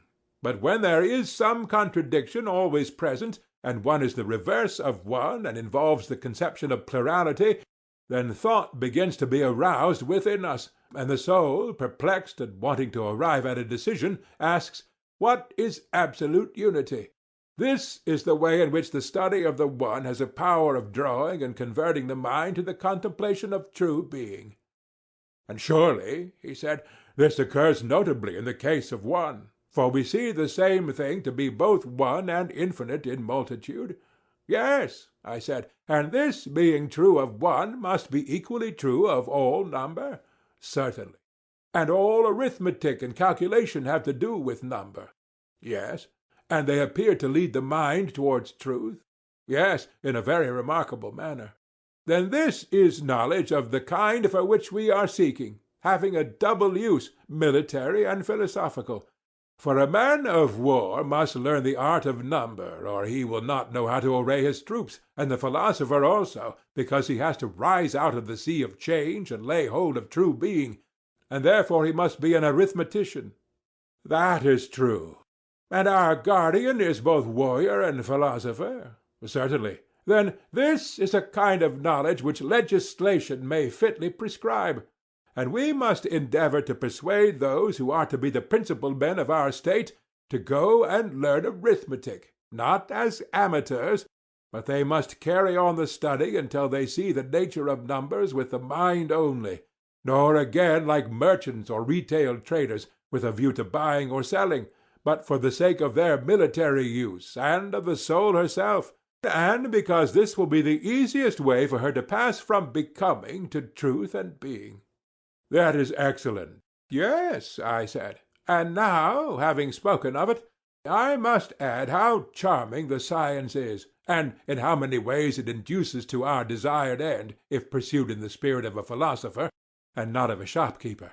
How do you mean? I mean, as I was saying, that arithmetic has a very great and elevating effect, compelling the soul to reason about abstract number, and rebelling against the introduction of visible or tangible objects into the argument. You know how steadily the masters of the art repel and ridicule any one who attempts to divide absolute unity when he is calculating, and if you divide, they multiply, meaning either, 1, that they integrate the number because they deny the possibility of fractions, or 2, that division is regarded by them as a process of multiplication, for the fractions of 1 continue to be units, taking care that 1 shall continue 1 and not become lost in fractions. That is very true. Now, suppose a person were to say to them, "Oh, my friends, what are these wonderful numbers about which you are reasoning, in which, as you say, there is a unity such as you demand, and each unit is equal, invariable, indivisible?" What would they answer? They would answer, as I should conceive, that they were speaking of those numbers which can only be realized in thought. Then you see that this knowledge may be truly called necessary, necessitating, as it clearly does, the use of the pure intelligence in the attainment of pure truth. Yes, that is a marked characteristic of it. And have you further observed that those who have a natural talent for calculation are generally quick at every other kind of knowledge, and even the dull, if they have had an arithmetical training, although they may derive no other advantage from it, always become much quicker than they would otherwise have been? Very true, he said. And indeed you will not easily find a more difficult study, and not many as difficult. You will not. And for all these reasons, arithmetic is a kind of knowledge in which the best natures should be trained, and which must not be given up. I agree. Let this then be made one of our subjects of education. And next we shall inquire whether the kindred science also concerns us. You mean geometry? Exactly so. Well, clearly, he said, we are concerned with that part of geometry which relates to war. For in pitching a camp, or taking up a position, or closing and extending the lines of an army, or any other military maneuver, whether in actual battle or on a march, it will make all the difference whether a general is or is not a geometrician. Yes, I said, but for that purpose a very little of either geometry or calculation will be enough. The question relates rather to the greater and more advanced part of geometry, whether that tends in any degree to make more easy the vision of the idea of good. And thither, as I was saying, all things tend which compel the soul to turn her gaze towards that place where is the full perfection of being, which she ought by all means to behold. True. Then, if geometry compels us to view being, it concerns us; if becoming only, it does not concern us. Yes, that is what we assert. Yet anybody who has the least acquaintance with geometry will not deny that such a conception of the science is in flat contradiction to the ordinary language of geometricians. How so? They have in view practice only, and are always speaking, in a narrow and ridiculous manner, of squaring and extending and applying, and the like. They confuse the necessities of geometry with those of daily life, whereas knowledge is the real object of the whole science. Certainly, he said. Then must not a further admission be made? What admission? That the knowledge at which geometry aims is knowledge of the eternal, and not of aught perishing and transient. That, he replied, may be readily allowed, and is true. Then, my noble friend, geometry will draw the soul towards truth, and create the spirit of philosophy, and raise up that which is now unhappily allowed to fall down. Nothing will be more likely to have such an effect. Then nothing shall be more sternly laid down than that the inhabitants of your fair city should by all means learn geometry. Moreover, the science has indirect effects which are not small. Of what kind? He said. There are the military advantages of which we spoke, I said, and in all departments of knowledge, as experience proves, any one who has studied geometry is infinitely quicker of apprehension than any one who has not. Yes, indeed, he said, there is an infinite difference between them. Then shall we propose this as a second branch of knowledge which our youth will study? Let us do so, he replied. And suppose we make astronomy the third. What do you say? I am strongly inclined to it, he said.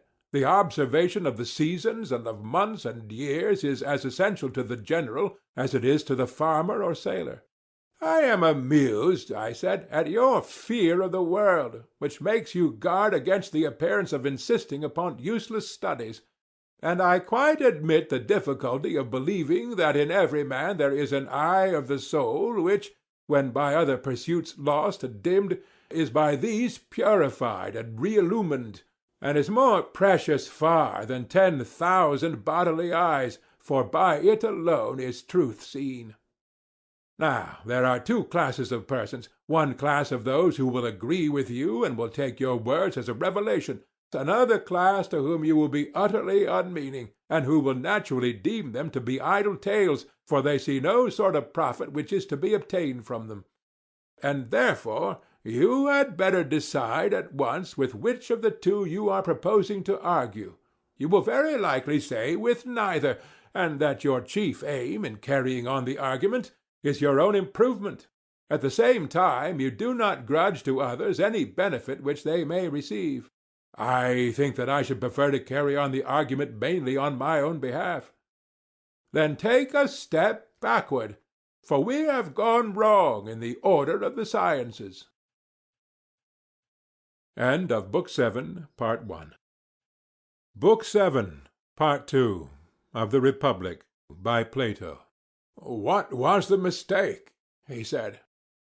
After plane geometry, I said, we proceeded at once to solids in revolution, instead of taking solids in themselves, whereas after the second dimension, the third, which is concerned with cubes and dimensions of depth, ought to have followed.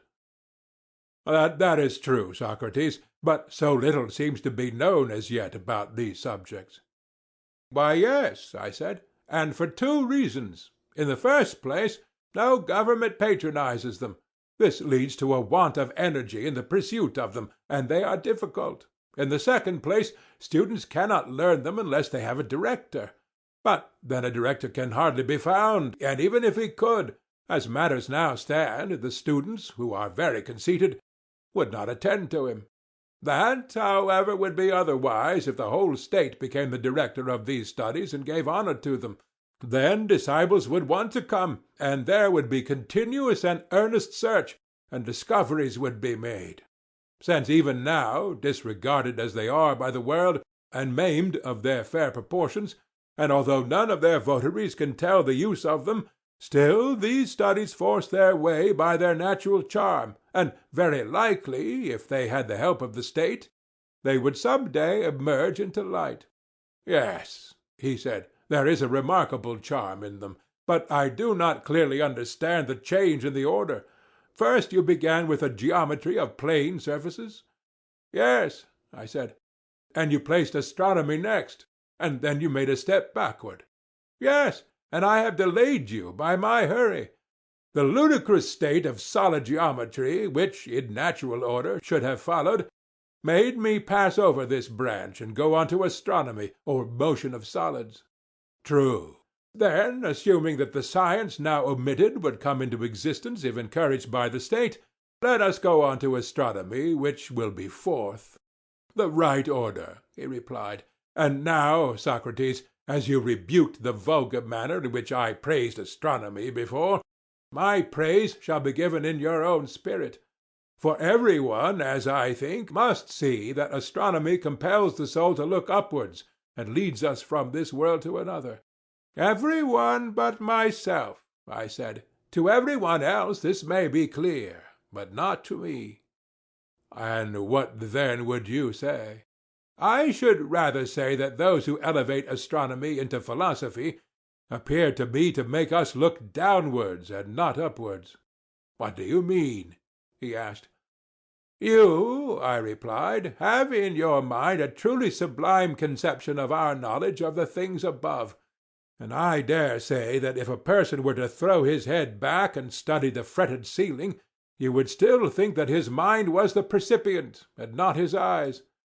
And you are very likely right, and I may be a simpleton, but in my opinion that knowledge only which is of being and of the unseen can make the soul look upwards, and whether a man gapes at the heavens or blinks on the ground, seeking to learn some particular of sense, I would deny that he can learn, for nothing of that sort is matter of science. His soul is looking downwards, not upwards, whether his way to knowledge is by water or by land, whether he floats or only lies on his back. I acknowledge," he said, "the justice of your rebuke. Still, I should like to ascertain how astronomy can be learned in any manner more conducive to that knowledge of which we were speaking." "I will tell you," I said. "The starry heaven which we behold is wrought upon a visible ground, and therefore, although the fairest and most perfect of visible things, must necessarily be deemed inferior far to the true motions of absolute swiftness and absolute slowness, which are relative to each other and carry with them that which is contained in them, in the true number and in every true figure. Now these are to be apprehended by reason and intelligence, but not by sight." "True," he replied. "The spangled heavens should be used as a pattern and with a view to that higher knowledge. Their beauty is like the beauty of figures or pictures excellently wrought by the hand of Daedalus, or some other great artist, which we may chance to behold. Any geometrician who saw them would appreciate the exquisiteness of their workmanship, but he would never dream of thinking that in them he could find the true equal or the true double, or the truth of any other proportion." "No," he replied, "such an idea would be ridiculous." "And will not a true astronomer have the same feeling when he looks at the movements of the stars? Will he not think that heaven and the things in heaven are framed by the Creator of them in the most perfect manner? But he will never imagine that the proportions of night and day, or of both to the month, or of the month to the year, or of the stars to these and to one another, and any other things that are material and visible, can also be eternal and subject to no deviation. That would be absurd, and it is equally absurd to take so much pains in investigating their exact truth." "I quite agree, though I never thought of this before." "Then," I said, "in astronomy, as in geometry, we should employ problems and let the heavens alone if we would approach the subject in the right way, and so make the natural gift of reason to be of any real use." "That," he said, "is a work infinitely beyond our present astronomers." "Yes," I said, "and there are many other things which must also have a similar extension given to them, if our legislation is to be of any value. But can you tell me of any other suitable study?" "No," he said, not without thinking. "Motion," I said, "has many forms, and not one only. Two of them are obvious enough even to wits no better than ours, and there are others, as I imagine, which may be left to wiser persons." "But where are the two?" "There is a second," I said, "which is the counterpart of the one already named." "And what may that be?" "The second," I said, "would seem relatively to the ears to be what the first is to the eyes. For I conceive that as the eyes are designed to look up at the stars, so are the ears to hear harmonious motions, and these are sister sciences, as the Pythagoreans say, and we, Glaucon, agree with them." "Yes," he replied. "But this," I said, "is a laborious study, and therefore we had better go and learn of them, and they will tell us whether there are any other applications of these sciences. At the same time we must not lose sight of our own higher object." "What is that?" "There is a perfection which all knowledge ought to reach, and which our pupils ought also to attain, and not to fall short of, as I was saying that they did in astronomy. For in the science of harmony, as you probably know, the same thing happens. The teachers of harmony compare the sounds and consonances which are heard only, and their labour, like that of the astronomers, is in vain. Yes, by heaven, he said, and 'tis as good as a play to hear them talking about their condensed notes, as they call them. They put their ears close alongside of the strings, like persons catching a sound from their neighbour's wall, one set of them declaring that they distinguish an intermediate note, and have found the least interval which should be the unit of measurement, the others insisting that the two sounds have passed into the same, either party setting their ears before their understanding. "You mean," I said, "those gentlemen who tease and torture the strings and rack them on the pegs of the instrument. I might carry on the metaphor, and speak, after their manner, of the blows which the plectrum gives, and make accusations against the strings, both of backwardness and forwardness to sound. But this would be tedious, and therefore I will only say that these are not the men, and that I am referring to the Pythagoreans, of whom I was just now proposing to inquire about harmony. For they too are in error, like the astronomers. They investigate the numbers of the harmonies which are heard, but they never attain to problems. That is to say, they never reach the natural harmonies of number, or reflect why some numbers are harmonious and others not. That, he said, is a thing of more than mortal knowledge. A thing, I replied, which I would rather call useful. That is, if sought after with a view to the beautiful and good, but if pursued in any other spirit, useless. Very true, he said. Now, when all these studies reach the point of intercommunion and connection with one another, and come to be considered in their mutual affinities, then, I think, but not till then, will the pursuit of them have a value for our objects. Otherwise there is no profit in them. I suspect so. But you are speaking, Socrates, of a vast work. What do you mean? I said. The prelude, or what? Do you not know that all this is but the prelude to the actual strain which we have to learn? For you surely would not regard the skilled mathematician as a dialectician. Oh, surely not, he said. I have hardly ever known a mathematician who was capable of reasoning. But do you imagine that men who are unable to give and take a reason will have the knowledge which we require of them? Neither can this be supposed. And so, Glaucon, I said, we have at last arrived at the hymn of dialectic. This is that strain which is of the intellect only, but which the faculty of sight will nevertheless be found to imitate. For sight, as you may remember, was imagined by us after a while to behold the real animals and stars, and last of all the sun himself. And so with dialectic. When a person starts on the discovery of the absolute by the light of reason only, and without any assistance of sense, and perseveres until by pure intelligence he arrives at the perception of the absolute good, he at last finds himself at the end of the intellectual world, as in the case of sight at the end of the visible. Exactly. Then this is the progress which you call dialectic? True. But the release of the prisoners from chains, and their translation from the shadows to the images and to the light, and the ascent from the underground den to the sun, while in his presence they are vainly trying to look on animals and plants and the light of the sun, but are able to perceive even with their weak eyes the images in the water, which are divine, and are the shadows of true existence, not shadows of images cast by the light of fire, which, compared with the sun, is only an image. This power of elevating the highest principle in the soul to the contemplation of that which is best in existence, with which we may compare the raising of that faculty which is the very light of the body to the sight of that which is brightest in the material and visible world, this power is given, as I was saying, by all that study and pursuit of the arts which has been described. I agree in what you are saying, he replied, which may be hard to believe, yet from another point of view is harder still to deny. This, however, is not a theme to be treated of in passing only, but will have to be discussed again and again. And so, whether our conclusion be true or false, let us assume all this, and proceed at once from the prelude or preamble to the chief strain, and describe that in like manner. Say, then, what is the nature and what are the divisions of dialectic, and what are the paths which lead thither?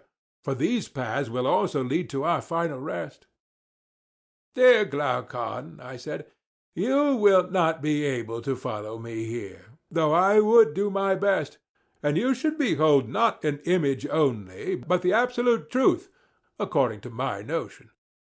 Whether what I told you would or would not have been a reality, I cannot venture to say, but you would have seen something like reality, of that I am confident. Doubtless, he replied. But I must also remind you that the power of dialectic alone can reveal this, and only to one who is a disciple of the previous sciences. Of that assertion you may be as confident as of the last. And assuredly no one will argue that there is any other method of comprehending by any regular process all true existence, or of ascertaining what each thing is in its own nature. For the arts in general are concerned with the desires or opinions of men, or are cultivated with a view to production and construction, or for the preservation of such productions and constructions. And as to the mathematical sciences, which, as we were saying, have some apprehension of true being, geometry and the like, they only dream about being, but never can they behold the waking reality so long as they leave the hypotheses which they use unexamined, and are unable to give an account of them. For when a man knows not his own first principle, and when the conclusion and immediate steps are also constructed out of he knows not what, how can he imagine that such a fabric of convention can ever become science? Impossible, he said. Then dialectic, and dialectic alone, goes directly to the first principle, and is the only science which does away with hypotheses in order to make her ground secure. The eye of the soul, which is literally buried in an outlandish slough, is by her gentle aid lifted upwards, and she uses as handmaids and helpers in the work of conversion the sciences which we have been discussing. Custom terms them sciences, but they ought to have some other name, implying greater clearness than opinion, and less clearness than science. And this, in our previous sketch, was called understanding. But why should we dispute about names, when we have realities of such importance to consider? Why, indeed, he said, when any name will do which expresses the thought of the mind with clearness. At any rate, we are satisfied, as before, to have 4 divisions, 2 for intellect and 2 for opinion, and to call the first division science, the second understanding, the third belief, and the fourth perception of shadows, opinion being concerned with becoming, and intellect with being. And so, to make a proportion, as being is to becoming, so is pure intellect to opinion. And as intellect is to opinion, so is science to belief, and understanding to the perception of shadows.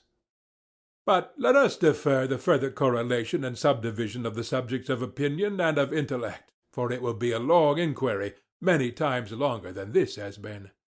As far as I understand, he said, I agree.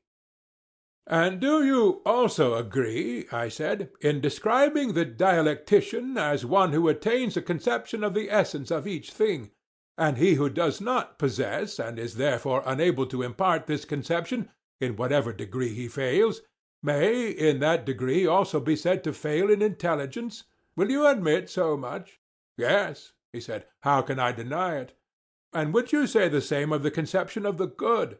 Until the person is able to abstract and define rationally the idea of good, and unless he can run the gauntlet of all objections and is ready to disprove them, not by appeals to opinion but to absolute truth, never faltering at any step of the argument, unless he can do all this, you would say that he knows neither the idea of good nor any other good. He apprehends only a shadow, if anything at all, which is given by opinion and not by science. Dreaming and slumbering in this life, before he is well awake here, he arrives at the world below, and has his final quietus. In all that I should most certainly agree with you.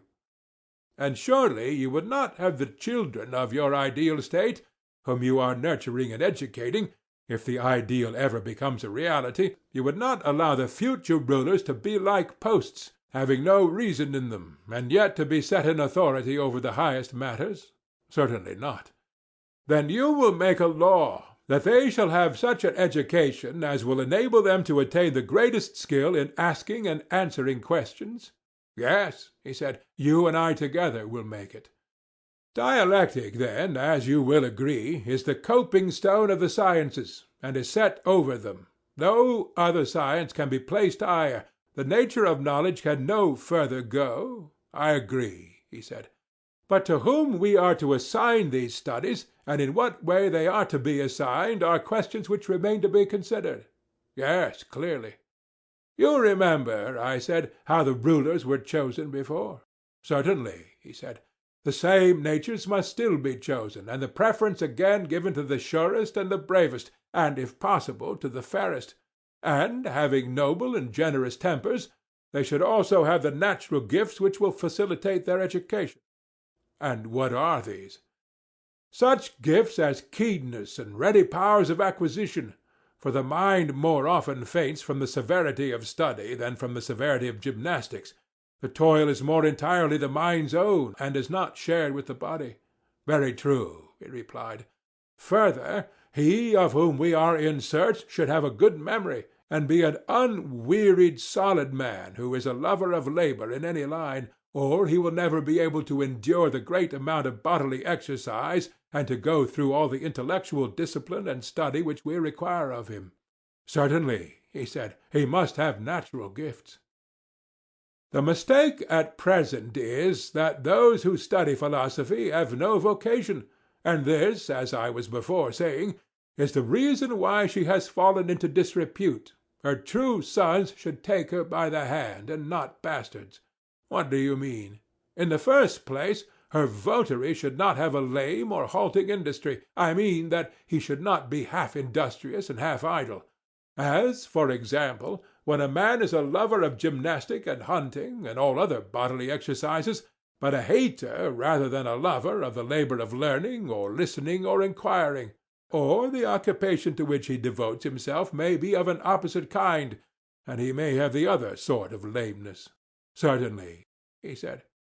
And as to truth, I said, is not a soul equally to be deemed halt and lame which hates voluntary falsehood, and is extremely indignant at herself and others when they tell lies, but is patient of involuntary falsehood, and does not mind wallowing like a swinish beast in the mire of ignorance, and has no shame at being detected? To be sure. And again, in respect of temperance, courage, magnificence, and every other virtue, should we not carefully distinguish between the true son and the bastard? For where there is no discernment of such qualities, states and individuals unconsciously err, and the state makes a ruler and the individual a friend of one who, being defective in some part of virtue, is in a figure lame or a bastard. That is very true, he said.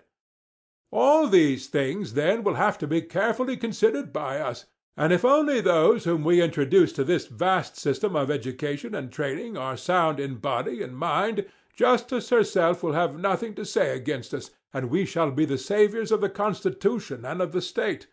But if our pupils are men of another stamp, the reverse will happen, and we shall pour a still greater flood of ridicule on philosophy than she has to endure at present. That would not be creditable. Certainly not, I said. And yet, perhaps, in thus turning jest into earnest, I am equally ridiculous. Certainly not, I said. And yet, perhaps, in thus turning jest into earnest, I am equally ridiculous. In what respect? I had forgotten, I said, that we were not serious and spoke with too much excitement. For when I saw philosophy so undeservedly trampled under foot of men, I could not help feeling a sort of indignation at the authors of her disgrace, and my anger made me too vehement. Indeed, I was listening and did not think so. But I, who am the speaker, felt that I was. And now let me remind you that, although in our former selection we chose old men, we must not do so in this. Solon was under a delusion when he said that a man when he grows old may learn many things, for he can no more learn much than he can run much. Youth is the time for any extraordinary toil. Of course. And, therefore, calculation and geometry, and all the other elements of instruction, which are a preparation for dialectic, should be presented to the mind in childhood, not, however, under any notion of forcing our system of education. Why not? Because a free man ought not to be a slave in the acquisition of knowledge of any kind. Bodily exercise when compulsory does no harm to the body, but knowledge which is acquired under compulsion obtains no hold on the mind. Very true. Then, my good friend, I said, do not use compulsion, but let early education be a sort of amusement. You will then be better able to find out the natural bent. That is a very rational notion, he said. Do you remember that the children, too, were to be taken to see the battle on horseback, and that if there were no danger they were to be brought close up, and, like young hounds, have a taste of blood given them? Yes, I remember. The same practice may be followed, I said, in all these things, labors, lessons, dangers, and he who is most at home in all of them ought to be enrolled in a select number. At what age? At the age when the necessary gymnastics are over. The period, whether of 2 or 3 years, which passes in this sort of training, is useless for any other purpose. For sleep and exercise are unpropitious to learning, and the trial of who is first in gymnastic exercises is one of the most important tests to which our youth are subjected. Certainly, he replied. After that time those who are selected from the class of 20 years old will be promoted to higher honor, and the sciences which they learned without any order in their early education will now be brought together, and they will be able to see the natural relationship of them to one another and to true being. Yes, he said, that is the only kind of knowledge which takes lasting root. Yes, I said, and the capacity for such knowledge is the great criterion of dialectical talent. The comprehensive mind is always the dialectical. I agree with you. These, I said, are the points which you must consider, and those who have most of this comprehension, and who are the most steadfast in their learning, and in their military and other appointed duties, when they have arrived at the age of 30, have to be chosen by you out of the select class, and elevated to higher honor, and you will have to prove them by the help of dialectic, in order to learn which of them is able to give up the use of sight and the other senses, and in company with truth to attain absolute being. And here, my friend, great caution is required. Why great caution? Do you not remark, I said, how great is the evil which dialectic has introduced? What evil? He said. The students of the art are filled with lawlessness. Quite true, he said. Do you think that there is anything so very unnatural or inexcusable in their case? Or will you make allowance for them? In what way make allowance? I want you, I said, by way of parallel, to imagine a supposititious son who is brought up in great wealth. He is one of a great and numerous family, and has many flatterers. When he grows up to manhood, he learns that his alleged are not his real parents, but who are the real he is unable to discover. Can you guess how he will be likely to behave towards his flatterers and his supposed parents, first of all during the period when he is ignorant of the false relation, and then again when he knows? Or shall I guess for you? If you please. Then I should say that while he is ignorant of the truth, he will be likely to honor his father and his mother and his supposed relations more than the flatterers. He will be less inclined to neglect them when in need, or to do or say anything against them, and he will be less willing to disobey them in any important matter. He will. But when he has made the discovery, I should imagine that he would diminish his honor and regard for them, and would become more devoted to the flatterers.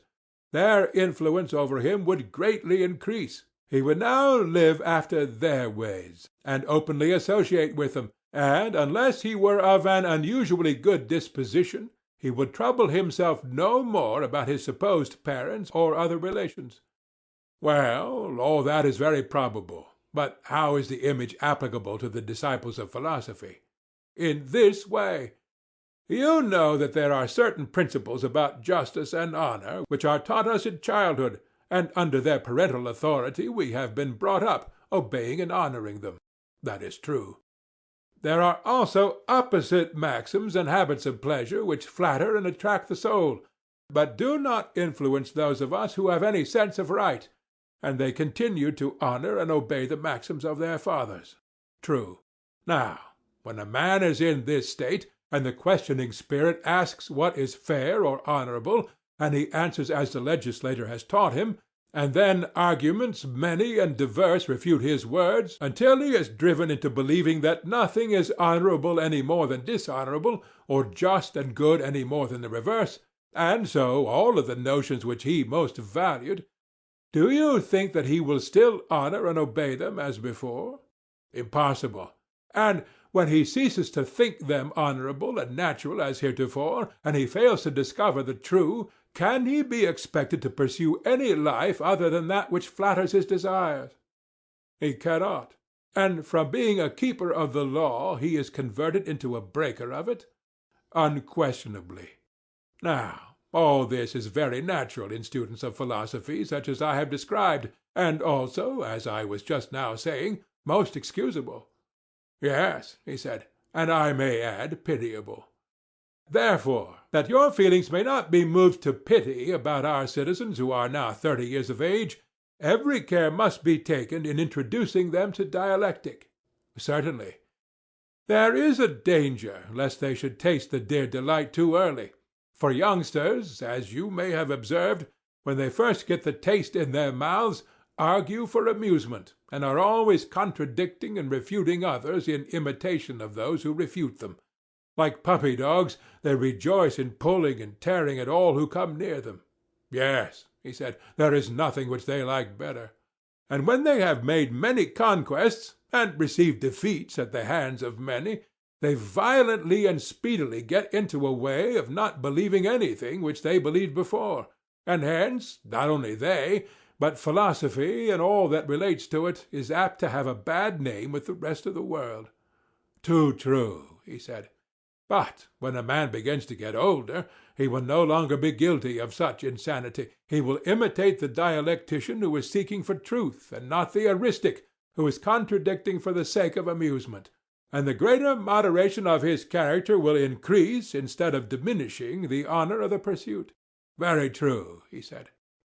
And did we not make special provision for this, when we said that the disciples of philosophy were to be orderly and steadfast, not, as now, any chance aspirant or intruder? Very true. Suppose, I said, the study of philosophy to take the place of gymnastics, and to be continued diligently and earnestly and exclusively for twice the number of years which were passed in bodily exercise. Will that be enough? Would you say 6 or 4 years? He asked. Say 5 years, I replied. At the end of the time they must be sent down again into the den, and compelled to hold any military or other office which young men are qualified to hold. In this way they will get their experience of life, and there will be an opportunity of trying whether, when they are drawn all manner of ways by temptation, they will stand firm or flinch. And how long is this stage of their lives to last? 15 years, I answered. And when they have reached 50 years of age, then let those who still survive, and have distinguished themselves in every action of their lives, and in every branch of knowledge, come at last to their consummation. The time has now arrived at which they must raise the eye of the soul to the universal light which lightens all things, and behold the absolute good. For that is the pattern according to which they are to order the state and the lives of individuals, and the remainder of their own lives also. Making philosophy their chief pursuit, but, when their turn comes, toiling also at politics and ruling for the public good, not as though they were performing some heroic action, but simply as a matter of duty. And when they have brought up in each generation others like themselves, and left them in their place to be governors of the state, then they will depart to the islands of the blest and dwell there. and the city will give them public memorials and sacrifices, and honor them, if the Pythian oracle consent, as demigods, but, if not, as in any case blessed and divine. You are a sculptor, Socrates, and have made statues of our governors faultless in beauty. Yes, I said, Glaucon, and of our governesses too, for you must not suppose that what I have been saying applies to men only, and not to women as far as their natures can go. There you are right, he said, since we have made them to share in all things like the men. Well, I said, and you would agree, would you not, that what has been said about the state and the government is not a mere dream, and although difficult, not impossible, but only possible in the way which has been supposed. That is to say, when the true philosopher-kings are born in a state, one or more of them, despising the honors of this present world which they deem mean and worthless, esteeming above all things right and the honor that springs from right, and regarding justice as the greatest and most necessary of all things, whose ministers they are, and whose principles will be exalted by them when they set in order their own city. How will they proceed? They will begin by sending out into the country all the inhabitants of the city who are more than 10 years old, and will take possession of their children, who will be unaffected by the habits of their parents. These they will train in their own habits and laws, I mean in the laws which we have given them. And in this way the state and constitution of which we were speaking will soonest and most easily attain happiness, and the nation which has such a constitution will gain most. Yes, that will be the best way. And I think, Socrates, that you have very well described how, if ever, such a constitution might come into being. Enough, then, of the perfect state, and of the man who bears its image. There is no difficulty in seeing how we shall describe him. There is no difficulty, he replied, and I agree with you in thinking that nothing more need be said. End of Book 7. Book 8, Part 1, of the Republic, by Plato. And so, Glaucon, we have arrived at the conclusion that in the perfect state wives and children are to be in common, and that all education and pursuits of war and peace are also to be common, and the best philosophers and the bravest warriors are to be their kings. That, replied Glaucon, has been acknowledged. Yes, I said, and we have further acknowledged that the governors, when appointed themselves, will take their soldiers and place them in houses such as we were describing, which are common to all and contain nothing private or individual. And about their property you remember what we agreed? Yes, I remember that no one was to have any of the original possessions of mankind. They were to be warrior athletes and guardians, receiving from the other citizens, in lieu of annual payment, only their maintenance, and they were to take care of themselves and of the whole state. True, I said. And now that this division of our task is concluded, let us find the point at which we digressed, that we may return to the old path. There is no difficulty in returning. You implied, then as now, that you had finished the description of the state. You said that such a state was good, and that the man was good who answered to it, although, as now appears, you had more excellent things to relate both of state and man. And you said further that if this was the true form, then the others were false, and of the false forms you said, as I remember, that there were 4 principal ones, and that their defects, and the defects of the individuals corresponding to them, were worth examining. When we had seen all the individuals, and finally agreed as to who was the best and who was the worst of them, we were to consider whether the best was not also the happiest, and the worst the most miserable. I asked you what were the 4 forms of government of which you spoke, and then Polemarchus and Adeimantus put in their word, and you began again, and have found your way to the point at which we have now arrived. Your recollection, I said, is most exact. Then, like a wrestler, he replied, you must put yourself again in the same position, and let me ask the same questions, and do you give me the same answer which you were about to give me then. Yes, if I can, I will, I said. I shall particularly wish to hear what were the 4 constitutions of which you were speaking. That question, I said, is easily answered. The 4 governments of which I spoke, so far as they have distinct names, are first those of Crete and Sparta, which are generally applauded. What is termed oligarchy comes next. This is not equally approved, and is a form of government which teems with evils. Thirdly, democracy, which naturally follows oligarchy, although very different. And lastly comes tyranny, great and famous, which differs from them all, and is the 4th and worst disorder of a state. I do not know, do you, of any other constitution which can be said to have a distinct character. There are lordships and principalities which are bought and sold, and some other intermediate forms of government. But these are nondescript, and may be found equally among Hellenes and among barbarians. Yes, he replied, we certainly hear of many curious forms of government which exist among them. Do you know, I said, that governments vary as the dispositions of men vary, and that there must be as many of the one as there are of the other? For we cannot suppose that states are made of oak and rock, and not out of the human natures which are in them, and which in a figure turn the scale and draw other things after them. Yes, he said, the states are as the men are, they grow out of human characters.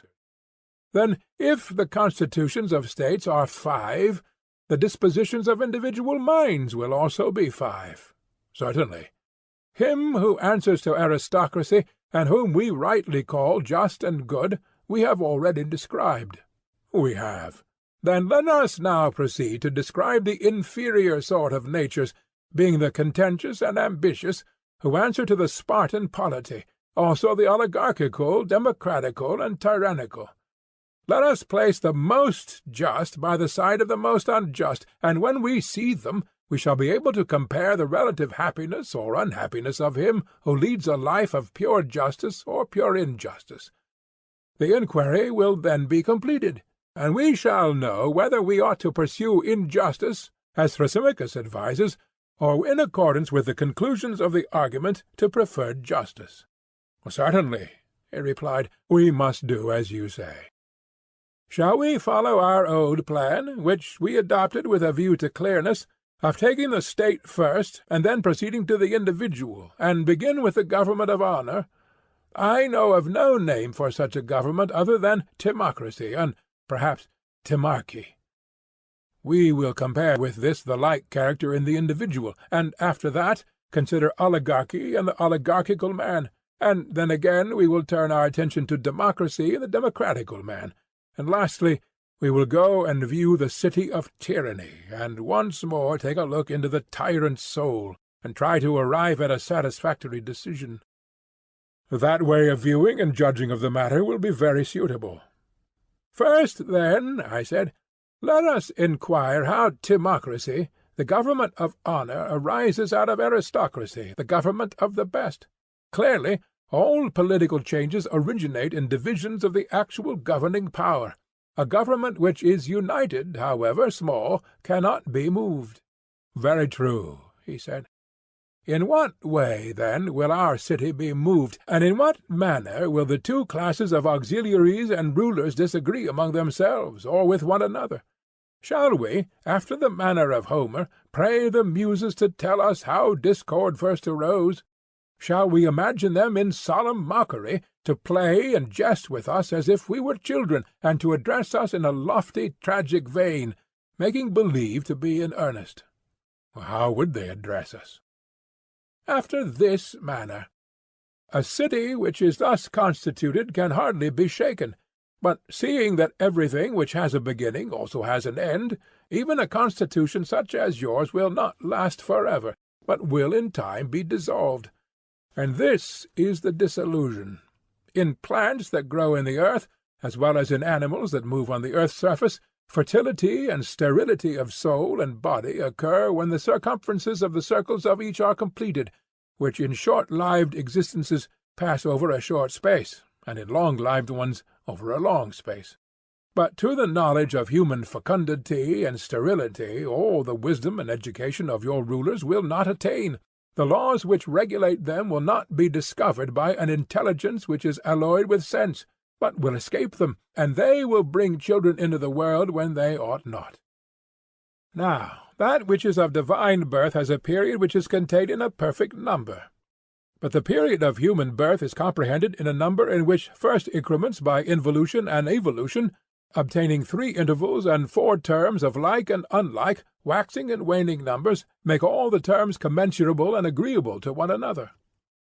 The base of these, with a third added when combined with 5 and raised to the 3rd power, furnishes 2 harmonies, the first a square, which is 100 times as great, and the other a figure having one side equal to the former, but oblong, consisting of 100 numbers squared upon rational diameters of a square, the side of which is 5, each of them being less by 1, or less by 2 perfect squares of irrational diameters, and 100 cubes of 3. Now, this number represents a geometrical figure which has control over the good and evil of births. For when your guardians are ignorant of the law of births, and unite bride and bridegroom out of season, the children will not be goodly or fortunate. And though only the best of them will be appointed by their predecessors, still they will be unworthy to hold their fathers' places, and when they come into power as guardians, they will soon be found to fail in taking care of us, the Muses, first by undervaluing music, which neglect will soon extend to gymnastic, and hence the young men of your state will be less cultivated. In the succeeding generation rulers will be appointed who have lost the guardian power of testing the metal of their different races, which, like Hesiod's, are of gold and silver and brass and iron, and so iron will be mingled with silver and brass with gold, and hence there will arise dissimilarity and inequality and irregularity, which always and in all places are causes of hatred and war. This the Muses affirm to be the stock from which discord has sprung, wherever arising, and this is their answer to us. Yes, and we may assume that they answered truly. Why, yes, I said, of course they answered truly. How can the Muses speak falsely? And what do the Muses say next? When discord arose, then the 2 races were drawn different ways. The iron and brass fell to acquiring money, and land, and houses, and gold and silver. But the gold and silver races, not wanting money, but having the true riches in their own nature, inclined towards virtue and the ancient order of things. There was a battle between them, and at last they agreed to distribute their land and houses among individual owners, and they enslaved their friends and maintainers whom they had formerly protected in the condition of free men, and made of them subjects and servants, and they themselves were engaged in war and in keeping a watch against them. I believe that you have rightly conceived the origin of the change. And the new government which thus arises will be of a form intermediate between oligarchy and aristocracy? Very true. Such will be the change, and after the change has been made, how will they proceed? Clearly the new state, being in a mean between oligarchy and the perfect state, will partly follow one and partly the other, and will also have some peculiarities. True, he said.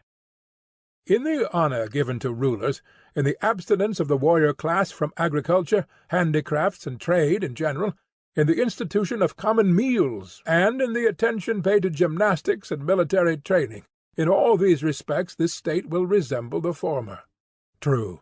But in the fear of admitting philosophers to power, because they are no longer to be had simple and earnest, but are made up of mixed elements, and in turning from them to passionate and less complex characters, who are by nature fitted for war rather than peace, and in the value set by them upon military stratagems and contrivances, and in waging of everlasting wars, this state will be for the most part peculiar.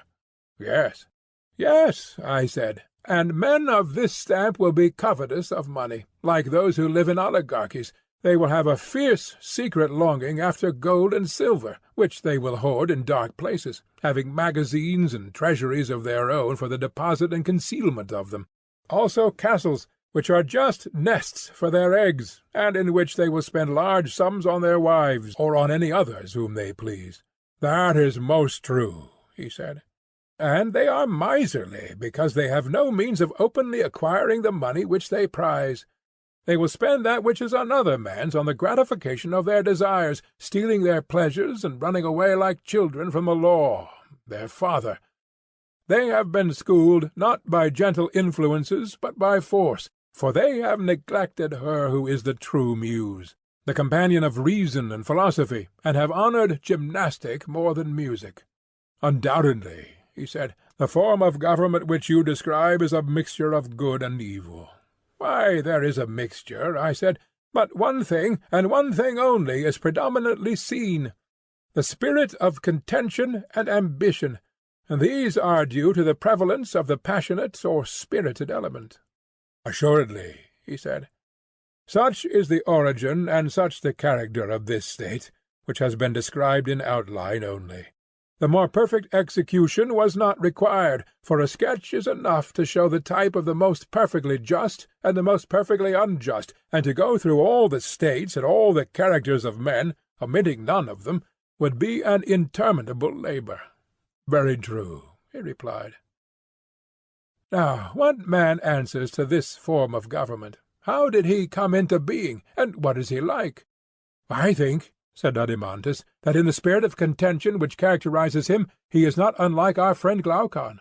Perhaps, I said, he may be like him in that one point, but there are other respects in which he is very different.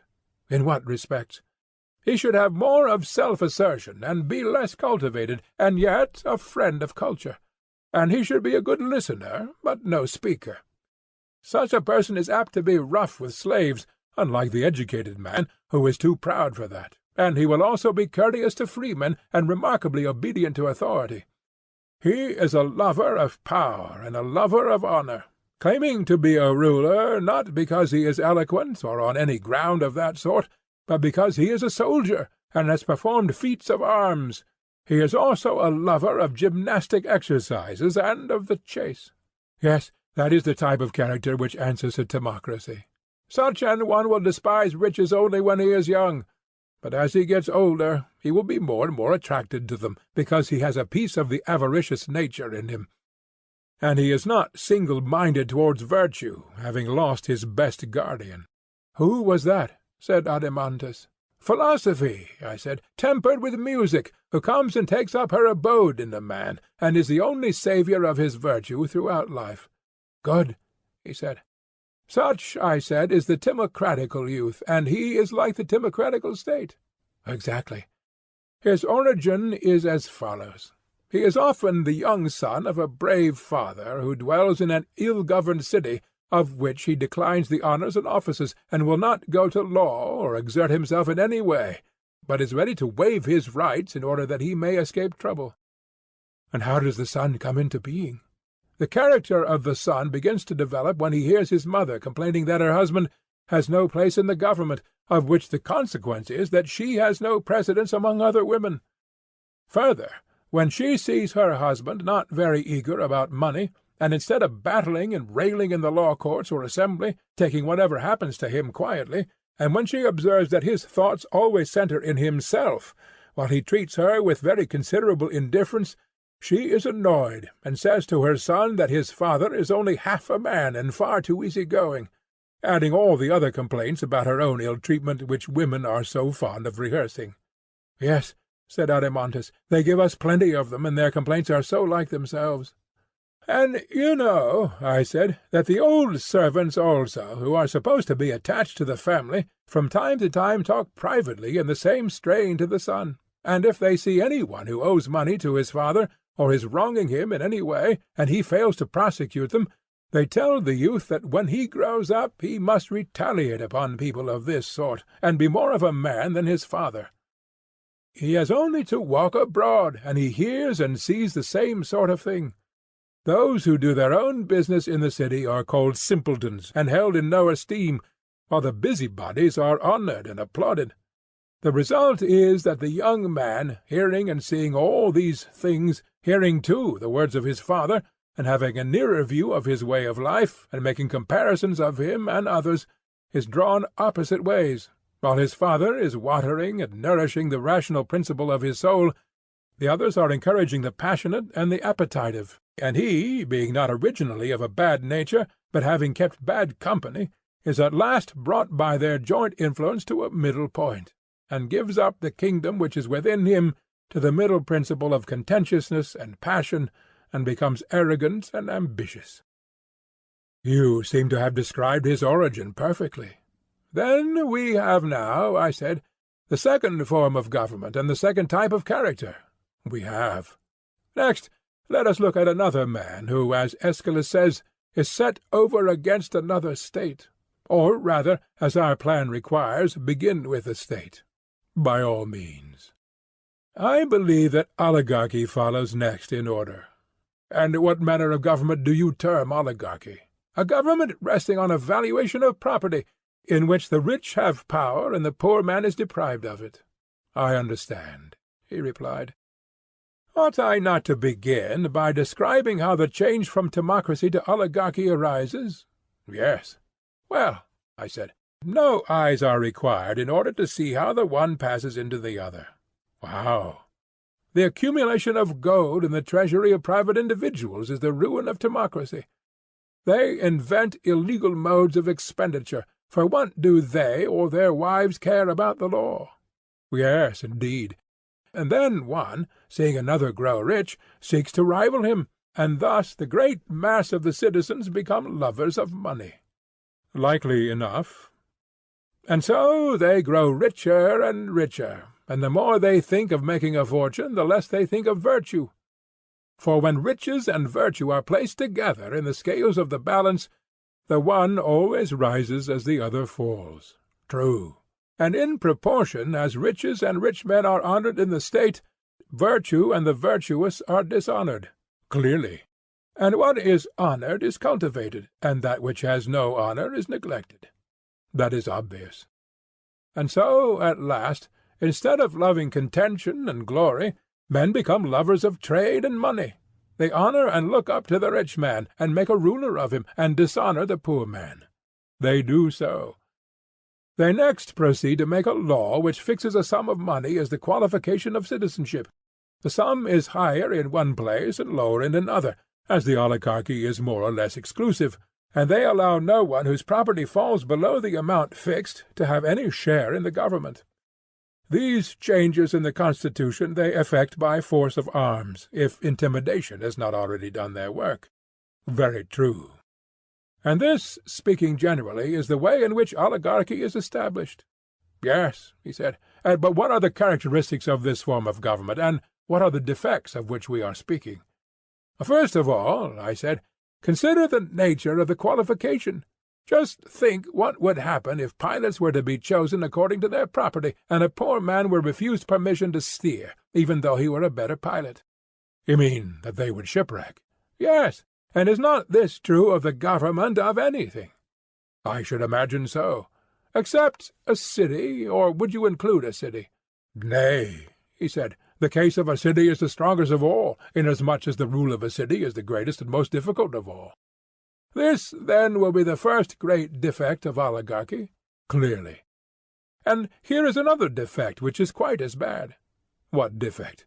The inevitable division.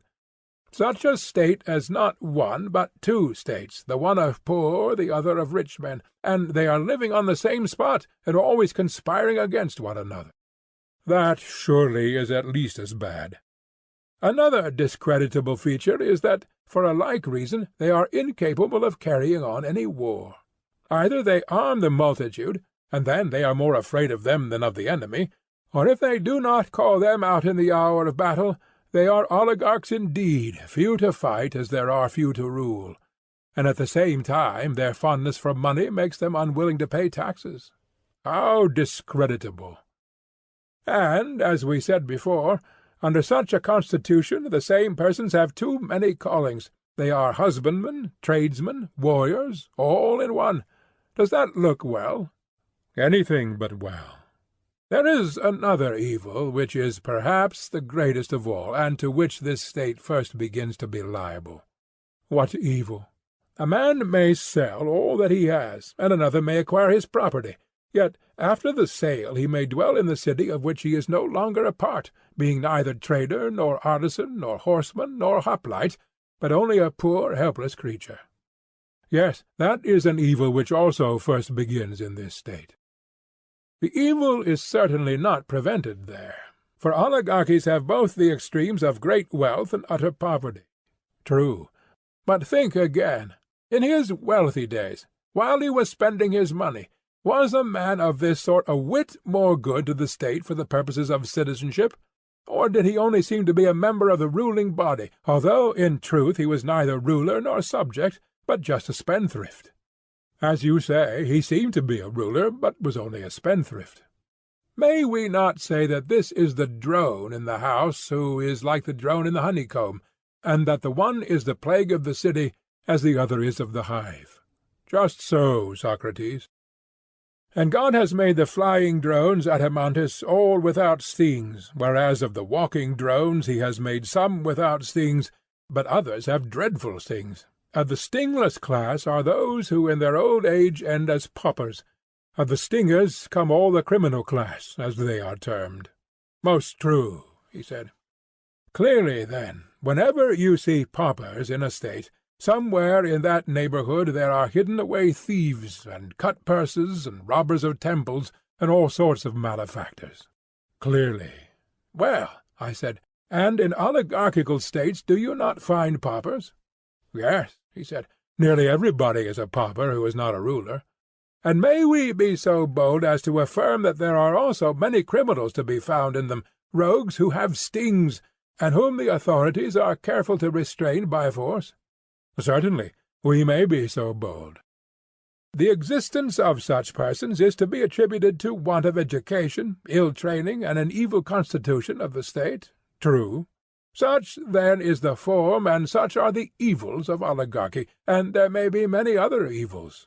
Very likely. Then oligarchy, or the form of government in which the rulers are elected for their wealth, may now be dismissed. Let us next proceed to consider the nature and origin of the individual who answers to this state. By all means. Does not the timocratical man change into the oligarchical on this wise? How? A time arrives when the representative of timocracy has a son. At first he begins by emulating his father and walking in his footsteps, but presently he sees him of a sudden foundering against the state, as upon a sunken reef, and he and all that he has is lost. He may have been a general or some other high officer who was brought to trial under a prejudice raised by informers, and either put to death or exiled or deprived of the privileges of a citizen, and all his property taken from him. Nothing more likely. And the son has seen and known all this. He is a ruined man, and his fear has taught him to knock ambition and passion head foremost from his bosom's throne.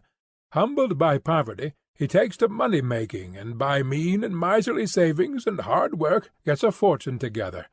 Is not such an one likely to seat the concupiscent and covetous element on the vacant throne, and to suffer it to play the great king within him, girt with tiara and chain and scimitar? Most true, he replied. And when he has made reason and spirit sit down on the ground obediently on either side of their sovereign, and taught them to know their place, he compels the one to think only of how lesser sums may be turned into larger ones, and will not allow the other to worship and admire anything but riches and rich men, or to be ambitious of anything so much as the acquisition of wealth and the means of acquiring it. Of all changes, he said, there is none so speedy or so sure as the conversion of the ambitious youth into the avaricious one. And the avaricious, I said, is the oligarchical youth? Yes, he said. At any rate, the individual out of whom he came is like the state out of which oligarchy came.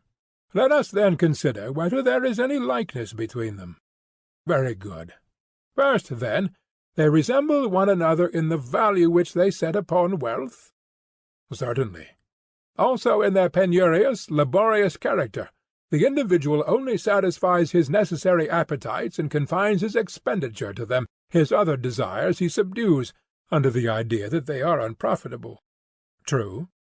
He is a shabby fellow, who saves something out of everything, and makes a purse for himself. And this is the sort of man whom the vulgar applaud. Is he not a true image of the state which he represents? He appears to me to be so. At any rate, money is highly valued by him as well as by the state. You see that he is not a man of cultivation, I said. I imagine not, he said.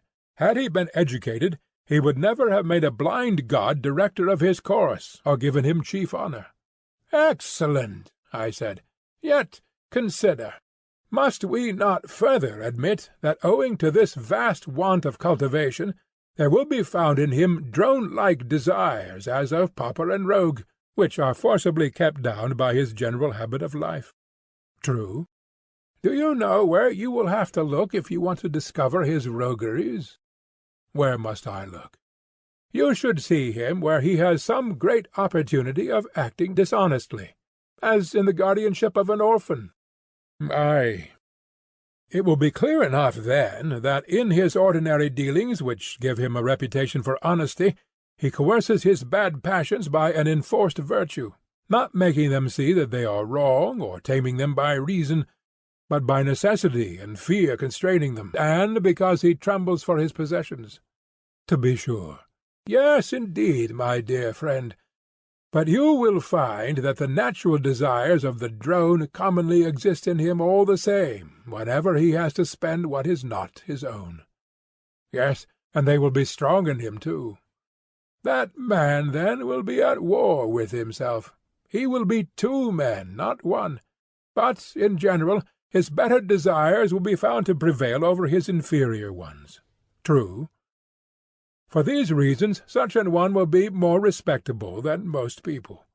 Yet the true virtue of a unanimous and harmonious soul will flee far away and never come near him. I should expect so.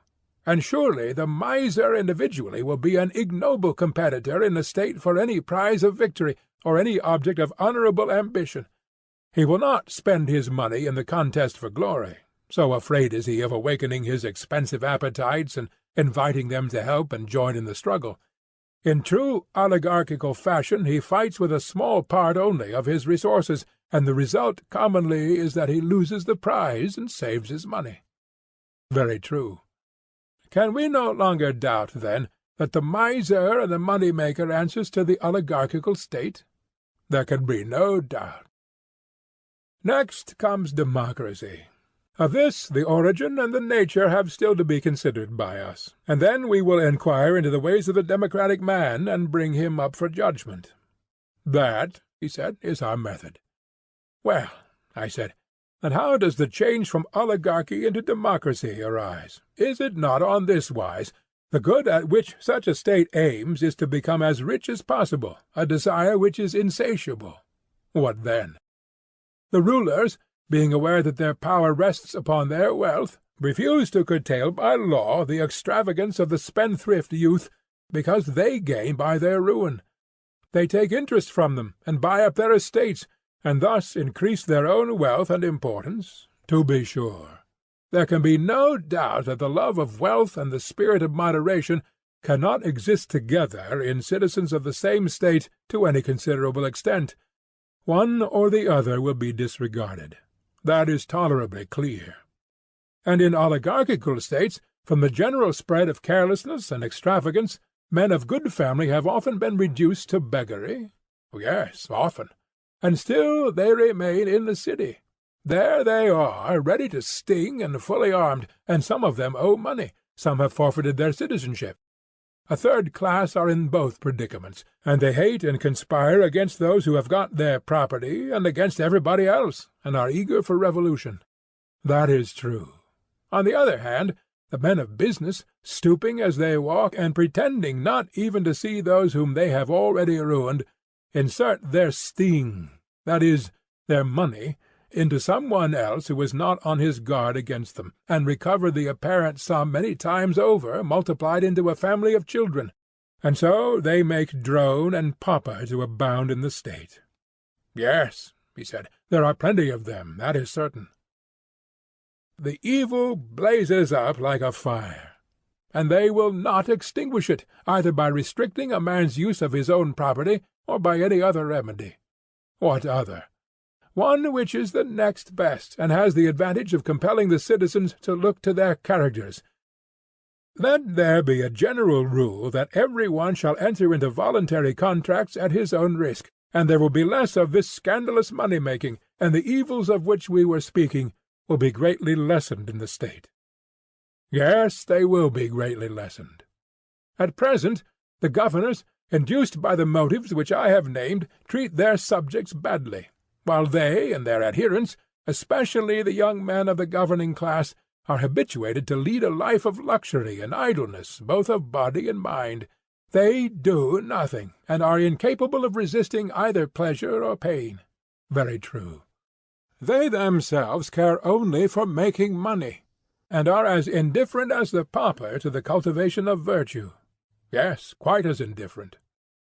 Such is the state of affairs which prevails among them, and often rulers and their subjects may come in one another's way, whether on a journey or on some other occasion of meeting, on a pilgrimage or a march, as fellow soldiers or fellow sailors. Aye, and they may observe the behaviour of each other in the very moment of danger, for where danger is, there is no fear that the poor will be despised by the rich, and very likely the wiry, sunburnt poor man will be placed in battle at the side of a wealthy one, who has never spoiled his complexion and has plenty of superfluous flesh. When he sees such a one puffing and at his wits' end, how can he avoid drawing the conclusion that men like him are only rich because no one has the courage to despoil them? And when they meet in private, will not people be saying to one another, "Our warriors are not good for much"? Yes, he said, I am quite aware that this is their way of talking. And, as in a body which is diseased, the addition of a touch from without may bring on illness, and sometimes, even when there is no external provocation, a commotion may arise within. In the same way, wherever there is weakness in the state, there is also likely to be illness, of which the occasion may be very slight, the one party introducing from without their oligarchical, the other their democratical allies. And then the state falls sick, and is at war with herself, and may be at times distracted, even when there is no external cause. Yes, surely. And then democracy comes into being after the poor have conquered their opponents, slaughtering some and banishing some, while to the remainder they give an equal share of freedom and power. And this is the form of government in which the magistrates are commonly elected by lot. Yes, he said, that is the nature of democracy, whether the revolution had been effected by arms, or whether fear has caused the opposite party to withdraw. And now what is their manner of life, and what sort of a government have they? For as the government is, such will be the man. Clearly, he said. In the first place, are they not free? And is not the city full of freedom and frankness? A man may say and do what he likes. 'Tis said so, he replied. And where freedom is, the individual is clearly able to order for himself his own life as he pleases? Clearly. Then in this kind of state there will be the greatest variety of human natures? There will. This, then, seems likely to be the fairest of states, being like an embroidered robe which is spangled with every sort of flower. And just as women and children think a variety of colours to be of all things most charming, so there are many men to whom this state, which is spangled with the manners and characteristics of mankind, will appear to be the fairest of states. Yes. Yes, my good sir, and there will be no better in which to look for a government. Why? Because of the liberty which reigns there. They have a complete assortment of constitutions, and he who has a mind to establish a state, as we have been doing, must go to a democracy as he would to a bazaar at which they sell them, and pick out the one that suits him. Then, when he has made his choice, he may found his state. He will be sure to have patterns enough. And there being no necessity, I said, for you to govern in this state, even if you have the capacity, or to be governed, unless you like, or go to war when the rest go to war, or be at peace when the others are at peace, unless you are so disposed, there being no necessity also, because some law forbids you to hold office or to be a die-cast, that you should not hold office or be a die-cast, if you have a fancy. Is not this a way of life which for the moment is supremely delightful? For the moment, yes. And is not their humanity to the condemned in some cases quite charming? Have you not observed how, in a democracy, many persons, although they have been sentenced to death or exile, just say where they are and walk about the world? The gentleman parades like a hero, and nobody sees or cares." "Yes," he replied, "many and many a one." "See, too," I said, "the forgiving spirit of democracy, and the don't care about trifles, and the disregard which she shows of all the fine principles which we solemnly laid down at the foundation of the city, as when we said that, except in the case of some rarely gifted nature, there never will be a good man who has not from his childhood been used to play amid things of beauty and make of them a joy and a study. How grandly does she trample all these fine notions of ours under her feet, never giving a thought to the pursuits which make a statesman, and promoting to honor any one who professes to be the people's friend. Yes, she is of a noble spirit. These and other kindred characteristics are proper to democracy, which is a charming form of government, full of variety and disorder, and dispensing a sort of equality to equals and unequals alike. We know her well. Consider now," I said, "what manner of man the individual is, or rather consider, as in the case of the state, how he comes into being." "Very good," he said.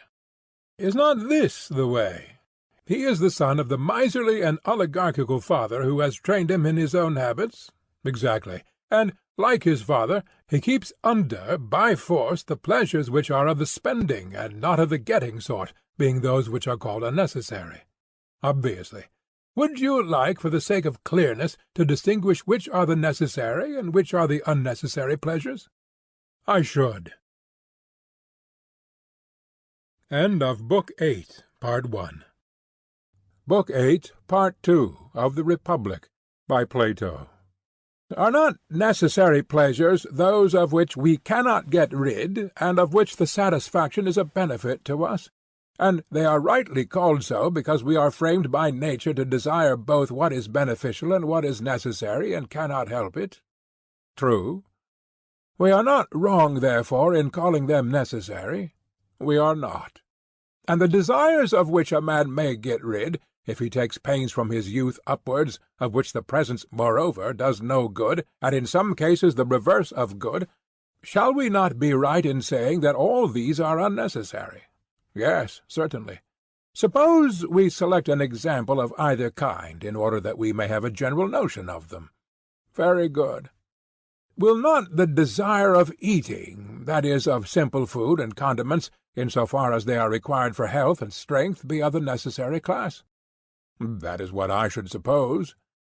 The pleasure of eating is necessary in two ways. It does us good, and it is essential to the continuance of life. Yes. But the condiments are only necessary in so far as they are good for health. Certainly. And the desire which goes beyond this, of more delicate food or other luxuries, which might generally be got rid of, if controlled and trained in youth, and is hurtful to the body and hurtful to the soul in the pursuit of wisdom and virtue, may be rightly called unnecessary? Very true.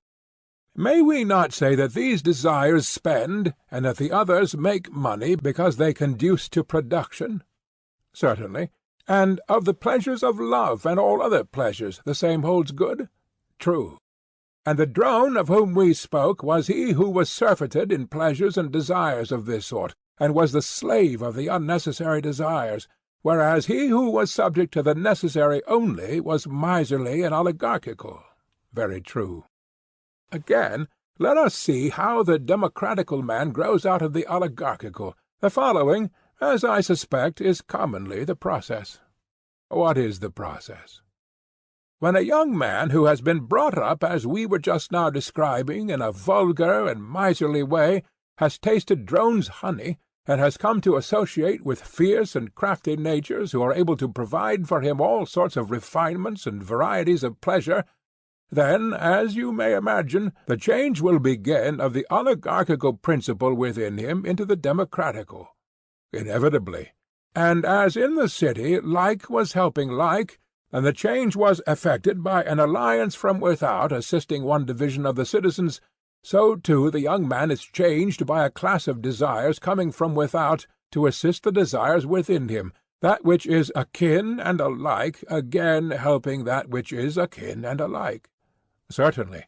And if there be any ally which aids the oligarchical principle within him, whether the influence of a father or of kindred, advising or rebuking him, then there arises in his soul a faction and an opposite faction, and he goes to war with himself. It must be so. And there are times when the democratical principle gives way to the oligarchical, and some of his desires die, and others are banished. A spirit of reverence enters into the man's soul, and order is restored. Yes, he said, that sometimes happens. And then again, after the old desires have been driven out, fresh ones spring up, which are akin to them, and because he, their father, does not know how to educate them, wax fierce and numerous. Yes, he said, that is apt to be the way. They draw him to his old associates, and, holding secret intercourse with them, breed and multiply in him. Very true. At length they seize upon the citadel of the young man's soul, which they perceive to be void of all accomplishments and fair pursuits and true words, which make their abode in the minds of men who are dear to the gods, and are their best guardians and sentinels. None better.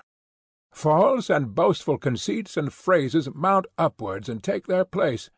They are certain to do so. And so the young man returns into the country of the lotus-eaters, and takes up his dwelling there in the face of all men. And if any help be sent by his friends to the oligarchical part of him, the aforesaid vain conceits shut the gate of the king's fastness, and they will neither allow the embassy itself to enter, nor if private advisers offer the fatherly counsel of the aged, will they listen to them or receive them. There is a battle, and they gain the day, and then modesty, which they call silliness, is ignominiously thrust into exile by them, and temperance, which they nickname unmanliness, is trampled in the mire and cast forth. They persuade men that moderation and orderly expenditure are vulgarity and meanness, and so, by the help of the rabble of evil appetites, they drive them beyond the border. Yes, with a will. And when they have emptied and swept clean the soul of him who is now in their power, and who is being initiated by them in great mysteries, the next thing is to bring back to their house insolence and anarchy and waste and impudence in bright array, having garlands on their heads, and a great company with them, hymning their praises and calling them by sweet names. Insolence they term breeding, and anarchy liberty, and waste magnificence, and impudence courage. And so the young man passes out of his original nature, which was trained in the school of necessity, into the freedom and libertinism of useless and unnecessary pleasures. Yes, he said, the change in him is visible enough. After this, he lives on, spending his money and labour and time on unnecessary pleasures quite as much as on necessary ones. But if he be fortunate, and is not too much disordered in his wits, when years have elapsed, and the heyday of passion is over supposing that, he then readmits into the city some part of the exiled virtues, and does not wholly give himself up to their successors. In that case he balances his pleasures, and lives in a sort of equilibrium, putting the government of himself into the hands of the one which comes first and wins the turn, and when he has had enough of that, then into the hands of another. He despises none of them, but encourages them all equally. Very true, he said. Neither does he receive or let pass into the fortress any true word of advice. If any one says to him that some pleasures are the satisfactions of good and noble desires, and others of evil desires, and that he ought to use and honour some, and chastise and master the others, whenever this is repeated to him, he shakes his head, and says that they are all alike, and that one is as good as another. Yes, he said, that is the way with him. Yes, I said, he lives from day to day, indulging the appetite of the hour, and sometimes he is lapped in drink and strains of the flute. Then he becomes a water-drinker, and tries to get thin. Then he takes a turn at gymnastics, sometimes idling and neglecting everything, then once more living the life of a philosopher. Often he is busy with politics, and starts to his feet, and says and does whatever comes into his head. And if he is emulous of any one who is a warrior, off he is in that direction, or of men of business, once more in that. His life has neither law nor order, and this distracted existence he terms joy and bliss and freedom, and so he goes on.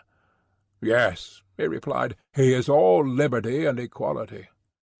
Yes, I said, his life is motley and manifold and an epitome of the lives of many. He answers to the state which we described as fair and spangled, and many a man and many a woman will take him for their pattern, and many a constitution and many an example of manners is contained in him. Just so.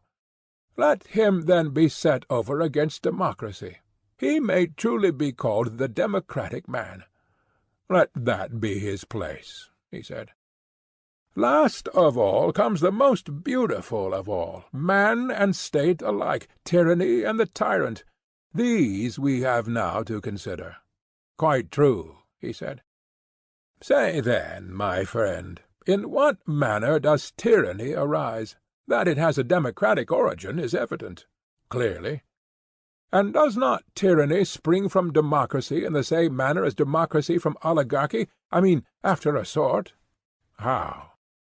The good which oligarchy proposed to itself, and the means by which it was maintained, was excess of wealth. Am I not right? Yes. And the insatiable desire of wealth, and the neglect of all other things for the sake of money-getting, was also the ruin of oligarchy. True.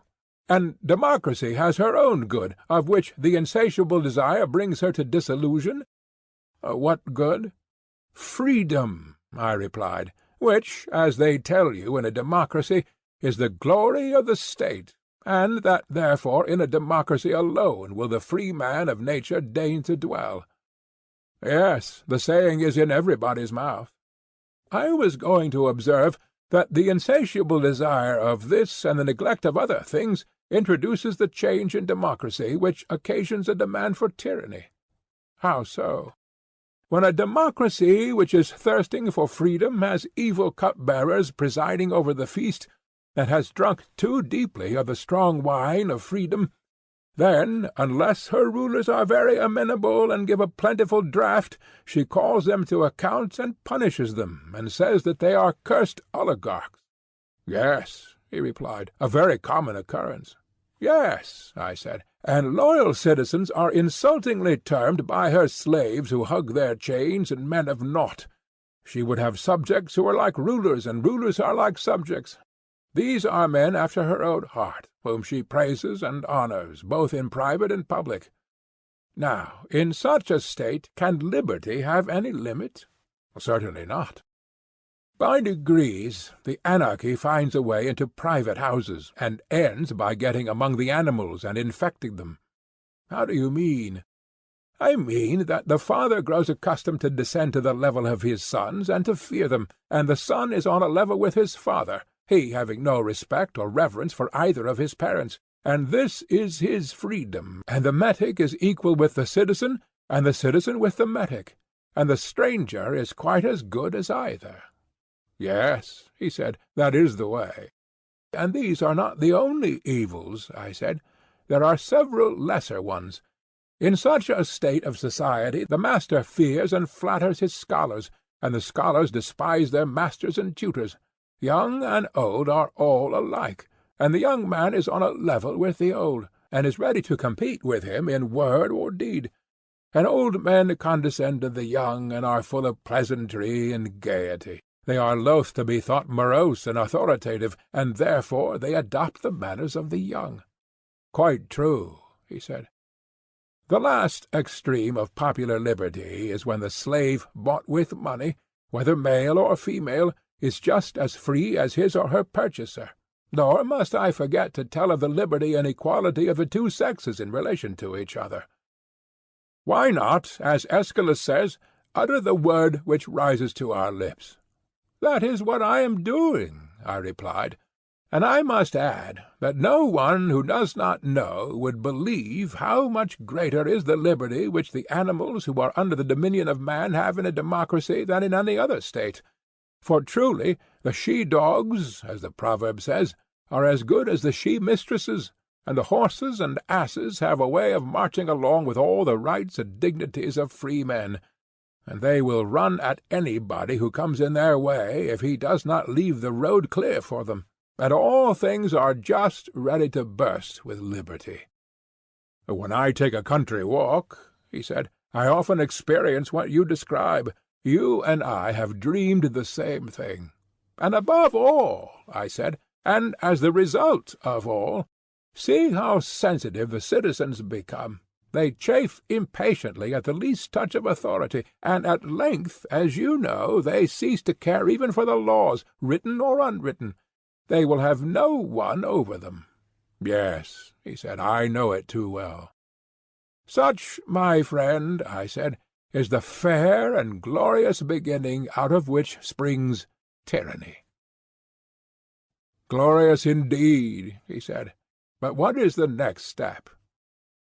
"The ruin of oligarchy is the ruin of democracy. The same disease magnified and intensified by liberty overmasters democracy, the truth being that the excessive increase of anything often causes a reaction in the opposite direction, and this is the case not only in the seasons and in vegetable and animal life, but above all in forms of government. True, the excess of liberty, whether in states or individuals, seems only to pass into excess of slavery. Yes, the natural order. And so tyranny naturally arises out of democracy, and the most aggravated form of tyranny and slavery out of the most extreme form of liberty, as we might expect. That, however, was not, as I believe, your question. You rather desired to know what is that disorder which is generated alike in oligarchy and democracy, and is the ruin of both. Just so, he replied. Well, I said, I meant to refer to the class of the idle spendthrifts, of whom the more courageous are the leaders, and the more timid the followers, the same whom we were comparing to drones, some stingless, and others having stings. A very just comparison. These two classes are the plagues of every city in which they are generated, being what phlegm and bile are to the body, and the good physician and lawgiver of the state ought, like the wise bee-master, to keep them at a distance, and prevent, if possible, their ever coming in, and if they have anyhow found a way in, then he should have them and their cells cut out as speedily as possible. Yes, by all means, he said. Then, in order that we may see clearly what we are doing, let us imagine democracy to be divided, as indeed it is, into three classes.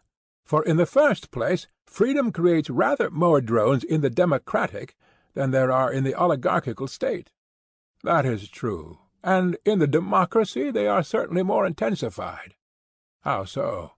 Because in the oligarchical state they are disqualified and driven from office, and therefore they cannot train or gather strength, whereas in a democracy they are almost the entire ruling power, and while the keener sort speak and act, the rest keep buzzing about the bema, and do not suffer a word to be said on the other side. Hence, in democracies, almost everything is managed by the drones.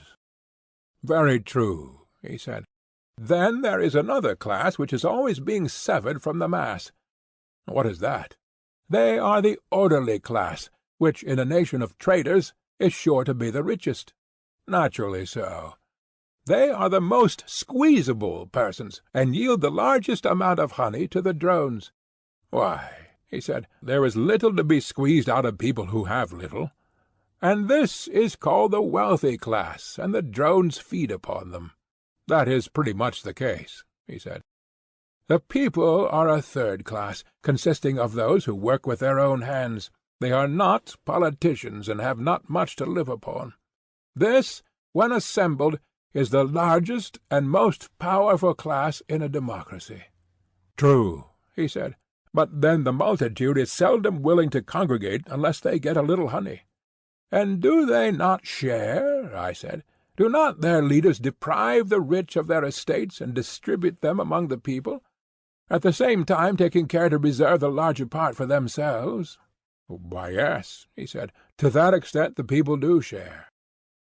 and the persons whose property is taken from them are compelled to defend themselves before the people as they best can. What else can they do? And then, although they may have no desire of change, the others charge them with plotting against the people and being friends of oligarchy? True. And the end is that when they see the people, not of their own accord, but through ignorance and because they are deceived by informers seeking to do them wrong, then at last they are forced to become oligarchs in reality. They do not wish to be, but the sting of the drones torments them and breeds revolution in them. That is exactly the truth. Then come impeachments and judgments and trials of one another. True.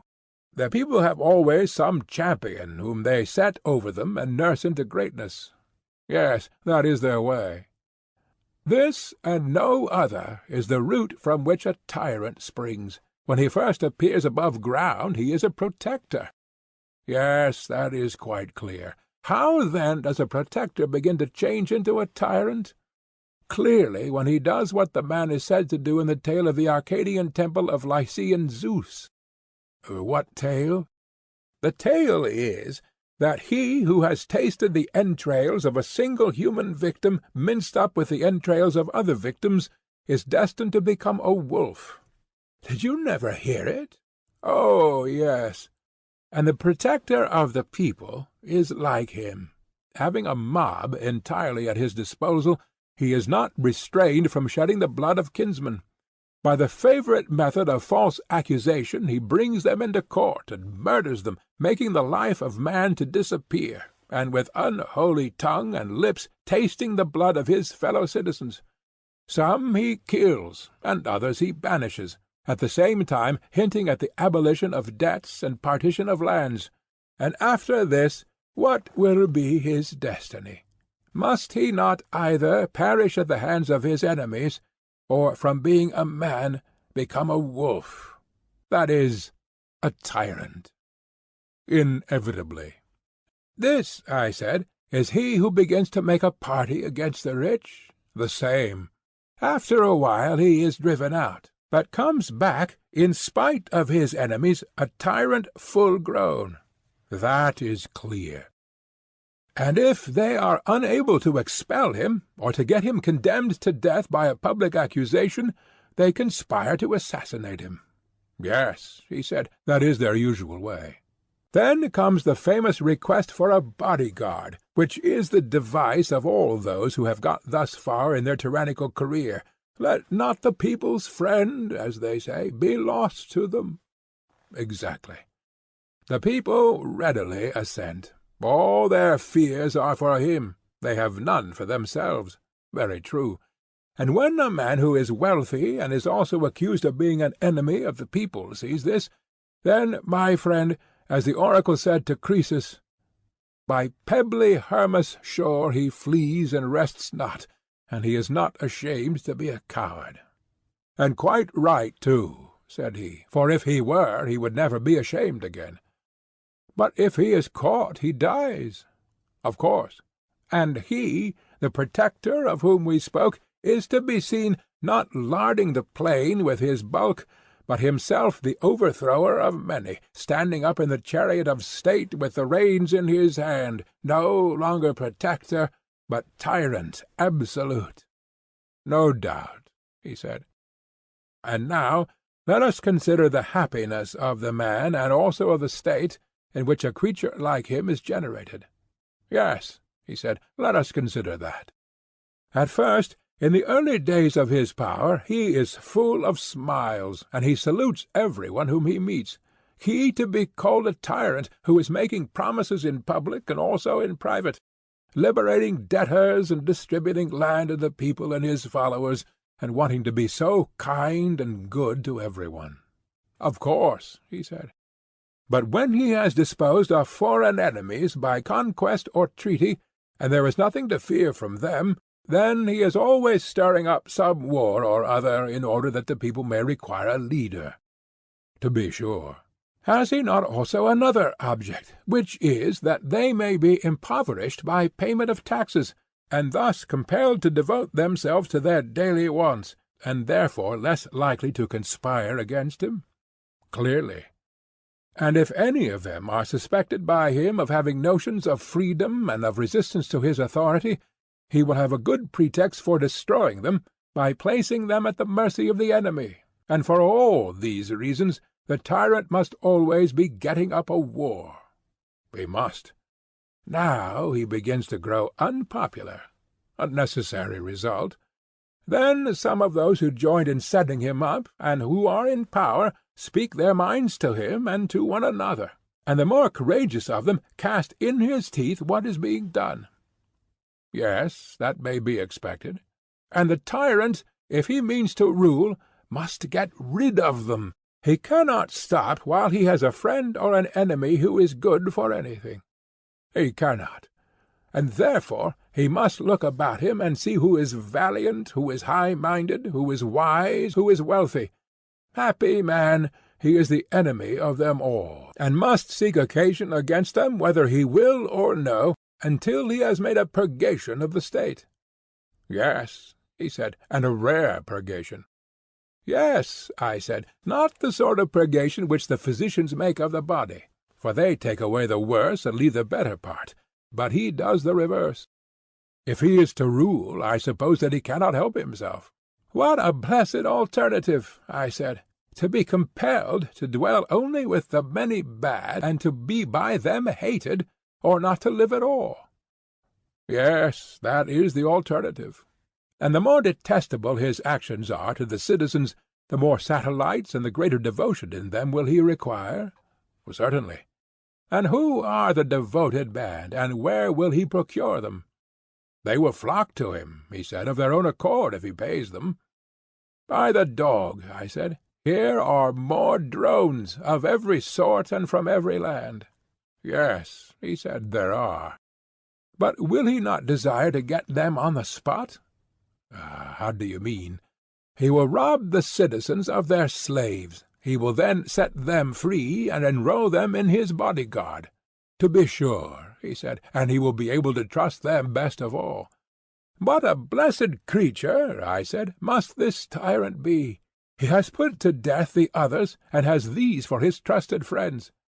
Yes, he said, they are quite of his sort.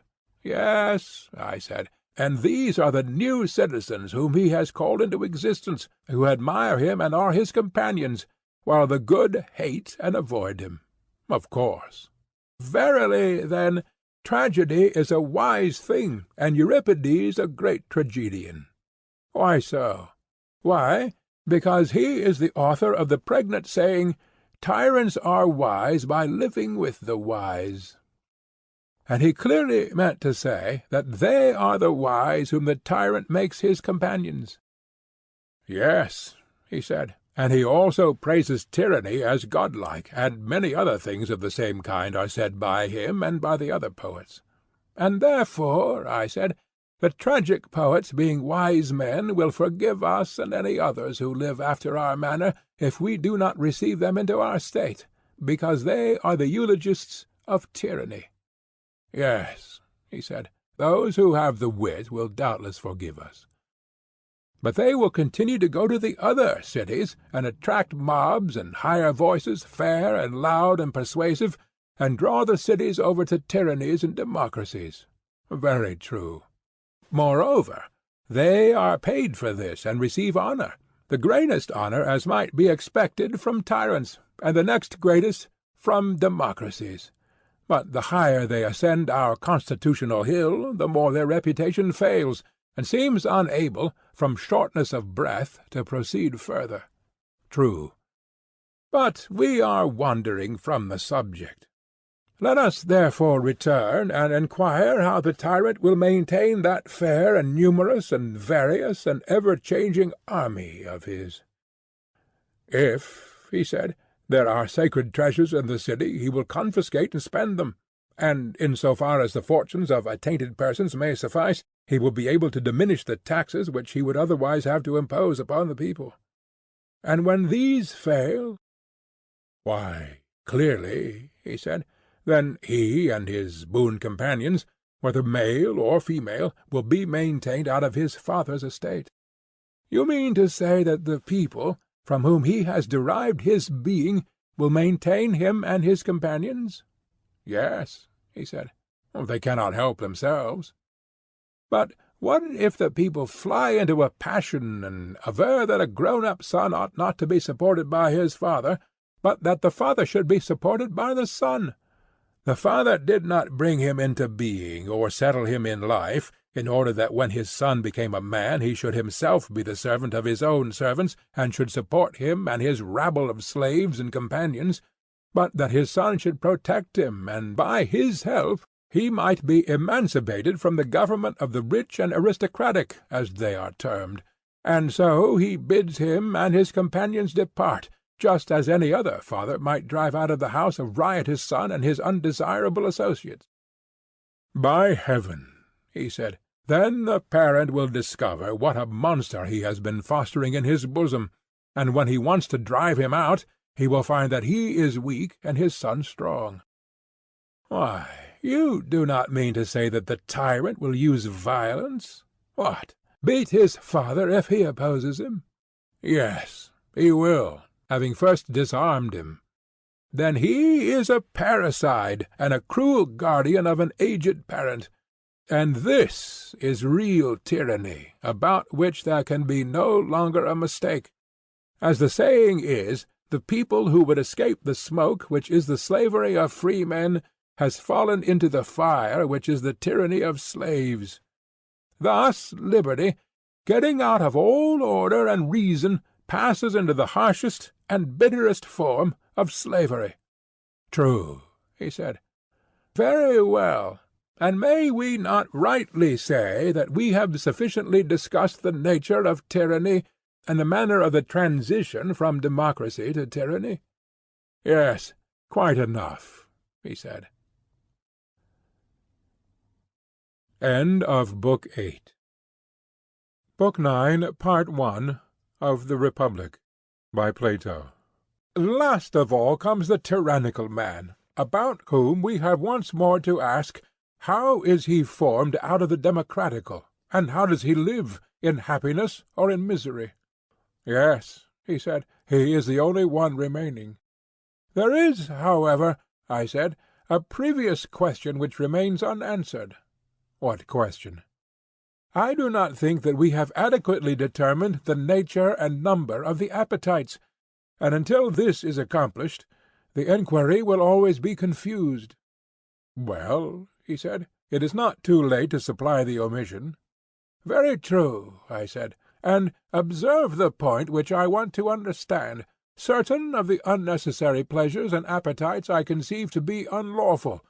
Every one appears to have them, but in some persons they are controlled by the laws and by reason, and the better desires prevail over them. Either they are wholly banished, or they become few and weak, while in the case of others they are stronger, and there are more of them. Which appetites do you mean?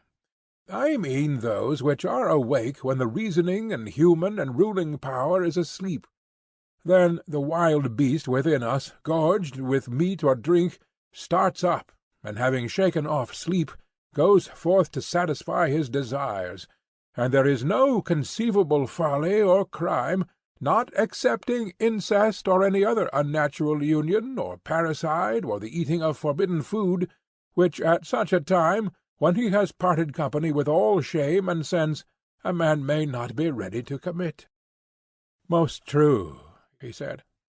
But when a man's pulse is healthy and temperate, and when before going to sleep he has awakened his rational powers, and fed them on noble thoughts and inquiries, collecting himself in meditation, after having first indulged his appetites neither too much nor too little, but just enough to lay them to sleep, and prevent them and their enjoyments and pains from interfering with the higher principle, which he leaves in the solitude of pure abstraction, free to contemplate and aspire to the knowledge of the unknown, whether in past, present, or future, when again he has allayed the passionate element, if he has a quarrel against any one, I say, when, after pacifying the two irrational principles, he rouses up the third, which is reason, before he takes his rest, then, as you know, he attains truth most nearly, and is least likely to be the sport of fantastic and lawless visions." "I quite agree." "In saying this, I have been running into a digression. But the point which I desire to note is that in all of us, even in good men, there is a lawless wild beast nature which peers out in sleep. Pray consider whether I am right and you agree with me." "Yes, I agree." "And now remember the character which we attributed to the democratic man. He was supposed by his youth upwards to have been trained under a miserly parent, who encouraged the saving appetites in him, but discountenanced the unnecessary, which aim only at amusement and ornament." "True. And then he got into the company of a more refined, licentious sort of people, and taking to all their wanton ways, rushed into the opposite extreme from an abhorrence of his father's meanness. At last, being a better man than his corruptors, he was drawn in both directions until he halted midway, and led a life, not of vulgar and slavish passion, but of what he deemed moderate indulgence in various pleasures. After this manner the democrat was generally out of the oligarch." "Yes," he said, "that was our view of him, and is so still." "And now," I said, "years will have passed away, and you must conceive this man, such as he is, to have a son, who was brought up in his father's principles." "I can imagine him." "Then you must further imagine the same thing to happen to the son which has already happened to the father. He is drawn into a perfectly lawless life, which by his seducers is termed perfect liberty, and his father and friends take part with his moderate desires, and the opposite party assist the opposite ones. As soon as these dire magicians and tyrant-makers find that they are losing their hold on him, they contrive to implant in him a master passion, to be lord over his idle and spendthrift lusts, a sort of a monstrous winged drone, that is the only image which will adequately describe him." "Yes," he said, "that is the only adequate image of him." "And when his other lusts, amid clouds of incense and perfumes and garlands and wines, and all the pleasures of a dissolute life, now let loose, come buzzing around him, nourishing to the utmost the sting of desire which they implant in his drone-like nature, then at last this lord of the soul, having madness for the captain of his guard, breaks out into a frenzy, and if he finds in himself any good opinions or appetites in process of formation, and there is in him any sense of shame remaining, to these better principles he puts an end, and casts them forth until he has purged away temperance and brought in madness to the fore." "Yes," he said, "that is the way in which the tyrannical man is generated." "And is not this the reason why, of old, love has been called a tyrant?" "I should not wonder." "Further," I said, "has not a drunken man also the spirit of a tyrant?" "He has." "And you know that a man who is deranged and not right in his mind will fancy that he is able to rule, not only over men, but also over the gods. That he will. And the tyrannical man, in the true sense of the word, comes into being when, either under the influence of nature or habit, or both, he becomes drunken, lustful, passionate. Oh, my friend, is not that so?" "Assuredly." "Such is the man, and such is his origin. And next, how does he live? Suppose, as people facetiously say, you were to tell me." "I imagine," I said, "at the next step in his progress, that there will be feasts and carousals and revellings and courtesans, and all that sort of thing. Love is the lord of the house within him, and orders all the concerns of his soul. That is certain. Yes, and every day and every night desires grow up, many and formidable, and their demands are many." "They are indeed," he said. "His revenues, if he has any, are soon spent." "True.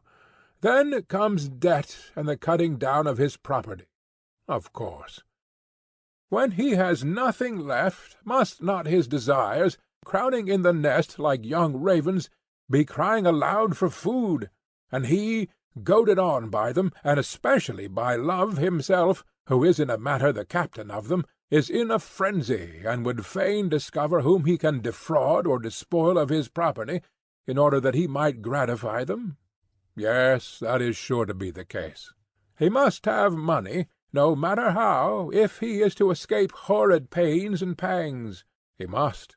And as in himself there was a succession of pleasures, and the new got the better of the old and took away their rights, so he, being younger, will claim to have more than his father and his mother, and if he has spent his own share of the property, he will take a slice of theirs. No doubt he will. And if his parents will not give way, then he will try first of all to cheat and deceive them. Very true.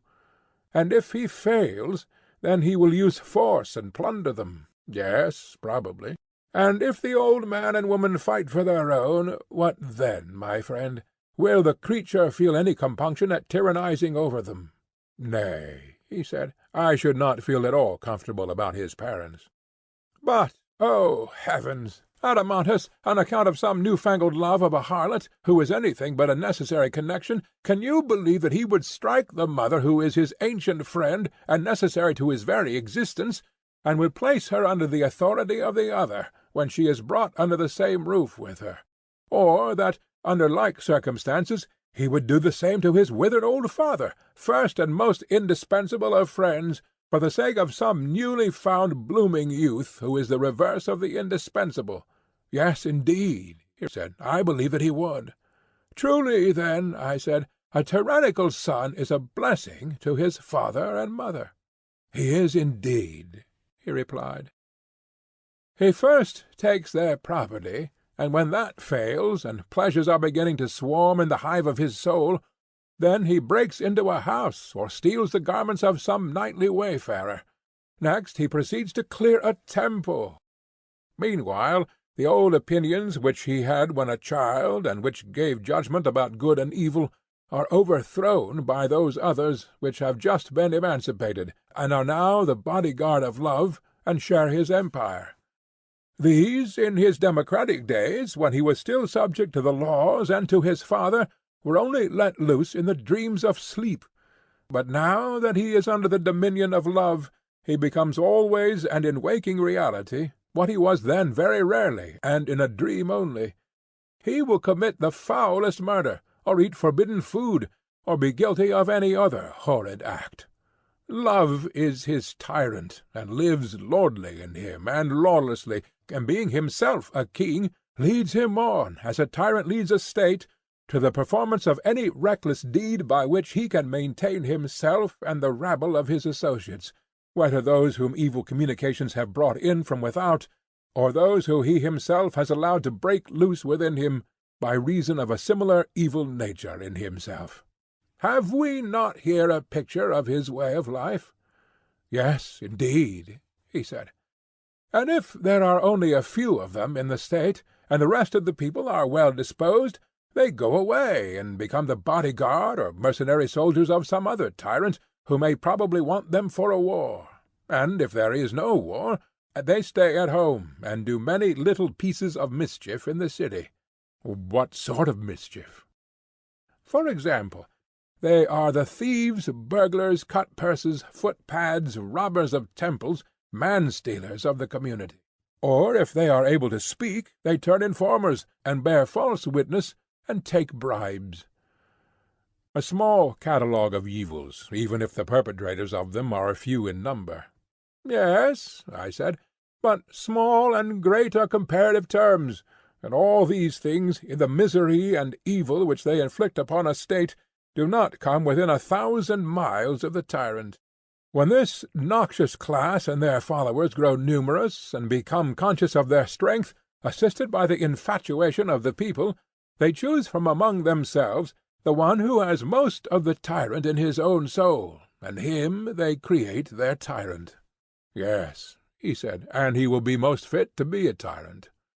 If the people yield, well and good, but if they resist him, as he began by beating his own father and mother, so now, if he has the power, he beats them, and will keep his dear old fatherland or motherland, as the Cretans say, in subjection to his young retainers, whom he has introduced to be their rulers and masters. This is the end of his passions and desires. Exactly. When such men are only private individuals, and before they get power, this is their character.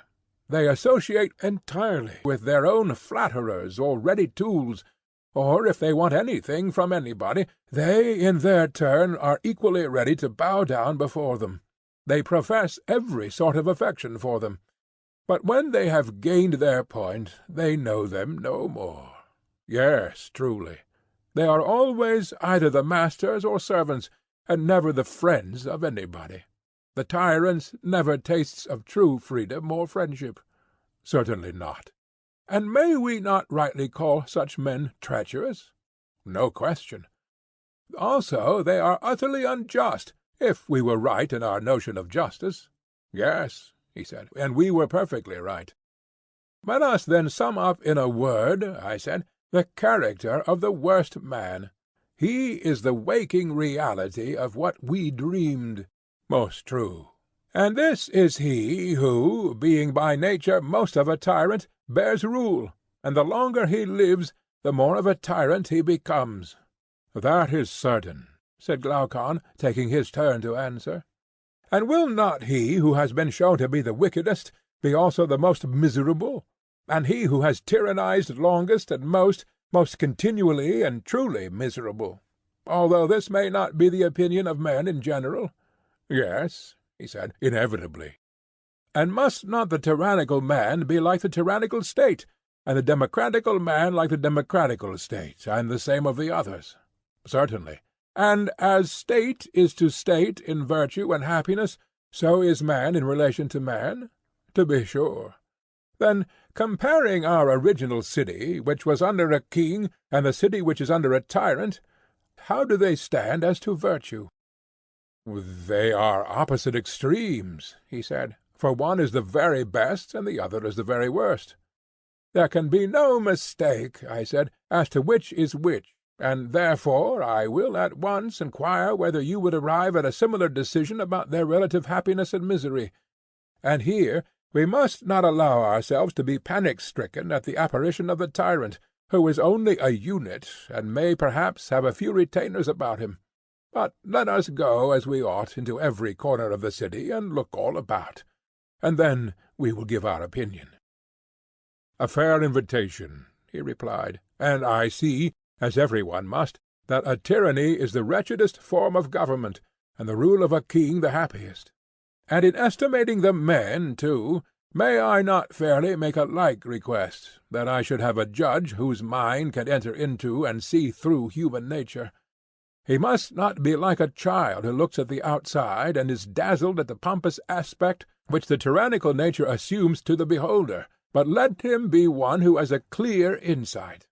May I suppose that the judgment is given in the hearing of us all by one who is able to judge, and has dwelt in the same place with him, and been present at his daily life, and known him in his family relations, where he may be seen stripped of his tragedy attire, and again in the hour of public danger he shall tell us about the happiness and misery of the tyrant when compared with other men?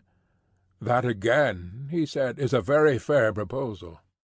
Shall I assume that we ourselves are able and experienced judges, and have before now met with such a person? We shall then have some one who will answer our inquiries. By all means. Let me ask you not to forget the parallel of the individual and the state. Bearing this in mind, and glancing in turn from one to the other of them, will you tell me their respective conditions? What do you mean? He asked. Beginning with the state, I replied, would you say that a city which is governed by a tyrant is free or enslaved? No city, he said, can be more completely enslaved. And yet, as you see, there are free men as well as masters in such a state. Yes, he said, I see that there are a few, but the people, speaking generally, and the best of them, are miserably degraded and enslaved. Then, if a man is like the state, I said, must not the same rule prevail? His soul is full of meanness and vulgarity, the best elements in him are enslaved, and there is a small ruling part which is also the worst and maddest. Inevitably. And would you say that the soul of such an one is the soul of a free man or of a slave? He has the soul of a slave, in my opinion. And the state which is enslaved under a tyrant is utterly incapable of acting voluntarily? Utterly incapable. And also the soul which is under a tyrant, I am speaking of the soul taken as a whole, is least capable of doing what she desires. There is a gadfly which goads her, and she is full of trouble and remorse? Certainly. And is the city which is under a tyrant rich or poor? Poor. And the tyrannical soul must be always poor and insatiable? True. And must not such a state and such a man be always full of fear? Yes, indeed. Is there any state in which you will find more of lamentation and sorrow and groaning and pain? Certainly not. And is there any man in whom you will find more of this sort of misery than in the tyrannical man, who is in a fury of passions and desires? Impossible. Reflecting upon these and similar evils, you held the tyrannical state to be the most miserable of states? And I was right, he said. Certainly, I said. And when you see the same evils in the tyrannical man, what do you say of him? I say that he is by far the most miserable of all men. There, I said, I think that you are beginning to go wrong. What do you mean? I do not think that he has as yet reached the utmost extreme of misery. Then who is more miserable? One of whom I am about to speak. Who is that? He who is of a tyrannical nature, and instead of leading a private life, has been cursed with the further misfortune of being a public tyrant. From what has been said, I gather that you are right. Yes, I replied, but in this high argument you should be a little more certain, and should not conjecture only, for of all questions this respecting good and evil is the greatest. Very true, he said. Let me then offer you an illustration which may, I think, throw a light upon this subject. What is your illustration? The case of rich individuals in cities who possess many slaves. From them you may form an idea of the tyrant's condition, for they both have slaves. The only difference is that he has more slaves. Yes, that is the difference. You know that they live securely and have nothing to apprehend from their servants. What should they fear? Nothing. But do you observe the reason of this? Yes, the reason is that the whole city is leagued together for the protection of each individual. Very true, I said. But imagine one of these owners, the master, say, of some 50 slaves, together with his family and property and slaves, carried off by a god into the wilderness, where there are no free men to help him. Will he not be in an agony of fear, lest he and his wife and children should be put to death by his slaves? Yes, he said, he will be in the utmost fear. The time has arrived when he will be compelled to flatter divers of his slaves, and make many promises to them of freedom and other things, much against his will. He will have to cajole his own servants. Yes, he said, that will be the only way of saving himself. And suppose the same God who carried him away to surround him with neighbors who will not suffer any man to be the master of another, and who, if they could catch the offender, would take his life. His case will be still worse, if you suppose him to be everywhere surrounded and watched by enemies. And is not this the sort of prison in which the tyrant will be bound, he who, being by nature such as we have described, is full of all sorts of fears and lusts? His soul is dainty and greedy, and yet alone, of all men in the city, he is never allowed to go on a journey, or to see the things which other free men desire to see. But he lives in his hole like a woman hidden in the house, and is jealous of any other citizen who goes into foreign parts and sees things of interest. Very true, he said. And amid evils such as these will not he who is ill-governed in his own person, the tyrannical man, I mean, whom you just now decided to be the most miserable of all, will not he be yet more miserable, when, instead of leading a private life, he is constrained by fortune to be a public tyrant? He has to be master of others when he is not master of himself. He is like a diseased or paralytic man who is compelled to pass his life, not in retirement, but fighting and combating with other men. Yes, he said, the similitude is most exact. Is not his case utterly miserable? And does not the actual tyrant lead a worse life than he whose life you determine to be the worst? Certainly. He who is the real tyrant, whatever men may think, is the real slave, and is obliged to practise the greatest adulation and servility, and to be the flatterer of the vilest of mankind.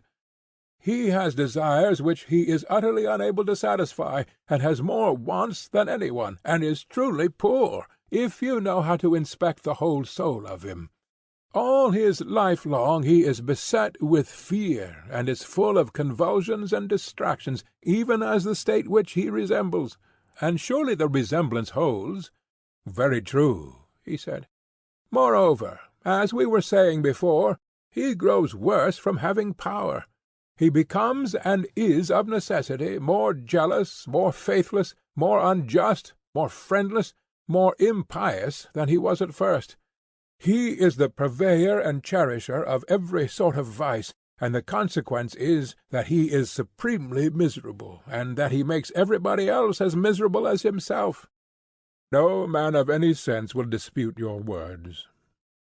Come, then, I said, and as the general umpire in theatrical contests proclaims the result, do you also decide who in your opinion is first in the scale of happiness, and who second, and in what order the others follow. There are 5 of them in all. They are the royal, timocratical, oligarchical, democratical, tyrannical.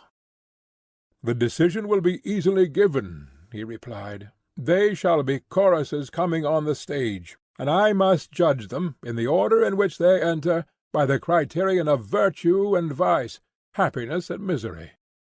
Need we hire a herald, or shall I announce that the son of Ariston, the best, has decided that the best and justest is also the happiest, and that this is he who is the most royal man and king over himself, and that the worst and most unjust man is also the most miserable, and that this is he who, being the greatest tyrant of himself, is also the greatest tyrant of his state?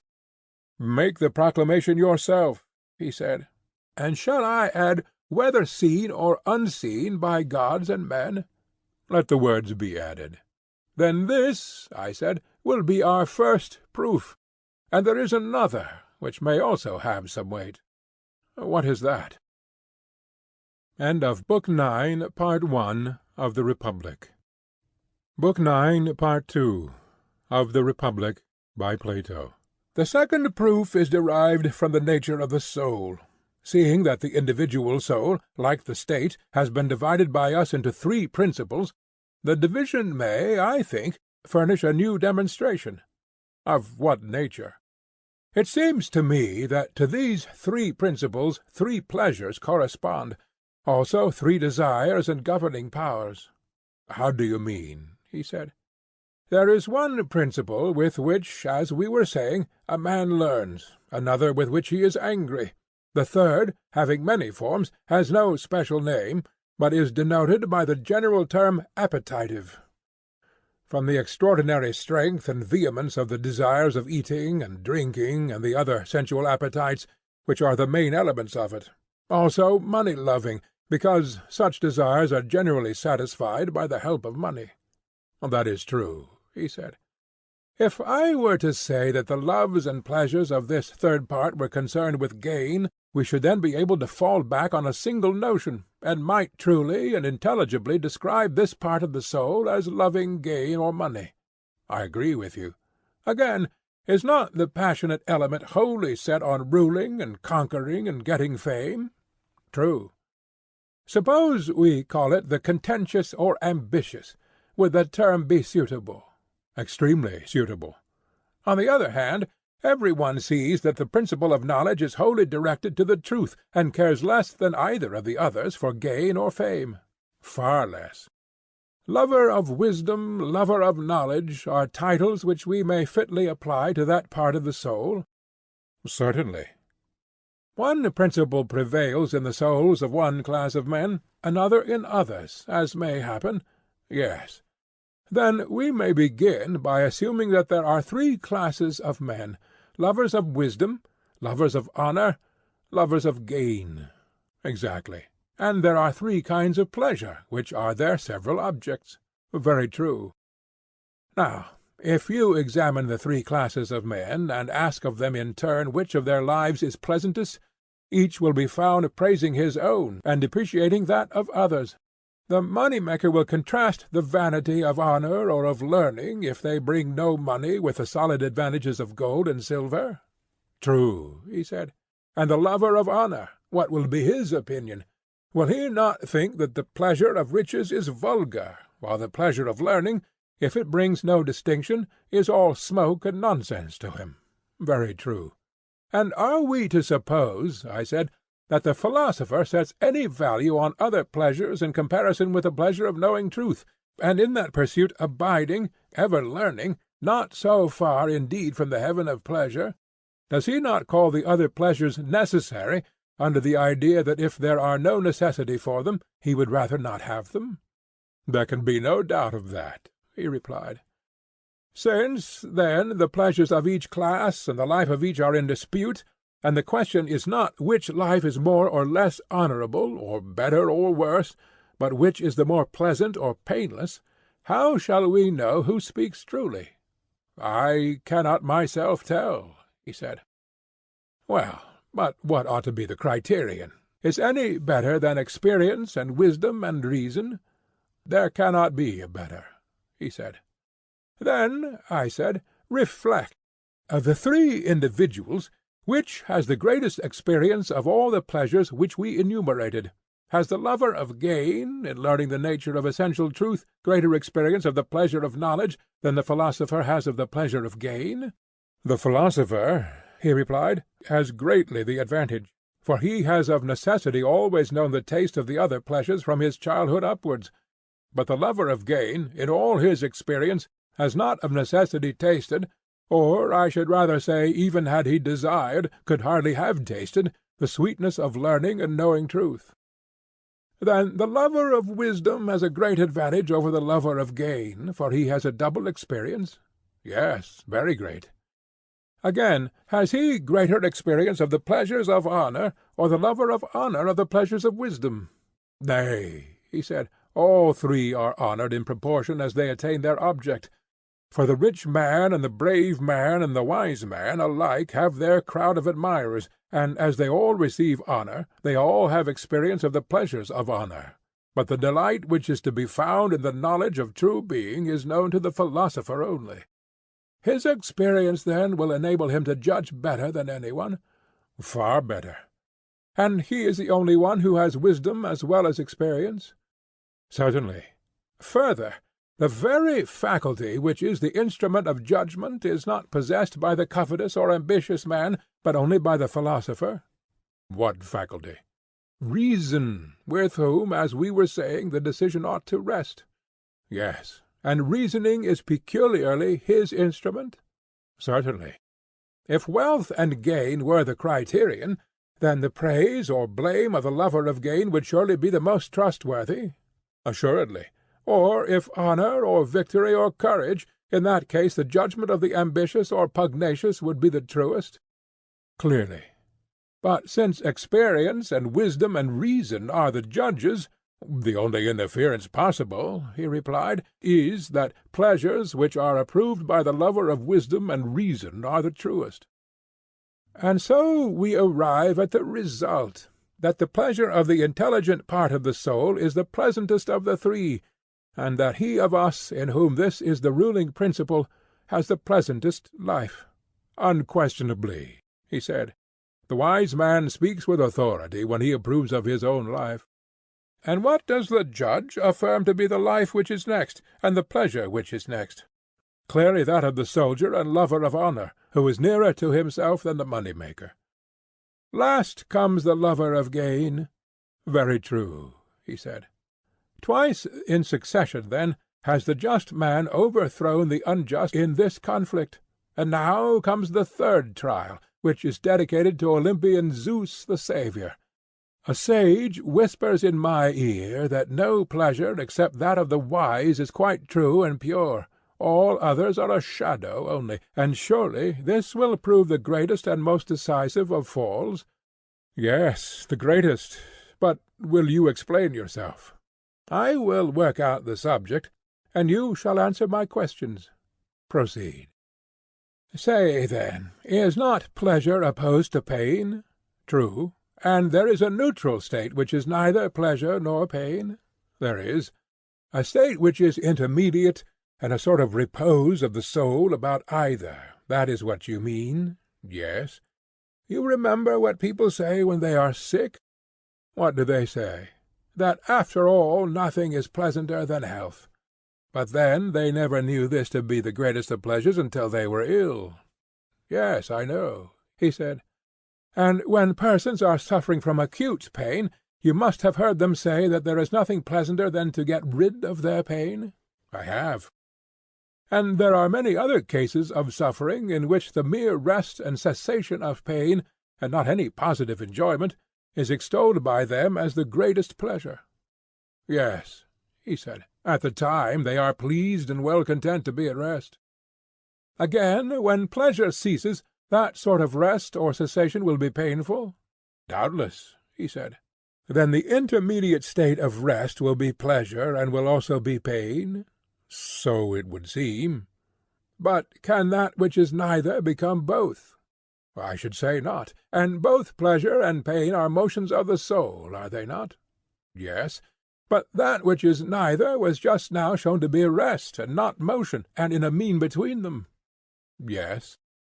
How then can we be right in supposing that the absence of pain is pleasure, or that the absence of pleasure is pain? Impossible. This, then, is an appearance only, and not a reality. That is to say, the rest is pleasure at the moment, and in comparison of what is painful, and painful in comparison of what is pleasant. But all these representations, when tried by the test of true pleasure, are not real, but a sort of imposition. That is the inference. Look at the other class of pleasures which have no antecedent pains, and you will no longer suppose, as you perhaps may at present, that pleasure is only the cessation of pain, or pain of pleasure. What are they? He said, and where shall I find them? There are many of them. Take as an example the pleasures of smell, which are very great and have no antecedent pains. They come in a moment, and when they depart leave no pain behind them. Most true, he said. Let us not then be induced to believe that pure pleasure is the cessation of pain, or pain of pleasure. No. Still, the more numerous and violent pleasures which reach the soul through the body are generally of this sort. They are reliefs of pain. That is true.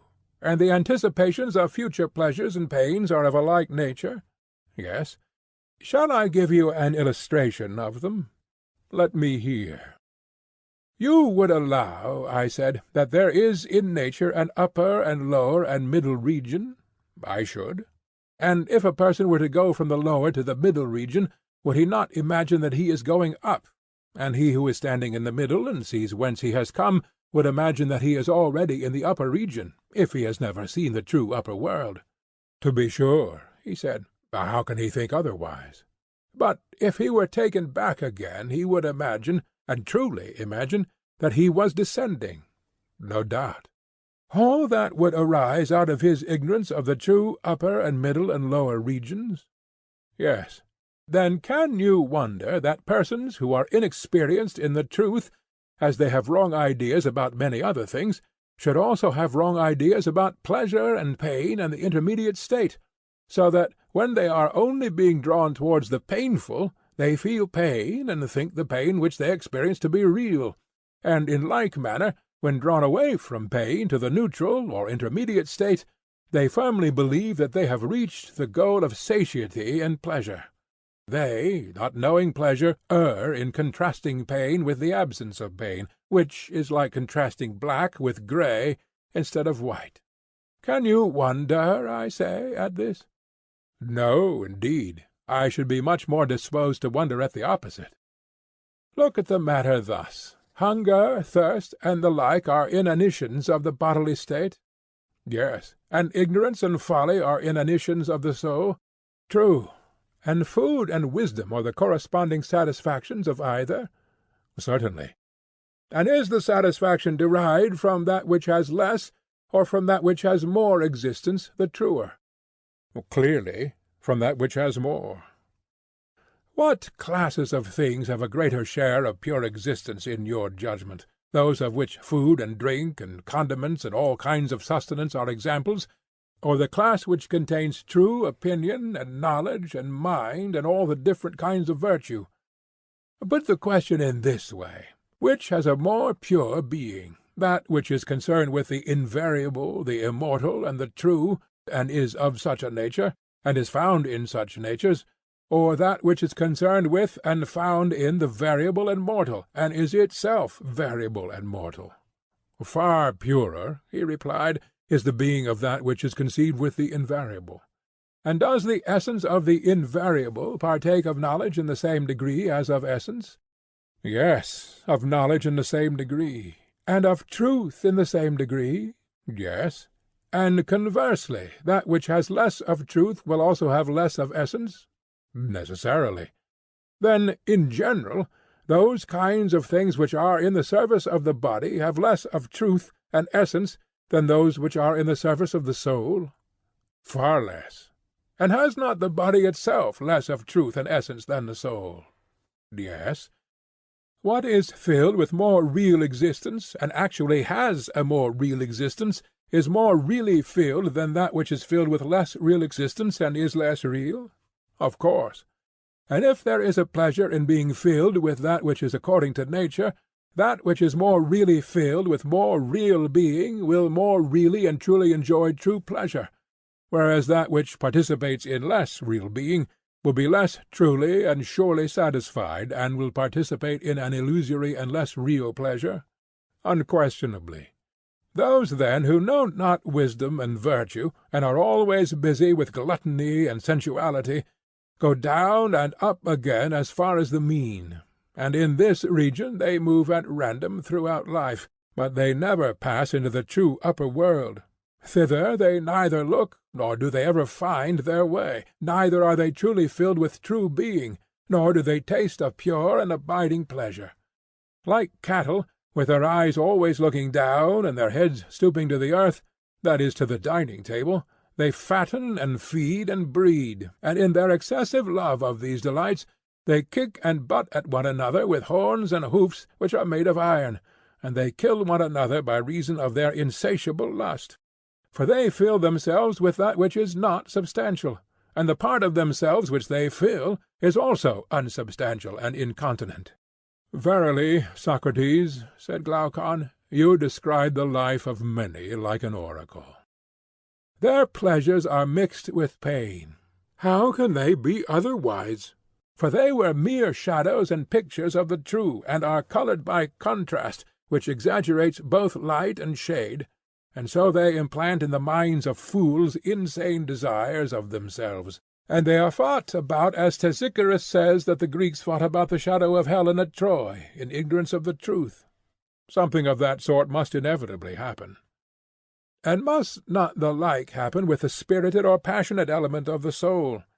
Will not the passionate man who carries his passion into action be in the like case, whether he is envious and ambitious, or violent and contentious, or angry and discontented, if he be seeking to attain honour and victory and the satisfaction of his anger without reason or sense? Yes, he said, the same will happen with the spirited element also.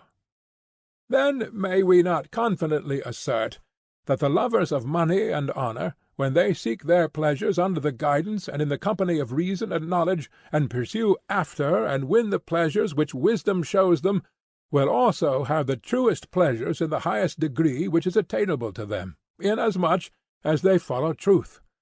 And they will have the pleasures which are natural to them, if that which is best for each one is also most natural to him. Yes, certainly. The best is the most natural. And when the whole soul follows the philosophical principle, and there is no division, the several parts are just, and do each of them their own business, and enjoy severally the best and truest pleasures of which they are capable? Exactly. But when either of the two other principles prevails, it fails in attaining its own pleasure, and compels the rest to pursue after a pleasure which is a shadow only, and which is not their own. True. And the greater the interval which separates them from philosophy and reason, the more strange and elusive will be the pleasure? Yes. And is not that farthest from reason which is at the greatest distance from law and order? Clearly. And the lustful and tyrannical desires are, as we saw, at the greatest distance? Yes. And the royal and orderly desires are nearest? Yes. Then the tyrant will live at the greatest distance from true or natural pleasure, and the king at the least? Certainly. But if so, the tyrant will live most unpleasantly, and the king most pleasantly? Inevitably. Would you know the measure of the interval which separates them? Will you tell me? There appear to be 3 pleasures, 1 genuine, and 2 spurious. Now, the transgression of the tyrant reaches a point beyond the spurious.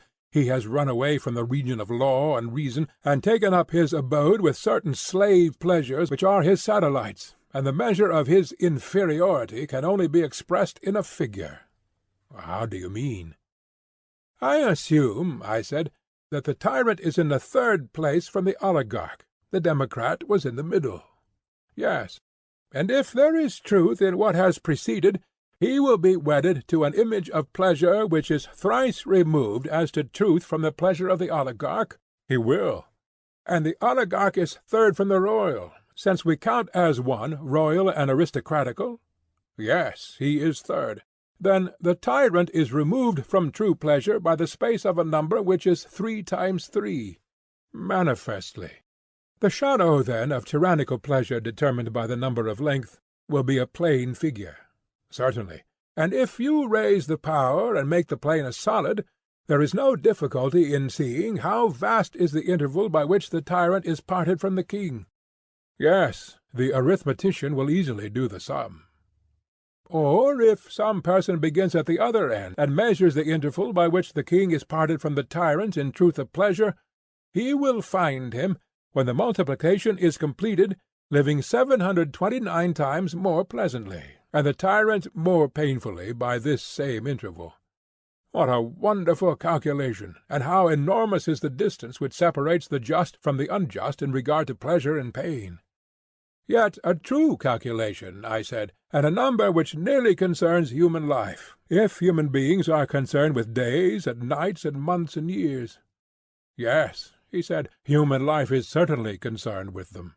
Then, if the good and just man be thus superior in pleasure to the evil and unjust, his superiority will be infinitely greater in propriety of life and in beauty and virtue? Immeasurably greater. Well, I said, and now, having arrived at this stage of the argument, we may revert to the words which brought us hither. Was not some one saying that injustice was a gain to the perfectly unjust who was reputed to be just? Yes, that was said. Now then, having determined the power and quality of justice and injustice, let us have a little conversation with him. What shall we say to him?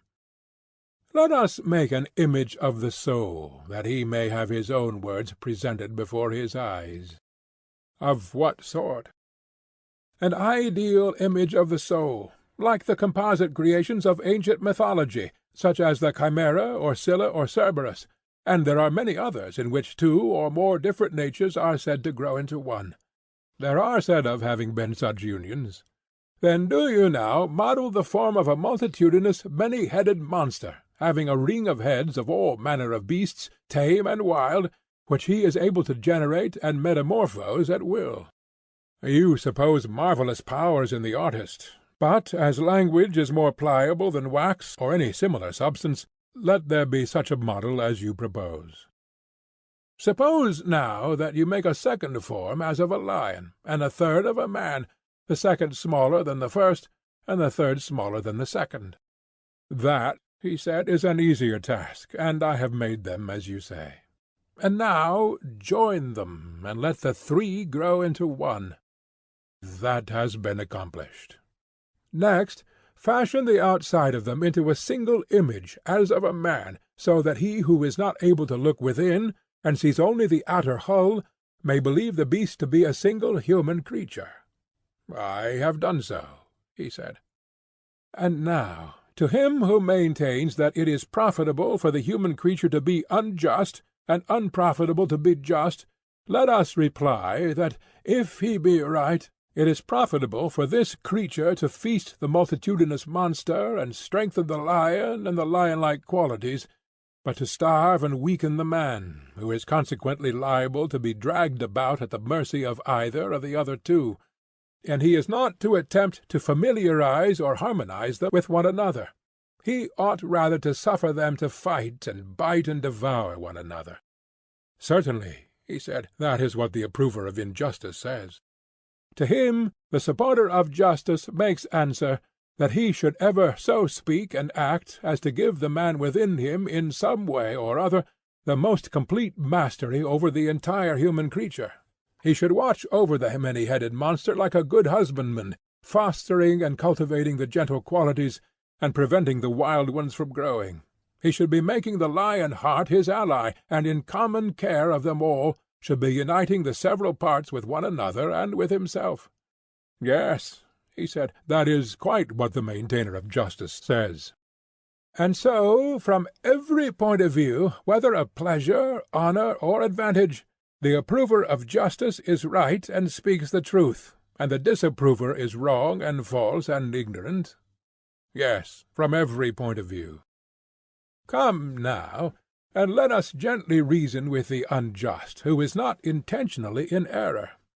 Sweet sir, we will say to him, what think you of things esteemed noble and ignoble? Is not the noble that which subjects the beast to the man, or rather to the god in man, and the ignoble that which subjects the man to the beast? He can hardly avoid saying yes, can he now? Not if he has any regard for my opinion. But if he agree so far, we may ask him to answer another question. Then how would a man profit if he received gold and silver on the condition that he was to enslave the noblest part of him to the worst? Who can imagine that a man who sold his son or daughter into slavery for money, especially if he sold them into the hands of fierce and evil men, would be the gainer, however large might be the sum which he received? And will any one say that he is not a miserable caitiff, who remorselessly sells his own divine being to that which is most godless and detestable?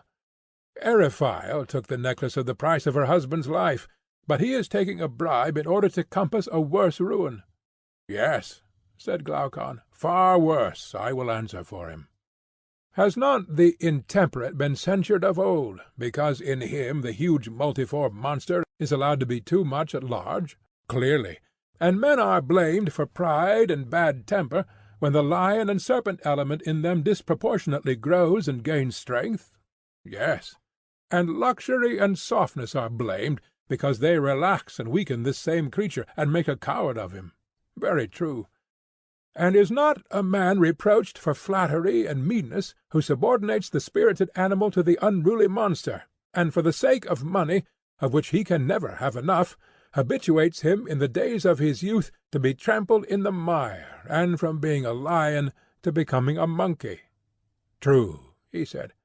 And why are mean employments and manual arts a reproach? Only because they imply a natural weakness of the higher principle. The individual is unable to control the creatures within him, but has to court them, and his great study is how to flatter them. Such appears to be the reason.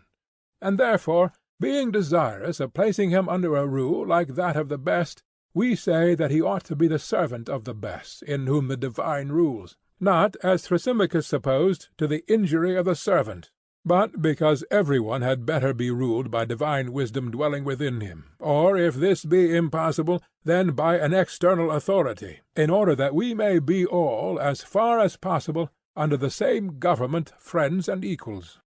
True, he said.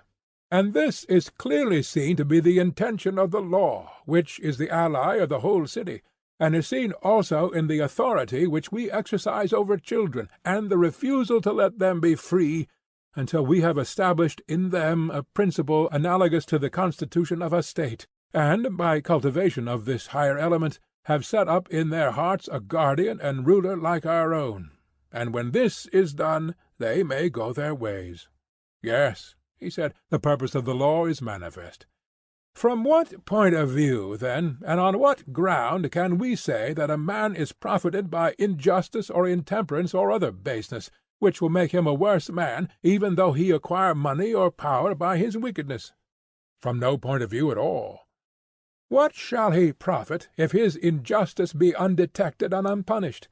He who is undetected only gets worse, whereas he who is detected and punished has the brutal part of his nature silenced and humanized. The gentler element in him is liberated, and his whole soul is perfected and ennobled by the acquirement of justice and temperance and wisdom, more than the body ever is by receiving gifts of beauty, strength, and health, in proportion as the soul is more honorable than the body. Certainly, he said. To this nobler purpose the man of understanding will devote the energies of his life, and in the first place he will honor studies which impress these qualities on his soul, and will disregard others? Clearly, he said. In the next place, he will regulate his bodily habit and training, and so far will he be from yielding to brutal and irrational pleasures that he will regard even health as quite a secondary matter. His first object will be, not that he may be fair, or strong, or well, unless he is likely thereby to gain temperance, but he will always desire so to attemper the body as to preserve the harmony of the soul. Certainly he will, if he has true music in him. And in the acquisition of wealth there is a principle of order and harmony which he will also observe. He will not allow himself to be dazzled by the foolish applause of the world, and heap up riches to his own infinite harm. Certainly not, he said. He will look at the city which is within him, and take heed that no disorder occur in it, such as might arise either from superfluity or from want. And upon this principle he will regulate his property, and gain or spend according to his means. Very true. And for the same reason he will gladly accept and enjoy such honours as he deems likely to make him a better man. But those, whether private or public, which are likely to disorder his life, he will avoid. Then, if that is his motive, he will not be a statesman. By the dog of Egypt, he will. In the city which is his own he certainly will, though in the land of his birth perhaps not, unless he have a divine call. I understand. You mean that he will be a ruler in the city of which we are the founders, and which exists in idea only. For I do not believe that there is such an one anywhere on earth. In heaven, I replied, there is laid up a pattern of it, methinks, which he who desires may behold, and beholding may set his own house in order. But whether such an one exists, or ever will exist, in fact, is no matter, for he will live after the manner of that city, having nothing to do with any other. I think so, he said.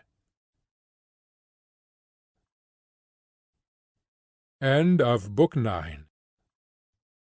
Book 10, Part 1, of The Republic, by Plato. Of the many excellences which I perceive in the order of our state, there is none which upon reflection pleases me better than the rule about poetry. To what do you refer? To the rejection of imitative poetry, which certainly ought not to be received, as I see far more clearly now that the parts of the soul have been distinguished. What do you mean?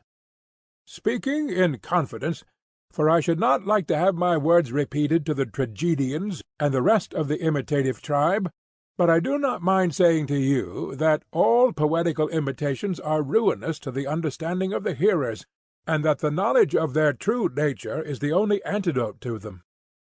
Explain the purport of your remark. Well, I will tell you. Although I have always from my earliest youth had an awe and love of Homer, which even now makes the words falter on my lips, for he is the great captain and teacher of the whole of that charming tragic company. But a man is not to be reverenced more than the truth, and therefore I will speak out. Very good, he said. Listen to me, then, or rather, answer me. Put your question. Can you tell me what imitation is? For I really do not know. A likely thing, then, that I should know. Why not? For a duller eye may often see a thing sooner than the keener. Very true, he said. But in your presence, even if I had any faint notion, I could not muster courage to utter it. Will you enquire yourself? Well, then, shall we begin the enquiry in our usual manner? Whenever a number of individuals have a common name, we assume them to have also a corresponding idea or form. Do you understand me? I do. Let us take any common instance. There are beds and tables in the world, plenty of them, are there not? Yes, but there are only two ideas or forms of them, one the idea of a bed, the other of a table. True. And the maker of either of them makes a bed or he makes a table for our use in accordance with the idea. That is our way of speaking in this and similar instances. But no artificer makes the ideas themselves. How could he? Impossible. And there is another artist. I should like to know what you would say of him. Who is he? One who is the maker of all the works of all other workmen. What an extraordinary man! Wait a little, and there will be more reason for your saying so. For this is he who is able to make not only vessels of every kind, but plants and animals, himself and all other things, the earth and heaven, and the things which are in heaven and under the earth. He makes the gods also. He must be a wizard, and no mistake. Oh, you are incredulous, are you? Do you mean that there is no such maker or creator, or that in one sense there might be a maker of all these things, but in another not? Do you see that there is a way in which you can make them all yourself? What way? An easy way enough. Or rather, there are many ways in which the feat might be quickly and easily accomplished, none quicker than that of turning a mirror round and round. You would soon enough make the sun and the heavens, and the earth and yourself, and other animals and plants, and all the other things of which we were just now speaking, in the mirror. Yes, he said, but they would be appearances only. Very good, I said. You are coming to the point now. And the painter, too, is, as I conceive, just another, a creator of appearances, is he not? Of course. But then I suppose you will say that what he creates is untrue, and yet there is a sense in which the painter also creates a bed? Yes, he said, but not a real bed. And what of the maker of the bed? Were you not saying that he too makes, not the idea, which according to our view is the essence of the bed, but only a particular bed? Yes, I did.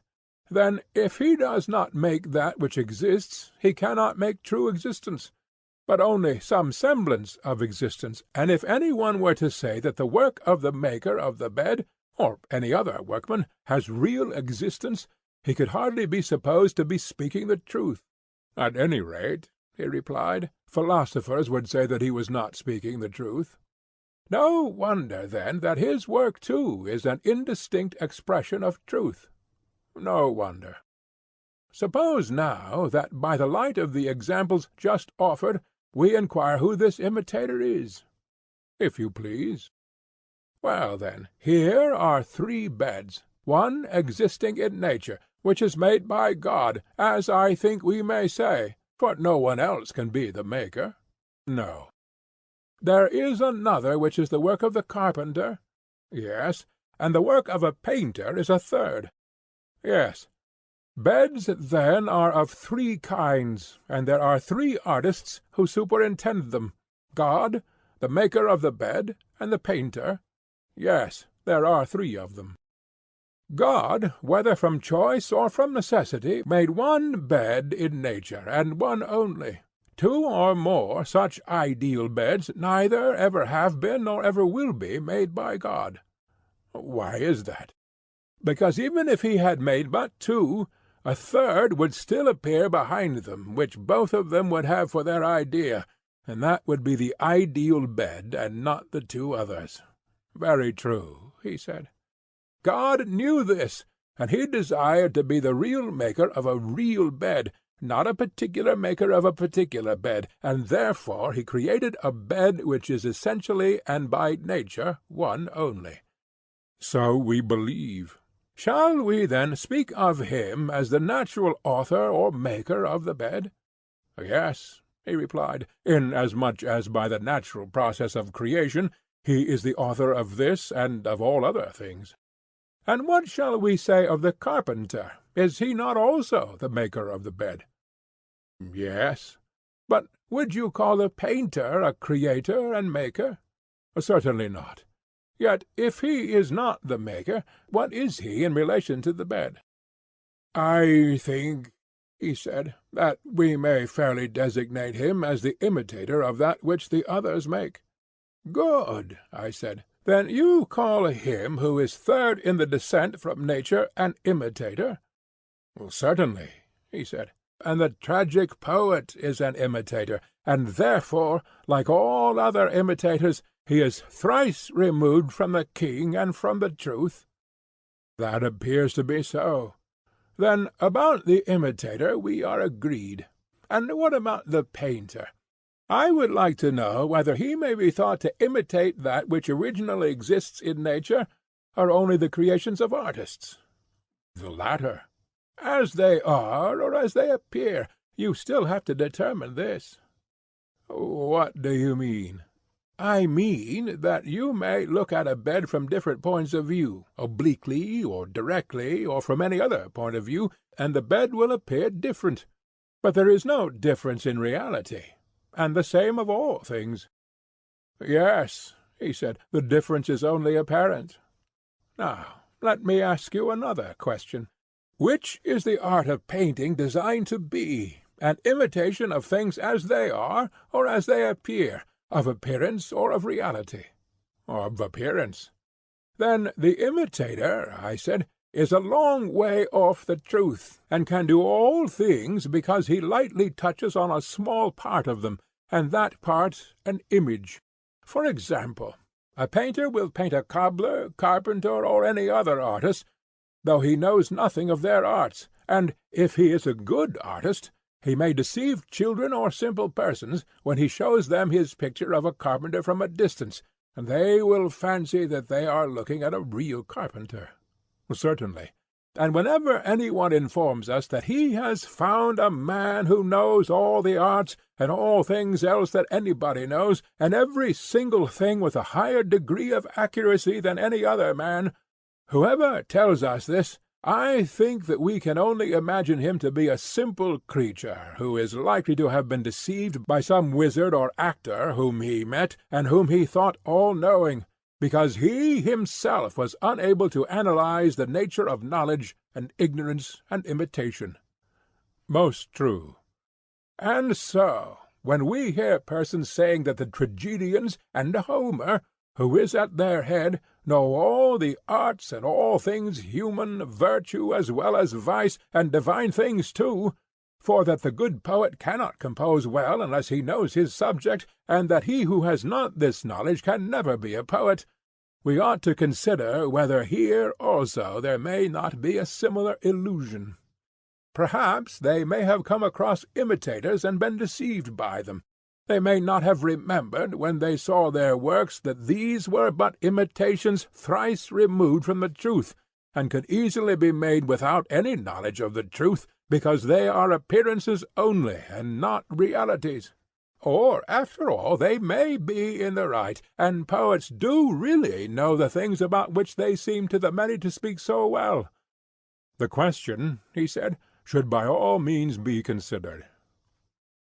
Now, do you suppose that if a person were able to make the original as well as the image, he would seriously devote himself to the image-making branch? Would he allow imitation to be the ruling principle of his life, as if he had nothing higher in him? I should say not. The real artist, who knew what he was imitating, would be interested in realities and not in imitations, and would desire to leave as memorials of himself works many and fair, and instead of being author of encomiums, He would prefer to be the theme of them. Yes, he said, that would be to him a source of much greater honor and profit. Then, I said, we must put a question to Homer, not about medicine or any of the arts to which his poems only incidentally refer. We are not going to ask him, or any other poet, whether he has cured patients like Asclepius, or left behind him a school of medicine such as Asclepiad's were, or whether he only talks about medicine and other arts at second hand. But we have a right to know respecting military tactics, politics, education, which are the chiefest and noblest subjects of his poems, and we may fairly ask him about them.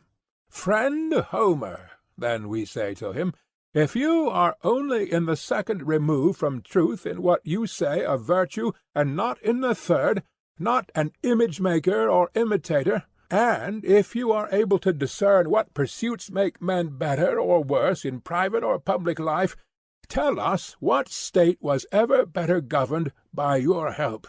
The good order of Lacedaemon is due to Lycurgus, and many other cities, great and small, have been similarly benefited by others. But who says that you have been a good legislator to them, and have done them any good? Italy and Sicily boast of Charondas, and there is Solon, who is renowned among us. But what city has anything to say about you? Is there any city which he might name?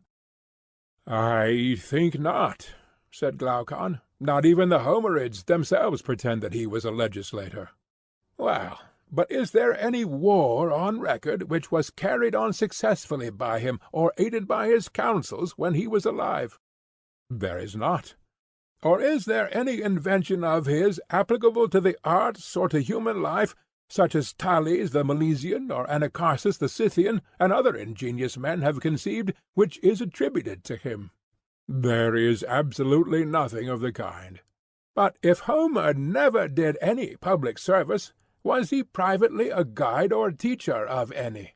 Had he in his lifetime friends who loved to associate with him, and who handed down to posterity an Homeric way of life, such as was established by Pythagoras, who was so greatly beloved for his wisdom, and whose followers are to this day quite celebrated for the order which was named after him?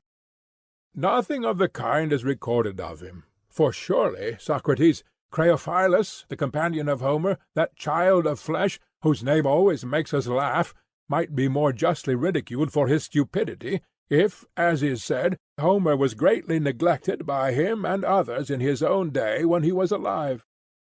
Yes, I replied, that is the tradition. But can you imagine, Glaucon, that if Homer had really been able to educate and improve mankind, if he had possessed knowledge and not been a mere imitator, can you imagine, I say, that he would not have had many followers, and been honored and loved by them? Protagoras of Abdera, and Prodicus of Sirius, and a host of others, have only to whisper to their contemporaries, "You will never be able to manage either your own house or your own state until you appoint us to be your ministers of education," and this ingenious device of theirs has such an effect in making men love them, that their companions all but carry them about on their shoulders. And is it conceivable that the contemporaries of Homer, or again of Hesiod, would have allowed either of them to go about as rhapsodists, if they had really been able to make mankind virtuous? Would they not have been as unwilling to part with them as with gold, and have compelled them to stay at home with them? Or if the master would not stay, then the disciples would have followed him about everywhere until they got education enough. Yes, Socrates, that I think is quite true. Then must we not infer that all these poetical individuals, beginning with Homer, are only imitators?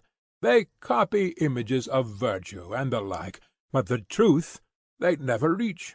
The poet is like a painter who, as we have already observed, will make a likeness of a cobbler, though he understands nothing of cobbling, and his picture is good enough for those who know no more than he does, and judge only by colours and figures. Quite so. In like manner the poet, with his words and phrases, may be said to lay on the colours of the several arts, himself understanding their nature only enough to imitate them.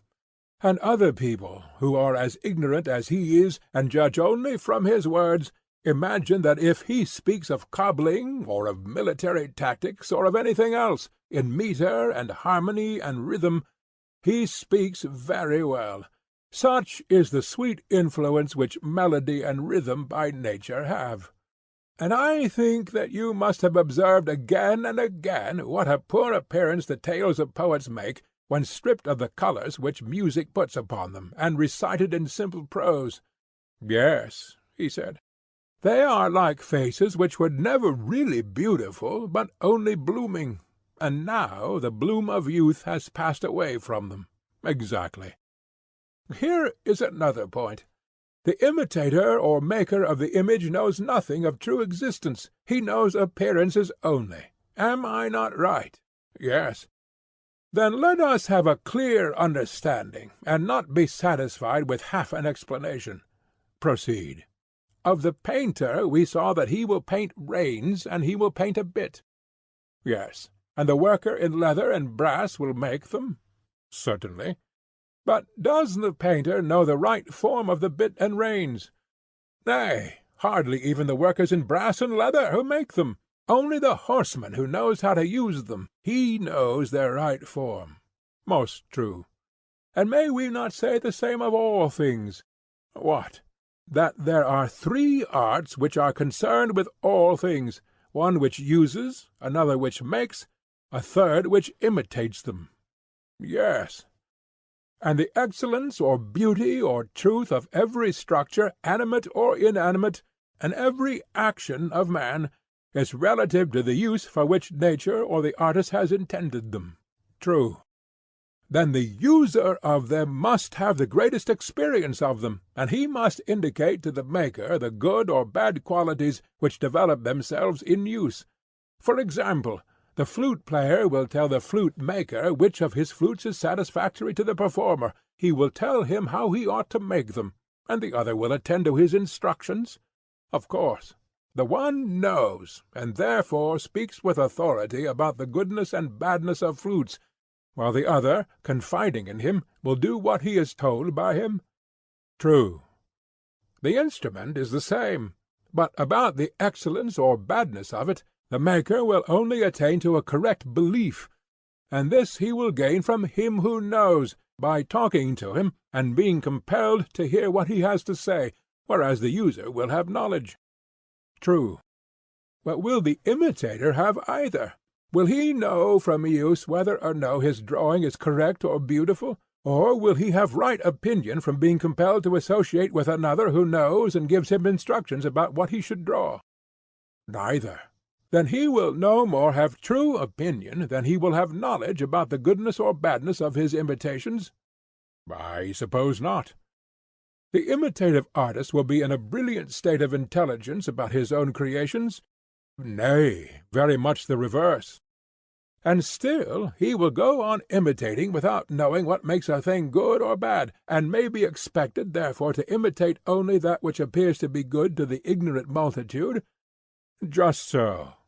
Thus far, then, we are pretty well agreed that the imitator has no knowledge worth mentioning of what he imitates. Imitation is only a kind of play or sport, and the tragic poets, whether they write in iambic or in heroic verse, are imitators in the highest degree? Very true.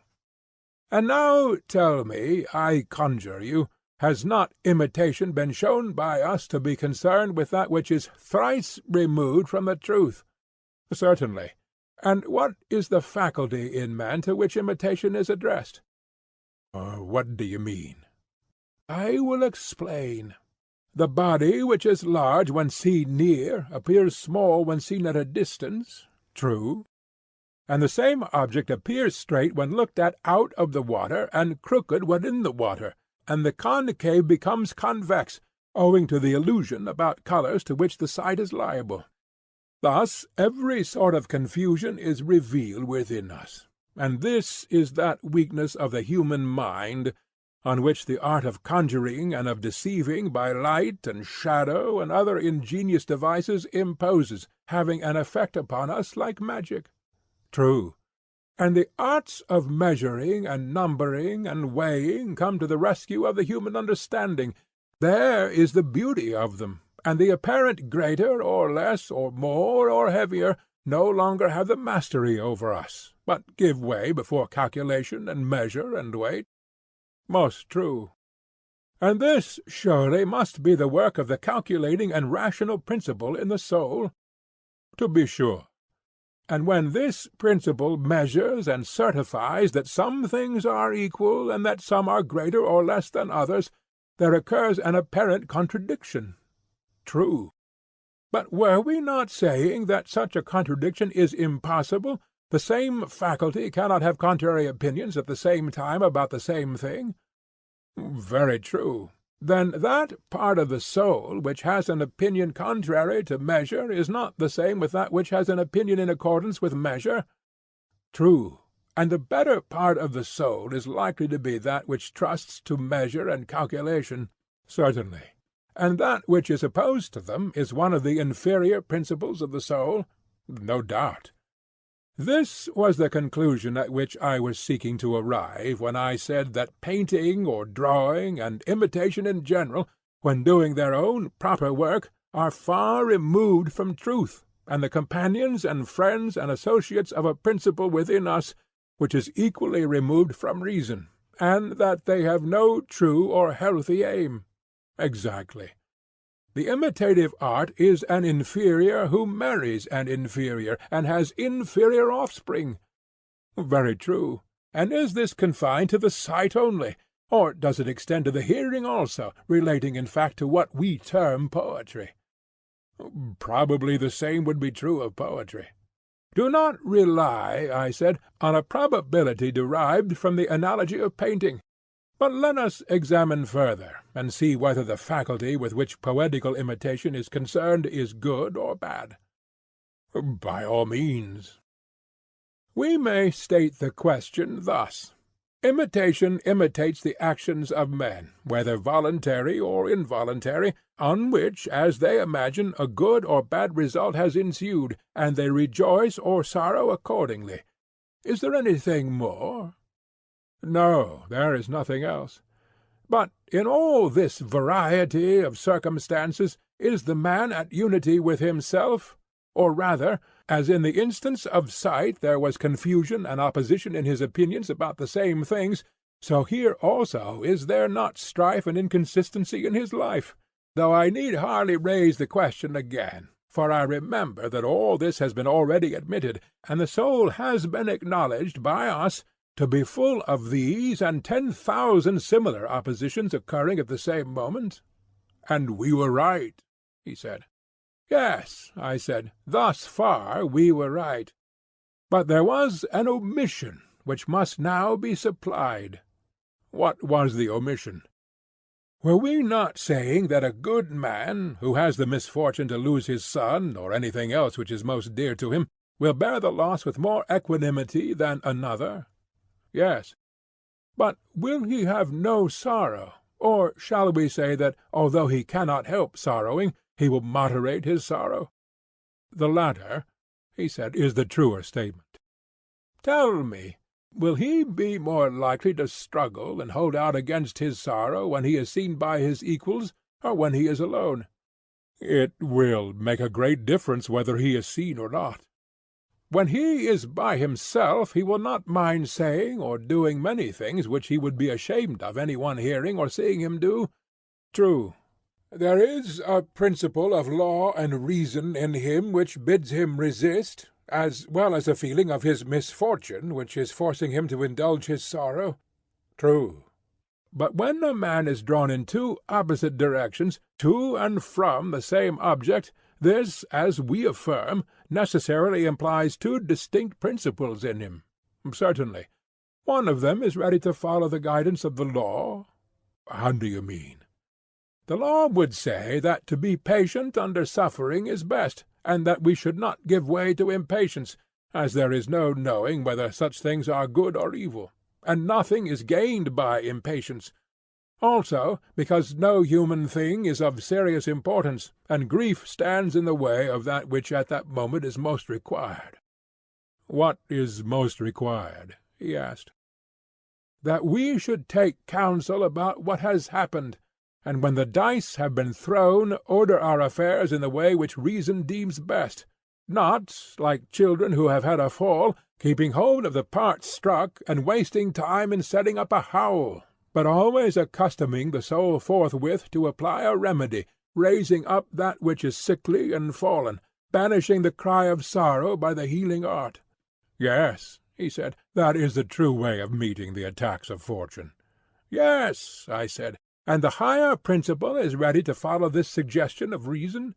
"Clearly." "And the other principle, which inclines us to recollection of our troubles and to lamentation, and can never have enough of them, we may call irrational, useless, and cowardly?" "Indeed we may." "And does not the latter, I mean the rebellious principle, furnish a great variety of materials for imitation? Whereas the wise and calm temperament, being always nearly equable, is not easy to imitate, or to appreciate when imitated, especially at a public festival when a promiscuous crowd is assembled in a theatre. For the feeling represented is one to which they are strangers." "Certainly." "Then the imitative poet who aims at being popular is not by nature made, nor is his art intended, to please or to affect the rational principle in the soul, but he will prefer the passionate and fitful temper, which is easily imitated." "Clearly." "And now we may fairly take him and place him by the side of the painter, for he is like him in two ways. First, inasmuch as his creations have an inferior degree of truth. In this I say he is like him, and he is also like him in being concerned with an inferior part of the soul, and therefore we shall be right in refusing to admit him into a well-ordered state, because he awakens and nourishes and strengthens the feelings, and impairs the reason. As in a city when the evil are permitted to have authority, and the good are put out of the way, so in the soul of man, as we maintain, the imitative poet implants an evil constitution, for he indulges the irrational nature which has no discernment of greater and less, but thinks the same thing at one time great and another small. He is a manufacturer of images, and is very far removed from the truth." "Exactly." "But we have not yet brought forward the heaviest count in our accusation. The power which poetry has of harming even the good, and there are very few who are not harmed, is surely an awful thing." "Yes, certainly, if the effect is what you say."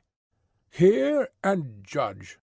The best of us, as I conceive, when we listen to a passage of Homer, or one of the tragedians, in which he represents some pitiful hero who is drawling out his sorrows in a long oration, or weeping or smiting his breast, the best of us, you know, delight in giving way to sympathy, and are in raptures at the excellence of the poet who stirs our feelings most. Yes, of course, I know. But when any sorrow of our own happens to us, then you may observe that we pride ourselves on the opposite quality. We would fain be quiet and patient.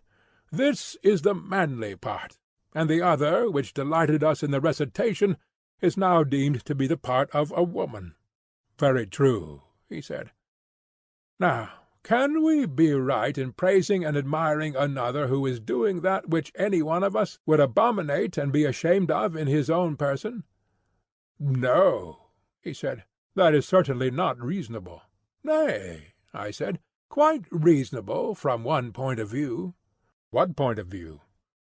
"If you consider," I said, "that when in misfortune we feel a natural hunger and desire to relieve our sorrow by weeping and lamentation, and that this feeling which is kept under control in our own calamities is satisfied and delighted by the poets, the better nature in each of us, not having been sufficiently trained by reason or habit, allows the sympathetic element to break loose, because the sorrow is another's, and the spectator fancies that there can be no disgrace to himself in praising and pitying any one, who comes telling him what a good man he is, and making a fuss about his troubles. He thinks that the pleasure is a gain, and why should he be supercilious, and lose this and the poem too? Few persons ever reflect, as I should imagine, that from the evil of other men something of evil is communicated to themselves, and so the feeling of sorrow which has gathered strength at the sight of the misfortunes of others is with difficulty repressed in our own. How very true! And does not the same hold also of the ridiculous? There are jests which you would be ashamed to make yourself, and yet on the comic stage, or indeed in private, when you hear them, you are greatly amused by them, and are not at all disgusted at their unseemliness. The case of pity is repeated. There is a principle in human nature which is disposed to raise a laugh, and this which you once restrained by reason, because you were afraid of being thought a buffoon, is now let out again, and having stimulated the risible faculty at the theatre, you are betrayed unconsciously to yourself into playing the comic poet at home. Quite true, he said. And the same may be said of lust and anger and all the other affections, of desire and pain and pleasure, which are held to be inseparable from every action. In all of them poetry feeds and waters the passions instead of drying them up. She lets them rule, although they ought to be controlled, if mankind are ever to increase in happiness and virtue. I cannot deny it.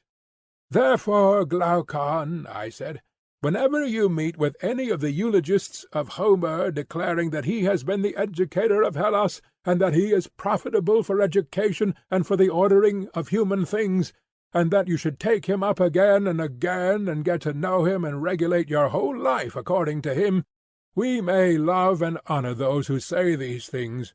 They are excellent people as far as their lights extend, and we are ready to acknowledge that Homer is the greatest of poets and first of tragedy writers. But we must remain firm in our conviction that hymns to the gods and praises of famous men are the only poetry which ought to be admitted into our state.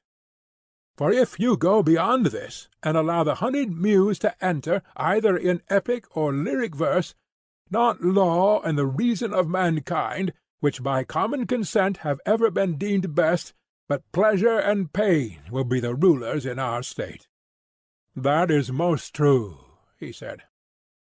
And now, since we have reverted to the subject of poetry, let this our defence serve to show the reasonableness of our former judgment in sending away out of our state an art having the tendencies which we have described. For reason constrained us.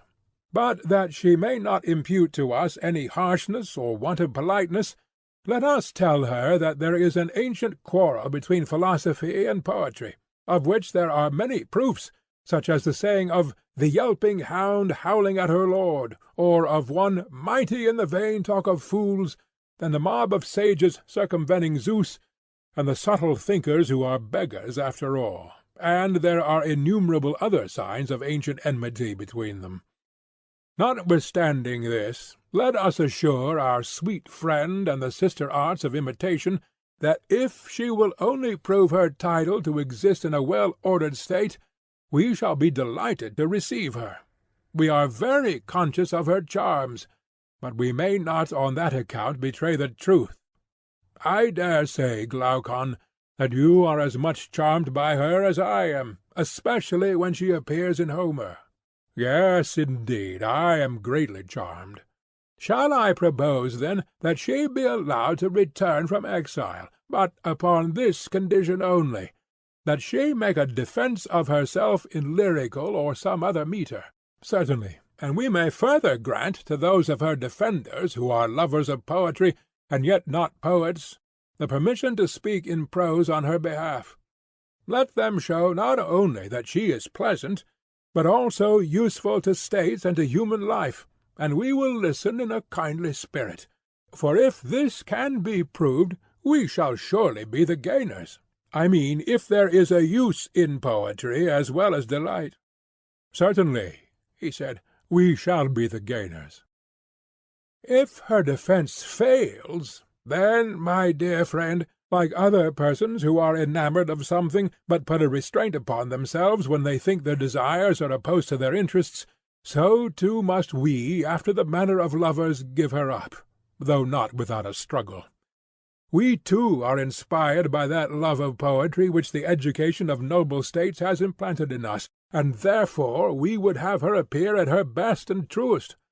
But so long as she is unable to make good her defence, this argument of ours shall be a charm to us, which we will repeat to ourselves while we listen to her strains, that we may not fall away into the childish love of her which captivates the many. At all events, we are well aware that poetry, being such as we have described, is not to be regarded seriously as attainting to the truth, and he who listens to her, fearing for the safety of the city which is within him, should be on his guard against her seductions, and make our words his law. Yes, he said, I quite agree with you. Yes, I said, my dear Glaucon, for great is the issue at stake, greater than appears, whether a man is to be good or bad, and what will any one be profited, if under the influence of honour or money or power, aye, or under the excitement of poetry, he neglect justice and virtue? Yes, he said, I have been convinced by the argument, as I believe that any one else would have been. And yet no mention has been made of the greatest prizes and rewards which await virtue. What, are there any greater still? If there are, they must be of inconceivable greatness. Why, I said, what was ever great in a short time? The whole period of 60 years and 10 is surely but a little thing in comparison with eternity. Say rather nothing, he replied. And should an immortal being seriously think of this little space rather than of the whole? Of the whole, certainly. But why do you ask? Are you not aware, I said, that the soul of man is immortal and imperishable? He looked at me in astonishment, and said, No, by heaven! And are you really prepared to maintain this? Yes, I said, I ought to be, and you too. There is no difficulty in proving it. I see a great difficulty, but I should like to hear you state this argument of which you make so light. Listen, then. I am attending. End of Book 10, Part 1.